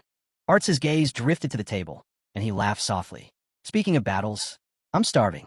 Did you make all this yourself?" The princess nodded shyly, her cheeks flushed. "I did, though it's probably cold now." "Cold food, hot food, it doesn't matter," he said, already taking a seat and grabbing a fork. "It's perfect." The princess smiled faintly, watching him eat. "At least eat slowly, or you'll choke," she scolded playfully. Ruin stood back, watching them quietly. For the first time that night, the corners of his eyes softened with warmth. Outside, the moonlight washed over the castle spires. From the balcony of the leaning tower of magic, Arts spread his arms wide, gazing out over the sleeping kingdom below, unaware of the shadow that was already beginning to stir. "Well, princess," Arts said with a teasing grin, "a promise is a promise. Time to learn how to ride the wind." The princess rubbed her sleepy eyes and yawned. But I'm tired, she murmured. Can't we do it tomorrow? Arts chuckled softly. You worked hard today, I'll give you that. But tomorrow, he looked toward the window, his voice dropping. Who knows where duty will call me? Her eyes widened. She grabbed his leg, her voice breaking into a pout. Then take me now. You came home late, and I waited all day. Art sighed in defeat, shaking his head. All right, he said, smiling faintly. But you can't tell your father. If he finds out, I'll never hear the end of it. Her face lit up instantly. Deal, she said with glee. Closing his eyes, Art drew a slow breath. Blue light began to swirl around him, spiraling upward in streams of radiant energy. The air thickened with power, humming like a storm about to break. Then, flash, the world lit up. His form expanded, bursting into a magnificent white dragon. Scales like moonlit crystal shimmered across his body. His wings stretched wide, vast enough to eclipse the stars. The princess froze in awe, her eyes wide, every breath stolen by the sight before her. You're incredible, she whispered, her voice trembling with pure wonder. Under the endless starlit sky, she stepped closer, reaching out with a trembling hand to touch his snout, the guardian she adored more than anyone. Arts lowered his head gently, a low rumble echoing in his chest. A soft green aura enveloped her, lifting her weightlessly into the air before placing her atop his massive head. Hold on tight, he warned, his deep voice rolling like distant thunder. Then, with one powerful beat of his wings, Arts launched into the sky. Wind tore past them as they soared higher, slicing through the clouds until the entire kingdom spread out beneath them, glowing gold and silver in the moonlight. Below, on the balcony of the Leaning Tower of Magic, Scholar Ruin and one of the shadow guards stood silently, watching the two figures disappear into the horizon. The princess clung to Arts's mane, laughter spilling from her lips and vanishing into the wind. So, this is what you see from above, she said, her voice filled with awe. Arts chuckled, his vast form gliding effortlessly through the stars. It is beautiful, isn't it? She nodded, eyes glistening. Super beautiful. They passed a tall bell tower, its chimes echoing softly through the night air. The princess tilted her head. Will you protect this place forever? Arts hesitated, his tone turning quiet and solemn. I will, he said. As long as these skies exist, I'll protect them. Satisfied, the princess smiled. She leaned against his cool scales, whispering a sleepy thank you before her eyes fluttered shut.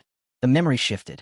Now Arts stood beside the princess's bed, carefully tucking her beneath a soft blanket. He placed a small teddy bear by her side, the toy's worn stitching catching the candlelight. For a long moment, he simply watched her peaceful face, his fierce eyes softened by something rare, tenderness. At last, he straightened, exhaling quietly. He turned to leave, glancing back one final time before the heavy door closed behind him. That same night, deep within the heart of the castle, Arts was summoned before the king. Moonlight streamed through the stained glass, painting streaks of deep blue across the marble floor. The king stood silent, his expression heavy as his gaze fell upon the dragon warrior's battered armor. You're hurt, the king said quietly. Was the creature truly that strong? Arts, bruised and bloodied, managed a faint smile. I've had worse, your majesty. It's nothing fatal. The beast is gone, its ashes scattered across the sea. But the king's frown only deepened. Arts, I fear this was no ordinary battle. My scouts speak of strange magic, ancient, forbidden rituals. I can feel it, a shadow, awakening across the continent. Even you, of dragon blood, may not withstand what's coming. Arts turned toward the window, the storm clouds reflected in his silver eyes. Then I'll stand where I must, he said firmly. Whatever comes, I'll protect this land. The king gave a slow nod, though unease lingered in his gaze as the light around them dimmed. The scene shifted. A tower of magic rose beneath a raging sky, lightning splitting the heavens apart. Shattered armor littered the marble floor, slick with blood. Amid the wreckage, Arts knelt, struggling to breathe, his armor torn, his strength fading. In his chest pulsed something unholy, a crimson heart, alive with corruption. Black veins spread outward like crawling roots, consuming him inch by inch as thunder rolled above. 5 years later, the Golden Kingdom was gone, now nothing more than a nightmare made real. The skies burned red, the air thick with smoke and screams. Chaos reigned as monstrous creatures surged through the streets, red, skinless horrors that tore through stone and flesh alike. Men, women, soldiers, none could stand against them. Their cries were swallowed by the roars of beasts that knew no mercy. From the highest balcony of the citadel, the king watched his realm collapse into ruin. His once golden crown glinted dully under the fire's glow. The Moraga Empire, he muttered, disbelief heavy in his tone. They've gone mad. His gaze darkened as a black flag rose over the battlefield. They'll drag the entire world into destruction with them. Below, in the burning streets, the princess ran through the smoke, her gown torn, voice hoarse from shouting. Arts! Arts! She cried. The walls had been breached. The city was falling. Through the haze, she finally saw him. Arts, seated calmly atop a high wall. Two shadow guards stood at his sides, silent and still. He looked down upon the burning city, unmoving, as though lost in thought. She rushed to him, panic cutting through her voice. Arts, why are you just sitting here? The army, those monsters, our soldiers can't stop them. They're being slaughtered. Arts turned to her, his tone quiet but steady. I was just about to find you, he said. Go to the magic tower. It's the only place still safe. Stay there, no matter what happens. The princess froze, disbelief written across her face. Safe? She cried, her voice breaking. What are you talking about, Arts? You're the guardian of this kingdom. You swore to protect everyone, not just me. Her tone rose, trembling with anger as she pointed toward the burning horizon. Look at them. The city's in flames. Our people are dying. If you just sit here, the capital will fall. She turned sharply toward the battlefield, where soldiers were being crushed beneath monstrous claws. You have to transform, turn into your dragon form, and burn those creatures to ash, like you always do. Her gaze flicked to the two shadow guards at his side. I'll be fine with them protecting me. You don't have to stay here. But Arts lowered his head. Silence stretched between them, heavy and suffocating. When he finally spoke, his voice was low, almost sorrowful. You don't understand, he said. 5 years ago, we uncovered the truth about the Moraga Empire. They've been using an ancient curse, a ritual known as Forsaken by the Gods. He turned his eyes back to the city below, smoke and lightning reflected in his silver gaze. Through that ritual, a person can offer their own lifespan to summon monsters. The more years they sacrifice, the stronger the creature they call forth. That's what you're seeing now, men and women trading their lives for power. The princess froze, disbelief flickering across her face. They're sacrificing themselves for monsters? Arts gave a slow, grave nod. It's a forbidden art, one no sane being would ever touch. But for the Moraga Empire, it was their last hope. He raised a hand, and a glowing map of the archipelago appeared in the air, lines of red light tracing across the sea. The Moraga Empire lies across the inland waters, a chain of islands once rich with a rare magical plant called the blood flower. It was their lifeblood, the reason their people lived for centuries, some as long as 700 years. The image shimmered, revealing fields of crimson blossoms glowing under moonlight. The flowers shone in the dark, he continued quietly. They gave life where there should have been none. His tone turned distant, almost as if he were speaking from memory. Thousands of years ago, when war spread across the continent, Moragas sought peace. We sent envoys, people like me, to serve other kingdoms bound by sacred contracts.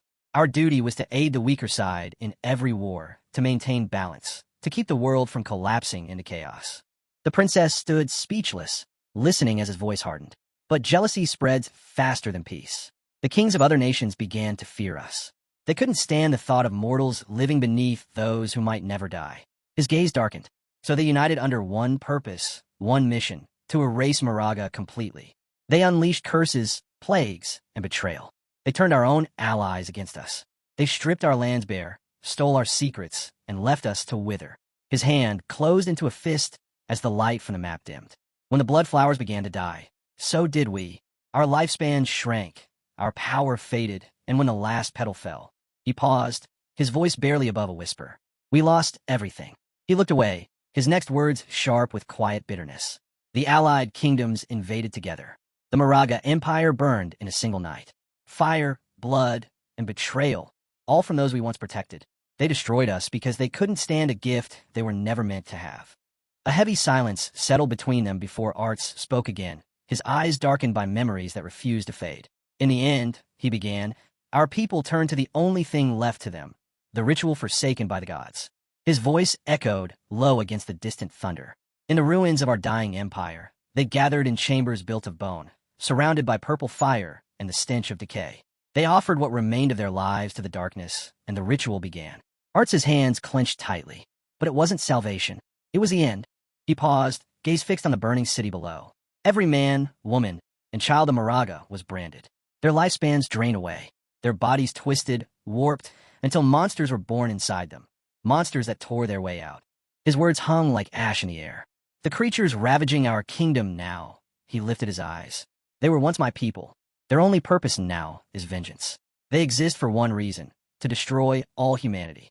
Turning back to the princess, Arts's expression softened with quiet sorrow. That is the price of despair, he said quietly. The curse's final consequence. The space between them grew heavy. Slowly, Arts raised his hand to his face. The princess's breath caught as the firelight revealed what he had been hiding. The proud features she once knew were gone, replaced by grotesque, blood-red growths that throbbed faintly beneath his skin, alive and sickly. I can't transform anymore, he confessed, his voice breaking the silence. If I try, I'll only become one of them. The princess stumbled back, disbelief in her eyes. Arts, what happened to you? He exhaled, the weight of buried years in every word. There's something you were never told, he said. A truth only a few still know. His gaze met hers, cold and steady. We are not human. The princess's eyes widened, realization hitting her like a blade. The world once called us the dragon race. Arts continued. The envoys you humans worshipped as guardians were us, the descendants of dragons who took human form to protect your kingdoms. His voice grew quieter, tinged not with pride, but with grief. But that legacy is dust now. The darkness we once kept sealed has consumed everything. The tide can't be stopped. He turned, facing the flames that swallowed the horizon. Humanity's end has already begun. Then, more softly, he added, that's why my only wish now is to protect you. The princess stood frozen, her world shattering with every word. The truth stripped away everything she thought she knew. Every legend, every promise, every lie. Below them, chaos reigned. Monsters stormed through the streets, tearing through stone, fire, and flesh. The cries of the dying filled the air, drowned only by the roars of the cursed. From every alley, every collapsing tower, new horrors emerged. An endless tide of red, skinless beasts that devoured the last remnants of the kingdom's defenses. High above, on the castle's outer balcony, Scholar Ruin stood beside the king. His robes were scorched, his hands trembling as he clutched his staff. Your Majesty, he shouted through the roar of the storm and screams. The monsters keep multiplying. We can't hold them back. The capital has fallen. You must retreat while we still have time. But the king did not move. His gaze was fixed on the inferno consuming his realm, the crown on his head dull beneath the firelight. His face was firm, resolute, even as ruin closed in from every side. There's nowhere left to retreat, the king said grimly. The magical leaning tower is the core of our arcane defense. If it falls, our mages will lose their power, and the kingdom will be completely overrun. Determination flared in his eyes. Then I'll fight, he declared. I'll join the battle myself. Before Scholar Ruin could stop him, the king leaped from the balcony. His sword ignited with radiant light as he descended into the inferno below.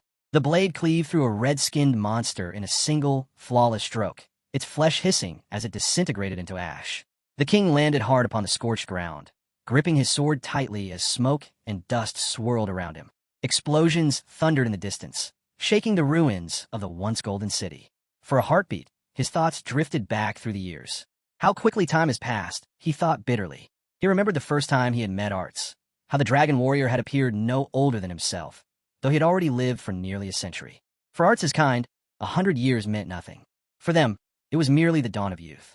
A monster lunged from the shadows, but the king cut it down without hesitation, his mind still trapped in memory.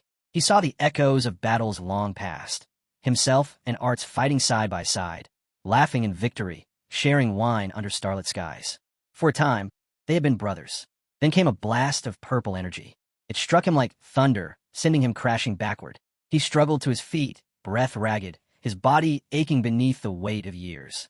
He was old now, fragile, mortal, while Arts had not aged a day. That difference had carved a wound between them, one that time could never mend. Arts could never understand humans, the king muttered under his breath. And we could never understand him. He stood amidst the burning remains of his kingdom, the flames painting the ruins in hues of crimson and gold.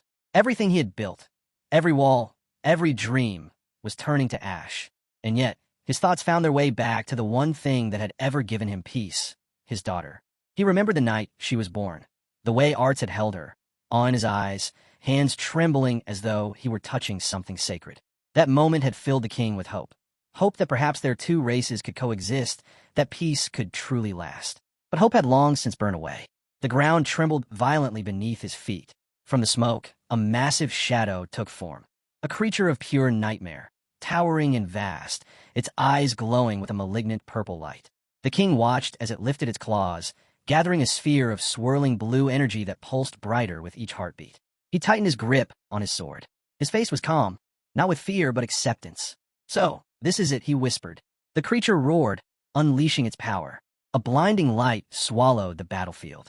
For one fleeting moment, silence. Then came the explosion, a deafening blast that tore through the entire castle, consuming everything in its path. From the magical leaning tower, the princess screamed as the shockwave shattered the night sky. "Father!" she cried, her voice breaking, tears streaming down her face as fire and debris rained around her. Beside her, Art stood motionless. His eyes, cold and distant, reflected the ruin below. "The capital has fallen," he said softly. "They'll come for us next." Even as he spoke, the heavens above began to darken, the first sign that the true storm had only just begun. The night split open with a shriek of thunder. A swarm of black-winged creatures descended from the clouds, blotting out the stars. "Monsters incoming!" one of the shadow guards shouted. The first of the beasts struck the tower's shimmering blue barrier with bone-shaking force. The impact sent tremors through the stone, the air crackling with energy. The magical shield rippled, but it held firm. "Do not fear, princess," said Neitz, one of the guards, his voice steady. "This barrier is among the strongest ever forged. It will not break easily." Then, cutting through the chaos, a weak voice echoed from above. "Princess!" She spun around, eyes wide. "Scholar Ruin!" she cried. The old man staggered onto the tower's wall, his staff trembling, robes torn and soaked with blood. He bowed low despite his wounds. "General Arts, I come by His Majesty's command, to escort the princess to safety." The princess ran to him, horror flooding her face. "You're injured. You shouldn't have come here." Art stepped forward, his tone calm, but commanding. "Then we'll follow the plan," he said. "I'll use my wind magic to send you both to the designated coordinates. Are the preparations complete?" Ruin nodded weakly. "Everything is ready." But before the spell could begin, the princess's voice rose sharply, breaking through the storm. "Wait, what are you talking about? Why do we have to leave?" Ruin hesitated. His lips trembled as he forced the words out. "Princess, your father, the king, has fallen." Her world shattered. "No," she whispered, her knees giving way beneath her. "That can't be true." Ruin's eyes glistened with grief. "Before he died, His Majesty gave one final order, for you to escape, to live on in the neighboring kingdom. It was his last command to keep you safe." The princess turned to Arts, desperation in her voice. "Then you'll come with us, won't you?" "You have to." Arts met her gaze, and a faint, sorrowful smile touched his lips. "Where could I go?" he said quietly. "The monsters below, they're my people, the Moraga. To humans, I am their enemy now. Wherever I run, I'll be hunted." He walked toward the edge of the wall, the flames below painting his armor in crimson light. "The final resting place of this night," he murmured, "will be the dragon's tomb." He turned slightly, his voice calm, almost tender. "This is where I belong. I'll remain here until my lifespan fades away." The conviction in his words struck deep. The princess stood frozen, her sorrow twisting into something stronger, resolve. Her trembling steadied. She drew in a breath, eyes fierce with newfound determination. Then, in a flash, she summoned her wind magic. Air spiraled around her feet, lifting her from the tower floor. Before Ruin could react, she leapt from his side, soaring back toward Arts, a streak of light cutting through the night sky. "If you're staying," she cried out, her voice echoing through the storm, "then I'll stay too." She landed beside him, wind whipping through her hair, her stance unwavering. "I'll become your dragon knight," she declared. "This is my home, and I'll protect it by your side." She raised her chin proudly, her voice clear and bold against the roaring chaos below. "My wind riding skills are perfected," she said with a confident smile. "So, tell me, Arts, how do we form the contract?" For a moment, Arts simply stared at her, stunned. His composure, unshaken for years, finally faltered. Then, slowly, he extended his armored hand. The metal glinted under the lightning's glow as he took her hand in his touch cold, yet impossibly gentle. A faint smile curved across his lips, one filled with both sorrow and pride. "Very well," he said softly. "Then our contract will be sealed," Arts said softly, just like in the old days. From within his armor, he drew out a small, glimmering object, a silver scale that shimmered faintly beneath the pale moonlight. "This," he said, holding it between them, "will be our bond." The princess's eyes sparkled, her smile radiant and full of hope. "That's all?" she asked joyfully. "Then let's seal it right now. From this day onward, we'll—" But before she could finish, Arts gently cut her off. His voice was quiet, fragile, like wind before a storm. "Our promise," he said, "is to never see each other again." The word struck like a blade. The princess froze, her expression collapsing into disbelief. What? She whispered, her voice trembling. Before she could speak again, Arts raised his hand. The wind howled to life around him, swirling violently as his power burst forth. A blinding gale erupted from his outstretched palm, engulfing both the princess and Scholar Ruin in a raging torrent of air. Go, he shouted, his voice breaking through the storm. The princess screamed his name, shock and betrayal mixing in her cry as the winds carried her upward. Arts! Her voice was swallowed by the storm as she and the scholar vanished into the sky. Below, Arts's gaze softened. Protect her, he whispered. Keep her safe, far from this tomb. But his plea was answered not by peace, but by horror. As the spell carried them through the air, the magic faltered. The wind flickered, unstable, and Ruin's expression suddenly twisted. His pupils glowed crimson, burning like molten fire. Scholar Ruin, the princess called, confused. Without warning, his hand shot toward her. His voice came out eerily calm, cold enough to chill the night. You have a place where you belong, he murmured. Before she could react, his hand plunged deep in her chest. The princess gasped, eyes wide with agony and disbelief.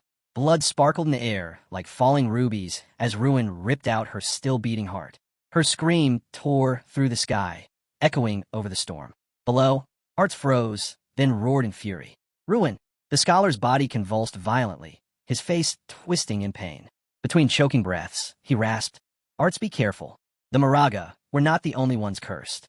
Dark veins crawled across his skin as his form began to warp. A grotesque red growth burst from his chest, consuming what remained of him.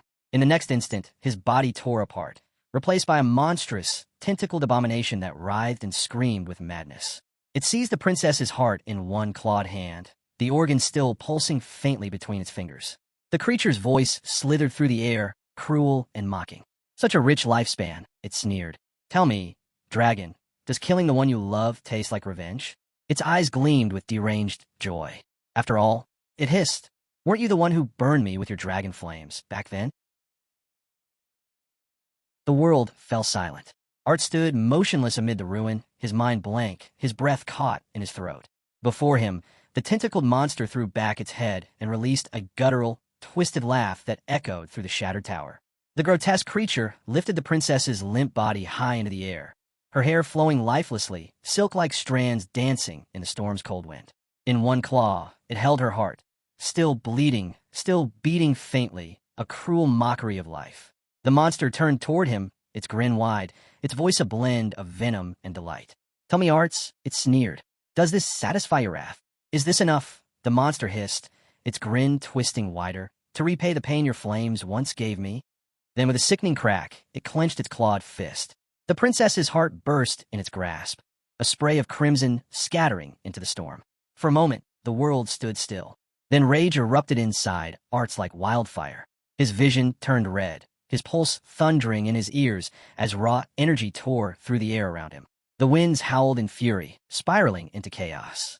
At his sides, his two shadow guards materialized, eyes glowing with shared anguish and wrath. The one known as the Shadow of Sorrow let out a cry that split the air, a sound of grief so deep it shook the heavens.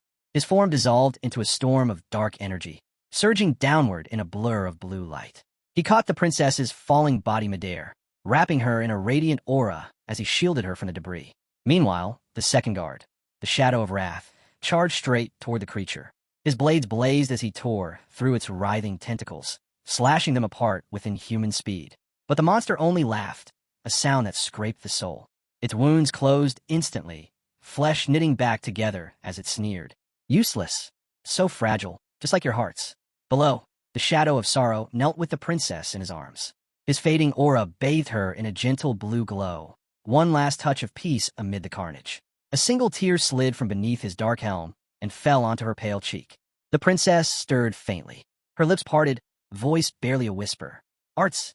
And then, the light in her eyes dimmed. Her breath faded. Her body went still. Even as her soul slipped away, the monster's laughter filled the night.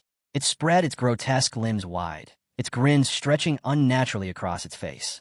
Do you understand now, dragon? It mocked. The lifespans of your kin, the pitiful sacrifices of your people, barely amount to a fragment of me. Its voice deepened, echoing in layers, like 1,000 whispers speaking as one. You've only seen a shadow of what I am. The rest of my essence lies scattered across this world, hidden, waiting. Every host, every body you see, each carries a seed of me, waiting to mature, waiting to burst forth, just like your precious scholar. Arts's eyes widened as realization struck. The scholar, the monsters, the ritual, they were all pieces of the same horror. The creature's laughter twisted into a guttural roar.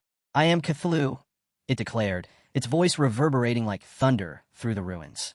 The Ancient One, forsaken by the heavens. And your precious Moraga people were the fools who brought me back. Cthulhu's tone shifted, smooth now, almost gentle, dripping with false warmth. You know this feeling, don't you? It whispered. The rage, the despair, the hatred burning inside you. It leaned closer, voice slithering like silk. Such beautiful emotions. You wear them so well. Arts's hands trembled, fists clenching tight. The creature's eyes gleamed brighter. Let me end your suffering, it murmured, voice low and tempting. I can change everything for you. A faint, almost melodic hum filled the air. I can give you back what you lost, it promised. I can even bring her back. Arts's head snapped up, disbelief flashing in his silver eyes. Yes, Cthulhu purred. Not only can I help you destroy the monsters that infest your world, I can return your beloved princess to you. You could be together again, forever. All it requires, Cthulhu murmured, its voice deep and echoing through the storm, is one simple exchange.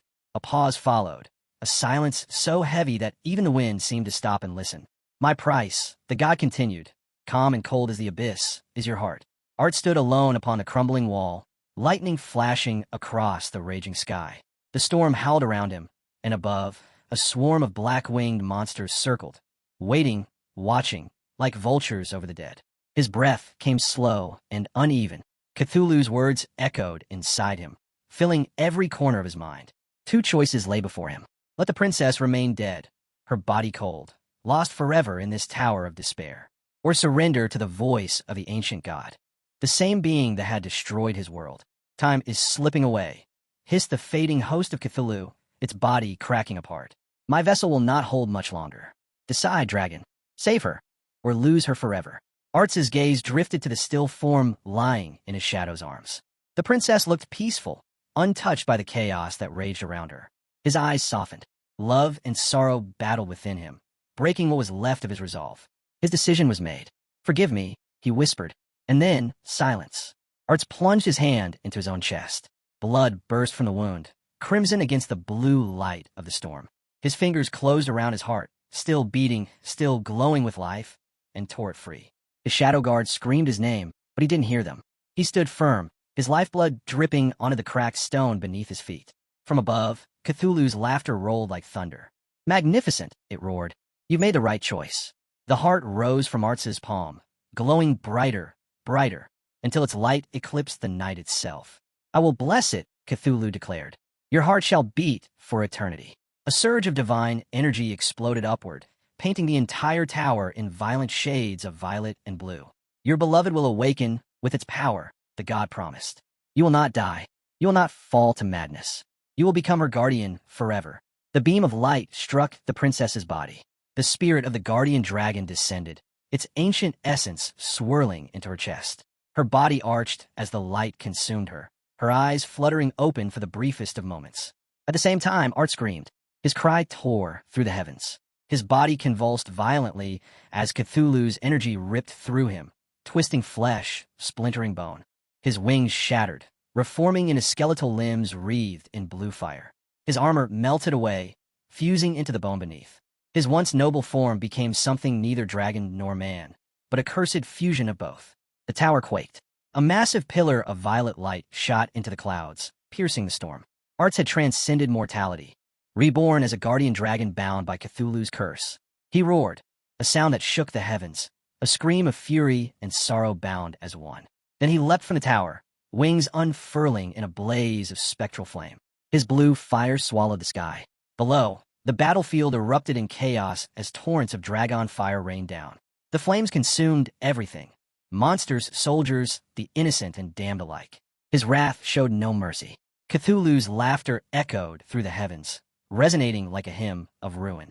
Its power surged unchecked, spreading across the land like a black storm that devoured even the stars. The once golden capital became an endless sea of fire. And amidst the inferno, Arts, no longer man, no longer dragon, raged against the dying world. His skeletal wings beat furiously, scattering ash into the darkened sky. Blue flames poured down with each beat, burning through stone, steel, and soul alike. Below, the kingdom's heart, the very land he once swore to protect, burned bright and terrible beneath him. Its cries vanished beneath the roar of his fury. From above, Cthulhu's voice thundered through the inferno, each word dripping with venomous mockery. And thus, it hissed, "Our bargain reaches its truth." Purple lightning split the heavens, tearing through the storm as bolts struck the shattered magical leaning tower. The ground trembled. The sky itself seemed to scream. "All that you've slain," the god whispered, its tone heavy with amusement, "all that you've burned, every life consumed in your flames, flows to one place." The revelation struck Arts like a curse. Back on the tower, the resurrected princess suddenly screamed. Her body convulsed violently as waves of dark energy burst from her chest. The same cursed heart, the one Arts had torn from his own body, now pulsed within her. Black veins crawled across her skin like spreading shadows. Her eyes widened in terror as monstrous shapes twisted free from her body. "Stop, please," she gasped, her voice breaking apart as the darkness swallowed her whole. In an instant, she was gone. Where the princess once stood now towered a colossal abomination, a writhing, tentacled mass of shadow and light. The creature's core glowed with sickly violet energy, pulsing with every echo of her heart. The princess had become its living nucleus. Her curse complete, Cthulhu's laughter rolled through the heavens, shaking the world itself. "Magnificent!" it cried triumphantly. "All the lifespans you harvested, all the souls consumed by your flames, now belong to me." The ancient god's voice softened, contemplative and cruel. "Still," it mused, "my strength is not yet whole. I cannot yet parasitize the true dragon race. Not while this vessel remains so pitifully weak. A human host is but a stepping stone." Its words dripped with certainty. "But no matter, the dragon will serve his purpose. In time, he will gather all the lifespans I require." On the tower, the monstrous princess lifted her gaze toward the crimson horizon. The light of destruction painted her warped form in shades of violet and black. Above her, the skeletal dragon still circled, silent, distant, his blue flames flickering weakly against the night. She tilted her head, confusion momentarily piercing through the madness. "Why hasn't he returned?" she whispered. "The kingdom is gone. The enemies are gone." Her gaze fell, and there before her, two faintly glowing objects drifted through the air. Silver scales, shimmering in defiance of the surrounding darkness. Cthulhu's many eyes widened in realization. "The scales of promise," it whispered. "The vows of the white dragon." The first scale pulsed with cold, silver light, the vow never to see the princess again. The second glowed faintly blue, the vow to forever guard the tower of the kingdom. And then the truth dawned. The air trembled with the god's fury. "You fool!" Cthulhu roared, its voice shattering the clouds. "You bound yourself to the tower." It understood now. Arts had foreseen everything. In his final act of defiance, he had turned his own vows, his sacred promises, into chains. A self-forged prison, bound forever to the tower, locked away for eternity, guarding the ruins he once swore to protect, forever parted from the one he loved. "You chose death over servitude," Cthulhu screamed, its rage shaking the heavens. "You turned yourself into a hollow shell, rather than serve me." Lightning tore across the sky, purple fire spilling from the clouds as the god's roar echoed through the ages. "Very well, dragon," it bellowed. "If this tower is your cage, then it shall become my nest." Cthulhu's tone darkened, cruel and resolute. "I will feast on every soul that dares approach this place. Their lifespans shall become my nourishment. And when the time comes," its voice dropped to a whisper, cold, eternal, and final, "I will rise again, reborn to rule this world." As its final words faded, the flames died. The winds fell silent. The once golden kingdom, the heart of all life on the continent, crumbled into dust. Only the magical leaning tower remained, standing defiantly against the void, a black monument piercing the endless sky, a relic of a fallen world, a tomb for gods and dragons alike. Ages slipped away like fleeting shadows. Empires rose and crumbled. Civilizations thrived and vanished. Yet through it all, the magical leaning tower endured, a black monument defying time itself. Then the vision dissolved. The roar of storms and gods faded, replaced by silence. Reality snapped back. Shadow gasped. He stood once more atop the desolate rooftop of the tower, his body trembling, his breath uneven. The night stretched quiet around him, broken only by faint wisps of violet energy flickering across his hand. His thoughts spun wildly. Was that truly a vision? Or did I just witness history itself? The fall of the Dragon Guardian, the birth of this cursed tower, it felt too real, too vivid, too heavy to be legend. Before he could make sense of it, the air around him began to distort. Dark violet energy swirled and gathered, condensing like mist. And then, system notification. Congratulations!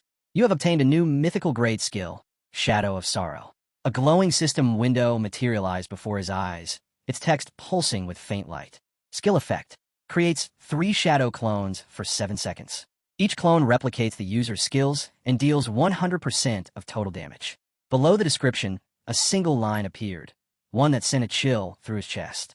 These shadows were born from the will of the White Dragon, Arts, who sustained them for 15 years with nothing but his own spirit to protect what he loved. Shadow stared at his hand, now wrapped in luminous violet energy. This is his power, he murmured. He could still see it. The moment those shadows shielded the princess standing against a god. And now, that same sorrow, that same burden pulsed within him. For just an instant, he felt it. The dragon's endless grief, the weight of eternal guardianship. So, this is what a mythical skill feels like, he whispered, almost reverently. Terrifying. More notifications followed in quick succession. Trial completed successfully. Hidden objective cleared. Key to the magical Leaning Tower's hidden area acquired. Level up, level 19 reached. Evolution points plus 400. New items obtained. Equipment/skill books/gate key/map fragment. One after another, the messages flashed before his eyes. Shadow opened the newly acquired ancient map. A glowing projection spread before him. Vast seas, scattered islands, and on one of them, a city built entirely from bleached bone. He narrowed his eyes. The withered bone ruins, he muttered. That must have been part of the Moraga Empire. The thought lingered as the last of the violet light faded around him. The tower's ancient hum vibrated faintly beneath his feet, like the pulse of something that had never truly died. Though the system marked the next area for level 20 players, Shadow's lips curved into a quiet, eager grin. Soon, he said, tucking the map away. I'll go soon. But for now, his gaze shifted to the ornate golden key glinting in his palm. The key to the tower's hidden chamber. It shimmered faintly under the moonlight. This should fetch a good price, he mused with a faint smirk. Better sold than kept. The scene shifted. Inside the FICA Heavy Industry Guild hideout, the air hung thick with defeat. Dim light flickered across exhausted faces. Players sprawled across chairs and crates, recovering from the chaos of their failed raid. Huang Huan sat at the center, her expression calm but heavy, her hands clasped tightly on the table before her. No one spoke, until one voice broke the silence. Leader, what should we do now? A guild member asked quietly. We can't beat that new J-grade boss. It's too strong. He hesitated, then added, Maybe we should ask Shadow for help. Inside the FICA Heavy Industry Guild hideout, Huang Huan sat in silence. The weight of their defeat hung over her like a storm. Around her, tired faces watched, the firelight flickering across their expressions of disappointment and quiet shame. Perhaps you're right, she finally admitted, her voice low but steady. I'll contact our allies in Shanghai City. They have ties with Shadow. Maybe they can reach out to him. But before her words could fade, a familiar voice cut through the air behind her. There's no need for that. The entire room froze. Every guild member turned sharply. A figure stood in the shadows, tall, silent, the dim torchlight catching on his cloak. His presence was so sudden, so absolute. It was as if he'd simply materialized there. A few weapons clattered to the floor in panic. Shadow, one of the players, Hang, shouted, stumbling back. When did you get here? Huan Ziqing's face twisted in anger. You sneaky bastard, he snapped. What do you want this time? Shadow didn't even blink. He walked forward at an unhurried pace, hands tucked casually in his pockets. Relax, he said evenly, his tone smooth as glass. If I meant harm, you'd all be corpses already. The room fell silent. Even the bravest among them paled. Shadow's gaze swept over the group, calm and unreadable. Your barrier, he said after a moment, isn't invincible. It can be opened from within. That's how I came in. Uneasy murmurs rippled through the guild. Huang Huan's voice broke the silence, steady but wary. Then what do you mean by a trade? Shadow stopped. Slowly, he turned toward her, and in his hand, an ornate golden key gleamed in the torchlight. Its surface shimmered with faint magical patterns, glowing softly like living metal. I'm here to sell this, he said simply. The key to the magical Leaning Tower's hidden chamber. For a long moment, no one spoke. Then the disbelief erupted. The tower's key, one member stammered. That's impossible. You'd have to defeat the J-grade boss to get that. Their words trembled with awe. To them, such a feat was beyond imagining. But the proof gleamed right there in Shadow's hand. Huang Huan's exhaustion vanished. Her eyes sharpened instantly, her tone turning crisp with focus. "Name your price," she said. "Whatever it is, we'll consider it." Shadow didn't hesitate. "The same as before," he said calmly. 1,000 years of lifespan. Gasps rippled through the room. Before Huang Huan could respond, Huan Ziqing exploded. 1,000 years, he roared, veins bulging in his neck. "You shameless vulture. You planned this from the start." He jabbed a finger toward Shadow, fury twisting his face. "First you ambush me and destroy our portal. You cut off our reinforcements and left us to die. Then, while our team's wiped out, you sweep in and take the loot. And now," his voice cracked with anger, "now you show up here acting like a hero, selling us the key to our own raid for a ridiculous price." "Ziqing." Huang Huan's voice cut through the air like a blade. "Enough." But he ignored her completely. "You think we'll just roll over and let you profit from our loss?" He spat. "That key should have been ours." Shadow didn't even glance his way. His composure didn't waver. "Then what do you suggest?" he asked quietly, his tone polite, almost too polite. Huan Ziqing sneered, mistaking calm for weakness. "Simple," he said. "You hand over the key, and you compensate the guild for our losses. Say 800, maybe 1,000 years of lifespan. Fair trade, isn't it?" For a moment, silence. Then Shadow tilted his head slightly and gave a faint, humorless smirk. "You have quite a son," he said dryly, glancing at Huang Huan. Huan Ziqing puffed out his chest, mistaking the remark for hesitation, for surrender. To his shock, Shadow nodded slowly. "Very well," he said. "I'll do as he says." The room fell silent. Every guild member froze, eyes wide, breath caught, staring at Shadow in disbelief. His voice was calm, but the weight behind it pressed like iron. Then his tone shifted, low and cold. "But in that case," he said, "the price changes." He turned his gaze toward Huan Ziqing, eyes like twin blades in the dark. 1,800 years, he said flatly. "Not a single day less." Huan Ziqing blinked, confused, then barked a laugh, thinking it was a bluff. "Huh, now that's more like it. That's how you deal with snakes like him. Right, mother?" But the laughter died as fast as it came. The words settled, sinking in like ice water. He stared. "Wait, what did you just say?" Shadow clasped his hands behind his back, calm as ever. "I came here in good faith," he said quietly. "To do business. I tolerated your insults because I respect your leader." His voice hardened, each word cutting with precision. "But your attitude changed that. The discount is gone. The new price stands. Take it or leave it." The silence that followed was suffocating. Then, crack, Huang Huan's hand struck her son's face with all her strength. The sound echoed through the hall like thunder. "Enough," she shouted. "You've shamed this guild long enough." Her fury filled the room. She turned to the stunned members around her. "Take him out," she ordered sharply. "Make him grind levels until I say otherwise. He doesn't return until he's earned it." "Mother, what are you doing? Let go of me." Huan Ziqing struggled, his protest fading as two guild mates dragged him from the chamber. His voice vanished down the corridor. When the door finally slammed shut, the hideout fell silent once more. Huang Huan stood still, shoulders tense. She took a long breath, forcing her composure to return. Then she turned toward Shadow and bowed her head slightly. "My apologies for his behavior," she said quietly. "Perhaps we can." Shadow cut her off, his tone calm but final. "The offer remains the same," he said. 1,800 years of lifespan. I won't repeat myself again." Huang Huan met his gaze. The weary strength of a guild leader replaced the anger that had burned moments ago. After long silence, she nodded. "Fine," she said steadily. 1,800 years it is." Her voice softened slightly. "I've heard you've sold other hideouts for 2,000. Considering what we've lost, this is fair." She hesitated. "But we can't pay it all at once. Would you accept an installment?" Shadow's expression didn't shift, but his eyes glimmered faintly with consideration. After a pause, he gave a single nod. 1,000 years up front, he said. "I'll return in 10 days for the remaining 800. Relief swept through the room like a fresh breeze. Huang Huan's shoulders loosened. She bowed again, more deeply this time. "Thank you," she said sincerely. A faint chime rang through the air. Transaction complete. Key to the magical Leaning Tower's hidden area. Ownership transferred to FICA Heavy Industry Guild. Lifespan plus 1,000 acquired. The golden key in Shadow's hand dissolved into light, reappearing in Huang Huan's inventory. Meanwhile, a faint glow spread across Shadow's body as his newly gained lifespan merged with his form. He gave her a small nod. "Do well with it," he said simply. "Your guild has potential. Consider this a start, something to rebuild your strength on." Then, with a ripple of dark mist, he vanished, the air where he stood folding in on itself. Silence lingered for a long moment before Huang straightened, her voice sharp once more. "Listen up," she commanded. "The platinum-grade hideout is now ours." A murmur of awe rippled through the guild.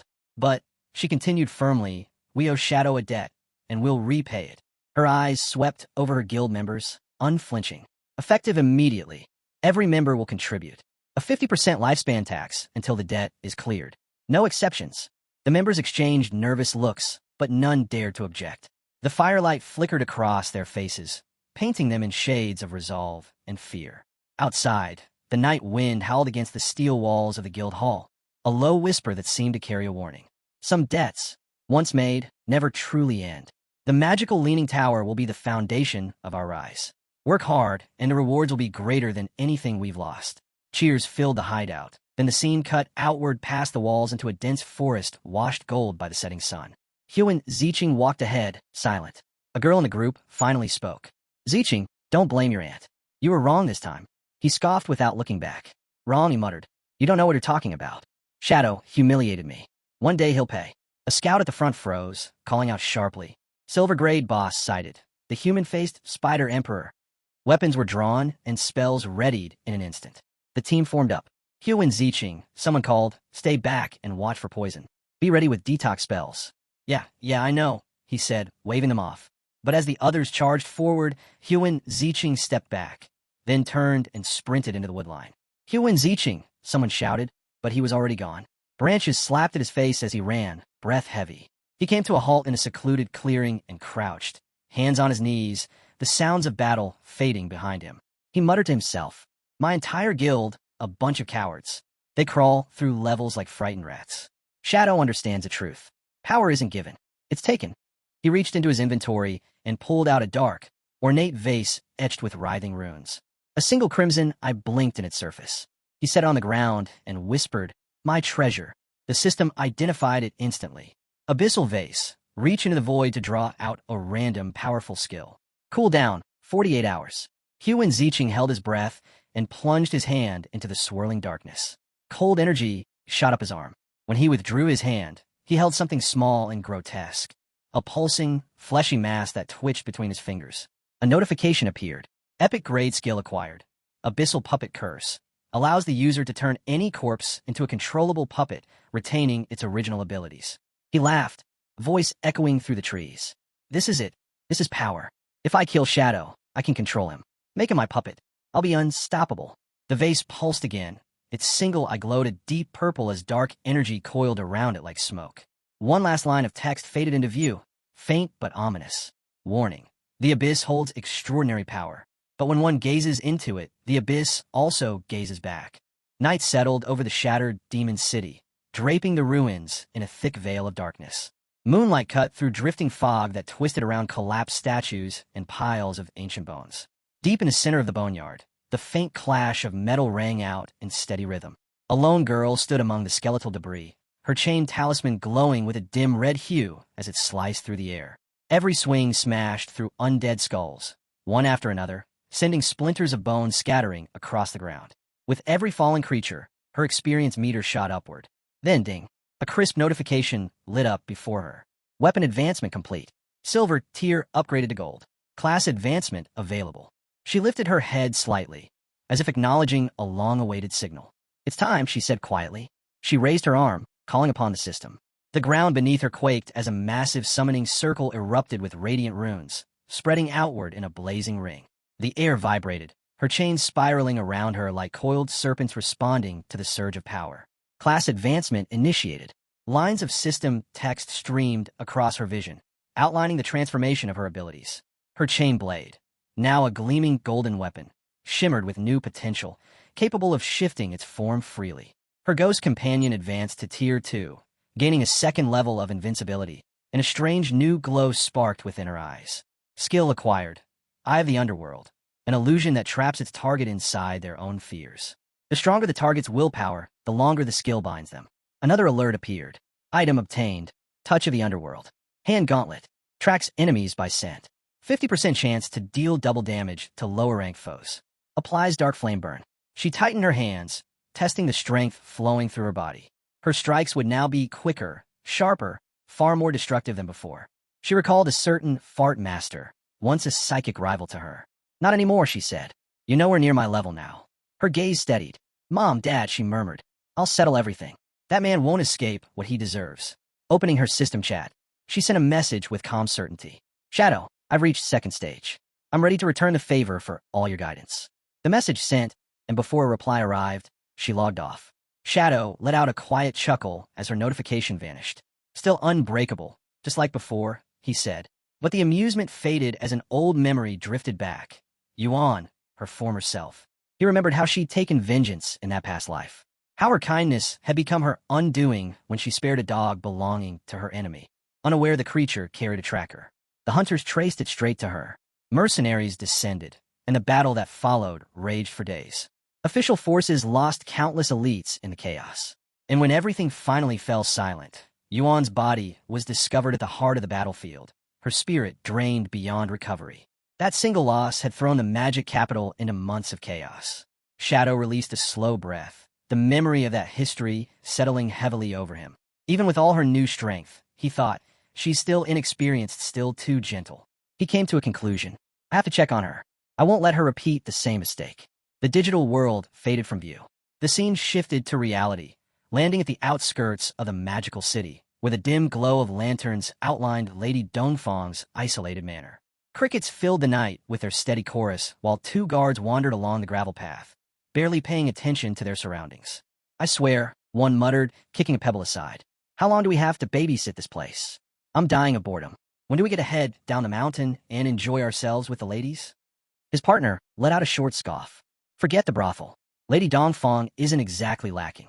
For her age, she's still got plenty going for her. You ever take a good look? She's impressive. The first guard laughed. Yeah? Maybe once we're strong enough, we'll get rid of that useless fart master and claim the lady for ourselves. That'd be real entertainment. Before the last word fully left his mouth, the second guard stiffened and pointed ahead. Hold on. Look. Through the rolling mist, a figure slowly came into view. Lady Dongfang, kneeling on the path. Her silken robe clung to her form, glimmering under the lantern light. Lady Dongfang. Both guards rushed toward her. What are you doing out here alone dressed like that? She turned her head, offering them a slow and deliberate smile. I couldn't stand my weak, useless husband any longer, she said, her tone soft and wavering. I want someone stronger. Maybe even the two of you. Her robe slid slightly as she leaned forward. Well, are you ready? The guards exchanged quick, eager glances. Any semblance of caution vanished. Oh, we're ready, one said, already tugging at his belt. But before they could move another step, her voice shifted, flat and ridiculing. Fools, she said. You actually believed I wanted you? Their confidence shattered instantly. A sharp crimson flare erupted. Chains whipped out of the darkness like striking beasts. The guards had no chance to react. Their heads were torn from their bodies in a single, brutal instant. The sound drowned beneath the metallic ringing of the chains. The illusion broke apart like shards of glass, revealing Yuan standing in the open, her chains slick with the aftermath. A faint underworld glow pulsed from her eyes, the very force that had dragged the guards into her illusion. She let out a slow breath. For my parents. For everything you stole. The night swallowed the scene, leaving behind nothing but silence and two headless bodies scattered across the dirt. As the view shifted again, the atmosphere thickened. Inside his chamber, the fart master abruptly opened his eyes. The faint disturbance in the air, one only he could sense, shifted. He stiffened. So, a little rat decided to sneak in, he said, coated in what he proudly labeled his odorless detection field, a technique that let him track even the slightest movement. Unaware she had already been noticed, Yuan slid through the shadows, her body cloaked by invisibility. She advanced quietly, each step controlled and weightless. Then, without warning, the air exploded. A sudden blur streaked across her vision.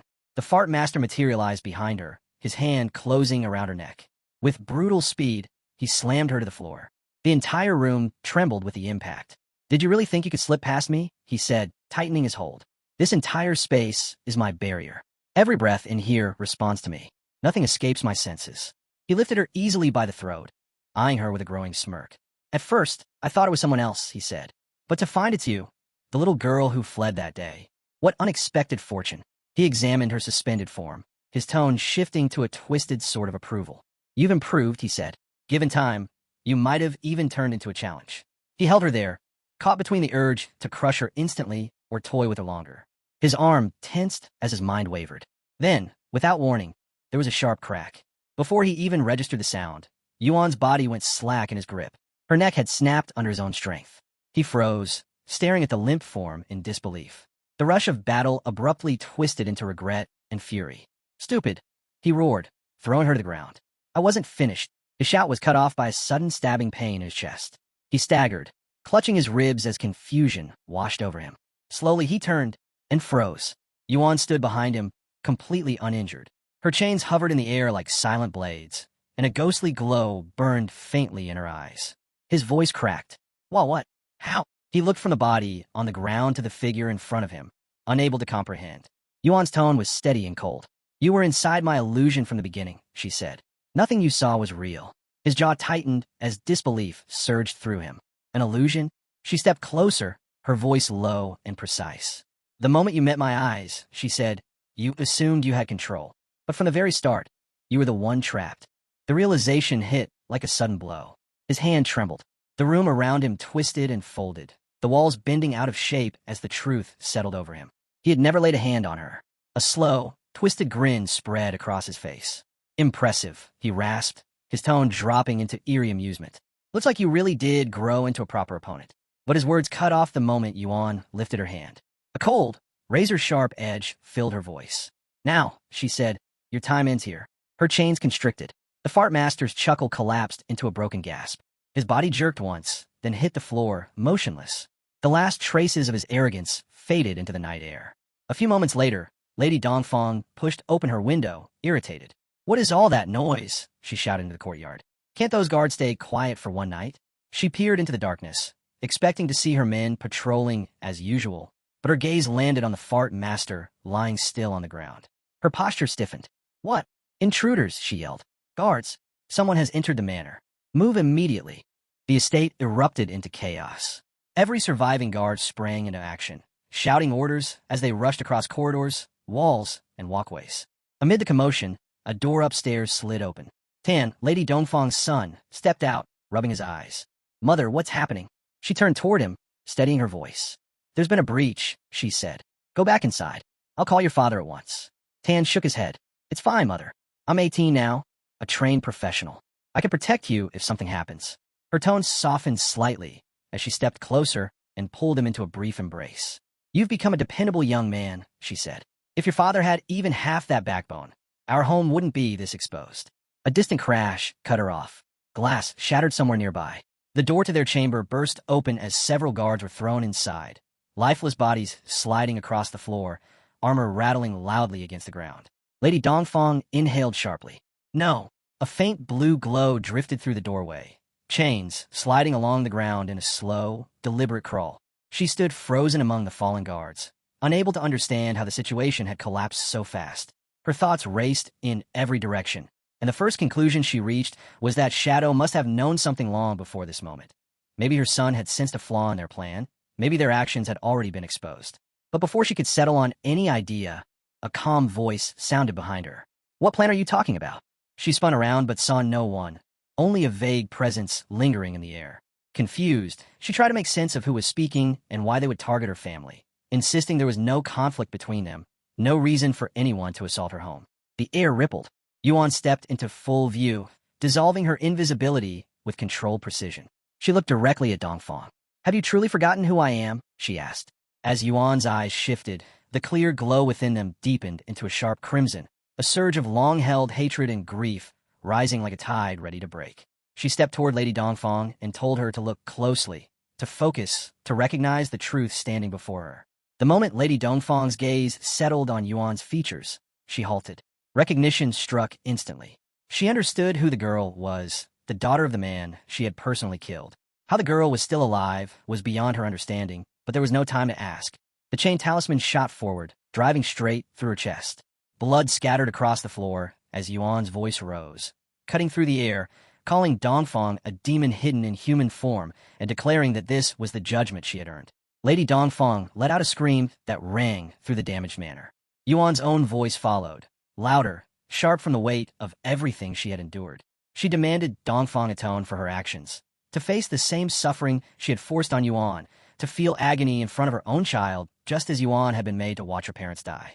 Lady Dongfang pleaded for her to stop, insisting her son had no part in this and should not be drawn into the conflict. But Yuan only stepped closer. The chain talisman pierced Dongfang's chest again as Yuan asked what right she had to request anything. She demanded to know whether Dongfang had thought of innocence when she cut down Yuan's parents in front of their child.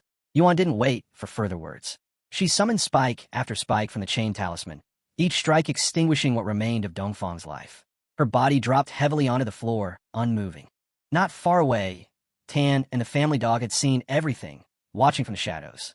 Yuan shifted her attention toward them, her killing intent still sharp, but instead of attacking, she turned and began walking away, leaving the fallen body behind her. The silence broke as the dog barked sharply. Tan's voice followed, low and unsettling. He let out a short, irregular laugh as he murmured that he had finally escaped his mother's control, thanking Yuan for doing what he had always wanted done. Glancing at his pet, he added that tonight would be his night to enjoy. Before Yuan could respond fully, several figures appeared around her, undead bodies dragging themselves forward with unnatural precision. They formed a tight circle with coordinated movements.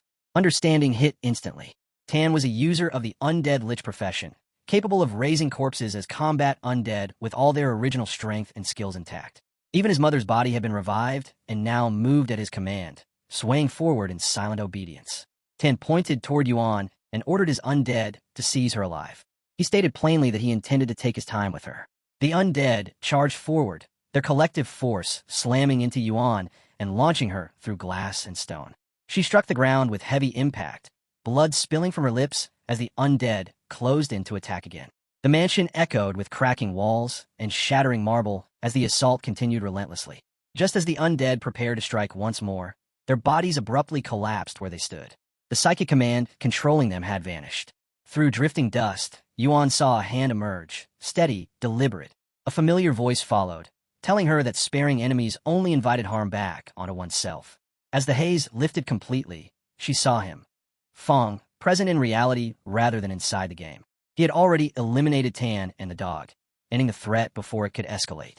Yuan observed him silently as the realization settled over her. She was no longer facing everything alone. The scene shifted. Yuan's spirit form lay on the ground, motionless, the battlefield's remnants hanging in the air. Through the shattered window above, she noticed a figure outlined by moonlight. Weakened, she looked up and asked for his identity. From the shadows, Qin Fang's voice responded, calm, firm. He repeated that mercy toward enemies led only to cruelty against oneself. Then he lifted his hand and invoked his blooming curse. From Nanshan's decapitated corpse, blood-red spider lilies burst upward, their petals unfurling as a crimson mist flowed through the ruined courtyard. Understanding settled over Yuan as she recognized that this mysterious figure was the one who had saved her and ensured her revenge could be completed. She lowered her head and offered quiet thanks, addressing him as master. Crimson flowers spread endlessly around them, each bloom symbolizing vengeance carried to its end. Her posture shifted as the weight of the moment overtook her. She stated that her parents had finally been avenged. As the red flowers consumed the remaining life energy in the air, a system notification appeared. 788 years of tradable lifespan absorbed. Qinfang stepped closer, his tone steady yet unyielding, and asked what she planned to do now that her revenge had been fulfilled. Yuan's voice wavered as she confessed she had no clear path.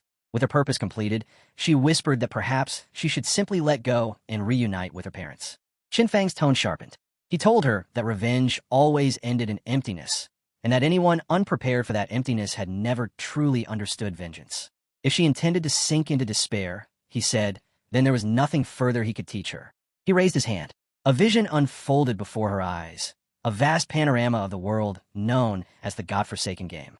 Qinfang explained that the world held countless mysteries and concealed truths, and among them, there might even exist a method capable of bringing the dead back.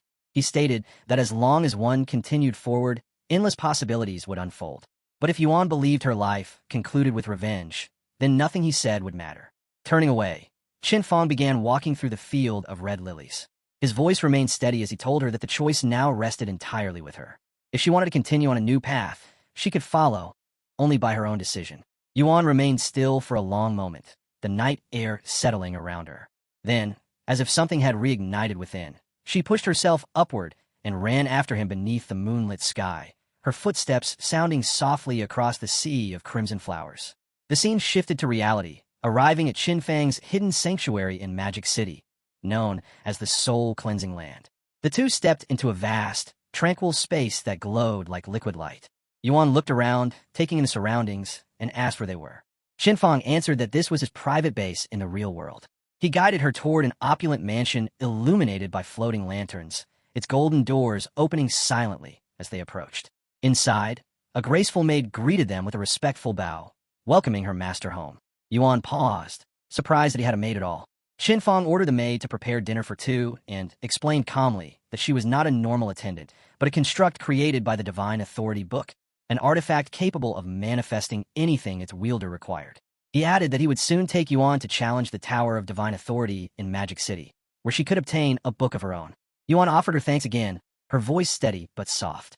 The narrative shifted once more, this time to the Chu family manor in Magic City. Chu Kunchen, Dongfang Yu's husband and a senior military officer, rushed through the gates, shouting orders and demanding that no harm come to his wife. The urgent call he had received from her moments prior replayed in his mind as he advanced, tension rising with each step. At first, he suspected Shadow, thinking their hidden fireworks factory scheme had been exposed, but quickly set the idea aside as unlikely. Inside the manor, soldiers searched every room. The estate bore unmistakable signs of conflict: fractured walls, shattered windows, traces of blood, yet not a single body. When a subordinate reported that no survivors or corpses had been located, Chu Kunchen's rising anger shifted into something heavier. He demanded to know where his wife, his son, and the household staff had gone. The officer hesitated before confirming that the manor was completely empty. Not even a lingering sign of life remained. Standing within the wreckage of his home, Chu Kunchen finally understood what had happened. The fate that had consumed the Dongfang family had now reached his own. In that instant, the foundation of Chu Kunchen's world fell apart. The realization that both his wife and son were gone struck Chu Kunchen with overwhelming force. He stumbled back, releasing a raw scream. His grief shifted into fury as he shouted that Shadow had murdered his family, ordering an immediate warrant for the hunter's capture. Lin Xingyu, who had been observing quietly, stepped forward with precise control. She asked how he could be certain Shadow was the killer. Kunchen snapped back, insisting that Shadow was responsible because the Dongfang family, his wife's relatives, had been destroyed by him as well. Unmoved, Lin Xingyu countered that no concrete evidence linked Shadow to the Dongfang incident, and that Kunchen's conclusion seemed rooted in personal assumptions rather than verifiable proof.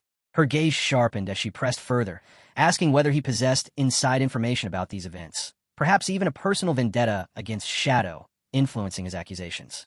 Her words struck with direct force. Kunchen responded sharply, warning her to watch her statements and reminding her of his status as a military staff officer. But Lin Xingyu remained composed. She stated that his rank held no influence over her judgment. Then she revealed what he had not expected. The Sky Dome Guild had recently captured several members of the Magic City Black Dragon Hall and turned them over to authorities. During interrogation, the captives had admitted to a critical truth.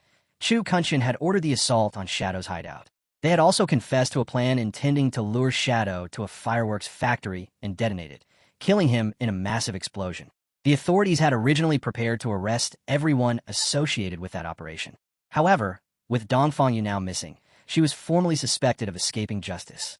Lin Xingyu's voice remained steady as she declared that Kunchen had abused his authority and conspired to commit a terrorist attack. She signaled her officers forward.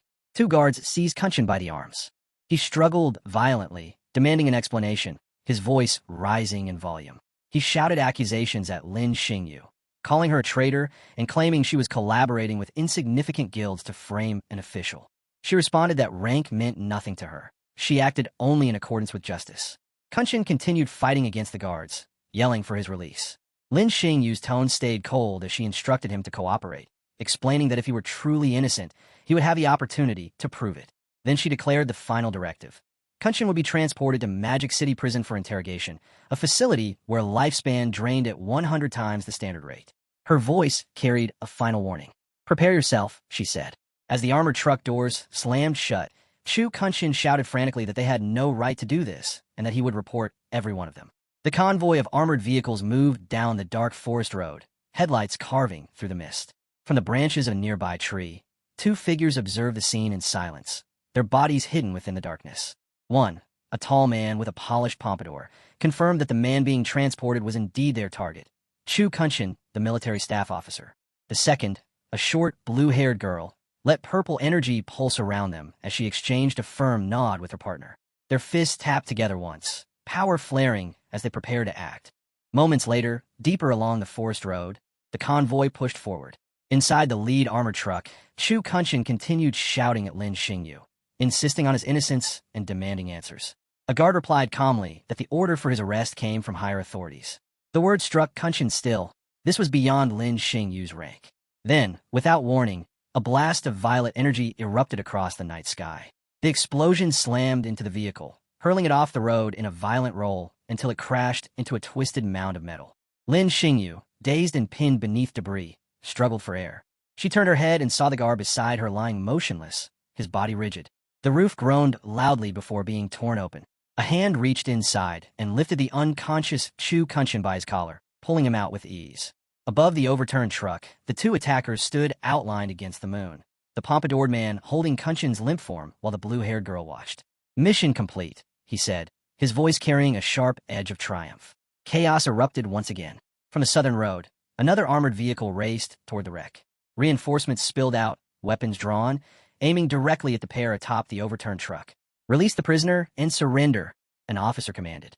The two attackers only answered with brief, mocking laughter. Before the soldiers could fire, one officer glanced upward in sudden alarm. The branches overhead split apart as a massive figure dropped from the treetops, a giant man with glowing red eyes and a colossal hammer blazing with fire. With a thunderous roar, he swung the weapon downward. The impact triggered an explosion that engulfed the reinforcement vehicle in a wave of flame and shattered metal. Screams cut through the forest as fire consumed the wreck. Among the burning debris, the pompadoured man and the blue-haired girl watched with clear satisfaction. The man with the styled hair remarked that the force of the blow proved Mr. Theodore's claims had been accurate. The hammer-wielding brute landed amid the flames, laughing as blue lifespan orbs drifted upward from the fallen officers like faint lights. He raised a glowing card, declaring that Theodore's artifact had multiplied his stats fivefold, granting him the strength of a level 50 player despite being only level 10. He clicked his tongue, however, noting that the dead soldiers had dropped very little lifespan. His companion dismissed the complaint with a wave, reminding him that the true reward would come later, the 1,000 years of lifespan promised by Mr. Theodore. Nearby, beneath the overturned truck, Lin Xingyu's battered body shook uncontrollably. Her thoughts raced quickly. She understood now. With Theodore's rising influence, Shadow would be targeted next, all in retaliation for Qilian Chi-Chi. As the attackers prepared to depart, the blue-haired girl suddenly halted. A sharp smile formed as she commented that she could sense a small mouse still hiding in the wreck. Lin Xingyu stiffened. Her passive detection screamed a single warning: danger. She had been found. Without pausing, the girl launched a massive fireball straight at the crushed vehicle. The resulting explosion tore through the night, stronger and hotter than the first. Flames swallowed the wreckage completely. The blue-haired girl turned away with a satisfied smirk, declaring that no official watchdogs would remain alive. While moving deeper into the forest, she teased her companions, asking if they still thought about Qian Shishir. Wasn't she beautiful enough for them? The pompadoured man chuckled, answering that although she was attractive, their fallen comrade had been important to them, and their guild's code demanded her vengeance. With that final exchange, the three vanished into the forest shadows, their fading laughter carried by the wind. Behind a scorched tree trunk, a naked, injured Lin Xingyu crawled out of the burning wreck, coughing heavily. Pushing through pain, she activated her killing intent perception. The faint red outlines lingering in her vision confirmed her suspicion. They were members of the Alice Guild, following Theodore's command to capture Chu Kunshin. Her squad had been erased without exception. Shaking, Lin Xingyu stared up at the burning forest canopy. She understood she had only one task left: survive long enough to report everything. Meanwhile, in an entirely different realm, Shadow returned from the real world, bringing the ghost spirit with him into the Tower of Divine Authority. Standing before the ruins of Magic City, he explained to the astonished Yuan that the tower's guardian was known simply as Old Mom, a being rumored to hold the secrets of divine creation. Inside the mist-shrouded ruins of the Tower of Divine Authority, Shadow disclosed the truth about the one who ruled this place. Her real name, he said, was Queen Virginia of the Waxing Moon, once a sovereign of unmatched grace whose story had ended in tragedy. Long ago, Queen Virginia had watched her own son and daughter slain before her. The event fractured her mind, leaving her trapped inside a fragile illusion in which her children still lived, always waiting for their return. As they neared the tower, Shadow explained quietly that most players failed her trials because she issued impossible quests shaped by this delusion. But there was a method to use her condition to their advantage. If a young man and woman entered together, Virginie would mistake them for her lost children, making the challenge far more manageable and the rewards far greater. Ghost Spirit stared at him, unsettled by the strategy. Shadow told her plainly that once inside, she needed to call the Queen Mom. That was why players referred to her as Old Mom. He instructed her to stay in character while he handled everything else. After a moment of hesitation, Ghost Spirit nodded.